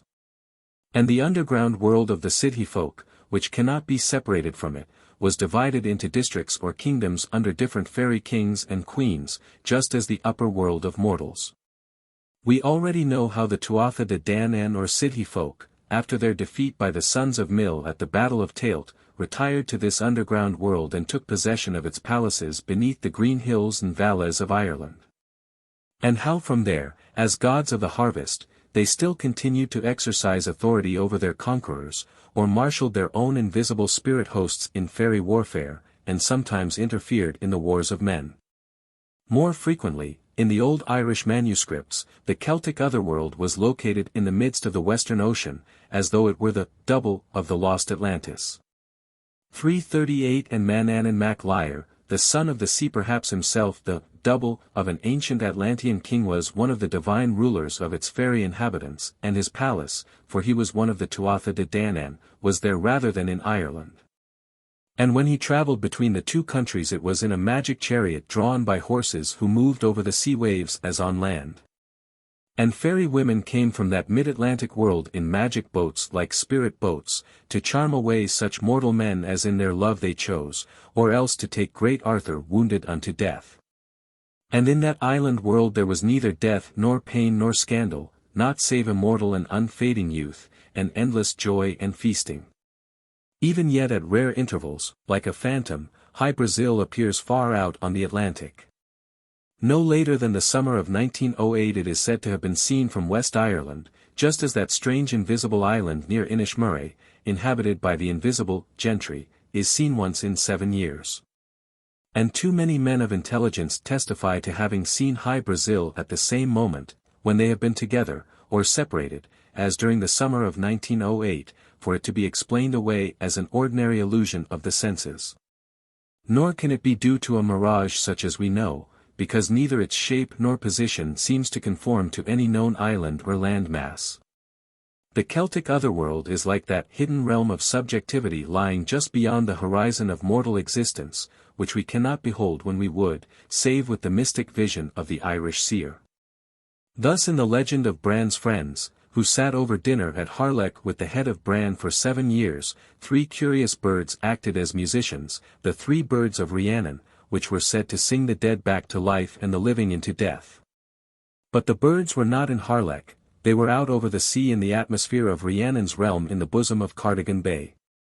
339 And though we might say of that otherworld, as we learn from these three birds of Rhiannon, and as Socrates would say, that its inhabitants are come from the living and the living in our world from the dead there, yet, as has already been set forth in chapter 4, we ought not to think of the Sidhe folk, nor of such great heroes and gods as Arthur and Cuchulainn and Finn, who are also of its invisible company, as in any sense half-conscious shades. For they are always represented as being in the full enjoyment of an existence and consciousness greater than our own. In Irish manuscripts, the otherworld beyond the ocean bears many names. It is Tir na Nog, the land of youth. Tir Anambio, the land of the living, Tir Terngair, the land of promise, Tir Enail, the other land, or world, Mag Mar, the great plain, and also Mag Mel, the plain agreeable, or happy.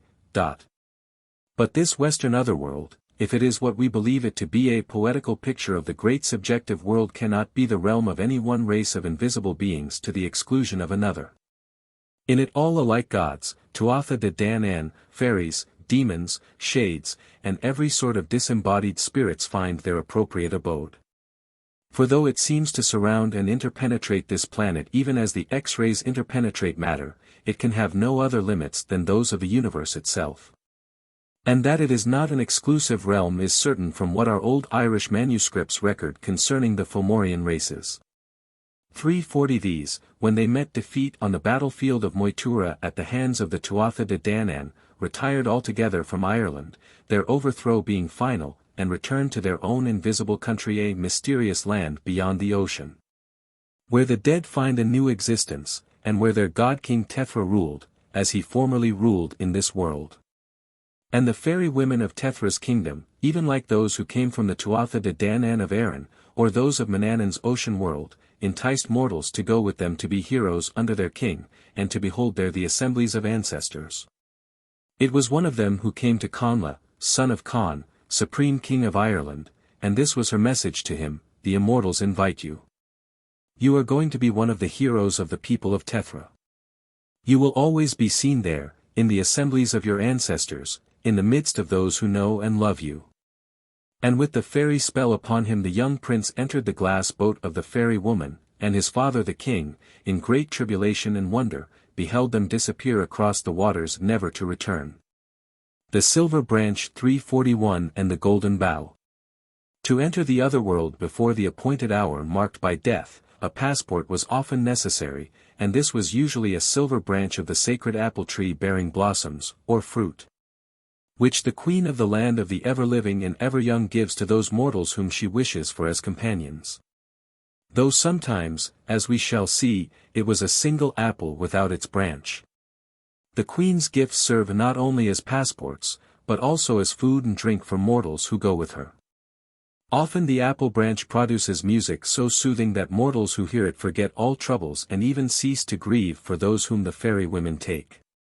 For us there are no episodes more important than those in the ancient epics concerning these apple tree talismans, because in them we find a certain key which unlocks the secret of that world from which such talismans are brought, and proves it to be the same sort of a place as the otherworld of the Greeks and Romans. Let us then use the key and make a few comparisons between the silver branch of the Celts and the golden bough of the ancients, expecting the two symbols naturally to differ in their functions, though not fundamentally. It is evident at the outset that the golden bough was as much the property of the queen of that underworld called Hades as the silver branch was the gift of the Celtic fairy queen. And like the silver bough it seems to have been the symbolic bond between that world and this, offered as a tribute to Proserpine by all initiates, who made the mystic voyage in full human consciousness. And, as we suspect, there may be even in the ancient Celtic legends of mortals who make that strange voyage to the western otherworld and return to this world again. An echo of initiatory rites perhaps druidic similar to those of Proserpine as shown in the journey of Aeneas, which, as Virgil records it, is undoubtedly a poetical rendering of an actual psychic experience of a great initiate. In Virgil's classic poem the Sibyl commanded the plucking of the sacred bough to be carried by Aeneas when he entered the underworld, for without such a bough plucked ere the entrance to Avernus from the wondrous tree sacred to infernal Juno, Proserpine, none could enter Pluto's realm. 342 And when Charon refused to ferry Aeneas across the Stygian lake until the Sibyl woman drew forth the golden bough from her bosom, where she had hidden it, it becomes clearly enough a passport to Hades. Just as the silver branch borne by the fairy woman is a passport to Tyr and Ale. And the Sibyl woman who guided Aeneas to the Greek and Roman Otherworld takes the place of the fairy woman who leads mortals like Bran to the Celtic Otherworld. 343. The Otherworld idea literally interpreted. With this parallel between the Otherworld of the Celts and that of the ancients seemingly established, we may leave poetical images and seek a literal interpretation for the animistic idea about those realms. The rites of Proserpine as conducted in the mysteries of antiquity furnish us with the means, and in what Servius has written we have the material ready. 344 Taking the letter upsilon, which Pythagoras said is like life with its dividing ways of good and evil. As the mystic symbol of the branch which all initiates like Aeneas offered to Proserpine in the subjective world while they're out of the physical body. He says of the initiatory rites, he, the poet, could not join the rites of Proserpine without having the branch to hold up. And by going to the shades, he, the poet, means celebrating the rites of Proserpine. 345 This passage is certainly capable of but one meaning.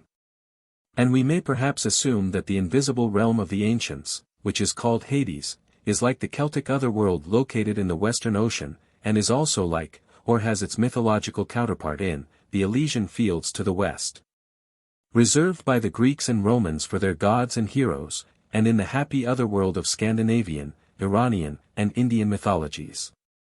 It must then follow that all these realms, though placed in different localities by various nations, epochs, traditions, scribes, and poets, even as the underground world of the Tuatha de Danann in Ireland differs from that ruled over by one of their own race.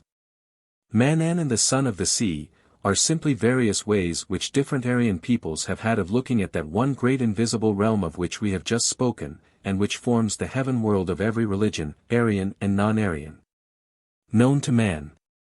And if this conclusion is accepted, and it seems that it must be, merely on the evidence of the literary or recorded Celtic fairy faith, our psychological theory stands proven. The rites of Proserpine had many counterparts. Thus, to pass on to another parallel, in the mysteries of Eleusis the disappearance of the maiden into the underworld, into Hades, the land of the dead, was continually reenacted in a sacred drama. And it no doubt was one of the principal rites attending initiation.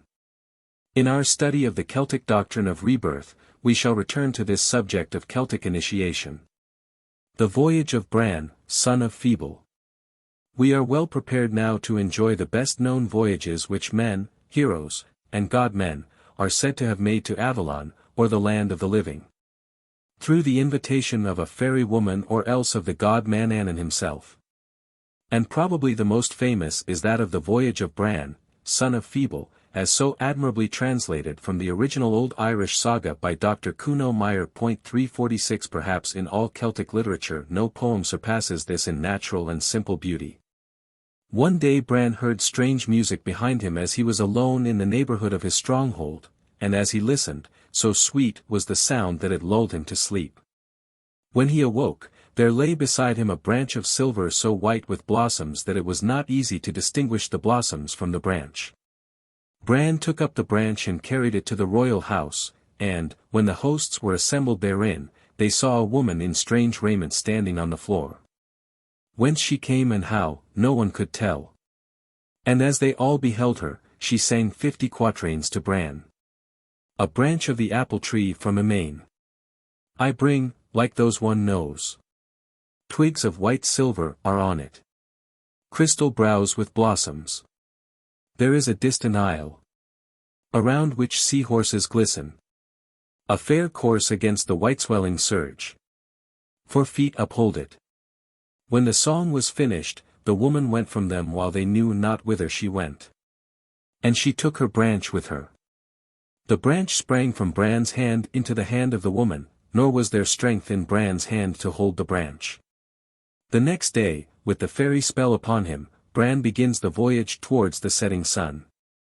On the ocean he meets Danann riding in his magic chariot over the sea waves, and the king tells Bran that he is returning to Ireland after long ages. Parting from the son of the sea, Bran goes on, and the first island he and his companions reach is the Island of Joy, where one of the party is set ashore.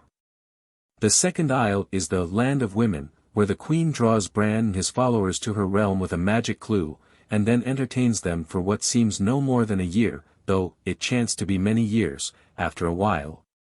Homesickness seizes the adventurers and they come to a unanimous decision to return to Ireland. But they depart under a taboo not to set foot on earth, or at least not till holy water has been sprinkled on them. In their coracle they arrive before a gathering at Shrub Brain, probably in West Kerry, and Bran, who may now possibly be regarded as an apparition temporarily returned from the Otherworld to bid his people farewell, announces himself. And this reply is made to him: "We do not know such a one, though the voyage of Bran is in our ancient stories." Then one of Bran's party, in his eagerness to land, broke the taboo. He leaps from them out of the coracle. As soon as he touched the earth of Ireland, forthwith he was a heap of ashes, as though he had been in the earth for many 100 years. Thereupon, to the people of the gathering, Bran told all his wanderings from the beginning until that time. And he wrote these quatrains in Ogham, and then bade them farewell. And from that hour his wanderings are not known. Cormac's Adventure in the Land of Promise 347. In Cormac's Adventure in the Land of Promise, there is again a magic silver branch with 3 golden apples on it. One day, at dawn in Maytime, Cormac, grandson of Conn, was alone on Moor Tee in Tara. He saw coming towards him a sedate, grey-headed warrior. A branch of silver with 3 golden apples on his shoulder. Delight and amusement to the full was it to listen to the music of that branch, for men sore wounded, or women in childbed, or folk in sickness, would fall asleep at the melody when that branch was shaken. And the warrior tells Cormac that he has come from a land where only truth is known, where there is neither age nor decay nor gloom nor sadness nor envy nor jealousy nor hatred nor haughtiness. On his promising the unknown warrior any 3 boons that he shall ask, Cormac is given the magic branch. The grey-headed warrior disappears suddenly, and Cormac knew not whither he had gone. Cormac turned into the palace. The household marvelled at the branch.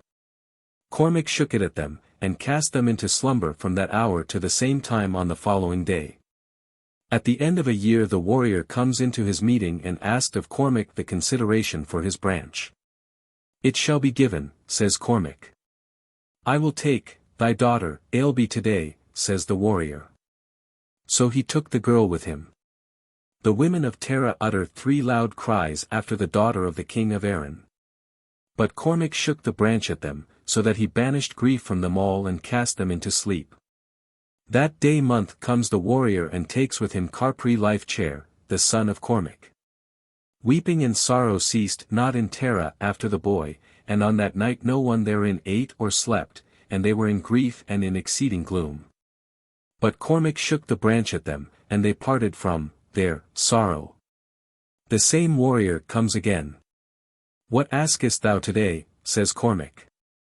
"Thy wife," saith he, "even Ethne the Longside, daughter of Dunlain king of Leinster."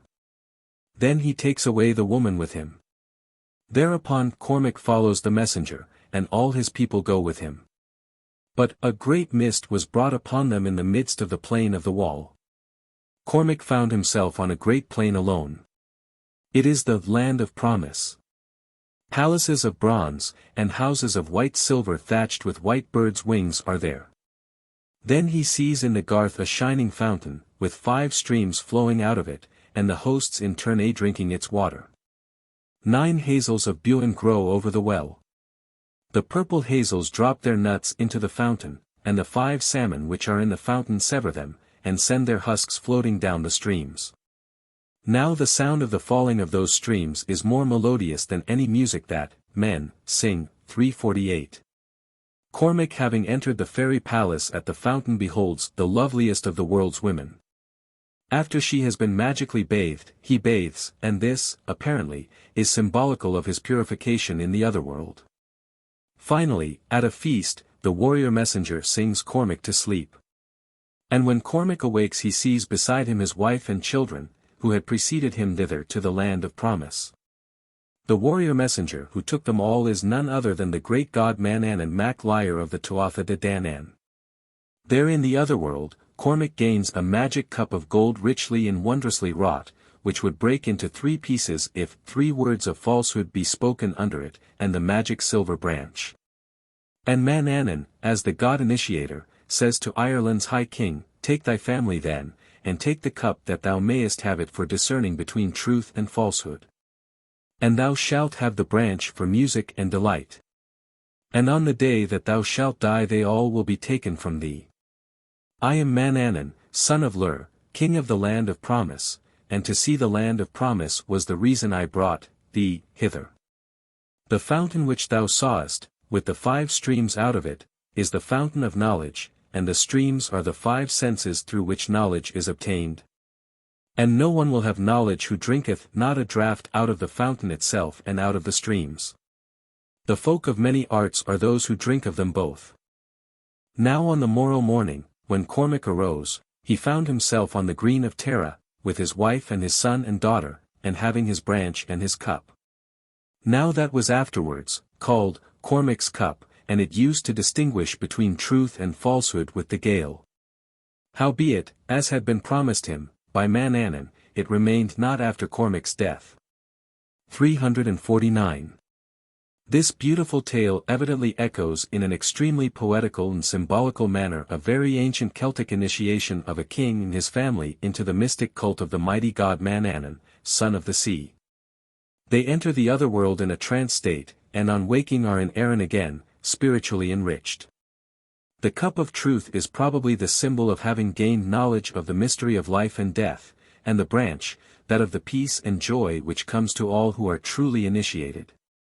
For to have passed from the realm of mortal existence to the realm of the dead, of the fairy folk, of the gods, and back again, with full human consciousness all the while, was equivalent to having gained the philosopher's stone, the elixir of life. The cup of truth, and to having bathed in the fountain of eternal youth which confers triumph over death and unending happiness. Thus we may have here a Celtic poetical parallel to the initiatory journey of Aeneas to the land of the dead or Hades. The magic wand of gods, fairies, and druids. Manannan of the Tuatha de Danann, as a god messenger from the invisible realm bearing the apple branch of silver, is in externals, though not in other ways, like Hermes. The god messenger from the realm of the gods bearing his wand of 2 intertwined serpents. 350 In modern fairy lore this divine branch or wand is the magic wand of fairies, or where messengers like old men guide mortals to an underworld it is a staff or cane with which they strike the rock hiding the secret entrance. The Irish Druids made their wands of divination from the yew tree, and, like the ancient priests of Egypt, Greece, and Rome, are believed to have controlled spirits, fairies, demons, elementals, and ghosts while making such divinations. It will help us to understand how closely the ancient symbols have affected our own life and age, though we have forgotten their relation with the otherworld, by offering a few examples. Beginning with the ancient Irish bards who were associated with the Druids. A wand in the form of a symbolic branch, like a little spike or crescent with gently tinkling bells upon it, was borne by them. And in the piece called Mesca Olad or Inebriety of the Ultonians 351 it is said of the chief bard of Ulster, Sencha, that in the midst of a bloody fray he waved the peaceful branch of Sencha, and all the men of Ulster were silent, quiet. In a Galam and Da Shwad or the Dialogue of the Two Sages, 352 the mystic symbol used by gods, fairies, magicians, and by all initiates who know the mystery of life and death, is thus described as a druid symbol. Nade, a young bard who aspired to succeed his father as chief poet of Ulster, made his journey with a silver branch over him. The Anrads, or poets of the second order, carried a silver branch, but the Alums, or chief poets, carried a branch of gold, all other poets bore a branch of bronze. 353 Modern and ancient parallels are worldwide, among the most civilized as among the least civilized peoples, and in civil or religious life among ourselves. Thus, it was with a magic rod that Moses struck the rock and pure water gushed forth, and he raised the same rod and the Red Sea opened, kings hold their scepters no less than Neptune his trident, popes and bishops have their croziers. In the Roman Church there are little wand-like objects used to perform benedictions, high civil officials have their mace of office, and all the world over there are the wands of magicians and of medicine men. The sick bed of Cuchulainn. We turn now to the story of the sick bed of Cuchulainn. 354 And this is how the great hero of Ulster was fairy-struck. Manannan mac Liar, tiring of his wife Fand, had deserted her, and so she, wishing to marry Cuchulainn, went to Ireland with her sister Libin. Taking the form of two birds bound together by a chain of red gold, Fand and Libin rested on a lake in Ulster where Cuchulainn should see them as he was hunting. To capture the two birds, Cuchulainn cast a javelin at them, but they escaped, though injured. Disappointed at a failure like this, which for him was most unusual, Cuchulainn went away to a menhir where he sat down and fell asleep. Then he saw two women, one in a green and one in a crimson cloak, and the woman in green coming up to him laughed and struck him with a whip-like object. The woman in crimson did likewise, and alternately the two women kept striking him till they left him almost dead. And straightway the mighty hero of the red-branched knights took to his bed with a strange malady, which no druid or doctor in all Ireland could cure. Till the end of a year Cuchulainn lay on his sick bed at Emain Macha without speaking to any one. Then the day before Samain, November Eve, there came to him an unknown messenger who sang to him a wonderful song, promising to cure him of his malady if he would only accept the invitation of the daughters of Ed Ubrat to visit them in the Otherworld. When the song was ended, the messenger departed, and they knew not whence he came nor whither he went. Thereupon Cuchulainn went to the place where the malady had been put on him, and there appeared to him again the woman in the green cloak. She let it be known to Cuchulainn that she was Libin, and that she was longing for him to go with her to the Plain of Delight to fight against Labraid's enemies. And she promised Cuchulainn as a reward that he would get Fand to wife. But Cuchulainn would not accept the invitation without knowing to what country he was called. So he sent his charioteer Leg to bring back from there a report. Leg went with the fairy woman in a boat of bronze, and returned. And when Cuchulainn heard from him the wonderful glories of that otherworld of the Sidhe he willingly set out for it. After Cuchulainn had overthrown Labraid's enemies and had been in the otherworld a month with the fairy woman Fand, he returned to Ireland alone, though afterwards in a place agreed upon, Fand joined him. Emer, the wife of Cuchulainn, was overcome with jealousy and schemed to kill Fand, so that Fand returned to her husband the god Manannan and he received her back again. When she was gone Cuchulainn could not be consoled. But Emer obtained from the Druids a magic drink for Cuchulainn, which made him forget all about the otherworld and the fairy woman Fand. And another drink the Druids gave to Emer so that she forgot all her jealousy. And then Manannan mac Liar himself came and shook his mantle between Cuchulainn and Fand to prevent the two ever meeting again. And thus it was that the Sidhe women failed to steal away the great Cuchulainn. The magic of the Druids and the power of the Tuatha De Danann king triumphed, and the champion of Ulster did not go to the otherworld until he met a natural death in that last great fight. 355. Ossian's return from Fairyland 356. Ossian too, like Cuchulainn, was enticed into Fairyland by a fairy woman. She carries him away on a white horse, across the western ocean. And as they are moving over the sea waves they behold a fair maid on a brown horse, and she holding in her right hand a golden apple. After the hero had married his fairy abductress and lived in the otherworld for 300 years, an overpowering desire to return to Ireland and join again in the councils of his dearly beloved Fenian brotherhood took possession of him. And he set out on the same white horse on which he travelled thence with the fairy princess, for such was his wife. And she, as he went, thrice warned him not to lay his foot on level ground, and he heard from her the startling announcement that the Fenians were all gone and Ireland quite changed. Safe in Ireland, Ossian seeks the brotherhood, and though he goes from one place to another where his old companions were wont to meet, not one of them can he find. And how changed is all the land! He realizes at last how long he must have been away. The words of his fairy wife are too sadly true. While Ossian wanders disconsolately over Ireland, he comes to a multitude of men trying to move an enormous slab of marble, under which some other men are lying. Ossian's assistance is asked, and he generously gives it. But in leaning over his horse, to take up the stone with one hand, the girth breaks, and he falls. Straightway the white horse fled away on his way home, and Ossian became aged, decrepit, and blind. 357. The going of Lanvell to Avalon. The fairy romances which were recorded during the medieval period in continental Europe report a surprisingly large number of heroes who, like Cuchulainn and Ossian, fell under the power of fairy women or fays, and followed one of them to the Apple Land or Avalon. Besides Arthur, they include Sir Lancelot, Sir Gawain, Ogre, Ginjmer and Lonval, see pages 325-6. The story of Lonval is told by Marie de France in one of her lays, and is so famous a one that we shall briefly outline it. Lonval was a medieval knight who lived during the time of King Arthur in Brittany. He was young and very beautiful, so that one of the fairy damsels fell in love with him. And in the true Irish fashion himself and his fairy sweetheart mounted on the same fairy horse, the two went riding off to fairyland. On the horse behind her, with full rush Lonval jumped. With her he goes away into Avalon. According to what the Briton tells us. Into an isle, which is very beautiful.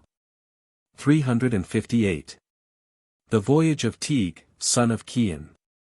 There is another type of Imram in which through adventure rather than through invitation from one of the fairy beings, men enter the otherworld. As illustrated by the voyage of Maelduin 359 and by the still more beautiful voyage of Teague, son of Cian. This last old Irish story summarizes many of the otherworld elements we have so far considered. And, though it shows Christian influences, gives us a very clear picture of the land of youth amid the Western Ocean, a land such as Ponce de Leon and so many brave navigators sought in America. Teague, son of Cian, an heir to the kingship of West Munster, with his followers set out from Ireland to recover his wife and brethren who had been stolen by Cathman and his band of sea rovers from Frezin, a land near Spain. It was the time of the spring tide, when the sea was rough, and storms coming on the voyagers they lost their way. After about 9 weeks they came to a land fairer than any land they had ever beheld. It was the happy otherworld. In it were many red-laden apple trees, with leafy oaks too in it, and hazels yellow with nuts in their clusters, and a wide smooth plain clad in flowering clover all bedewed with honey. In the midst of this plain Teague and his companions descried 3 hills, and on each of them an impregnable place of strength. At the first stronghold, which had a rampart of white marble, Teague was welcomed by a white-bodied lady, fairest of the whole world's women. And she told him that the stronghold is the abode of Ireland's kings, from Hermon son of Milesius to Con of the 100 Battles, who was the last to pass into it. Teague with his people moved on till they gained the middle Duin, the Duin with a rampart of gold. There also they found a queen of gracious form, and she draped in vesture of a golden fabric, who tells them that they are in the earth's 4th paradise. At the 3rd Duin, the Duin with a silver rampart, Teague and his party met Conla, the son of Con of the 100 Battles. In his hand he held a fragrant apple having the hue of gold. A 3rd part of it he would eat, and still, for all he consumed, never a whit would it be diminished. And at his side sat a young woman of many charms, who spake thus to Teague, had bestowed on him, i.e. felt for him, true affection's love, and therefore wrought to have him come to me in this land. Where our delight, both of us, is to continue in looking at and in perpetual contemplation of one another, above and beyond which we pass not, to commit impurity or fleshly sin whatsoever. Both Conla and his friend were clad in vestments of green like the fairy folk, and their step was so light that hardly did the beautiful clover heads bend beneath it. And the apple it was that supported the pair of them, and, when once they had partaken of it, nor age nor dimness could affect them. When Teague asked who occupied the Duin with the silver rampart, the maiden with Conla made this reply, in that one there is not any one. For behoof of the righteous kings that after acceptance of the faith shall rule Ireland, it is that yonder Duin stands ready. And we are they who, until such those virtuous princes shall enter into it, keep the same, in the which, Teague my soul, thou too shalt have an appointed place.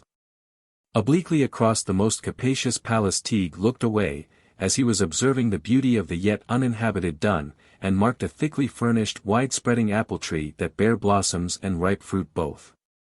What is that apple tree beyond? He asked, of the maiden, and she made answer, that apple tree's fruit it is that for meat shall serve the congregation which is to be in this mansion, and a single apple of the same it was that brought, coaxed away, Conla to me. Then the party rested, and there came towards them a whole array of feminine beauty, among which was a lovely damsel of refined form who foretold to Teague the manner and time of his death, and as a token she gave him a fair cup of emerald hue, in which are inherent many virtues, for, among other things, though it were but water poured into it, incontinently it would be wine. And this was her farewell message to Teague, from that, the cup, let not thine hand part, but have it for a token, when it shall escape from thee, then in a short time after shalt thou die. And where thou shalt meet thy death is in the glen that is on Boyne's side, there the earth shall grow into a great hill, and the name that it shall bear will be Croydy Ice. There too, when thou shalt first have been wounded by a roving wild hart, after which Almarax will slay thee, I will bury thy body. But thy soul shall come with me hither, where till the judgment's day thou shalt assume a body light and ethereal.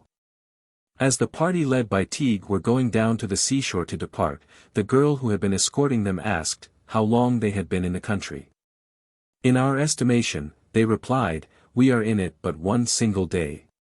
She, however, said, for an entire 12-month ye are in it, during which time ye have had neither meat nor drink, nor, how long soever ye should be here, would cold or thirst or hunger assail you. And when Teague and his party had entered their curragh they looked astern, but they saw not the land from which they came, for incontinently an obscuring magic veil was drawn over it. 360. The Adventures of Art, son of Con. This interesting Imram combines, in a way, the type of tale wherein a fairy woman comes from the otherworld to our world, though in this tale she is banished from there, and the type of tale wherein the otherworld is found through adventure. Bicuma Nisgal. A woman of the Tuatha de Danann, because of a transgression she had committed in the otherworld with Gaidir, Manannan's son, was banished thence. She came to Con, High King of Ireland, and she bound him to do her will, and her judgment was that Art, the son of Con, should not come to Tara until a year was past. During the year, Con and Bicuma were together in Tara, and there was neither corn nor milk in Ireland during that time. The Tuatha de Danann sent this dreadful famine. For they, as agricultural gods, thus showed their displeasure at the unholy life of Ireland's high king with the evil woman whom they had banished. The Druids of all Ireland being called together, declared that to appease the Tuatha de Danann, the son of a sinless couple should be brought to Ireland and slain before Tara, and his blood mingled with the soil of Tara, cf. page 436. It was Con himself who set out for the otherworld and found there the sinless boy, the son of the queen of that world, and he brought him back to Tara. A strange event saves the youth. Just then they, the assembly of people and Druids, with Con, Art, and Finn, heard the lowing of a cow, and a woman wailing continually behind it. And they saw the cow and the woman making for the assembly. The woman had come from the otherworld to save Segda, and the cow was accepted as a sacrifice in place of Segda, owing to the wonders it disclosed. For its 2 bags when opened contained 2 birds, one with 1 leg and one with 12 legs, and the 1-legged bird prevailed over the bird with 12 legs. Then rising up and calling Con aside, the woman declared to him that until he put aside the evil woman Bicuma, a third of its corn, and its milk, and its mast, should be lacking to Ireland. And she took leave of them then and went off with her son, even Segda. And jewels and treasures were offered to them, but they refused them. In the second part of this complex tale, Bicuma and Art are together playing a game. Art finally loses, because the men of the Sidhe, like invisible spirits, began to steal the pieces with which he and the woman play. And, as a result, Bicuma put on him this taboo: thou shalt not eat food in Ireland until thou bring with thee Delbcham, the daughter of Morgan. Where is she? Asked Art. In an isle amid the sea, and that is all the information that thou wilt get. And he put forth the coracle, and travelled the sea from one isle to another until he came to a fair, strange island, the Otherworld. The blooming women of that land entertain the Prince of Ireland during 6 weeks, and instruct him in all the dangers he must face and the conquests he must make. Having successfully met all the ordeals, Art secures Delpsham, daughter of Morgan the king of the Land of Wonders, and returns to Ireland. She had a green cloak of one hue about her, with a gold pin in it over her breast, and long, fair, very golden hair. She had dark black eyebrows, and flashing grey eyes in her head, and a snowy white body. And upon seeing the chaste and noble Delpsham with Art, Becuma, the banished woman of the Tuatha dc Danann, lamenting, departs from Tara for ever. 361. Otherworld quests of Cuchulainn and of Arthur. There is yet the distinct class of tales about journeys to a fairy world which is a Hades world beneath the earth, or in some land of death, rather than amid the waves of the western ocean. Thus there is a curious poem in the Book of the Dun Cow describing an expedition led by Cuchulainn to the stronghold of Scath in the land of Scath, or, as the name means, land of shades, where the hero gains the king's cauldron. 362 And the poem suggests why so few who invaded that Hades world ever returned, perhaps why, mystically speaking, so few men could escape either through initiation or rebirth, the natural confusion and forgetfulness arising out of death. In the Book of Taliesin a weird poem, Evans-Wentz, or the Spoils of Anne, describes, in language not always clear, how the Brythonic Arthur made a similar journey to the Welsh Hades world named Anne, where he, like Cuchulainn in Scath, gained possession of a magic cauldron, a pagan Celtic type of the Holy Grail which furnishes inexhaustible food, though it will not boil the food of a coward. But in stanzas 3 and 4 of Evans-Wentz, Anne, or Uffern as it is otherwise called, is not an underground realm, but some world to be reached like the Gaelic land of promise by sea. And is also called Caer Sidhe, which in another poem of the Book of Taliesin, No. 14, is thought of as an island of immortal youth amid the streams of the ocean, where there is a food-giving fountain. 363. Literary evolution of the happy otherworld idea. We have now noticed two chief classes of otherworld legends. In one there is the beautiful and peaceful Tir Inambio or land of the living under Manannan's rule across the seas, and its fairy inhabitants are principally women who lure away noble men and youths through love for them. In the other there is a Hades world often confused with the former, in which great heroes go on some mysterious quest. Sometimes this Hades world is inseparable from the underground palaces or world of the Tuatha de Danann. Again, it may be an underlake fairy realm like that entered by Leaghair and his 50 companions, see page 302, or, as in Gilla de Caer, 364 of late composition, it is an underwell land wherein Dermot has adventures. And, in a similar tale, Muro, on the invitation of a mysterious stranger who comes out of a lake and then disappears, like the mist of a winter fog or the whiff of a March wind, dives beneath the lake's waters. And is escorted to the palace of King Underwave, wherein he sees the stranger as the Water King himself sitting on a golden throne, cf. pages 63-4. In continual feasting there Muro passes a day in the year, thinking the time only a few days. 365. As a rule the Hades world, or underground and underwave world, is unlike Manannan's peaceful ocean realm, being often described as a place of much strife. And mortals are usually induced to enter it to aid in settling the troubles of its fairy inhabitants. All the numerous variations of otherworld tales now extant in Celtic literature show a common pre-Christian origin, though almost all of them have been colored by Christian ideas about heaven, hell, and purgatory. From the earliest tales of the oversea otherworld type, like those of Bran, Maelduin, and Conla, all of which may go back to the early 8th century as compositions, the Christianizing influence is already clearly begun. And in the Voyage of Snedgus and of Mac Riagla, of the late 9th century, this influence predominates. 366 purely Christian texts of about the same period or later describe the Christian heaven as though it were the pagan otherworld. Some of these, like the Latin version of the tale of Saint Brandan's voyage, greatly influenced European literature, and probably contributed to the discovery of the New World. 367. The combination of Christian and pagan Celtic ideas is well shown in the voyage of the Hui Cora 368, thereafter a wondrous island was shown to them. A psalm-singing venerable old man, with fair, builded churches and beautiful bright altars. Beautiful green grass therein. A dew of honey on its grass. Little ever-lovely bees and fair, purple-headed birds chanting music therein, so that, merely, to listen to them was enough of delight. But in another passage the Christian scribe describes otherworld birds as souls, some of them in hell. Of the land of Erin am I, quoth the bird, and I am the soul of a woman, and I am a monkus unto thee, she saith to the elder. Come ye to another place, saith the bird, to hearken to yon birds. The birds that ye see are the souls that come on Sunday out of hell. Still other islands are definitely made into Christian hells full of fire, wherein wailing and shrieking men are being mangled by the beaks and talons of birds. But sometimes, like the legends about the Tuatha de Danann, the legends about the otherworld were taken literally and most seriously by some early Irish Christian saints. Professor J. Loth records a very interesting episode, how St. Malo and his teacher Brandan actually set out on an ocean voyage to find the heaven world of the pagan Celts. St. Malo, when a youth, embarks with his teacher Brandan in a boat, in search of that mysterious country.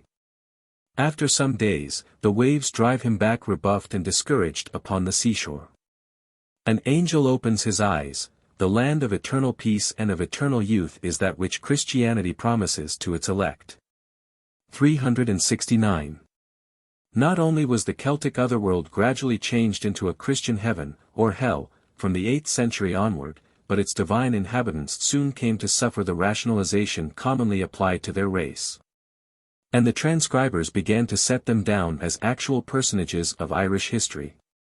As we have already observed, the Tuatha de Danann were shorn of their immortality, and were given in exchange all the passions and shortcomings of men, and made subject to disease and death. This perhaps was a natural anthropomorphic process such as is met with in all mythologies. Celtic myth and mysticism, wherein may yet be read the deepest secrets of life and death, supplied names and legends to fill out a Christianized scheme of Irish chronology, which was made to begin some 6,000 years ago with Adam.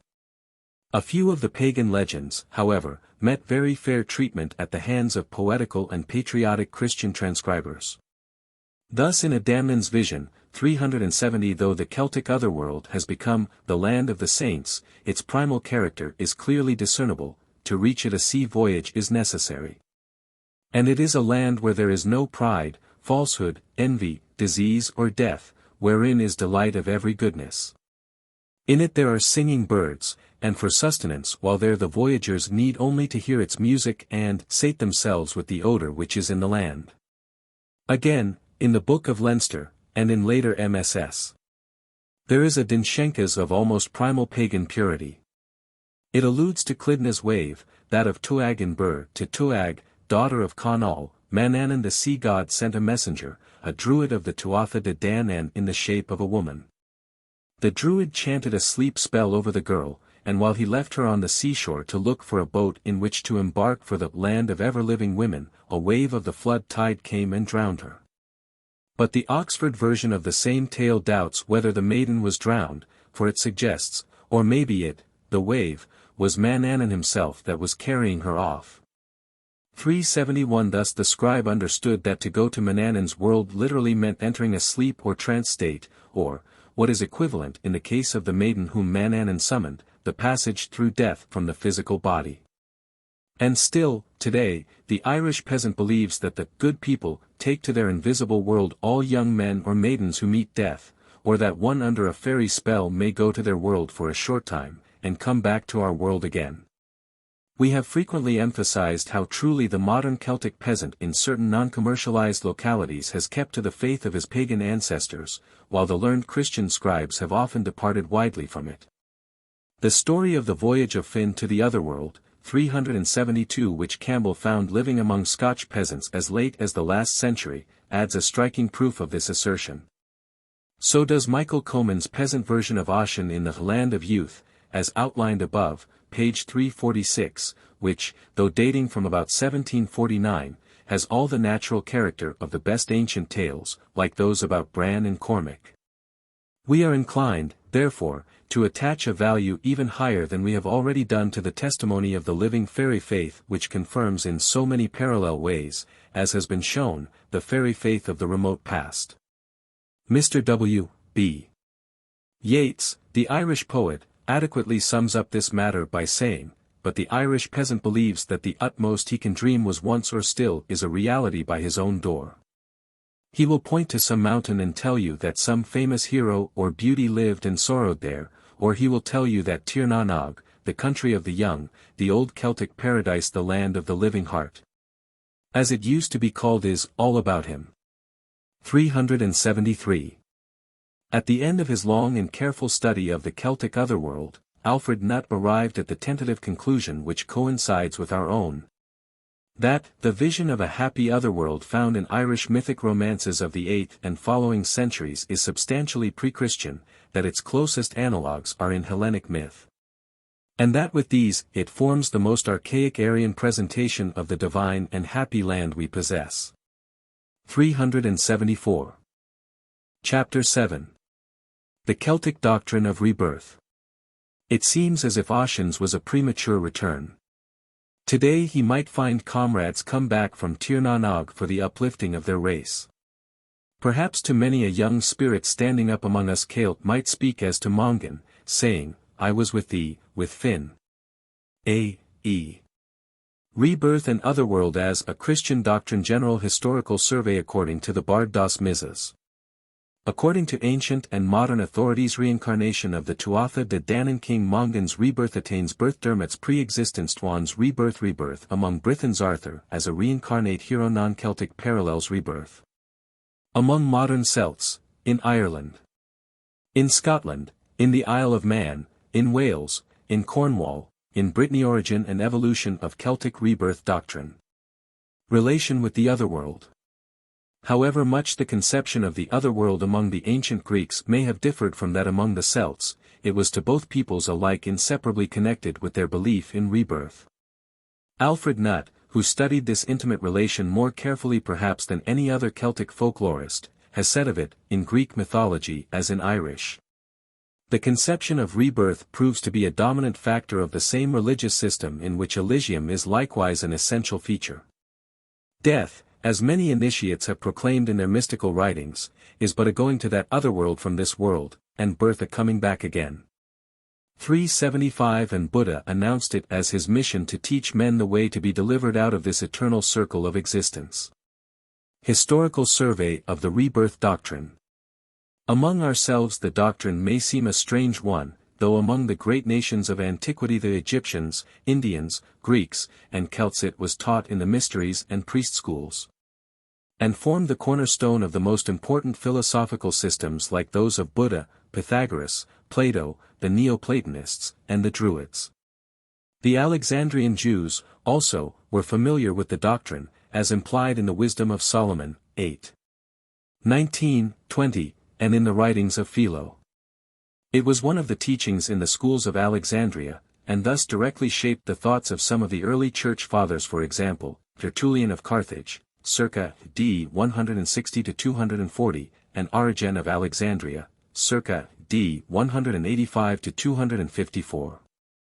It is of considerable historical importance for us at this point to consider at some length if Christians in the first centuries held or were greatly influenced by the rebirth doctrine, because, as we shall presently observe, the probable influence of Christian on pagan Celtic beliefs may have been at a certain period very deep and even the most important reshaping influence.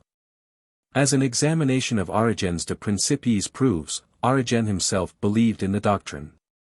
376 But the theologians who created the Greek canons of the Fifth Council disagreed with Origen's views, and condemned Origen for believing, among other things called by them heresies, that Jesus Christ will be reincarnated and suffer on earth a second time to save the demons. 377 An order of spiritual beings regarded by some ancient philosophers as destined to evolve into human souls. Tertullian, contemporary with Origen, in his De Anima considers whether or not the doctrine of rebirth can be regarded as Christian in view of the declaration by Jesus Christ that John the Baptist was Elias, or Elijah, the old Jewish prophet. Come again, and if ye are willing to receive it, or him, this, John the Baptist, is Elijah, which is to come. He that hath ears to hear, let him hear. 378 Tertullian concludes, and modern Christian theologians frequently echo him, upon comparing Malachi 4:5, that all the New Testament writers mean to convey is that John the Baptist possessed or acted in the spirit and power of Elias, but was not actually a reincarnation of Elias, since he did not possess the soul and body of Elias. 379 Had Tertullian been a mystic and not merely a theologian with a personal bias against the mystery teachings, which bias he shows throughout his De Anima, it is quite evident that he would have been on this doctrinal matter in agreement with Origen, who was both a mystic and a theologian, 380 and, then, probably with such an agreement of these two eminent Church Fathers on record before the time when Christian councils met to determine canonical and orthodox beliefs, the doctrine of rebirth would never have been expurgated from Christianity. 381. In the Pistis Sophia, 382 an ancient Gnostic Christian work, which contains what are alleged to be some of Jesus Christ's esoteric teachings to his disciples, it is clearly stated, contrary to Tertullian's argument, but in accord with what we may assume Origen's view would have been, that John the Baptist was the reincarnation of Elias. 383 The same work further expounds the doctrine of rebirth as a teaching of Jesus Christ which applies not to particular personages only, like Elias, but as a universal law governing the lives of all mankind. 384. As our discussion has made evident, during the first centuries the rebirth doctrine was undoubtedly well known to Alexandrian Christians. Among other early Christian theologians and philosophers who held some form of a rebirth doctrine, were Synesius, Bishop of Ptolemy, circa 375–414, Boethius, a Roman, circa 475–525, and Celis, a native of Andrus, second half of 9th century. In addition to the many Gnostic Christian sects, the Manichaeans, who comprised more than 70 sects connected with the primitive church, also promulgated the rebirth doctrine. 385 Along with the condemnation of the Gnostics and Manichaeans as heretical, the doctrine of rebirth was likewise condemned by various ecclesiastical bodies and councils. This was the declaration by the Council of Constantinople in 553: Whosoever shall support the mythical doctrine of the pre-existence of the soul, and the consequent wonderful opinion of its return, let him be anathema, and so. After centuries of controversy, the ancient doctrine ceased to be regarded as Christian. 386 It is very likely, however as will be shown in due order, that a few of the early Celtic missionaries, always famous for their Celtic independence even in questions touching Christian theology and government, did not feel themselves bound by the decisions of continental church councils with respect to this particular doctrine. During the medieval period in Europe, the rebirth doctrine continued to live on in secret among many of the alchemists and mystical philosophers, and among such Druids as survived religious persecution. And it has come down from that period to this through orders like the Rosicrucian order, an order which seems to have had an unbroken existence from the Middle Ages or earlier, and likewise through the unbroken traditions of modern Druidism. In our own times there is what may be called a renaissance of the ancient doctrine in Europe and America, especially in England, Germany, France, and the United States through various philosophical or religious societies.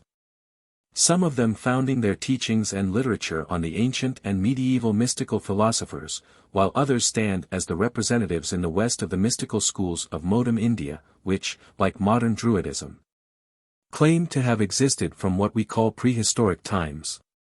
387 Today in the Roman Church eminent theologians have called the doctrine of purgatory the Christian counterpart of the philosophical doctrine of rebirth, 388, and the real significance of this opinion will appear in our later study of St.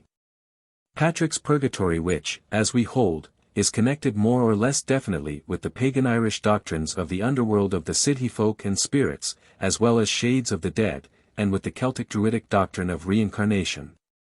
Scientifically speaking, as shown in the Welsh triads of bardism, the ancient Celtic doctrine of rebirth represented for the priestly and bardic initiates an exposition of the complete cycle of human evolution. That is to say, it included what we now call Darwinism, which explains only the purely physical evolution of the body which man inhabits as an inheritance from the brute kingdom, and also besides Darwinism, a comprehensive theory of man's own evolution as a spiritual being both apart from and in a physical body, on his road to the perfection which comes from knowing completely the earth plane of existence. And in time, judging from the rapid advance of the present age, our own science through psychical research may work back to the old mystery teachings and declare them scientific. See Chapter 12. According to the Bardas MSS. With this preliminary survey of the subject, we may now proceed to show how in the Celtic scheme of evolution the otherworld with all its gods, fairies, and invisible beings, and this world with all its visible beings, form the two poles of life or conscious existence. Let us begin with purely philosophical conceptions, going first to the Welsh bard Das 389, where it is said, there are three circles of existence, the circle of Sugant, the circle of infinity, where there is neither animate nor inanimate save God, and God only can traverse it. The circle of Abrid, the circle of rebirth, where the dead is stronger than the living, and where every principal existence is derived from the dead, and man has traversed it, and the circle of Gwynvyd, the circle of the white, i.e. the circle of perfection, where the living is stronger than the dead, and where every principal existence is derived from the living and life, that is, from God, and man shall traverse it. Nor will man attain to perfect knowledge, until he shall have fully traversed the circle of Gwynvyd, for no absolute knowledge can be obtained but by the experience of the senses, from having borne and suffered every condition and incident. 390. The three stabilities of knowledge, to have traversed every state of life, to remember every state and its incidents, and to be able to traverse every state, as one would wish, for the sake of experience and judgment. And this will be obtained in the circle of Gwynvyd. 391. Thus Bard Das expounds the complete bardic scheme of evolution as one in which the monad or soul, as a knowledge of physical existence is gradually unfolded to it, passes through every phase of material embodiment before it enters the human kingdom, where, for the first time exercising free will in a physical body, it becomes responsible for all its acts. The bardic doctrine as otherwise stated is, that the soul commenced its course in the lowest water animalcule, and passed at death to other bodies of a superior order, successively, and in regular gradation, until it entered that of man. Humanity is a state of liberty, where man can attach himself to either good or evil, as he pleases. 392. Once in the human kingdom the soul begins a second period of growth altogether different from that preceding, a period of growth toward divinity, and with this, in our study, we are chiefly concerned. It seems clear that the circle of Gwynvyd finds its parallel in the nirvana of Buddhism, being, like it, a state of absolute knowledge and felicity in which man becomes a divine being, a veritable God. 393. We see in all this the intimate relation which there was thought to be between what we call the state of life and the state of death, between the world of men and the world of gods, fairies, demons, spirits, and shades. Our next step must be to show, first, what some other authorities have had to say about this relation, and then, second, and fundamentally, that gods or fairy folk like the Sidhe or Tuatha de Danann could come to this world not only as we have been seeing them come as fairy women, fairy men, and gods, at will visible or invisible to mortals, but also through submitting to human birth. According to ancient and modern authorities. First, therefore, for opinions, and we may go to the ancients and then to the moderns. Here are a few from Julius Caesar. In particular they, the Druids, wish to inculcate this idea, that souls do not die, but pass from one body to another.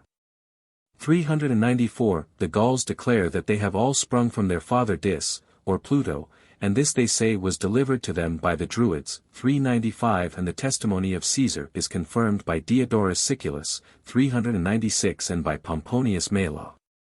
397. Lucan, in the Pharsalia, 398, addressing the Druids on their doctrine of rebirth, says, "If you know what you sing, death is the center of a long life. And again in the same passage he observes, happy the folk upon whom the bear looks down, happy in this error, whom of fears the greatest moves not, the dread of death. Hence their warrior's heart hurls them against the steel, hence their ready welcome of death, and the thought that it were a coward's part to grudge a life sure of its return. 399 Dr. Douglas Hyde, in his Literary History of Ireland, p. 95, speaking for the Irish people, says of the rebirth doctrine, the idea of rebirth, which forms part of half a dozen existing Irish sagas, was perfectly familiar to the Irish Gael. According to another modern Celtic authority, Darbois de Jubanville, two chief Celtic doctrines or beliefs were the return of the ghosts of the dead and the rebirth of the same individuality in a new human body here on this planet. 400. Reincarnation of the Tuatha de Danann. We proceed now directly to show that there was also a belief, probably widespread, among the ancient Irish that divine personages, national heroes who are members of the Tuatha de Danann or Sidhe race, and great men, can be reincarnated, that is to say, can descend to this plane of existence and be as mortals more than once. This aspect of the Celtic doctrine of rebirth has been clearly set forth by the publications of such eminent Celtic folklorists as Alfred Nutt and Miss Eleanor Hull. Miss Hull, in her study of Old Irish taboos, or Gisa, 401 referring to the Cuchulainn cycle of Irish literature and mythology, writes thus, there is no doubt that all the chief personages of this cycle were regarded as the direct descendants. Or it would be more correct to say, as avatars or reincarnations of the early gods. Not only are their pedigrees traced up to the Tuatha de Danann, but there are indications in the birth stories of nearly all the principal personages that they are looked upon simply as divine beings reborn on the human plane of life. These indications are mysterious, and most of the tales which deal with them show signs of having been altered, perhaps intentionally, by the Christian transcribers. The doctrine of rebirth was naturally not one acceptable to them. The goddess Atene becomes the mortal wife of a king of Ireland. Concobar, moreover, is spoken of as a terrestrial god, 402, and Dectyre, his sister, and the other of Cuchulainn, is called a goddess. 403 In the case of Cuchulainn himself, it is distinctly noted that he is the avatar of Luflam Fada, Longhand, the sun deity 404 of the earliest cycle. Luf appears to Dectyre, the mother of Cuchulainn, and tells her that he himself is her little child, i.e. that the child is a reincarnation of himself, and Cuchulainn, when inquired of as to his birth, points proudly to his descent from Luf. When, too, it is proposed to find a wife for the hero, the reason assigned is, that they knew that this rebirth would be of himself, i.e. that only from himself could another such as he have origin. 405 We have in this last a clue to the popular Irish belief regarding the rebirth of beings of a godlike nature. Darbois de Jubanville has shown, 406 also, that the grandfather of Cuchulainn, son of Sualtaim, was from the country of the Sidhe, and so was Ethne in Giub, the sister of Sualtaim. And Dectyre, the mother of Cuchulainn, was the daughter of the Druid Cathba and the brother of King Concobar. Thus the ancestry of the great hero of the Red Branch Knights of Ulster is both royal and divine. And Conall Cernach, Cuchulainn's comrade and avenger, apparently from a tale in the Coir Anman, Fitness of Names, composed probably during the 12th century, was also a reincarnated Tuatha de Danann hero. 407. Practically all the extant manuscripts dealing with the ancient literature and mythology of the Gaels were written by Christian scribes or else copied by them from old manuscripts, so that, as Miss Hull points out, what few Irish rebirth stories have come down to us, and they probably but remnants of an extensive rebirth literature like that of India, have been more or less altered. Yet to these scholarly scribes of the early monastic schools, who kept alive the sacred fire of learning while their own country was being plundered by foreign invaders and the rest of medieval Europe plunged in warfare, the world owes a debt of gratitude. For to their efforts alone, in spite of a reshaping of matter naturally to be expected, is due almost everything recorded on parchments concerning pagan Ireland. The rebirth story concerning King Mongan. We have preserved to us a remarkable rebirth story in which the characters are known to be historical. 408 It concerns a quarrel between the king of Ulster, Mongan, son of Fiachnahu, according to the Annals of Ireland by the Four Masters, I. 245, was killed in A.D. 620 by Arthur, son of Bicoran Fergol, the poet of Mongan. 409 The dispute between them was as to the place of the death of Fothad Ergdech, a king of Ireland who was killed by Cailt, one of the warriors of Find, in a battle whose date is fixed by the Four Masters in A.D. 285. 410 Fergol pretended that Fothad had been killed at Duffrey, in Leinster, and Mongan asserted that it was on the river Larne, anciently Olarba, in County Antrim. Enraged at being contradicted, even though it were by the king, Fergol threatened Mongan with terrible incantations, and it was agreed that unless Mongan proved his assertion within 3 days, his queen should pass under the control of Fergol. Mongan, however, had spoken truly and with certain secret knowledge, and felt sure of winning. When the 3rd day was almost expired and Fergol had presented himself ready to claim the wager, there was heard coming in the distance the one whom Mongan awaited. It was Cailt himself, come from the Otherworld to bear testimony to the truthfulness of the king and to confound the audacious presumptions of the poet Fergol. It was evening when he reached the palace. The king Mongan was seated on his throne, and the queen at his right full of fear about the outcome, and in front stood the poet Fergol claiming the wager. No one knew the strange warrior as he entered the court, save the king. Cailt, when fully informed of the quarrel and the wager, quickly announced so that all heard him distinctly, "The poet has lied." "You will regret those words," replied the poet. "What you say does not well become you," responded Cailt in turn, "for I will prove what I say." And straightway Cailt revealed this strange secret, that he had been one of the companions in arms under the great warrior Find, who was also his teacher, and that Mongan, the king before whom he spoke, was the reincarnation of Find. "We were with thee," said Cailt, addressing the king. "We were with Find." "Know, however," replied Mongan, "that you do wrong in revealing a secret." But the warrior continued, "We were therefore with Find. We came from Scotland. We encountered Fothad Ergdech near here, on the shores of the Olarba. We gave him furious battle. I cast my spear at him in such a manner that it passed through his body, and the iron point, detaching itself from the staff, became fixed in the earth on the other side of Fothad. Behold here, in my hand, the shaft of that spear.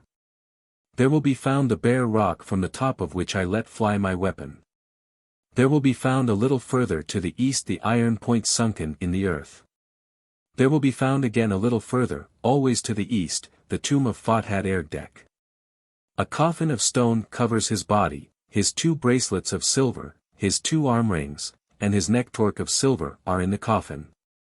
Above the tomb rises a pillar stone, and on the upper extremity of that stone which is planted in the earth one may read an inscription in Ogham, "Here reposes Fothad Ergdech, he was fighting against Find when Cailt slew him." And to the consternation of Fergol, what this warrior who came from the Otherworld declared was true, for there were found the place indicated by him, the rock, the spear head, the pillar stone, the inscription, the coffin of stone, the body in it, and the jewellery. Thus Mongan gained the wager, and the secret of his life which he alone had known was revealed. He was Find reborn 411. And Cailt, his old pupil and warrior companion, had come from the land of the dead to aid him 412. It was Cailt, Find's foster son, that had come to them. Mongan, however, was Find, though he would not let it be told. 413 But not only was Mongan an Irish king, he was also a god, the son of the Tuatha de Danann Manannan Mac Lyre. This Mongan is a son of Manannan Mac Lyre, though he is called Mongan, son of Fiachna. 414 And so it is that long after their conquest the people of the goddess Dana ruled their conquerors, for they took upon themselves human bodies, being born as the children of the kings of Mil's sons. There are other episodes which show very clearly the relationship between Mongan incarnated in a human body and his divine father Manannan. Thus, when Mongan was 3 nights old, Manannan came for him and took him with him to bring up in the land of promise, and vowed that he would not let him back into Ireland before he were 12 years of age. And after Mongan has become Ulster's high king, Manannan comes to him to rouse him out of human slothfulness to a consciousness of his divine nature and mission.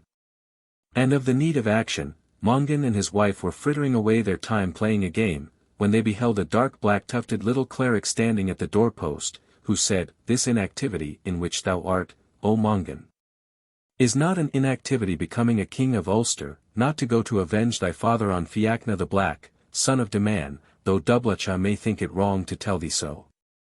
Mongan seized the kingship of Ulster, and the little cleric who had done the reason was Manannan the Great and Mighty. 415.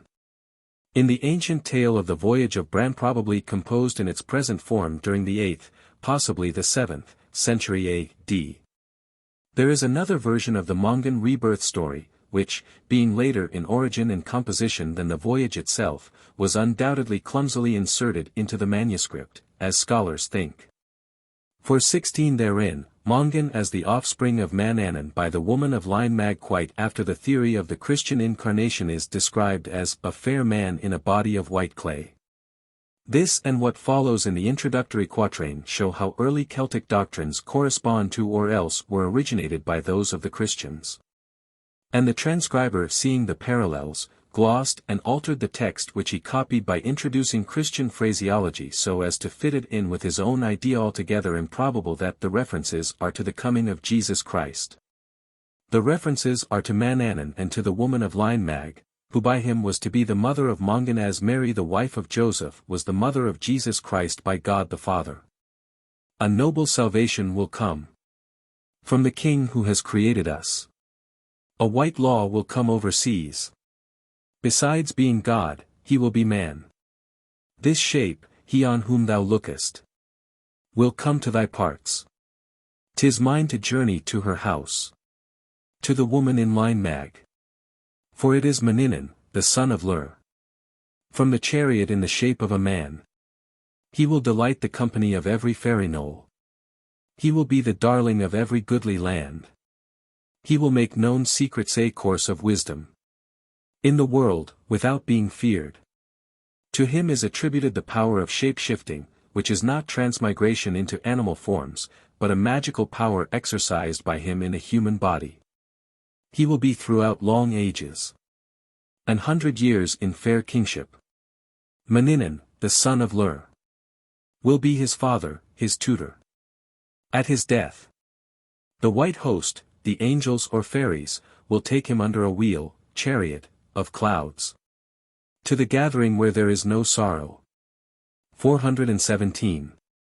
The birth of Etain of the Tuatha de Danann. 418.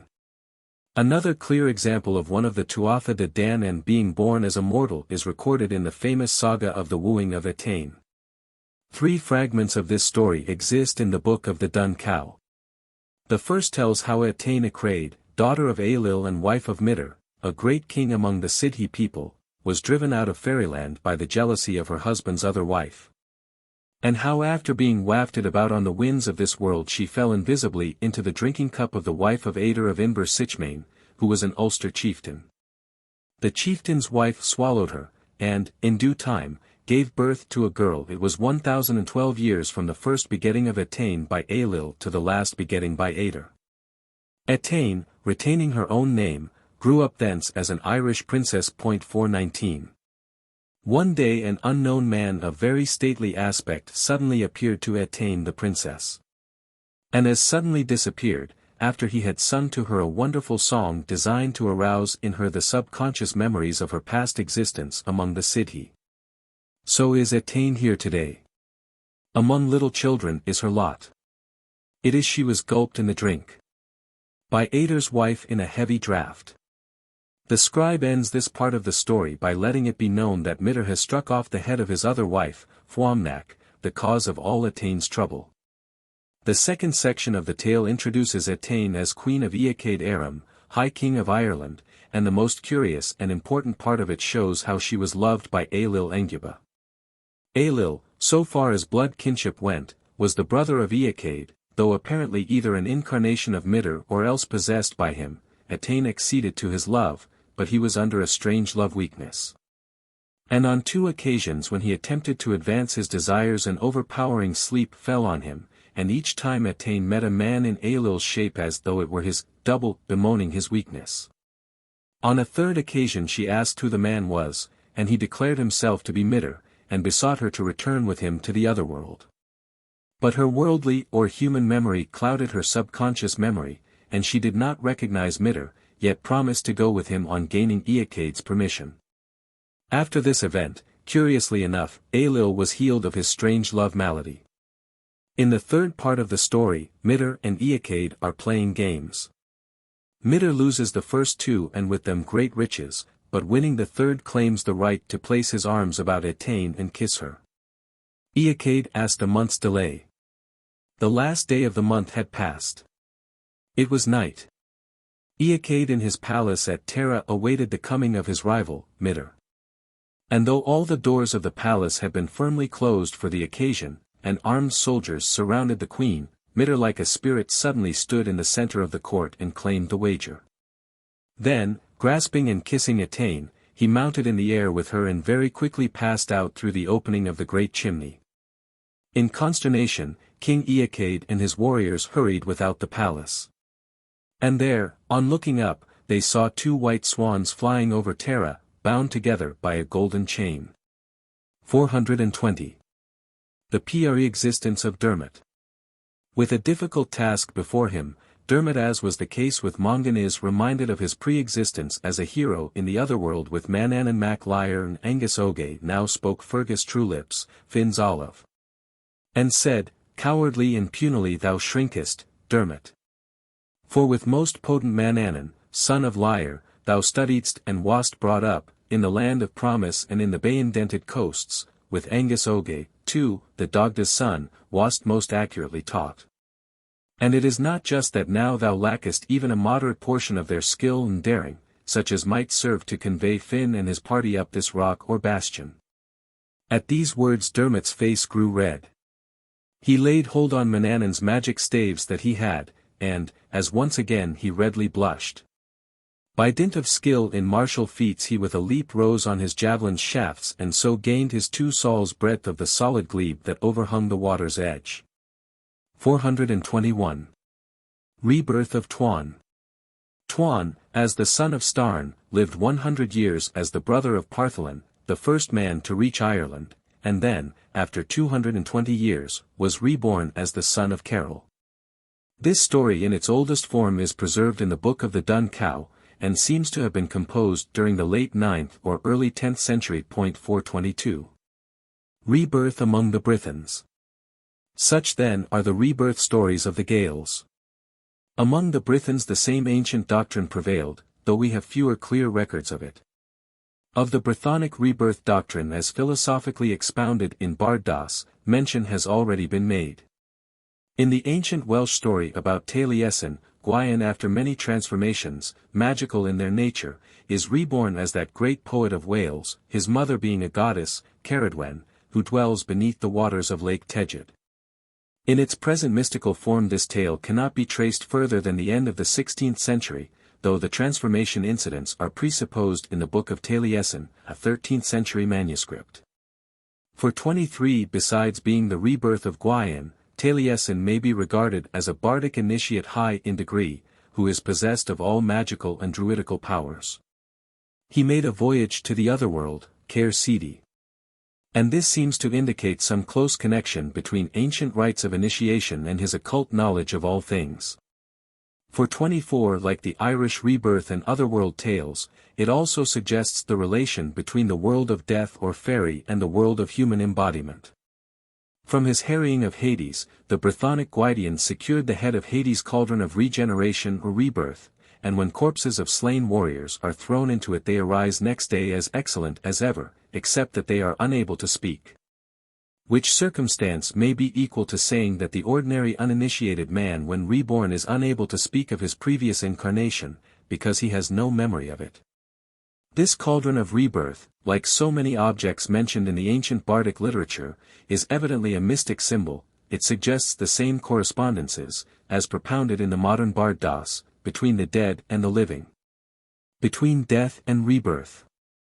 And Gwydion, having been a great culture hero of Wales, probably promulgated a doctrine of rebirth, and hence is described as being able to resuscitate the dead.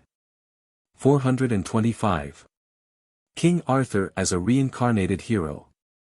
Judging from substantial evidence set forth above in Chapter 5, the most famous of all Welsh heroes, Arthur, equally with Cuchulainn his Irish counterpart, can safely be considered both as a god apart from the human plane of existence, and thus like the Tuatha de Danann or fairy folk, and also like a great national hero and king, such as Mongan was, incarnated in a physical body. The taking of Arthur to Avalon by his life guardian, the Lady of the Lake, and by his own sister, and by 2 other fairy women who live in that otherworld of sacred apple groves, is sufficient in itself, we believe, to prove him of a descent more divine than that of ordinary men.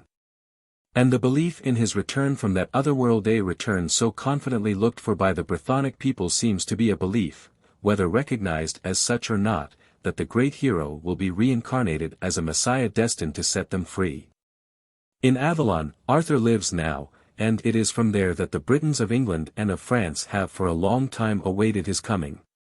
For 26 and Mallory expressing the sentiment in his Age writes 427, yet some men say in many parts of England that King Arthur is not dead, but had by the will of our Lord Jesu into another place. And men say that he shall come again, and he shall win the Holy Cross.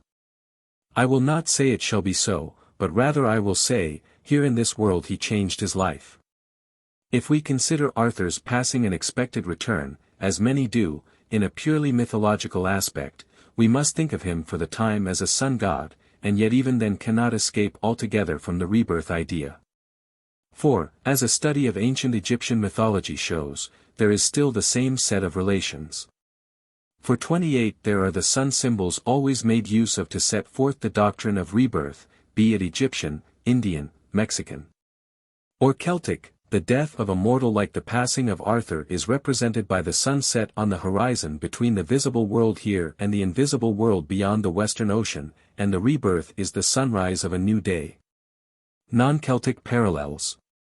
As a non-Celtic parallel to what has preceded concerning the otherworld of the Celts and their doctrine of rebirth, we offer the second of the stories of the high priests of Memphis, as published by Mr. F. L. Griffith from Ancient Manuscripts. 429. It is a history of Seosiri, the son of Osiris, whose father was Setmikamoas. This wonderful divine son when still a child took his human father on a journey to see Amenti, the otherworld of the dead. And when 12 years of age he was wiser than the wisest of the scribes and unequaled in magic. At this period in his life there arrived in Egypt an Ethiopian magician who came with the object of humbling the kingdom. But Seosiri read what was in the unopened letter of the stranger, and knew that its bearer was the reincarnation of Hor the son of the Negress, the most formidable of the 3 Ethiopian magicians who 1500 years before had waged war with the magicians of Egypt. At that time the Egyptian Hor, the son of Panesh, had defeated the great magician of Ethiopia in the final struggle between white and black magic which took place in the presence of the pharaoh. For 30 and Hor the son of the Negress had agreed not to return to Egypt again for 1500 years. But now the time was elapsed, and, unmasking the character of the messenger, Seosiri destroyed him with magical fire. After this, Seosiri revealed himself as the reincarnation of Hor the son of Panesh, and declared that Osiris had permitted him to return to earth to destroy the powerful hereditary enemy of Egypt. When the revelation was made, Seosiri passed away as a shade, going back again, even as the Celtic Arthur, into the realm invisible from which he came. As in ancient Ireland, where many kings or great heroes were regarded as direct incarnations or reincarnations of gods or divine beings from the otherworld, so in Egypt the pharaohs were thought to be gods in human bodies, sent by Osiris to rule the children of the sun. For 31 in Mexico and Peru there was a similar belief. For 32 in the Indian Mahabharata, Rama and Krishna are at once gods and men. For 33 the celebrated philosophical poem known as the Bhagavad Gita also asserts Krishna's descent from the gods. And the same view is again enforced and extended in the Harivansa and especially in the Bhagavata Purana. For 34 the Indian laws of Manu say that even an infant king must not be despised from an idea that he is a mere mortal. For he is a great deity in human form. 435 In ancient Greece it was a common opinion that Zeus was reincarnated from age to age in the great national heroes. Alexander the Great was regarded not merely as the son of Zeus, but as Zeus himself. And other great Greeks were regarded as gods while living on earth, like Lycurgus the Spartan lawgiver, who after his death was worshipped as one of the divine ones. 436. Among the great philosophers, the ancient doctrine of rebirth was a personal conviction. Buddha related very many of his previous reincarnations, according to the Gata-Kamala. Pythagoras is said to have gone to the temple of Hir and recognized there an ancient shield which he had carried in a previous life when he was Euphorbus, a Homeric hero. 437 From what Plato, in his Meno, quoted from an old poet, it seems very probable that there may be some sort of relationship between legends mentioning the rites of Proserpine, like the legend of Aeneas in Virgil, and certain of the Irish Otherworld and Rebirth legends among the Gaels, as we have already suggested, for from whomsoever Persephone hath accepted the atonement of ancient woe, their souls she sendeth up once more to the upper sun in the 9th year. From these grow up glorious kings and men of swift strength, and men surpassing in poetical skill, and for all future time they are called holy heroes among men. Among modern philosophers and poets in Europe and America the same ideas find their echo. Wordsworth in his Ode to Immortality definitely inculcates pre-existence. Emerson in his Threnody, and Tennyson in his De Profundis, seem committed to the rebirth doctrine, and Walt Whitman in his Leaves of Grass without doubt accepted it as true.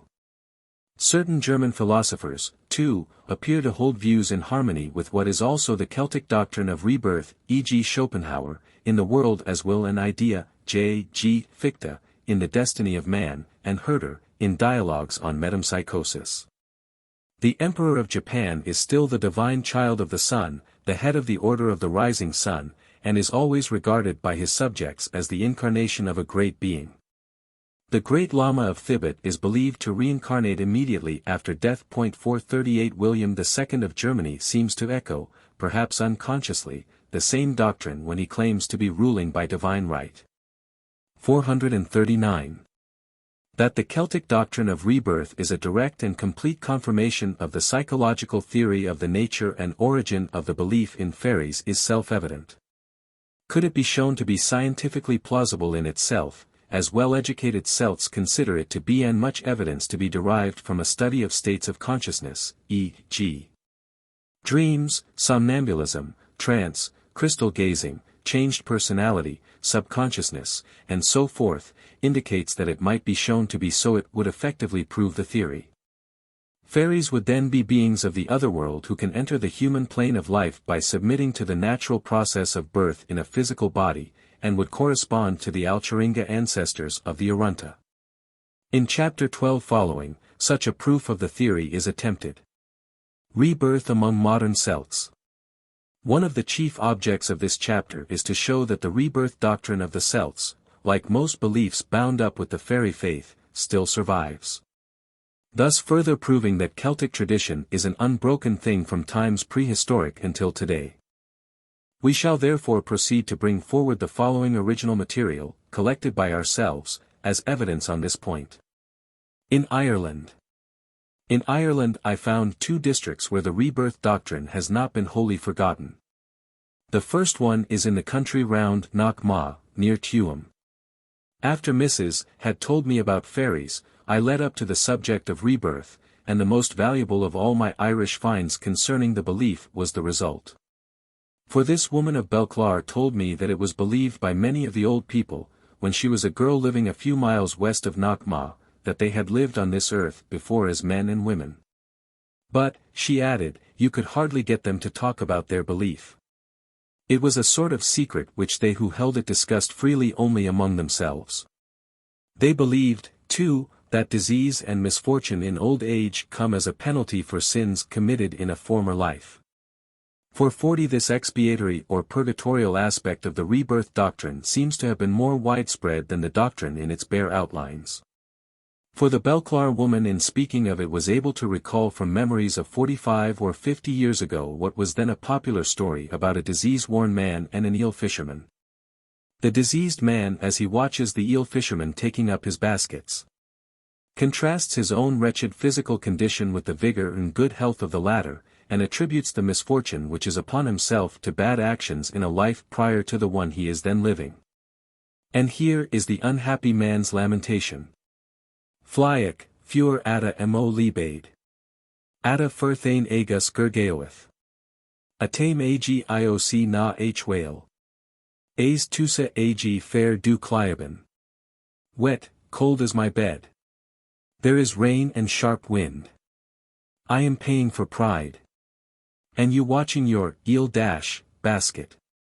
The teller of the story insisted on giving me these verses in Irish, for she said they have much less meaning in English, and I took them down. And to verify them and the story in which they find a place, I went to the cottage a second time. There is no doubt, therefore, that the legend is a genuine echo of the religion of pre-Christian Ireland, in which reincarnation appears to have been clearly inculcated and was probably the common belief. I once asked Stephen Rowan, the Galway piper, if he had ever heard of such a thing as people being born more than once here on this earth, seeing that I was seeking for traces of the old Irish doctrine of rebirth. The answer he gave me was this: I have often heard it said that people born and dead come into this world again. I have heard the old people say that we have lived on this earth before. And I have often met old men and women who believed they had lived before. The idea passed from one old person to another, and was a common belief, though you do not hear much about it now. A highly educated Irishman now living in California tells me of his own knowledge that there was a popular and sincere belief among many of the Irish people throughout Ireland that Charles Parnell, their great champion in modern times, was the reincarnation of one of the old Gaelic heroes. This shows how the ancient doctrine is still practically applied. There is also an opinion held by certain very prominent Irishmen now living in Ireland, with whom I have been privileged to discuss the rebirth doctrine, that both Patrick and Columba are likewise to be regarded as ancient Gaelic heroes, who were reincarnated to work for the uplifting of the Gael. 441. A legend concerning Lough Gur, County Limerick, indicates that the sleeping hero type of tale is a curious aspect of an ancient rebirth doctrine. In such tales, heroes and their warrior companions are held under enchantment, awaiting the mystic hour to strike for them to issue forth and free their native land from the rule of the Saxon. Usually they are so held within a mysterious cavern, as is the case of Arthur and his men, according to differently localized Welsh stories, or they are in the depths of magic hills and mountains like most Irish heroes. The heroes under enchantment with their companions are to be considered as resident in the Otherworld, and their return to human action as a return to the human plane of life.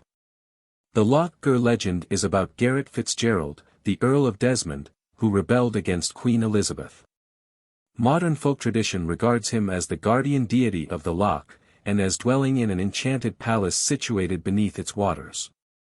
As Count John de Sales, whose ancestral home is the Lough Gur estate, assures me, the peasants of the region declare themselves convinced that the Earl once in 7 years appears riding across the lake's surface on a phantom white horse shod with shoes of silver.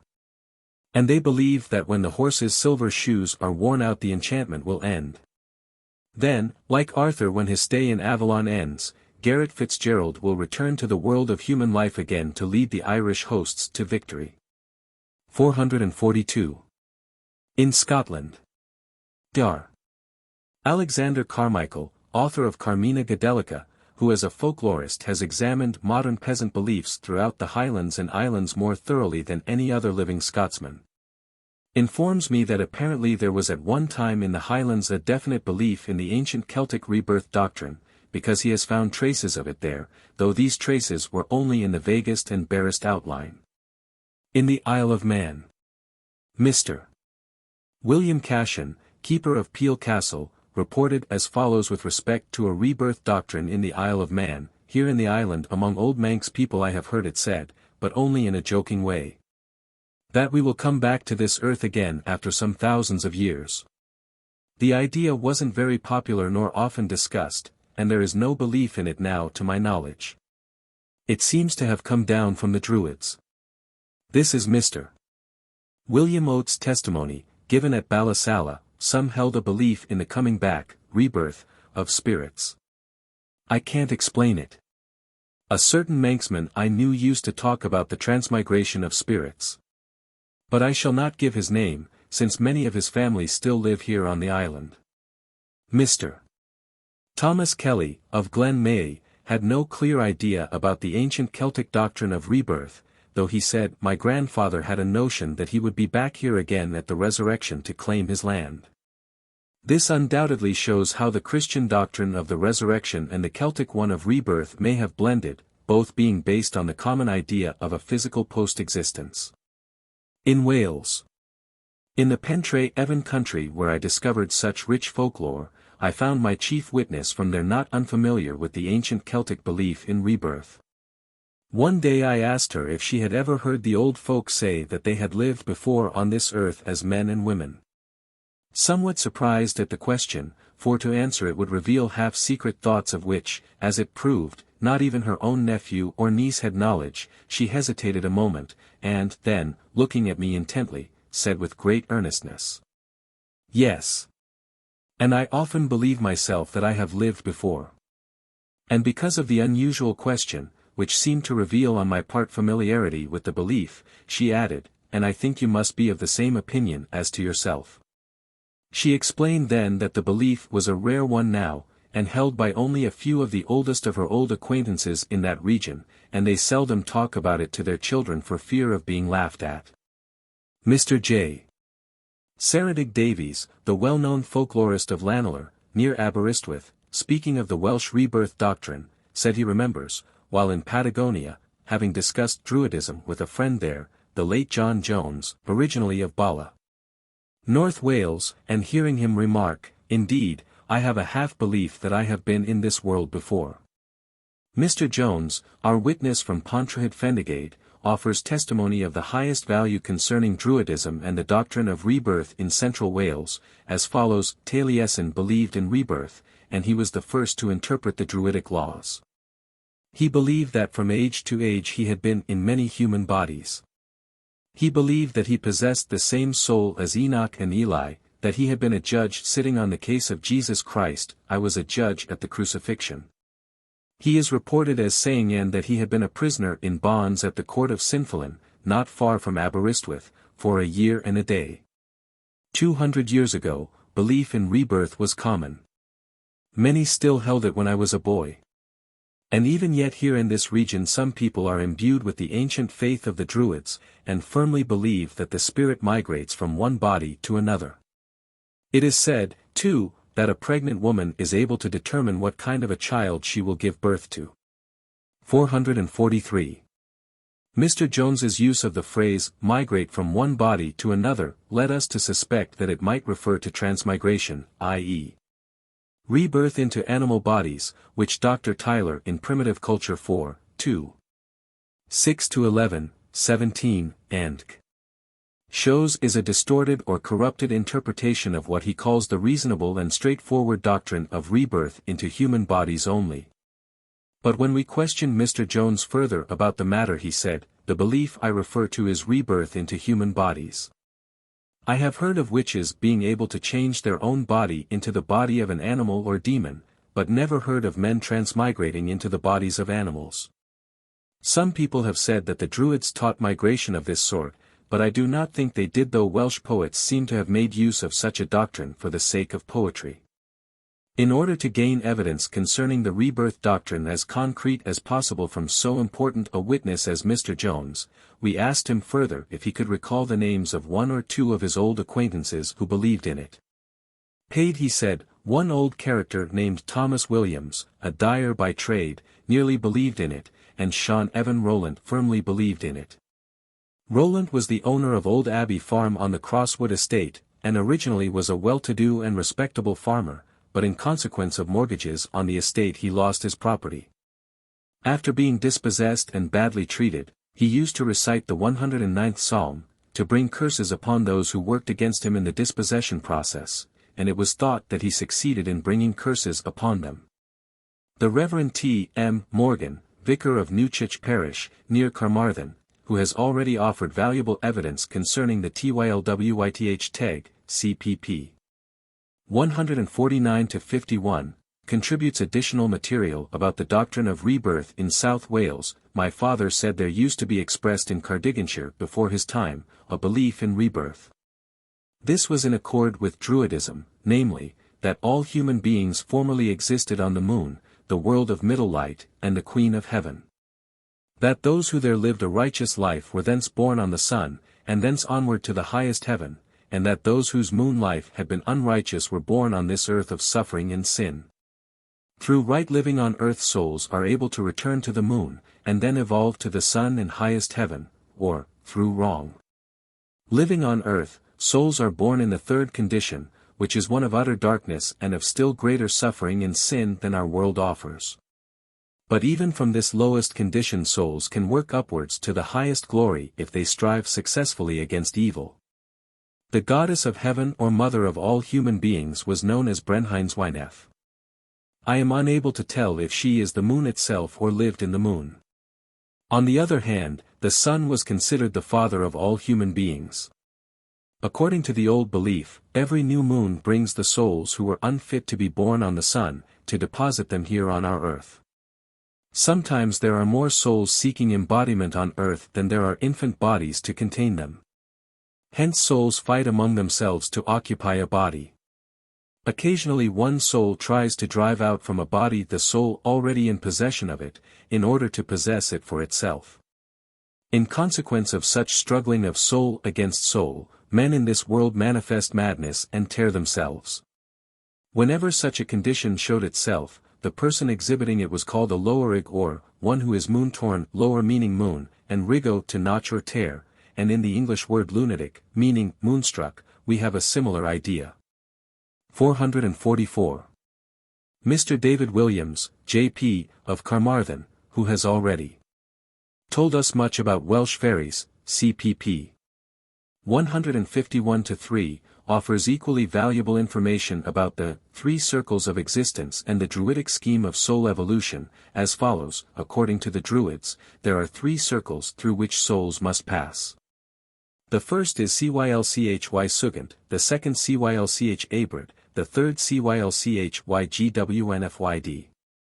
The name of each circle refers to a special kind of spiritual training, and if in reaching the second circle you do not gain its perfection by completing all its provisions, probably in due order and time, you must begin again in circle 1. But if you reach the perfection of circle 2 you go on to circle 3. In circle 1, which is unlocated, the soul has no condition of bodily existence as in circle 2. The second circle appears to be a state something like the one we are in now, a mixture of good and evil. The third circle is a state of perfection and blessedness. In it the soul's environments correspond to all its wishes and desires, and there is contact with God. At this point I asked if there was loss of individuality in circle 3, and Mr. Williams replied, no, there is not loss of individuality. Hence, as we suggest, Cylchy Gwnfyd is the Druidic parallel to the nirvana of Indian metaphysics, being like it, a state of perfect and unlimited self-consciousness which man never knows in earth life. And, finally, Mr. Williams said in relation to rebirth about the year 1780 to 1820 there lived an old bard in Glamorganshire who was actually a Druid, though he professed to be a Christian as well, and he believed fully in rebirth. His common name was Edward Williams, Iolo Morganwg, and he, with Owen Jones and William O. Pugh, edited the famous Archaeology of Wales. In Cornwall. Mr. Henry Madern, FAIRIES. Our very important witness from Penzance, testifies as follows concerning a rebirth doctrine in Cornwall. Belief in reincarnation was very common among the old Cornish peoples. For example, it was believed when an incantation had been pronounced in the proper way at the Newlyn Tulkarn, that the troll who inhabited it could embody the person who called him up in any state in which that person had existed during a former age. You had only to name the age or period, and you could live your past life therein over again. My nurse, Betty Grancan, and an old miner named William Edwards, both believed in rebirth, and told me about it. I have heard them relate stories to one another to the effect that a person can go back into the memory of past lives. They said that the sex always remains the same from life to life.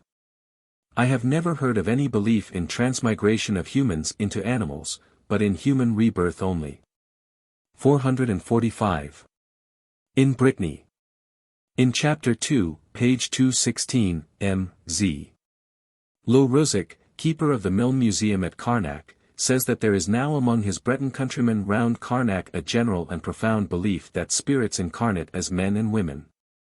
And he has told me that this belief exists also in other regions of the Morbihan. And I myself found there in this Carnac country of which M.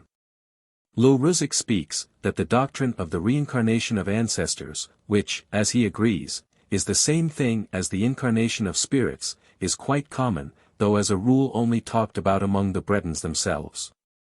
M. Le Ruzic restated the belief as he knows it round Carnac, as follows: it is incontestable that the belief in the reincarnation of spirits is general in our country. And it is believed that the spirits embodied now are the spirits of the people of former times. After Louis Gezel, of the village of St.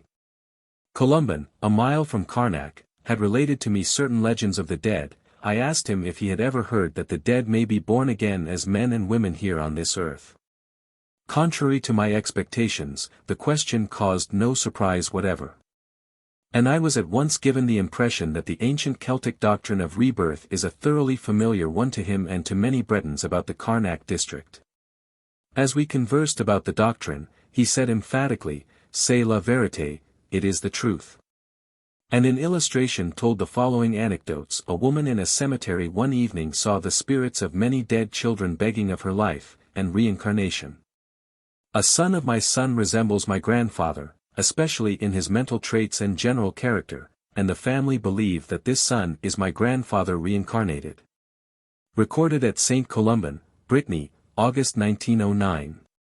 Professor Anatole Lobraz, in a letter preface to Carnac, Legends, Traditions, Coutumes et Contes du Pays, Nantes, 1909, by M.Z. Le Ruzic, makes this poetical reference to his friend, its author, and thereby admirably echoes the ancient Breton doctrine of rebirth: your eyes, your ears are elsewhere, you are a seer and a hearer of the lower regions. You perceive the floating images and you discern the hollow sounds of the people of the Manes, on live, literally, among them. What am I saying? Under the form and appearance of a man of today, you are in reality one of them, ascended to the day and reincarnated. Again, speaking of the alignments of Menec, Professor Lobraz adds concerning his friend, "You have been one of the priest-builders who worked at its erection. You have officiated among its myriads of columns, presided amid the pomp of great funerals in its cyclopean caverns, sprinkled its sepulchral mounds, shaped like tents, with the blood of oxen and of heifers now dear to St. Cumley. And this also you confess to me yourself, these unfathomable epochs remain for you actual and present." Origin and evolution of the Celtic doctrine of rebirth. In considering briefly what non-Celtic doctrines could conceivably have shaped the Celtic doctrine of rebirth, two chief streams of influence are open to examination. One stream has its source in rebirth doctrines like those set forth by Orphic, Pythagorean, Platonic, and similar Orientally derived philosophies. While the other arises out of primitive Christianity, wherein, as literary and historical evidence suggests, rebirth may have been an equally important doctrine.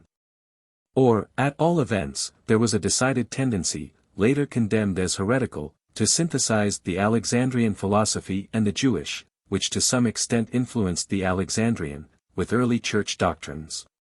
This tendency is clearly shown by Origen, and by Clemens Alexandrinus, another eminent father. We have a better check on the second stream than on the first, because Christianity has a later and more definite origin than any of the Orientally derived philosophies. Some of the Druids, chiefly of Scotland and Wales, who are known to have held the rebirth doctrine before conversion, and probably after conversion, as was the case with a modern Druid, an editor of the Archaeology of Wales, c.p. 391, above, accepted the new faith as a purer form of Druidism and Jesus Christ as the greatest of Druids. This ready and full acceptance would most likely not have been possible had their cardinal rebirth doctrine been thereby condemned. It would seem, therefore, that a primitive Christian rebirth doctrine may have been openly held by certain of the early Celtic missionaries. These latter, during the centuries when Ireland was the university for all Europe, had good opportunities for knowing much about the earliest traditions of Christianity, and they, with their own half-pagan instincts, would have given approval to such a doctrine without consulting Rome, just as church fathers like Tertullian condemned it on their own personal authority and Origen believed it. Further, if we hold in mind that the doctrine of the Incarnation even now inculcates that the Son pre-existed and united himself with a human soul in the act of conception, and that it may originally and by some Irish saints have been thought of as applying to all mankind in a more humble and less divine way, we seem to see in the Mongan rebirth story, which Christian transcribers have glossed, evidently with such ideas in mind, a proof that on this doctrinal point Christian and Celtic beliefs coalesced. For 46 But the Christian beliefs did not originate the Celtic, for scholars have shown that the germ of the Mongan rebirth story, as well as that of the Cuchulainn rebirth episode, is pre-Christian, and that the Etain birth story dates from a time when Irish myth and history were entirely free from Christian influence. For 47 the same original pagan character is shown in the rebirth episodes existing in Brythonic literature. 448 and, finally, from the testimony of several ancient authorities, e.g. Julius Caesar, Diodorus Siculus, Pomponius Mela, and Lucan, who wrote, respectively, about 50 BC, 40 BC, d. 44, and a.d. 60 to 65, that the Celts already held the rebirth doctrine. It is certain that any possible influence from the Christian stream instead of originating the Celtic doctrine of rebirth could merely have modified it. The question remaining, would the classical or Oriental doctrines of rebirth have originated or fundamentally shaped the Celtic rebirth doctrine, is a very difficult one. At present it cannot be answered with certainty either negatively or positively. We may suppose, however, as we did in the case of the parallel Christian rebirth doctrine, a possible contact and amalgamation, brought about in various ways, e.g. through Oriental merchants like the Phoenicians, and travelers who visited Britain in pre-Christian times, but chiefly through the continental Celts, who had direct knowledge of Greek and Roman culture, meeting their insular brethren beyond the Channel and Irish Sea. All such ancient contracts pushed the problem further and further back in time. And our easiest and safest course is to state as we may of the similar problem of the origin of the Celtic otherworld belief that available facts of comparative religion, philosophy, and myth indicate clearly a prehistoric epoch when there was a common ancestral stock for the Mediterranean and pan-Celtic cultures. This may have had its beginnings in the Danube country, or in North Europe, as many authorities in ethnology now hold, or, as others are beginning to hold, in the lost Atlantis, the most probable home of the dark pre-Celtic peoples of Ireland, Isle of Man, Scotland, Britain, southern and western Europe, and North Africa, who with the Aryans are the joint ancestors of the modern Celts. Both branches of this common Celtic ancestral stock held the rebirth doctrine. And at last from their Aryan ancestors it seems to have been inherited by the Celts of or that race, Egyptian, Phoenician, Greek, or Celtic, as the case may be. Is alone the originator of this or any other particular belief is as useless and as absurd as to attempt proof that the Gael has no racial affinity with the Brython. One of the greatest services now being performed by scientific inquiry into human problems is the demonstration of the unreasonableness of assuming artificial social barriers separating race from race, religion from religion, and institution from institution, and the declaration that the unity and the brotherhood of man is a fact inherent in man's own nature, and not a sentimental ideal. But there is specialization and differentiation everywhere in nature. And while Celtic traditions and beliefs are not fundamentally unlike those found in every age, race, and cultural stage, the treatment of this common stock of prehistoric lore and mystical religion is in some respects unique, and hence Celtic. Beyond this statement we cannot go. Section 3. The Cult of Gods, Spirits, Fairies, and the Dead. Chapter 8. The Testimony of Archaeology. As he spoke, he paused before a great mound grown over with trees, and around it silver clear in the moonlight were immense stones piled, the remains of an original circle, and there was a dark, low narrow entrance leading therein. This was my palace. In days past many a one plucked ere the purple flower of magic and the fruit of the tree of life. And even as he spoke, a light began to glow and to pervade the cave, and to obliterate the stone walls and the antique hieroglyphics engraven thereon, and to melt the earthen floor into itself like a fiery sun suddenly uprisen within the world. And there was everywhere a wandering ecstasy of sound, light and sound were one. Light had a voice, and the music hung glittering in the air. I am Angus, men call me the young. I am the sunlight in the heart, the moonlight in the mind, I am the light at the end of every dream, the voice forever calling to come away. I am desire beyond joy or tears. Come with me, I will make you immortal, for my palace opens into the gardens of the sun, and there are the fire fountains which quench the heart's desire in rapture. A.E. Inadequacy of pygmy theory. According to the theories concerning divine images and fetishes, gods, demons, and ancestral spirits haunt megaliths. Megaliths are religious and funereal, as shown chiefly by St. Cruach, Stonehenge, Guernsey menhirs. Monuments in Brittany, by the circular fairy dance as an ancient initiatory sun dance, by Breton earthworks, archaeological excavations generally, and by present-day worship at Indian Dolmen's New Grange and Celtic mysteries, evidence of manuscripts. Evidence of tradition. The Angus cult New Grange compared with Great Pyramid, both have astronomical arrangement and same internal plan. Why they open to the sunrise initiations in both Great Pyramid as model for Celtic tumuli Divinities and New Grange as spirit temples.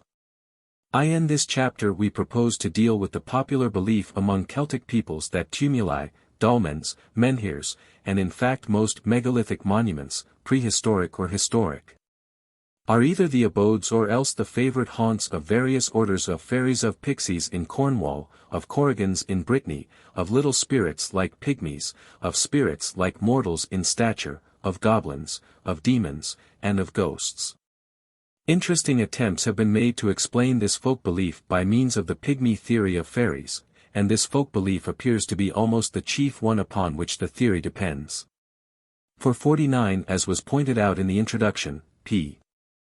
23, possibly one of the many threads interwoven into the complex fabric of the fairy faith round an original psychical pattern may have been bequeathed by a folk memory of some unknown, perhaps pygmy, races, who may have inhabited underground places like those in certain tumuli.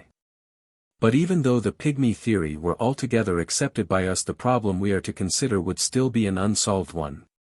For how explain by the pygmy theory why the folk memory should always run in psychical channels, and not alone in Celtic lands, but throughout Europe, and even in Australia, America, Africa, and India?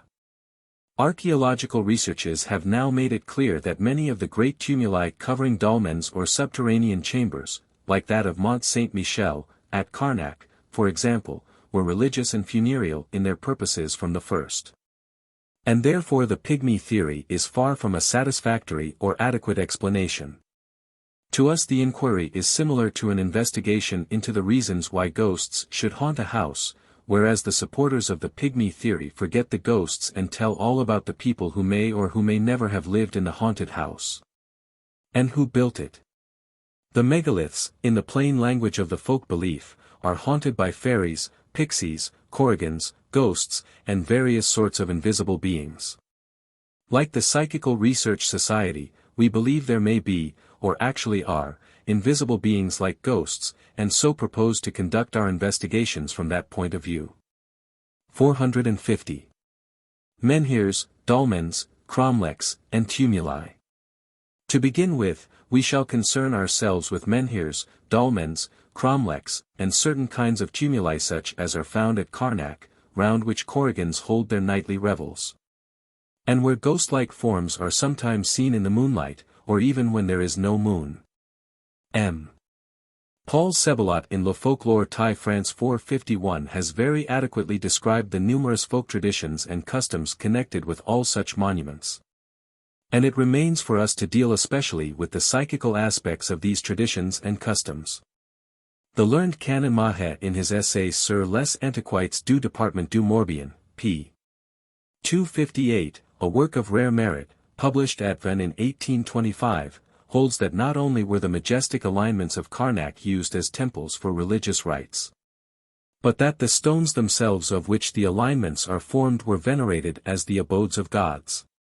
452 and quoting Porphyry, Iamblichus, Proclus, Hermes, and others, he shows that the ancients believed that gods and demons, attracted by sacrifice and worship to stone images and other inanimate objects, overshadowed them or even took up their abode in them. This position of Canon Mahe is confirmed by a comparative study of Celtic and non-Celtic traditions respecting the theory of what has been erroneously called idol worship. All evidence goes to show that idols so called are simply images used as media for the manifestation of ghosts, spirits, and gods. The ancients, like contemporary primitive races, do not seem ever to have actually worshipped such images, but simply to have supplicated by prayer and sacrificed the indwelling deity. 453 The ancient Egyptians, for example, conceived the Ka or personality as a thing separable from the person or body, and hence the statue of a human being represented and embodied a human Ka.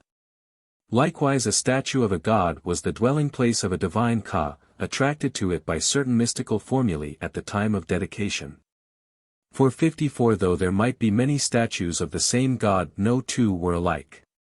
Each was animated by an independent, double, which the rites of consecration had elicited from the god. These statues, being thus animated by a double, manifested their will as Greek and Roman statues are reported to have done either by speaking, or by rhythmic movements.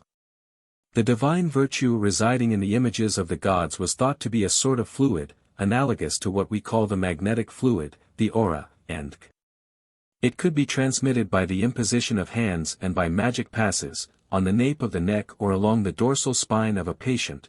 455 And no doubt extraordinary curative properties were attributed to it. Dar. Tyler has brought together examples from all parts of the globe of so-called fetishism, which is veneration paid to natural living objects such as trees, fish, animals, as well as to inanimate objects of almost every conceivable description, including stones, because of the spirit believed to be inherent or resident in the particular object. And he shows that idols originally were fetishes, which in time came to be shaped according to the form of the spirit or god supposed to possess them. 456 Mr. R. Merritt, the originator of the pre-animistic theory, believes that originally fetishes were regarded as gods themselves, and that gradually they came to be regarded as the dwellings of gods. 457 Certain well-defined Celtic traditions entirely fit in with this theory. E.G. Canon Mahe writes, in accordance with this strange theory they, the Celts, could believe that rocks, set in motion by spirits which animated them, sometimes went to drink at rivers, as is said of the Polvan at Noil Pontivy, Morbihan. 458 And I have found a parallel belief at Rollright, Oxfordshire, England, where it is said of the King's Stone, an ancient menhir, and, according to some folk traditions, a human being transformed, that it goes down the bill on Christmas Eve to drink at the river. In the famous menhir or pillar stone on Tara to this day, we have another curious example like the moving statues in Egypt and the Celtic stones which move. For in the Book of Lismore the wonderful properties of the Lia Fail, that of stone of destiny, are enumerated, and it is said that ever when Ireland's monarch stepped upon it the stone would cry out under him, but that if any other person stepped upon it, there was only silence. 459. In the tripartite life of St. Patrick it is said that Ireland's chief idol was at Mag Slecht, and by name, Sen Cruach, covered with gold and silver, and 12 other idols 460, were, about it, covered with brass. When Patrick tried to place his crozier on the top of Sen Cruach, the idol bowed westward to turn on its right side, for its face was from the south, to wit, Tara. And the earth swallowed the 12 other images as far as their heads, and they are thus in sign of the miracle, and he cursed the demon, and banished him to hell. 461 Sir John Rhy points out that Sen Cruach means, head or chief of the mound, and that the story of its inclined position suggests to us an ancient and gradually falling menhir planted on the summit of a tumulus or hill surrounded by 12 lesser pillar stones. All 13 itself a sacred number regarded as the abodes of gods or else as gods themselves.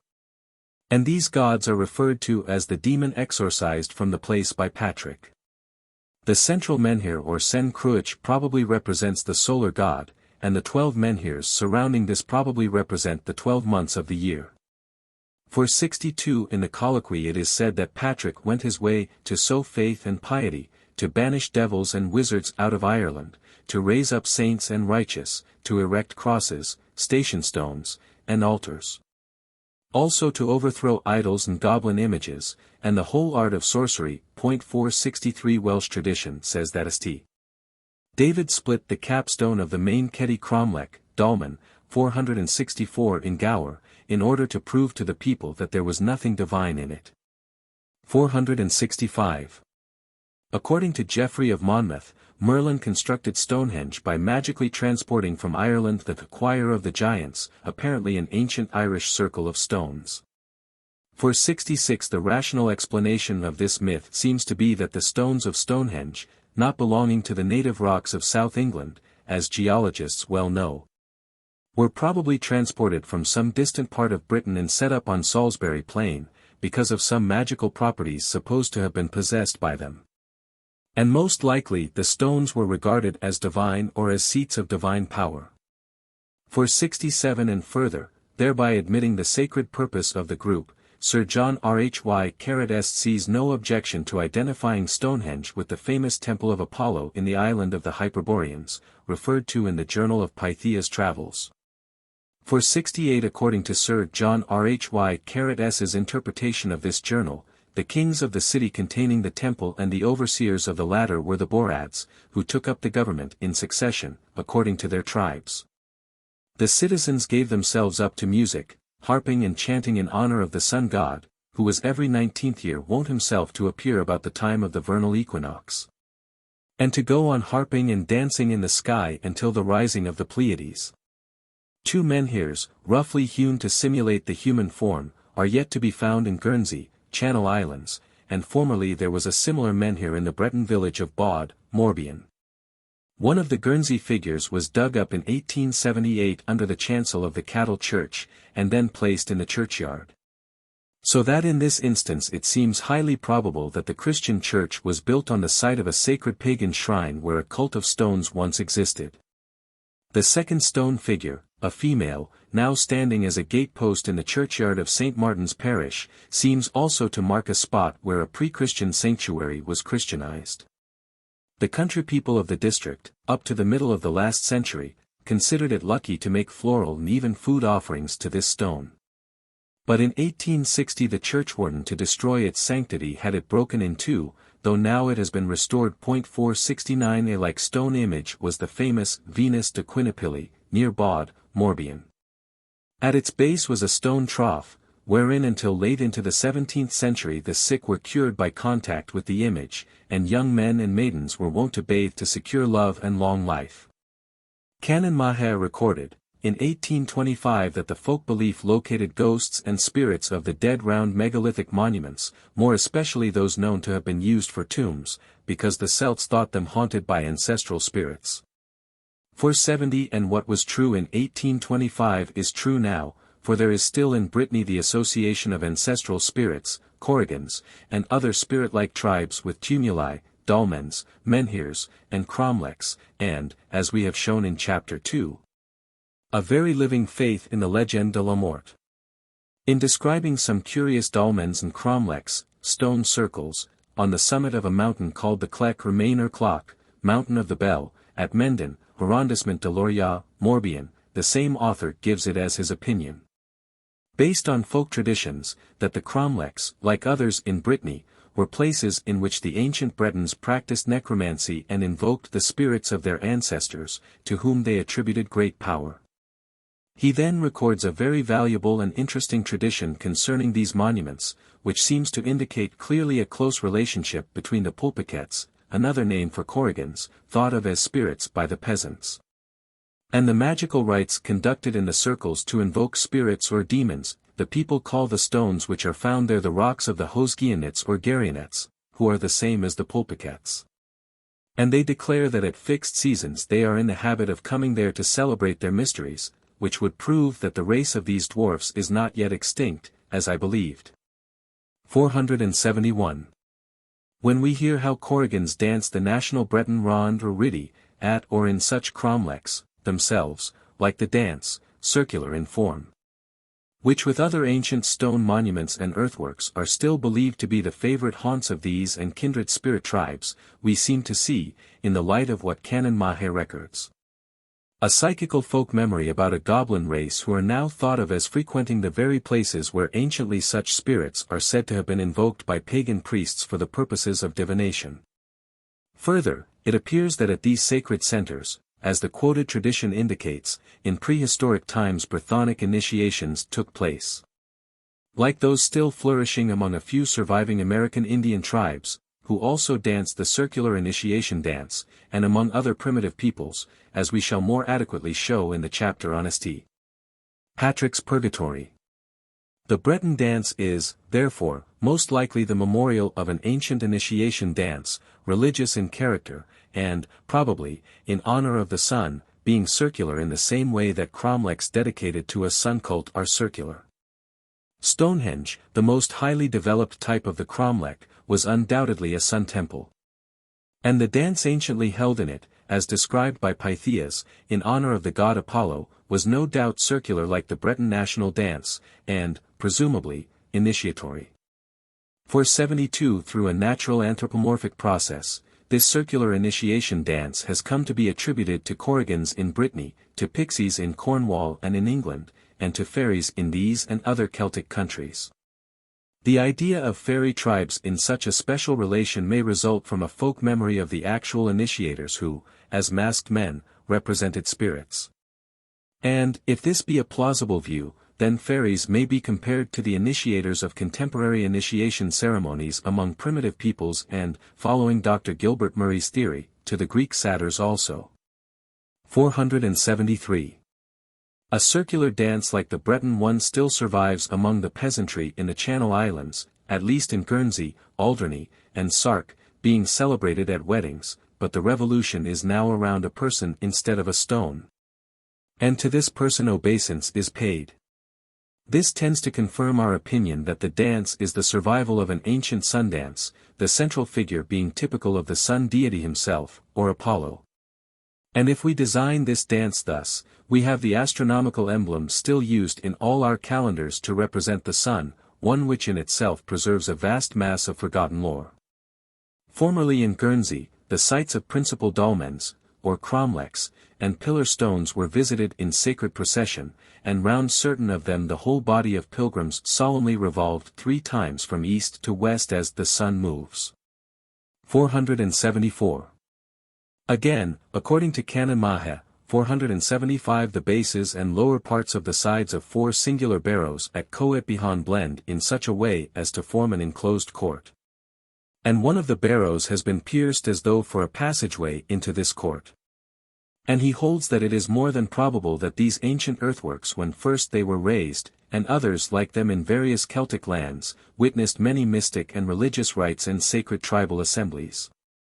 The supposition that the Coet Bihan earthworks were originally dedicated to pagan religious usages is very much strengthened by the fact that in very early times a Christian chapel was erected near them. 476 Montesty. Michel at Carnac is another example of a pagan tumulus dedicated to a Christian saint, and, as Sir John Rhy Carradess says, the Archangel Michael appears in more places than one in Celtic lands as the supplanter of the dark powers. 477 Not only were tumuli thus transferred by rededication from pagan gods to Christian saints, but dolmens and menhirs as well. Thus, for example, at Ploharnel Carnac, Morbihan, there is a menhir surmounted by a Christian cross, just as at Dole, Alitivillane, a wooden crucifix surmounts the great menhir. And at Carnac there is a dolmen likewise Christianized by a stone cross mounted on the table stone. Again, M. J. Dechelet in his Manuel d'Archaeologie préhistorique, Celtique et Gallo-Romaine, p. 380, describes a dolmen at Plouaret, Côtes du Nord, converted into a chapel dedicated to the 7 saints, and another dolmen at Saint-Germain-de-Confolens, Charente, likewise transformed into a place of worship. Miss Edith F. Carey thus explains the dolmens in the Channel Islands. All our old traditions prove our dolmens to have been the general rendezvous of our insular sorcerers. In 16th and 17th century manuscripts I have found these dolmens described as altars of the gods of the sea. One of our ancient dolmens retains its ancient name of De Hus, and a 15th century perchiage of Fief de Lary tells us that a now destroyed dolmen on our western coast was dedicated to the same god. For Hughes or Hesus was the war god of ancient Gaul. For 78 the same writer describes excavations made at De Hus by Mr. Lookies, and that he found in a side chamber there 2 kneeling skeletons, one facing the north, the other the south. He considered them to have been of young persons probably interred alive as a funeral or propitiatory sacrifice to some tribal chief, or else to a presiding deity of the dolmen. Beside a tomb of the early Bronze Age at the bottom of a large tumulus near Mamerlof, in Skane, Dr. Oscar Montelius, the famous archaeologist of Sweden, discovered a circular stone altar on which reposed charcoal and the remains of a burnt animal offering, which undoubtedly was made to the dead. For 79 Schliemann made a parallel discovery in an ancient tomb at Mycenae, Greece. For 80 curiously, in India today the Dravidian tribes, a pygmy-like aboriginal race, worship at the ancient dolmens in their forests and mountains, whether as at tombs and hence to ancestral spirits or to gods is not always clear. But the latter form of worship is probably more common, since Mr. Walhouse once observed one of their medicine men performing a propitiatory service to the agricultural or earth deities.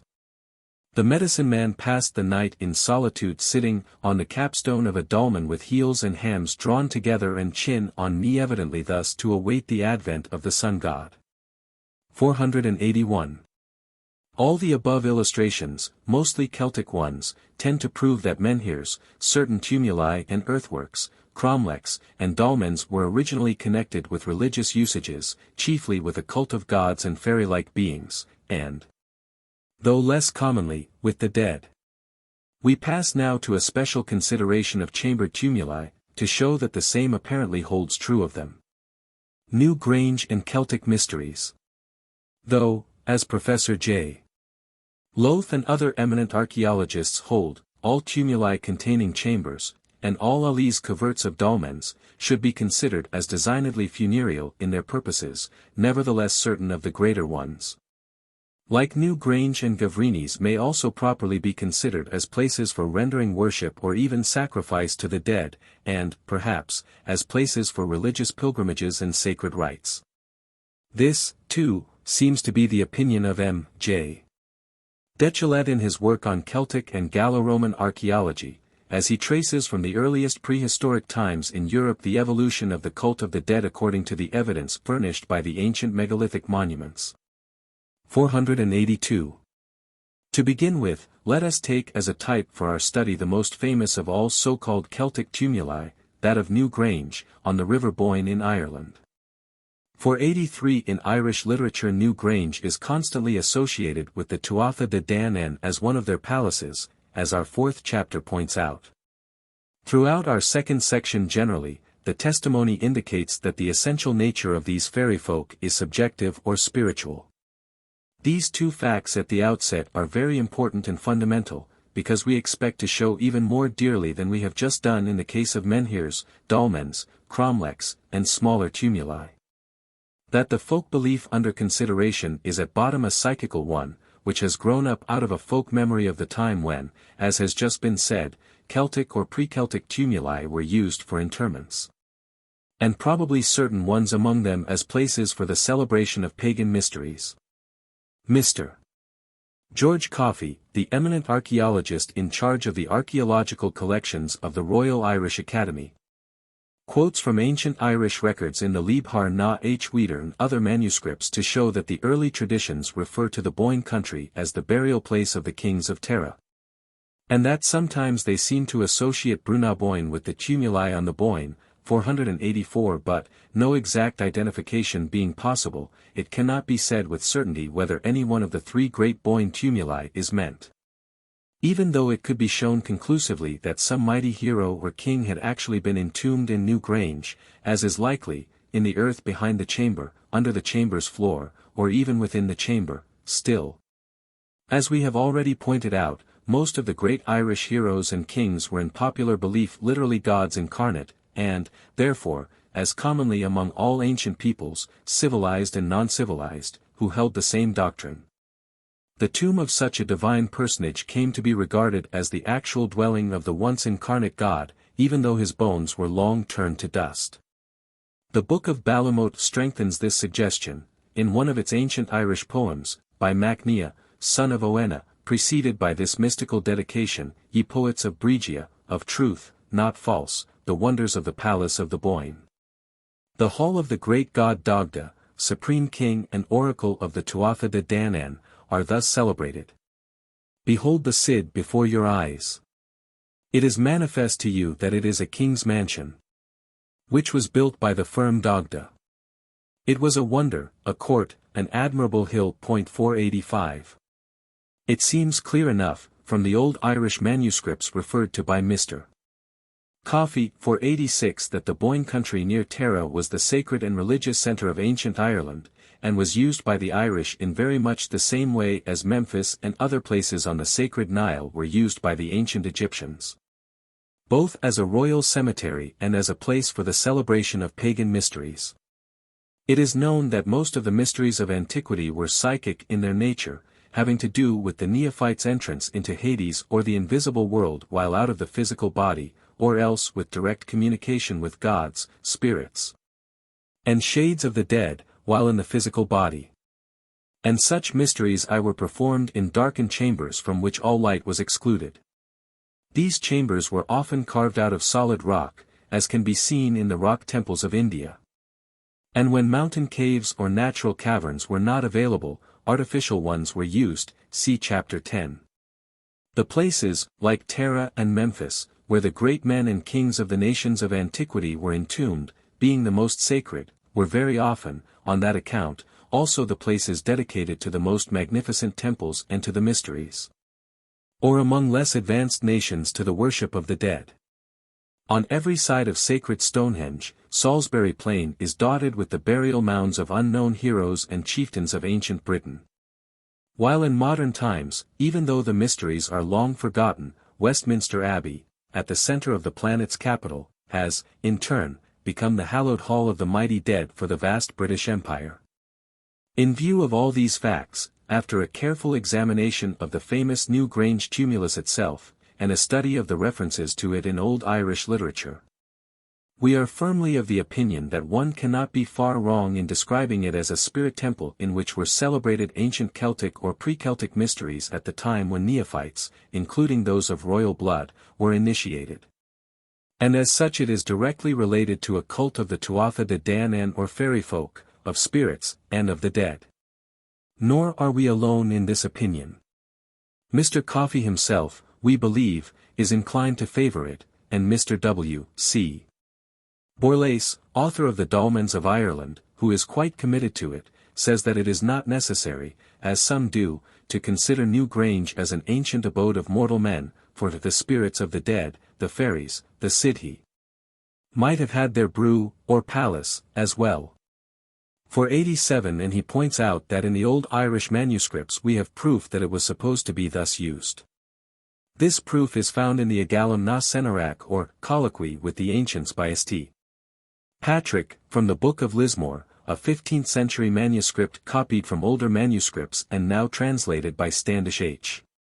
O'Grady. The three sons of the King of Ireland, by name Ruadh, Fiacha, and Eachad, leaving their nurse's and guardian's house, went to Fort na Druid, i.e., Grave of the Wizards, northwest of Tara, to ask of their father a country, a domain. But he refused their request, and then they formed a project to gain lands and riches by fasting on the Tuatha de Danann at the brew upon the Boyne. Lands therefore I will not bestow on you, but win lands for yourself.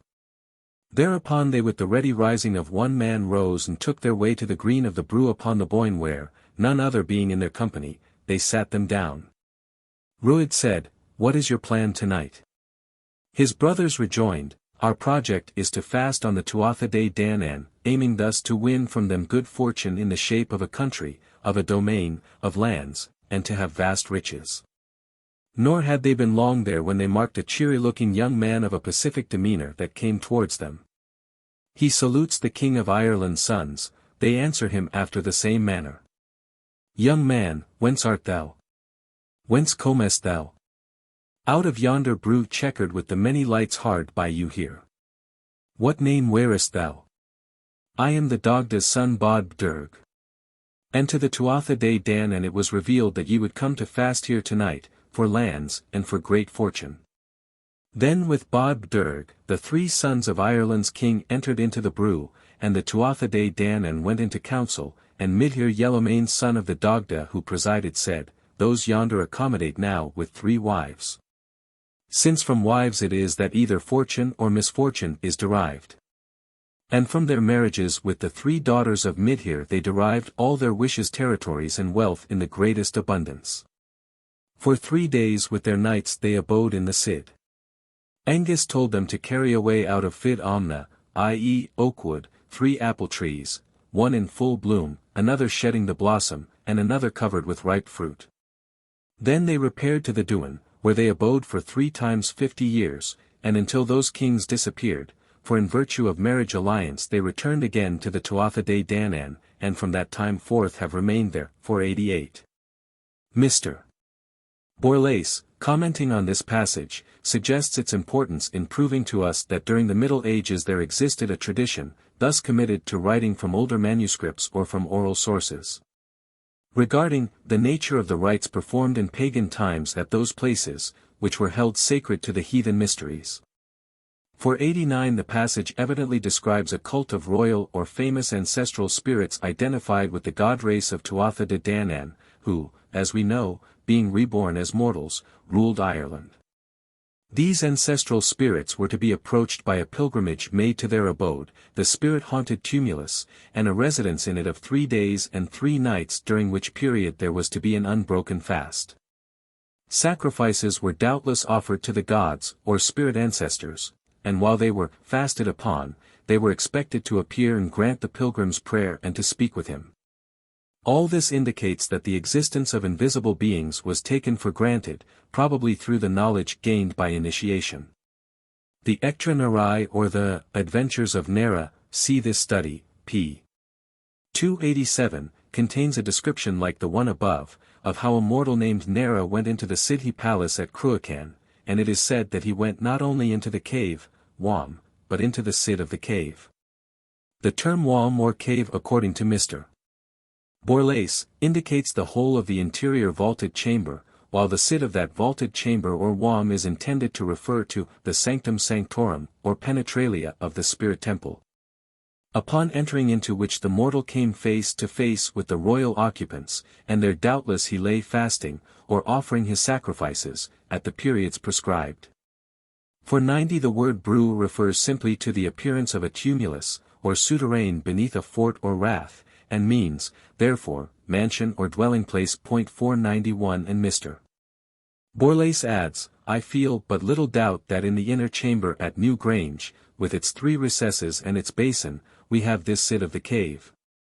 And the place where the pilgrims fasted a situation and a practice precisely similar to those which, under Christian auspices, were continued at such places as the Liba Maloga in Cork, the original Patrick's Purgatory in Loch Derg, and elsewhere.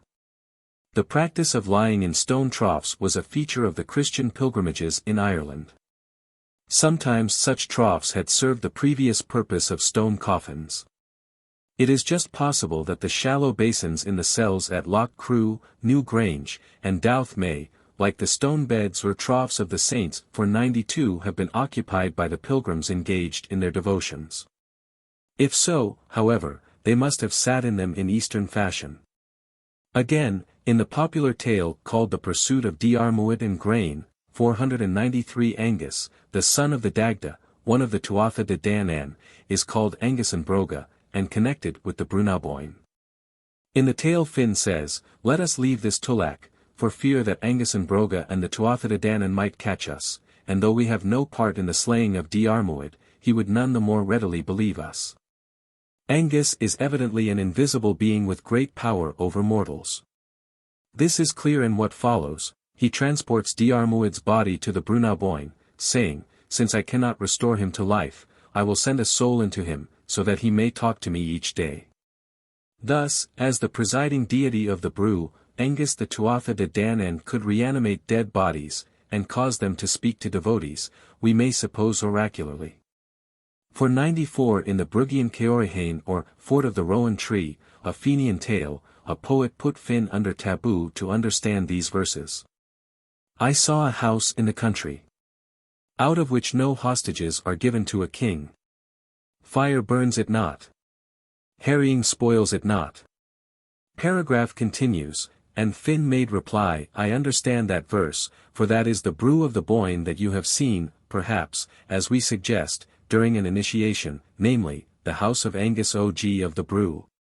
And it cannot be burned or harried as long as Angus, a god, shall live.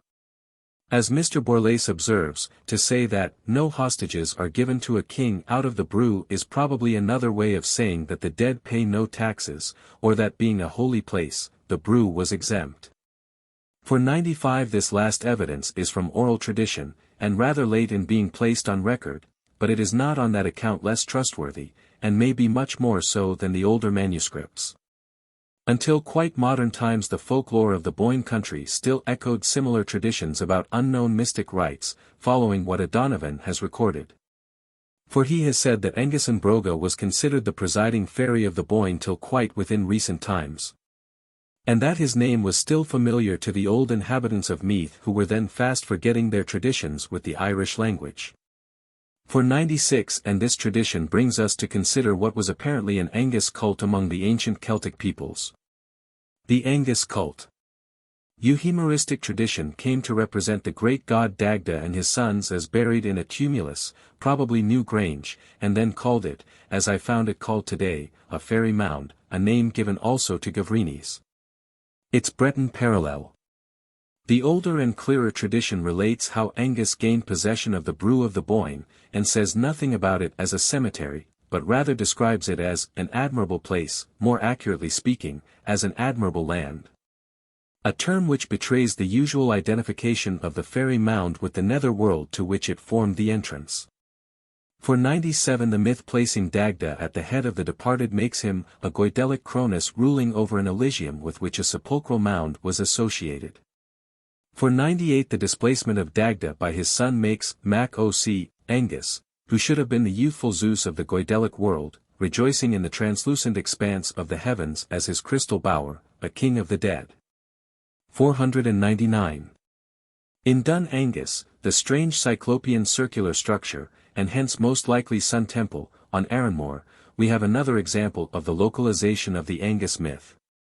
This fact leads us to believe, after due archaeological examination, that amid the stronghold of Dun Angus, with its tiers of amphitheatre-like seats and the native rock at its centre, apparently squared to form a platform or stage, were anciently celebrated pagan mysteries comparable to those of the Greeks and less cultured peoples, and initiations into an Angus cult such as seems to have once flourished at New Grange. At Dun Angus, however, the mystic assemblies and rites, conducted in such a sun temple, so secure and so strongly fortified against intrusion, no doubt represented a somewhat different mystical school. And probably one very much older than at New Grange.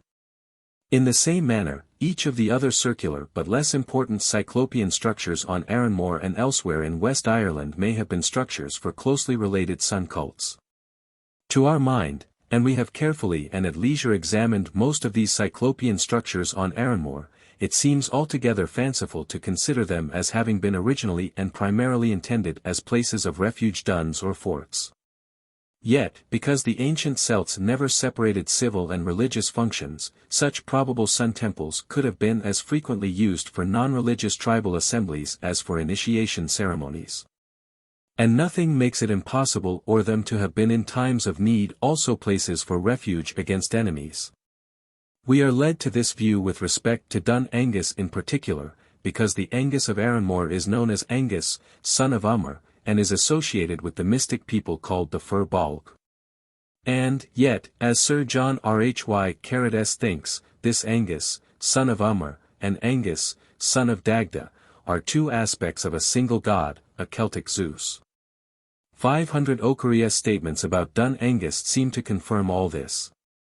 And there seems to have been a tale, now lost, about the destruction of Duine and Gusa, in modern Irish Duine the fortress of Angus. 501. This sun cult, represented in Ireland by the Angus cult, can be traced further. Sir John Rhy.S regards Stonehenge's Sun Temple also circular like the Irish Duns and Breton cromlechs as a temple to the Celtic Zeus. In Irish mythology typified by Angus, and in Welsh by Merlin, what sort of a temple could have been more appropriate for the primary god of light and of the luminous heavens than a spacious, open-air enclosure of a circular form like Stonehenge? 502 In Welsh myth, Math of Mathenwy, called also Math the Ancient, was the greatest magician of ancient Wales, and his relation as teacher to Gwydion of Don, the great Welsh culture hero, leads Sir John Rhy.S to consider him the Brythonic Zeus. Though Merlin shares with him in this distinction. 503 And since the Gaelic counterpart of Math is Angus, a close study of Math might finally show a cult in his honour in Wales as we have found in Ireland an Angus cult. 504 We may, therefore, with more or less exactness, equate the Angus cult as we see it in Irish myth connected chiefly with Dun Angus and New Grange, with the unknown cult practiced at Stonehenge. And this in turn with other Brythonic or pre-Brythonic sun cults and initiations practiced at Carnac, the great Celtic Jerusalem in Brittany, and at Gavrinis. All this will be more clearly seen after we have set forth what seems a definite and most striking parallel to New Grange, both as a monument erected by man and, as we maintain, as a place for religious mysteries, the greatest structure ever raised by human effort, the Great Pyramid. New Grange and the Great Pyramid compared. Caliph al-Ma'mun in A.D. 820, by a forced passage, was the first in modern times to enter the Great Pyramid, and he found nowhere a mummy or any indications that the structure had ever been used as a tomb for the dead. The King's Chamber, so named by us moderns, proved to be a keen disappointment for its first violator, for in it there was neither gold nor silver nor anything at all worth carrying away. The magnificent chamber contained nothing save an empty stone chest without a lid. Archaeologists in Egypt and archaeologists in Ireland faced the same unsolved problem, namely, the purpose of the empty stone chest without inscriptions and quite unlike a mummy tomb, and of the stone basin in New Grange. 505 Certain Egyptologists have supposed that some royal personage must have been buried in the curious granite coffer, though there can be only their supposition to support them, for they have absolutely no proof that such is true. While there is strong circumstantial evidence to show that such is not true.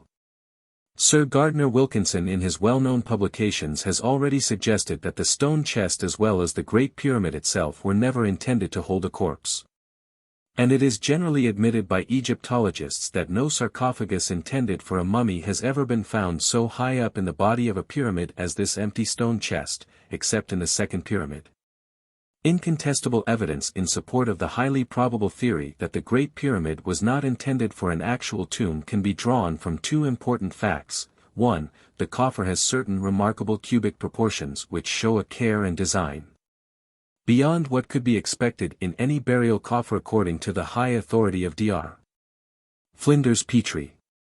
2. The chamber containing the coffer and the upper passageways have ventilating channels not known in any other pyramid, so that apparently there must have been need of frequent entrance into the chamber by living men.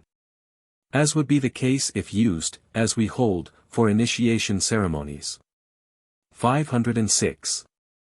It is well known that very many of the megalithic monuments of the New Grange type scattered over Europe, especially from the Carnac centre of Brittany to the Terreboyne centre of Ireland, have one thing in common.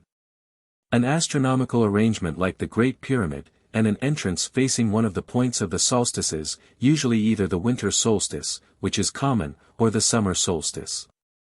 507 The puzzle has always been to discover the exact arrangement of the Great Pyramid by locating its main entrance. A Californian, Mr. Louis P. McCarty, in his recent, 1907, work entitled The Great Pyramid Giza, suggests with the most logical and reasonable arguments that the builders of the pyramid have placed its main entrance in an undiscovered passageway beneath the Great Sphinx. now half buried in the shifting desert sands. If it can be shown that the Sphinx is the real portal, and many things tend to indicate that it is, the Great Pyramid is built on the same plan as New Grange, that is to say, it opens to the southeast. And like New Grange contains a narrow passageway leading to a central chamber.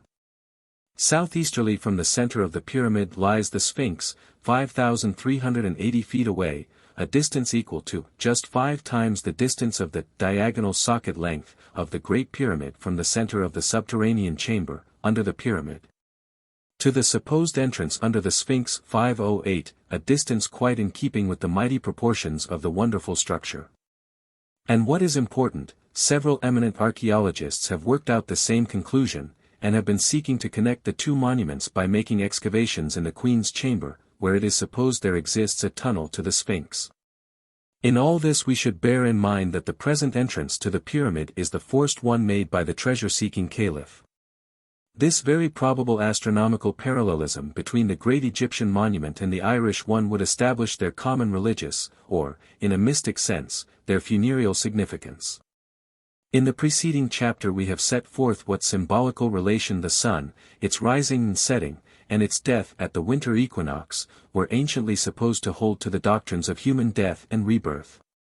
Jubenville, regarding the sun among the Celts in its symbolical relation to death, wrote, in Celtic belief, the dead go to live beyond the ocean, to the southwest, there where the sun sets during the greater part of the year. 509 This, too, as M. Maspero shows, was an Egyptian belief. 510 While, as equally among the Celts, the east, especially the southeast, where, after the winter solstice, the sun seems to be reborn or to rise out of the underworld of Hades into which it goes when it dies, is symbolical of the reverse life, resurrection, and rebirth. In this last Celtic Egyptian belief, we maintain, may be found the reason why the chief megalithic monuments, dolmens, tumuli, and alignments, in Celtic countries and elsewhere, have their directions east and west. And why those like New Grange and Gavrinis open to the sunrise, and on the Greek temples also open to the sunrise, and on the divine image within fell the first rays of the beautiful god Apollo. 511 In the great Peruvian sun temple at Cuzco, a splendid disk of pure gold faced the east, and, reflecting the first rays of the rising sun, illuminated the whole sanctuary. 512 The cave temple of the Florida Red Men opened eastward, and within its entrance on festival days stood the priest at dawn watching for the first ray of the sun, as a sign to begin the chant and offering.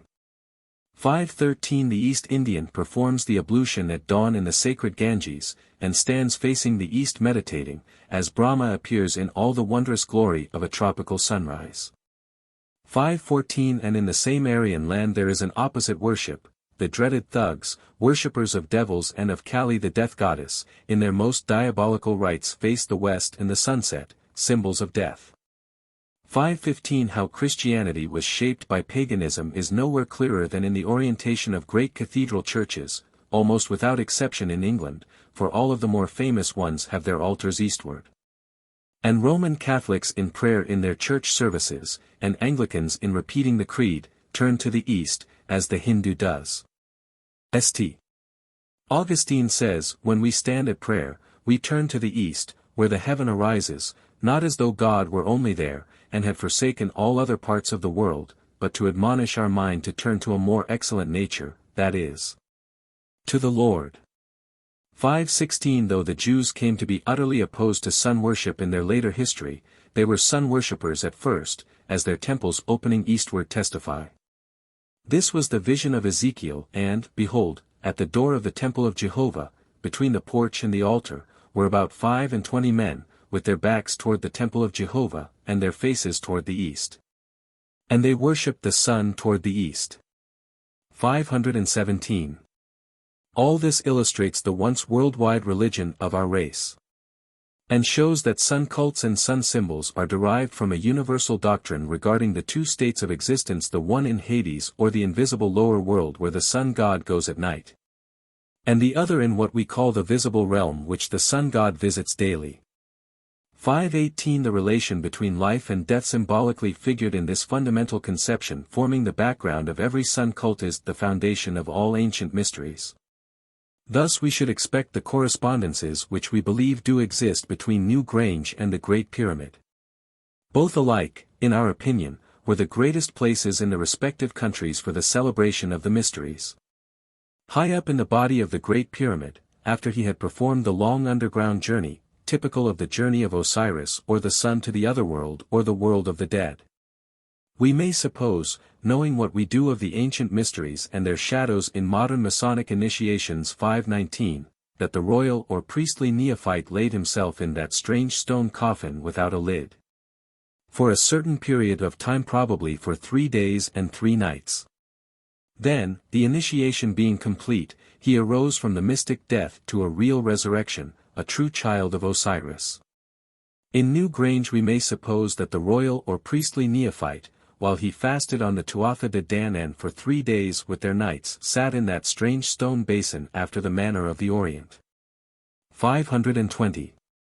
The Great Pyramid seems to be the most ancient of the Egyptian pyramids, and undoubtedly was the model for all the smaller ones, which always betray profound ignorance of their noble model's chiefest internal features, as well as of all its niceties of angle and cosmic harmonies of linear measurement. 521 Dr. Flinders Petrie says, the Great Pyramid at Gizeh, of Khufu, 4th dynasty, unquestionably takes the lead, in accuracy and in beauty of work, as well as in size. Not only is the fine work of it in the pavement, casing, king's and queen's chambers quite unexcelled, but the general character of the core masonry is better than that of any other pyramid in its solidity and regularity. 522 And of the stone coffers he says, taking most of its dimensions at their maximum, they agree closely with the same theory as that which is applicable to the chambers, for when squared they are all even multiples of a square fifth of a cubit. There is no other theory applicable to every lineal dimension of the coffer. But having found their proportion in the form of the pyramid, and in the king's chamber, there is some ground for supposing that it was intended also in the coffer, on just 1/5 the scale of the chamber. And here is apparent the important fact we wish to emphasize. The Great Pyramid does not seem to have been intended primarily, if at all, for the entombment of dead bodies or mummies, while the numerous quasi-copies were for sepulchral purposes. 523 Without doubt. There appears to have been at first a clear understanding of the esoteric usage of the Great Pyramid as a place for the mystic burial of initiates, and then in the course of national decadence the exoteric interpretation of this usage. The interpretation now popular with Egyptologists led to the erection of smaller pyramids for purposes of actual burial. And may we not see in such pyramid-like tumuli as those of Mont Saint-Michel, Gavrinis, and New Grange copies of these smaller funeral pyramids? 524 Or, if not, direct copies, at least the result of a similar religious decadence from the unknown centuries since the Great Pyramid was erected by the divine kings of prehistoric Egypt as a silent witness for all ages that great men, initiates, have understood universal law, and have solved the greatest of all human problems, the problem of life and death. Gavrinis and New Grange compared. In conclusion, and in support of the arguments already advanced, I offer a few observations of my own, made at Gavrinis itself, the most famous tumulus in continental Europe. After a very careful examination of the interior and exterior of the tumulus, an examination extending over more than 12 hours, I am convinced that its curious rock carvings and those in New Grange are by the same race of people, whoever that race may have been, and that there is sufficient evidence in its construction to show that, like New Grange, it was quite as religious as funereal in its nature and use. The facts which bear out this view are the following. First, there are 3 strange cavities cut into the body of the stone on the south side of the inner chamber, communicating interiorly with one another, and large enough to admit human hands. If used as places in which to offer sacrifice to the dead or fairies, small objects could have been placed in them. In the oldest extant authentic records of them which I have found, it is said of their probable purpose. Some people look on them as a double noose intended to strangle the animal victims which the priest sacrificed. For others they are 2 rings behind which the hands of the betrothed met each other to be married. 525 Their purpose is certainly difficult enough to decipher, perhaps is undecipherable. But one thing about them is certain, namely, that a close examination round their exterior edges and within them also shows the rock surface worn smooth as though by ages of handling and touching. And it is incontestable that this wearing of the rock surface by human hands could not have taken place had the inner chamber been sealed up and used solely as a tomb. We suggest here, as Sir James Fergusson in his Rude Stone Monuments, p. 366, has suggested, that the inner chamber of Gavrinis was probably a place for the celebration of religious rites. He advances the opinion that the strange cavities were used to contain holy oil or holy water. There is this second curious fact connected with the tumulus of Gavrinis. On entering it, and it opens like New Grange to the sunrise, being oriented 43 degrees 60 seconds to the southeast 526, one finds placed across the floor of the narrow passageway as slightly inclined steps rising to the inner chamber 3 or 4 stones. 2 of them, now very prominent, form veritable stumbling blocks, and the one at the threshold of the inner chamber is carved quite like the lintel stone above the entrance at New Grange. 527. From what we know of ancient mystic cults, there was a darkened chamber approached by a narrow passageway so low that the neophyte must stoop in traversing it to show symbolically his humility. And as symbolic of his progress to the chamber of death, the sanctum sanctorum of the spirit temple, there were steps, often purposely placed as stumbling blocks. The Great Pyramid, evidently, conforms to this mystical plan. And strikes one, therefore, all the more forcibly as the most remarkable structure for initiatory ceremonies ever constructed on our planet. Thus, Dr. Flinders Petrie says, but we are met then by an extraordinary idea, that all access to the king's chamber after its completion must have been by climbing over the plug blocks, as they lay in the gallery, or by walking up the ramps on either side of them. Yet, as the blocks cannot physically have been lying in any other place before they were let down, we are shut up to this view. 528. And as Egyptian tombs represented the mansions of the dead, 529. Just so Celtic or pre-Celtic spirit temples and place for initiations were always connected with the underworld of the dead. And save for such symbolical arrangements as we see in Gavrinis, and New Grange also, they were undistinguishable from tombs used for interments only. It seems to us most reasonable to suppose that if, as the old Irish manuscripts show, there were spirit temples or places for pagan funeral rites or rites of initiation, in Ireland, constructed like other tumuli which were used only as tombs for the dead, because the ancient cult was one of ancestor worship and worship of gods like the Tuatha de Danann, and spirits, then there must have been others in Brittany also, where we find the same system of rock inscriptions.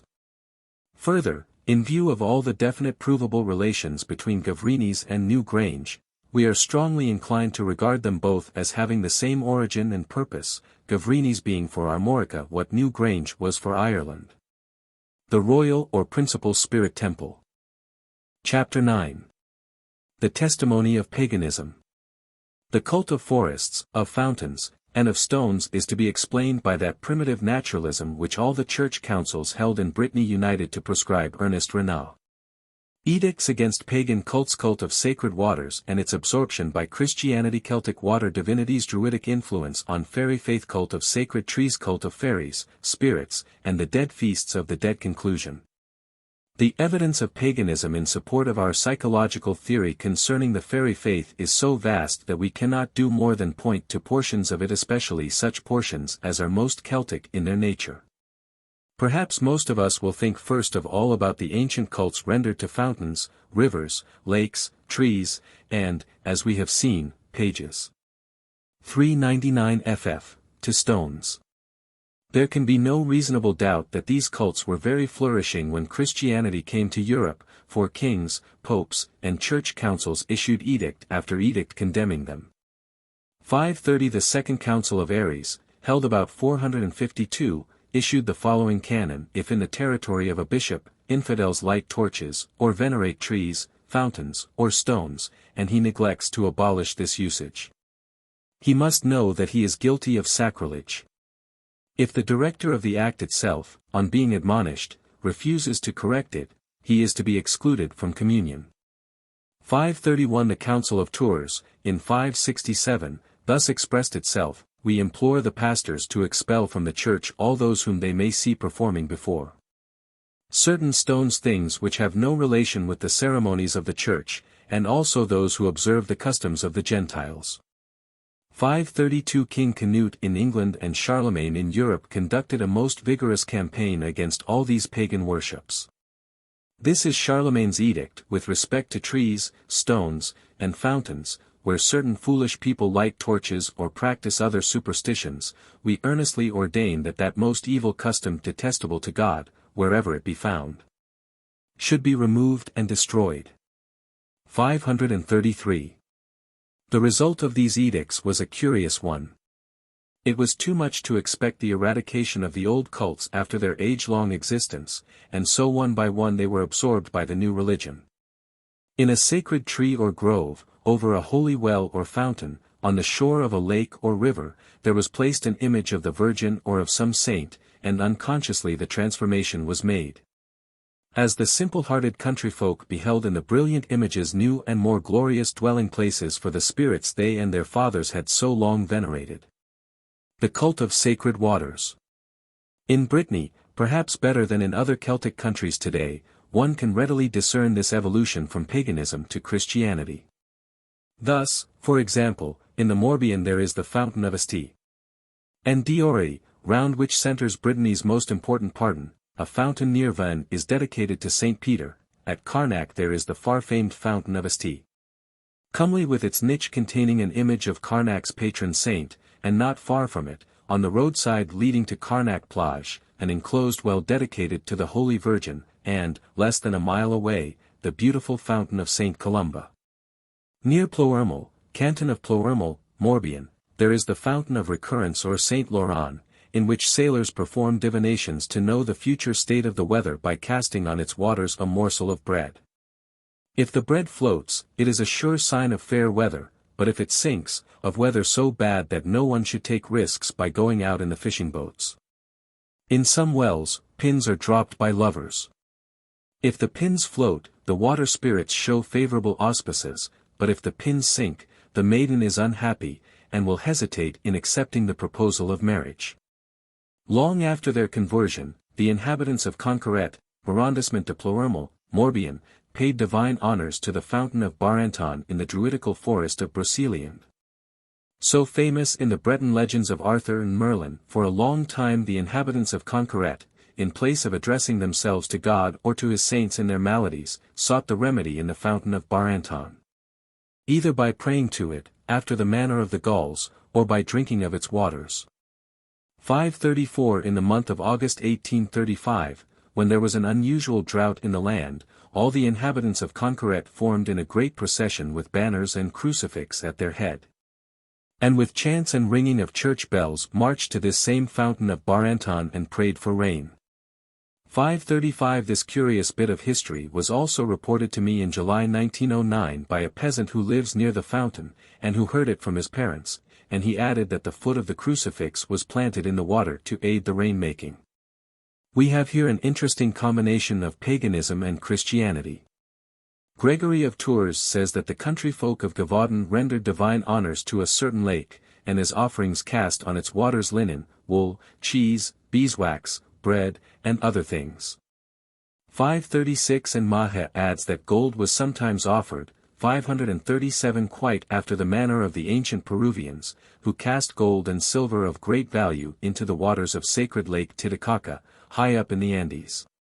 To absorb into Christianity the worship paid to the lake near Gavaudan, the bishop ordered a church to be built on its shore, and to the people he said, My children, there is nothing divine in this lake, defile not your souls by these vain ceremonies, but recognize rather the true God.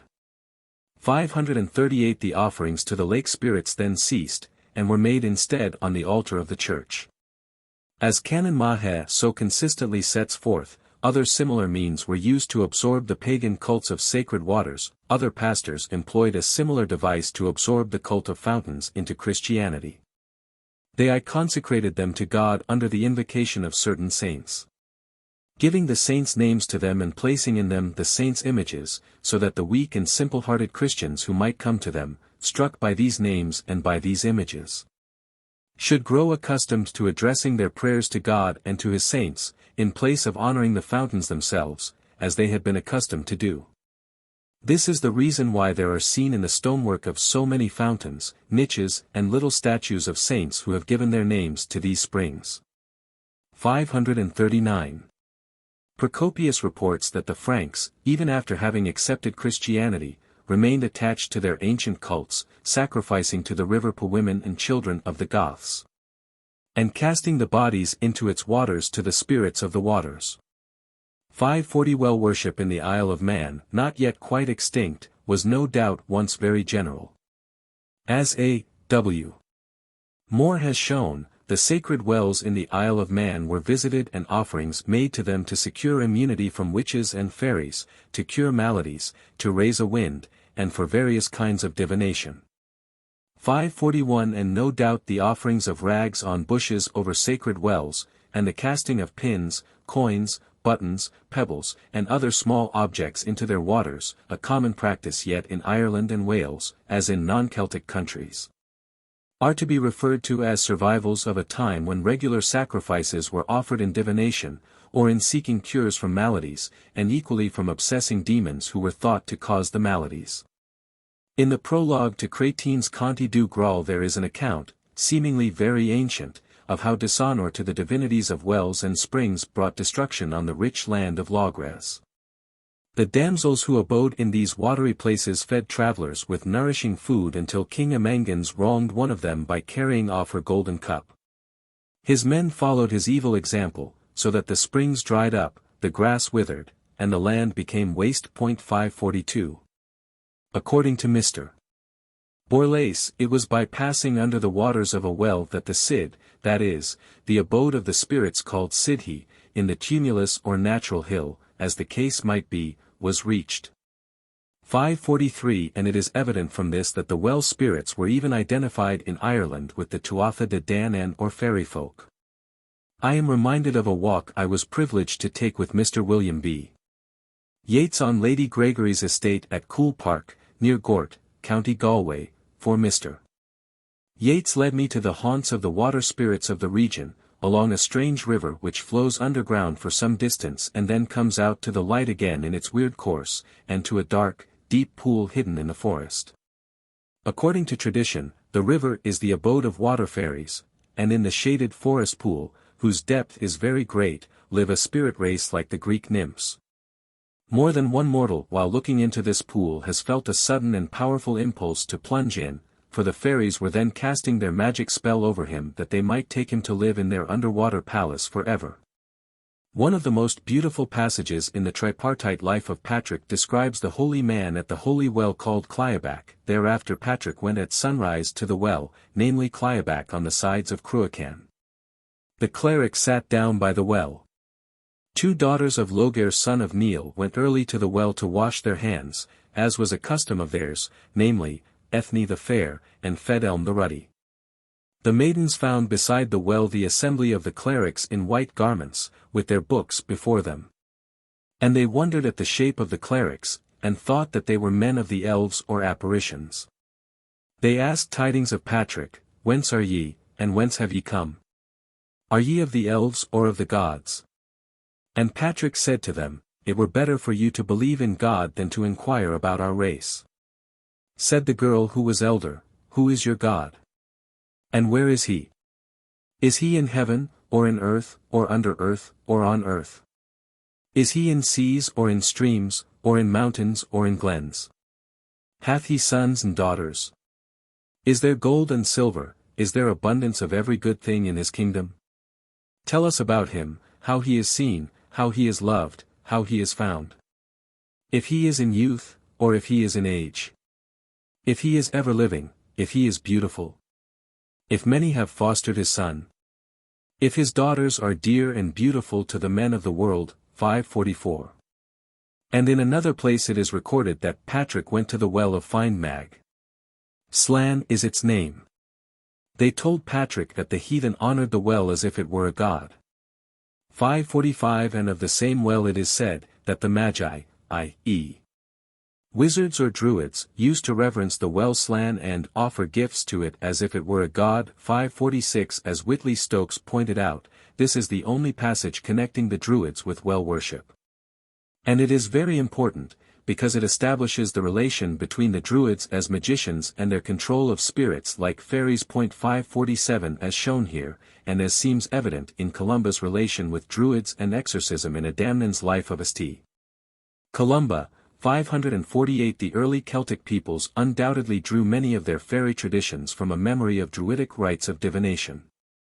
Perhaps the most beautiful description of a holy well and a description illustrative of such divination is that of Ireland's most mystical well, Conla's Well. Sidhe, daughter of Lodin Lechargin, son of Lir.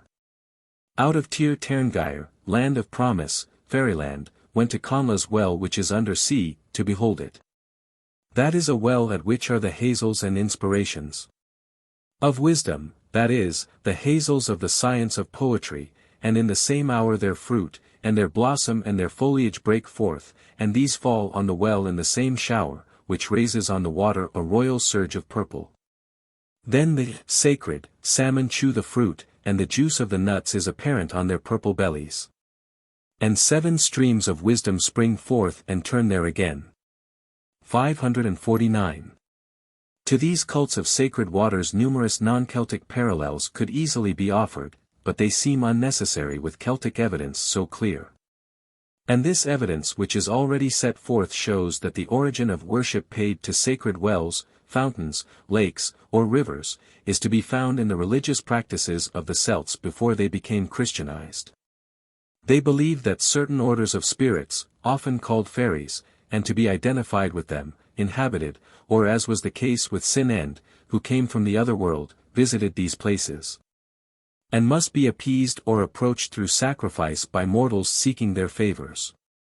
Canon Mahe puts the matter thus: the Celts recognized a supreme God, the principle of all things.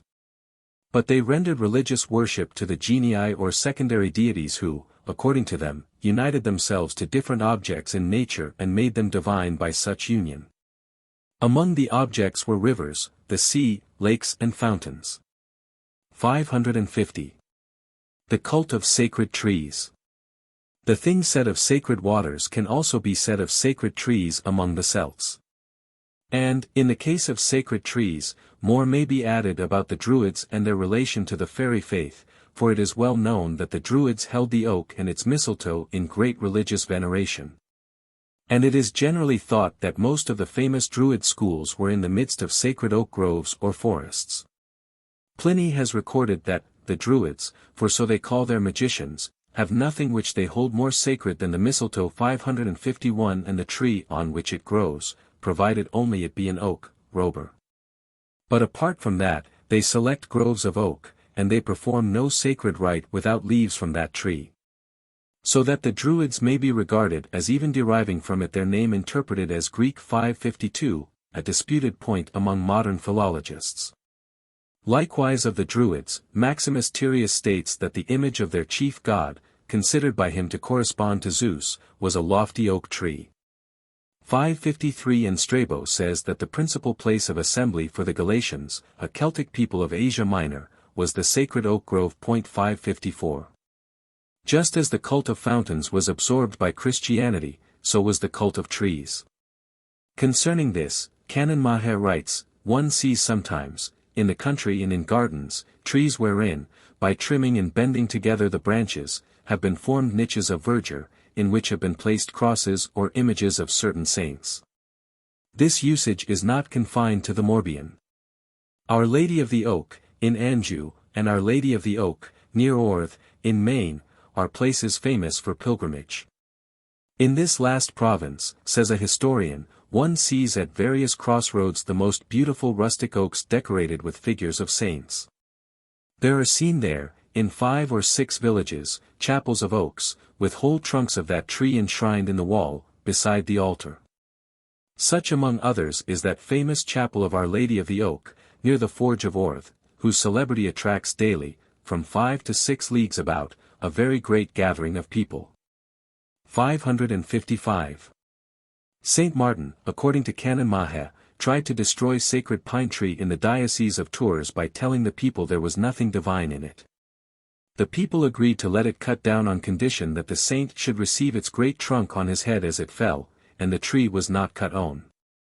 556 Saint Germain caused a great scandal at Auxerre, hanging from the limbs of a sacred tree the heads of wild animals which he had killed while hunting. 557 Saint Gregory the Great wrote to Brunhot exhorting him to abolish among his subjects the offering of animals' heads to certain trees. 558. In Ireland fairy trees are common yet.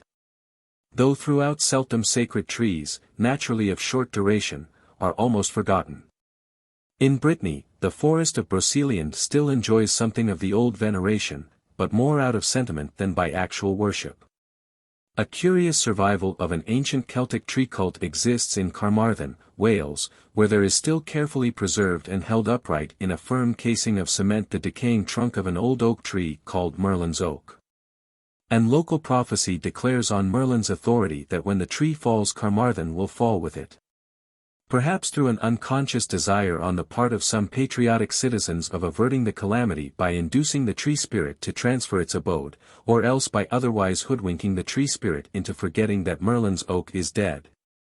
A vigorous and now flourishing young oak has been planted so directly beside it that its foliage embraces it.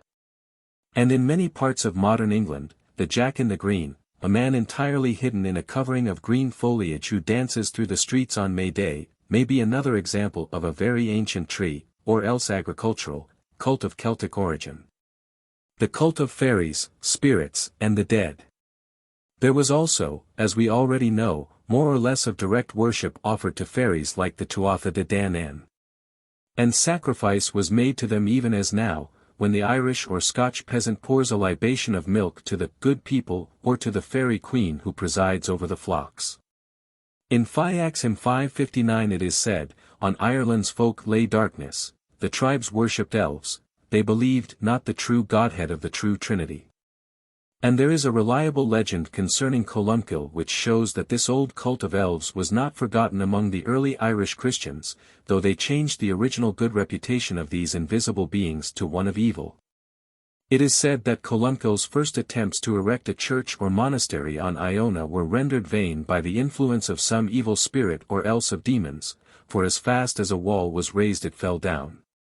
Then it was revealed to the saint that the walls could not stand until a human victim should be buried alive under the foundations.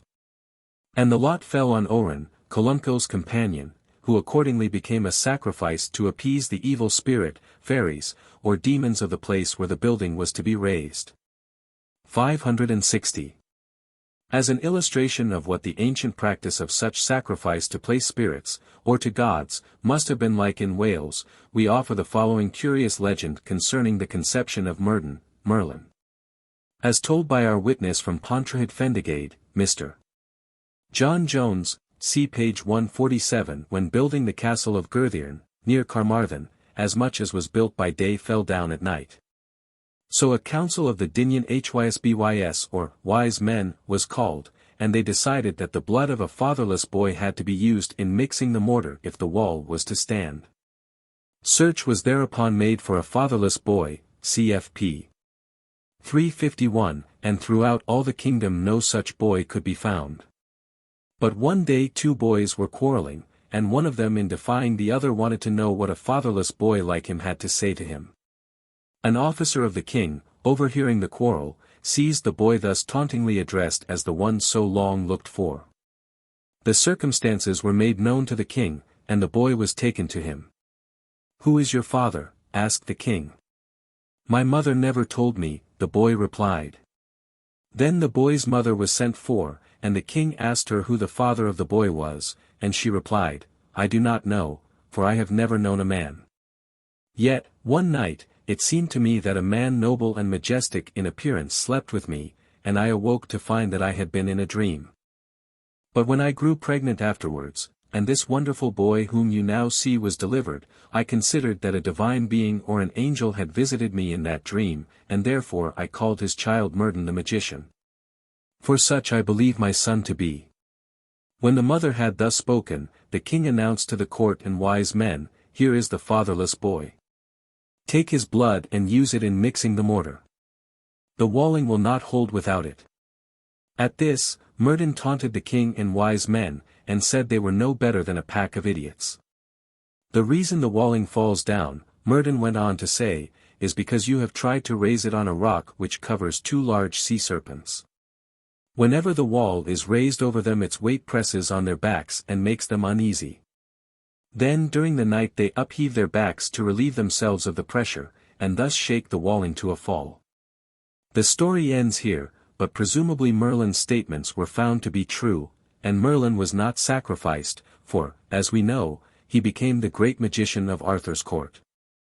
There are 2 hills in the Highlands of Aberdeenshire where travellers had to propitiate the banshee by placing barley meal cakes near a well on each hill, and if the traveller neglected the offering, death or some dire calamity was sure to follow. 561 It is quite certain that the banshee is almost always thought of as the spirit of a dead ancestor presiding over a family, though here it appears more like the tutelary deity of the hills. But sacrifice being thus made, according to the folk belief, to a banshee, shows, like so many other examples where there is a confusion between divinities or fairies and the souls of the dead, that ancestral worship must be held to play a very important part in the complex fairy faith as a whole. A few non-Celtic parallels determine this at once. Thus, exactly as to fairies here, milk is offered to the souls of saints in the Punjab, India, as a means of propitiating them. 562 M.A. Lefebvre shows that the Roman Laras, so frequently compared to house-haunting fairies, are in reality quite like the Gaelic banshee, that originally they were nothing more than the unattached souls of the dead, akin to manes. That time and custom made distinctions between them, that in the common language Laras and manes had synonymous dwellings.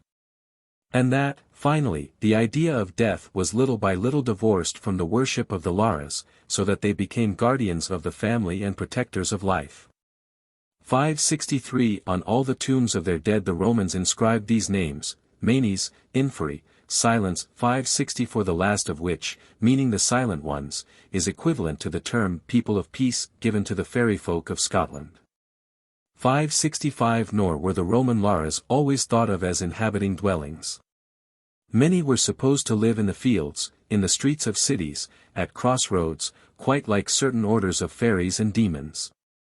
And in each place these ancestral spirits had their chapels and received offerings of fruit, flowers, and of foliage. If neglected they became spiteful, and were then known as lemurs. All these examples tend to show what the reviewer of Curtin's Tales of the Fairies and of the Ghost World states, that the attributes of a ghost, that is to say, the spirit of a dead man, are indistinguishable from those of a fairy. And it is well known how worldwide is the worship of the dead and the offering of food to them, among uncivilized tribes like those of Africa, Australia, and America, as well as among such great nations as China, Korea, India, and Japan. And in ancient times it was universal among the masses of the people in Egypt, Greece, and Rome. Celtic and non-Celtic feasts of the dead. Samhain, as we already know, was the great Celtic feast of the dead when offerings or sacrifice of various kinds were made to ancestral spirits. And to the Tuatha de Danann and the spirit hosts under their control. And Beltane, or the 1st of May, was another day anciently dedicated to fates in honor of the dead and fairies. Chapter 2 has shown us how November Eve, the modern Samhain, and like it, All Saints' Eve or La Toussaint, are regarded among the Celtic peoples now. And the history of La Toussaint seems to indicate that Christianity, as in the case of the cult of trees and fountains, absorbed certain Celtic cults of the dead which centered around the pagan Samhain feast of the dead. And even adopted the date of Samhain, c.p. 453. Among the ancient Egyptians, so much like the ancient Celts in their innate spirituality and clear conceptions of the invisible world, we find a parallel feast which fell on the 17th Athyr of the year. This day was directly dependent upon the progress of the sun. And, as we have throughout emphasized, the ancient symbolism connected with the yearly movements of the great god of light and life cannot be divorced from the ancient doctrines of life and death. To the pre-Christian Celts, the 1st of November, or the festival of Samhain, which marked the end of summer and the commencement of winter, was symbolical of death. 566 Samain thus corresponds with the Egyptian fate of the dead, for the 17th Athyr of the year marks the day on which Sidhe, the god of darkness, killed in the midst of a banquet his brother Osiris, the god of light, the sun. And which was therefore thought of as the season when the old sun was dying of his wounds. It was a time when the power of good was on the decline, so that all nature, turning against man, was abandoned to the divinities of darkness, the inhabitants of the realms of the dead. On this anniversary of the death of Osiris, an Egyptian would undertake no new enterprise. Should he go down to the Nile, a crocodile would attack him as the crocodile sent by Sidhe had attacked Osiris. And even as the darkness was attacking the light to devour it. 567 Should he set out on a journey, he would part from his home and family never to return. His only course was to remain locked in his house, and there await in fear and inaction the passing of the night, until Osiris, returning from death, and reborn to a new existence, should rise triumphant over the forces of darkness and evil. 568 It is clear that this last part of the Egyptian belief is quite like the Celtic conception of Samain, as we have seen Ailill and Meb celebrating that festival in their palace at Cruachan. There is a great resemblance between the Christianized feast of Samain, when the dead return to visit their friends and to be entertained, for example as in Brittany, and the beautiful festivals formerly held in the Shinto temples of Japan. Thus at Nikko thousands of lanterns were lighted, each one representing the spirit of an ancestor, and there was masquerading and revelry for the entertainment of the visiting spirits. 569 It shows how much religions are alike. Each year the Roman peoples dedicated 2 days, February 21st to 2nd, to the honoring of the dead. On the first day, called the Feralia, all Romans were supposed to remain within their own homes. The sanctuaries of all the gods were closed and all ceremony suspended. The only sacrifices made at such a time were to the dead, and to the gods of the dead in the underworld, and all manes were appeased by food offerings of meats and cakes. The second day was called Cara Cognatio and was a time of family reunions and feasting. Of it Ovid has said, Fasti, 2. 619, after the visit to the tombs and to the ancestors who are no longer among us, it is pleasant to turn towards the living. After the loss of so many, it is pleasant to behold those who remain of our blood and to reckon up the generations of our descendants. And the Greeks also had their feasts for the dead. 570. Conclusion. The fact of ancient Celtic cults of stones, waters, trees, and fairies still existing under cover of Christianity directly sustains the psychological theory. And the persistence of the ancient Celtic cult of the dead, as illustrated in the survival of Samain in its modern forms, and perhaps best seen now among the Bretons, goes far to sustain the opinion of Ernest Renan, who declared in his admirable essays that of all peoples the Celts, as the Romans also recorded, have most precise ideas about death. Thus it is that the Celts at this moment are the most spiritually conscious of Western nations. To think of them as materialists is impossible.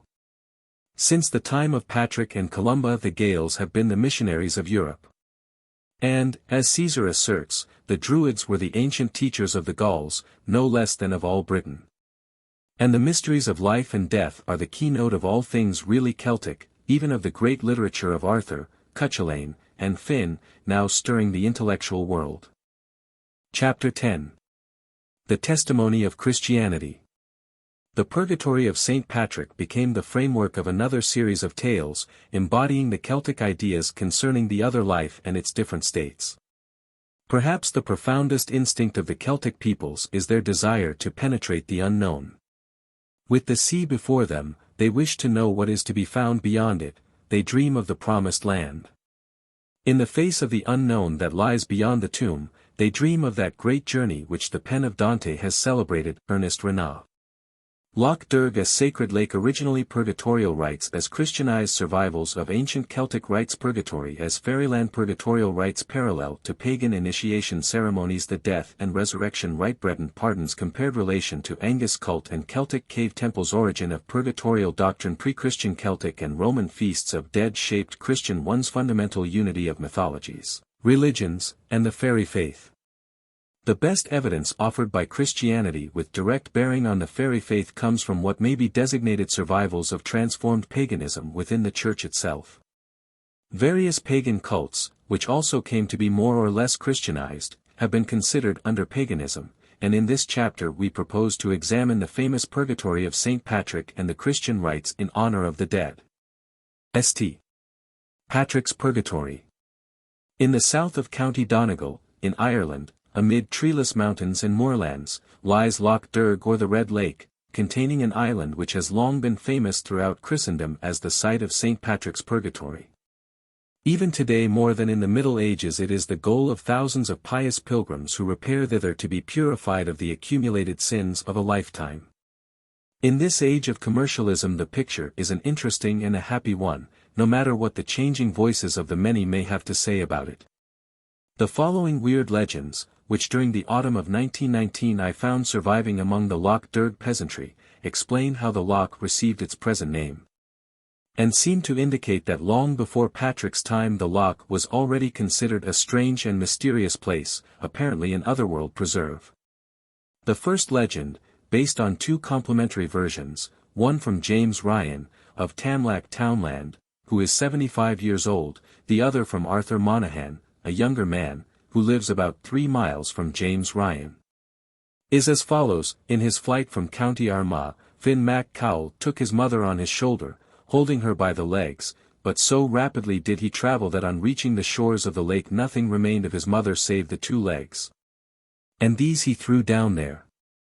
Some time later, the Fenians, while searching for Finn, passed the same spot on the lake shore, and Sin and Maul, who was of their number, upon seeing the shin bones of Finn's mother and a worm in one, said, "If that worm could get water enough it would come to something great."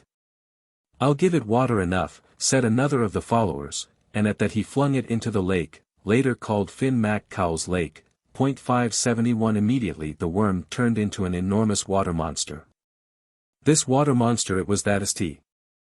Patrick had to fight and kill, and, as the struggle went on, the lake ran red with the blood of the water monster, and so the lake came to be called Loch Derg, Red Lake. The second legend, composed of folk opinions, was related by Patrick Monaghan, the caretaker of the purgatory, as he was rowing me to Saint's Island, the site of the original purgatorial cave. And this legend is even more important for us than the preceding one. I have always been hearing it said that into this loch St. Patrick drove all the serpents from Ireland, and that with them he had here his final battle, gaining complete victory. The old men and women in this neighborhood used to believe that Loch Derg was the last stronghold of the Druids in Ireland. And from what I have heard them say, I think the old legend means that this is where St. Patrick ended his fight with the Druids, and that the serpents represent the Druids or paganism. These and similar legends, together with what we know about the purgatorial rites, lead us to believe that in pre-Christian times Finn Mac Cowell's Lake, later called Loch Derg, was venerated as sacred. And that the cave which then undoubtedly existed on Saint's Island was used as a center for the celebration of pagan mysteries similar in character to those supposed to have been celebrated in Newgrange. Evidently, in the ordeals and ceremonies of the modern Christian purgatory of St. Patrick, we see the survivals of such pagan initiatory rites. Just as the cults of stones, trees, fountains, lakes, and waters were absorbed by the new religion, so, it would seem, were all cults rendered in prehistoric times to Finn Mac Cowell's Lake and within the island cave. Though the present location of the purgatory is not the original place of the old Celtic cults, there having been a transfer from Saint's Island to Station Island, the present place of pilgrimage, where instead of the cave there is the prison chapel, the practices, though naturally much modified and corrupted, retain their primitive outlines. Patrick in his time ordered the observance of the following ceremonies by all penitents before their entrance into the original cave on Saint's Island. 572 And for a long time they were strictly carried out. The visitor must first go to the bishop of the diocese, declare to him that he came of his own free will, and request of him permission to make the pilgrimage. The bishop warned him against venturing any further in his design, and represented to him the perils of his undertaking, but if the pilgrim still remained steadfast in his purpose, he gave him a recommendatory letter to the prior of the island. The prior again tried to dissuade him from his design by the same arguments that had been previously urged by the bishop. If, however, the pilgrim still remained steadfast, he was taken into the church to spend there 15 days in fasting and praying. After this the Mass was celebrated, the Holy Communion administered to him and holy water sprinkled over him, and he was led in procession with reading of litanies to the entrance of the purgatory, where a third attempt was made to dissuade him from entering. If he still persisted, the prior allowed him to enter the cave, after he had received the benediction of the priests, and, in entering, he commended himself to their prayers, and made the sign of the cross on his forehead with his own hand. The prior then made fast the door, and opened it not again till the next morning, when, if the penitent were there, he was taken out and led with great joy to the church, and, after 15 days watching and praying, was dismissed. If he was not found when the door was opened, it was understood that he had perished in his pilgrimage through purgatory. The door was closed again, and he was never afterwards mentioned. An enormous mass of literary and historical material was recorded during the medieval period, in various European vernaculars and in Latin, concerning St. Patrick's purgatory. And all of it testifies to the widespread influence of the rites which already then as now attracted thousands of pilgrims from all parts of Christendom. In the poem of Owain Miles 573, which forms part of this material, we find a poetical description of the purgatorial initiatory rites quite comparable to Virgil's account of Aeneas on his initiatory journey to Hades. The poem records how Sir Owain was locked in a cave, and how, after a short time, he began to penetrate its depths. He had but little light, and this by degrees disappeared, leaving him in total darkness. Then a strange twilight appeared. He went on to a hall, and there met 15 men clad in white and with heads shaven after the manner of ecclesiastics. One of them told Owain what things he would have to suffer in his pilgrimage, how unclean spirits would attack him, and by what means he could withstand them. Then the 15 men left the knight alone, and soon all sorts of demons and ghosts and spirits surrounded him, and he was led on from one torture and trial to another by different companies of fiends. In the original Latin legend there were 4 fields of punishment. Finally Owain came to a magic bridge which appeared safe and wide, but when he reached the middle of it all the fiends and demons and unclean spirits raised so horrible a yell that he almost fell into the chasm below. He, however, reached the other shore, and the power of the devils ceased. Before him was a celestial city, and the perfumed air which was wafted from it was so ravishing that he forgot all his pains and sorrows.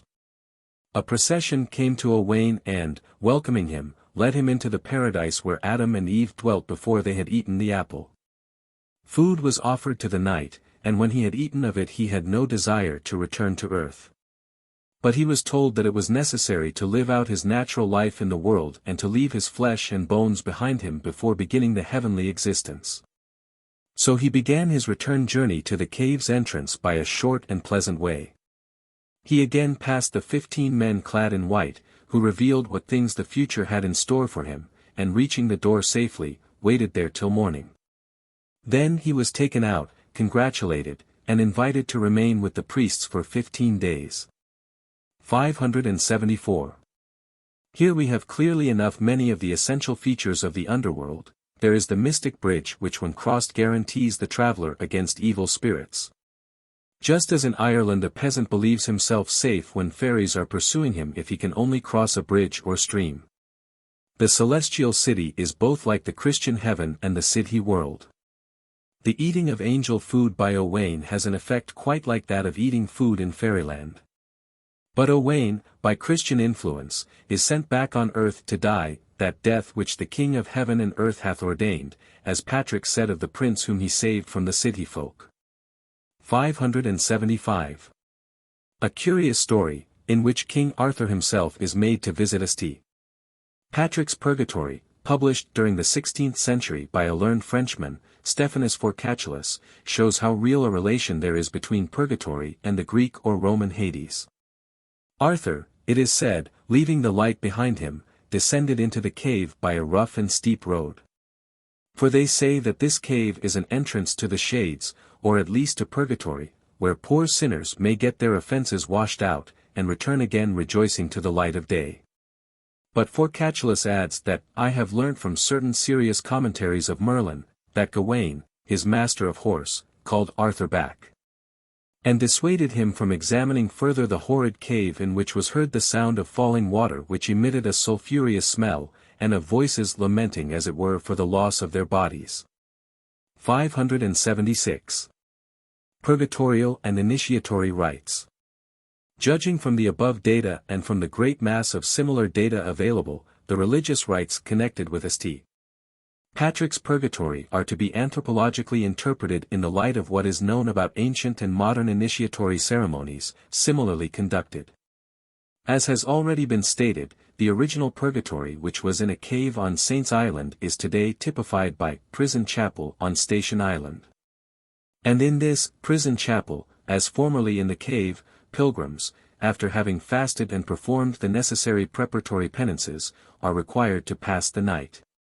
Among the Greeks, neophytes seeking initiation, after similar preparation, entered the cave shrine recently discovered at Eleusis, the site of the great mysteries, and therein, in the sanctum sanctorum, entered into communion with the god and goddess of the lower world. 577 Whereas in the original purgatory Sir Owain and Arthur are described as having come into contact with the Hades world and its beings. In the state cult at Akaraka, Greece, there was another cavern temple in which initiations were conducted. 578 The oracle of Zeus Trophonius was situated in a subterranean chamber, into which, after various preparatory rites, including the invocation of Agamemnon, neophytes descended to receive in a very mysterious manner the divine revelations which were afterwards interpreted for them. So awe-inspiring were the descent into the cave and the sights therein seen that it was popularly believed that no one who visited the cave ever smiled again. And persons of grave and serious aspect were proverbially said to have been in the cave of Trophonius. 579. The worship of Mithras, the Persian god of created light and all earthly wisdom, who in time became identified with the sun, was conducted in natural and artificial caves found in every part of the Roman Empire ere his cult flourished until superseded by Christianity. And in these caves very elaborate initiations of 7 degrees were carried out. The cave itself signified the lower world, into which during the ordeals of initiation the neophyte was supposed to enter while out of the physical body, that the soul might be purged by many trials. 580 In Mexico the cavern of Calchatongo led to the plains of paradise, evidently through initiations, and Mictlan, a subterranean temple, similarly led to the Aztec land of the dead. 581. Among the most widespread and characteristic features of contemporary primitive races we find highly developed mysteries, puberty institutions, of the same essential character as these ancient mysteries. They are to uncivilized youth what the Greek mysteries were to Greek youth, and what colleges and universities are to the youth of Europe and America, though perhaps more successful than these last as places of moral and religious instruction. These mysteries vary from tribe to tribe, though in almost all of them there is what corresponds to the death rite in Freemasonry. That is to say, there is either a symbolical presentation of death in a sacred drama as there was among the Greeks in their complete initiatory rites, or a state of actual trance imposed upon each neophyte by the priestly initiators. The sanctum sanctorum of these primitive mysteries is sometimes in a natural or artificial cavern, as was the rule with respect to the ancient mysteries and St. Patrick's Purgatory on Saints Island. Sometimes in a structure specially prepared to exclude the light, or else the neophytes are symbolically or literally buried in an underground place to be resurrected greatly purified and strengthened. 582 And the mystic purification at the seashore and spiritual rebirth sought in the cave at Eleusis by the highly cultured Athenians and their fellow Greeks, or among other cultured and uncultured ancient and modern peoples through some corresponding initiation ceremony, find their parallel in the purification and spiritual rebirth still sought in the Christian purgatory, now prison chapel, and in the lake waters, amid the solitude of sacred Loch Derg, Ireland, by thousands of earnest pilgrims from all parts of the world. 583. There is a correspondence between this conclusion and what was said about the initiatory aspects of the Angus cult. And should we try to connect the purgatory with some particular sun cult of a character parallel to that of the Angus cult, we should probably have to name Lugh, the great Irish sun god. Because of the significant fact that the purgatorial rites on Station Island come to an end on the festival of the Assumption of the Blessed Virgin, the 15th of August, a date which apparently coincides sufficiently to represent, as it probably does, the ancient August Lughnasadh, the 1st of August, a day sacred to the sun god Lugh, as the name indicates. 584. If we are to class together the original purgatory, New Grange, Gavrinis, and other Celtic underground places, as centres of the highest religious practices in the past, we should expect to discover that many similar structures or natural caverns existed in pagan Ireland, as indeed we find they did. Thus in different Irish manuscripts various caves are mentioned, 585, and most of them, so far as they can be localized, are traditionally places of supernatural marvels, and often, as in the case of the last one enumerated, the cave of Cruachan, are directly related to the underworld. 586. Another of these caves is described as being under a church, which circumstance suggests that the church was dedicated over an underground place originally sacred to pagan worship, and, as we may safely assume, to pagan mysteries. The curious custom among early Irish Christians, of retiring for a time to a cave, seems to show the lasting into historical times of the pagan cave ritual now surviving at Loch Derg only. The custom seems to have been common among the saints of Britain and of Scotland, 587, and in Stokes's tripartite Life of Patrick, page 242, there is a very significant reference to it. In the Mabinogion story of Culhwch and Olwen there seems to be another traditional echo of the times when caves were used for religious rites or worship, in the author's reference to the cave of the witch Ordu as being on the confines of hell. A cave was thus popularly supposed to lead to Hades or an underworld of fairies, demons, and spirits, again just as in St. Patrick's Purgatory. Purely Celtic instances of this kind might be greatly multiplied. Pagan origin of purgatorial doctrine. The metrical romance of Orfeo and Herodes in Ritson's collection of metrical romances 588 illustrates how in Britain, and Britain even England is more Celtic than Saxon, the Grecian hell or Hades was looked on as identical with the Celtic fairyland. This is quite unusual, and for us is highly significant. It shows that in Britain, at the time the romance was written, there was no essential difference between the underworld of fairies and the underworld of shades. Pluto's realm and the realm where fairy kings and fairy queens held high revelry were the same. The difference is this: Hades was an Egyptian and in turn a Greek conception, while fairyland was a Celtic conception. They differ as the imagination at work on a philosophical doctrine differs among the three peoples, and not otherwise. And, as Wright has shown, the origin of purgatory in the Roman Church is very obscure. As to the location of purgatory, Roman theology confesses it has nothing certain to say. 589. The natural conclusion, as we suggested in our study of Rebirth, would seem to be that the Irish doctrine of the otherworld in all its aspects, but especially as the underground world of the Sidhe or fairy folk, was combined with the pagan Greco-Roman doctrine of Hades in St. Patrick's Purgatory, and hence gave rise to the modern Christian doctrine of purgatory. Christian rites in honor of the departed. We may now readily pass from an examination of worldwide rites concerned with death and rebirth, which are based on an ancient sun cult, to an examination of their shadows in the theology of Christianity, where they are commonly known as the rites in honor of the departed. It seems to be clear at the outset that the Christian faith in commemoration of the dead, according to its history, is an adaptation from paganism.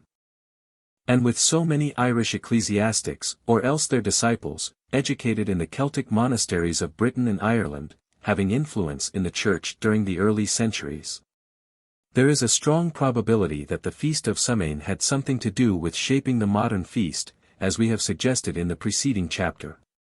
For both feasts originally fell on the 1st of November. Roman Catholic writers record that it was St. Odilon, abbot of Cluny, who instituted in 998 in all his congregations the fete in commemoration of the dead, and fixed its anniversary on the 1st of November, and that this fete was quickly adopted by all the churches of the East. 590 Today in the Roman Church both the 1st and 2nd of November are holy days devoted to those who have passed out of this life. The first day, the fate of all the saints, La Toussaint, is said to have originated thus. The Roman pantheon meaning the residence of all the gods was dedicated to Jupiter the Avenger.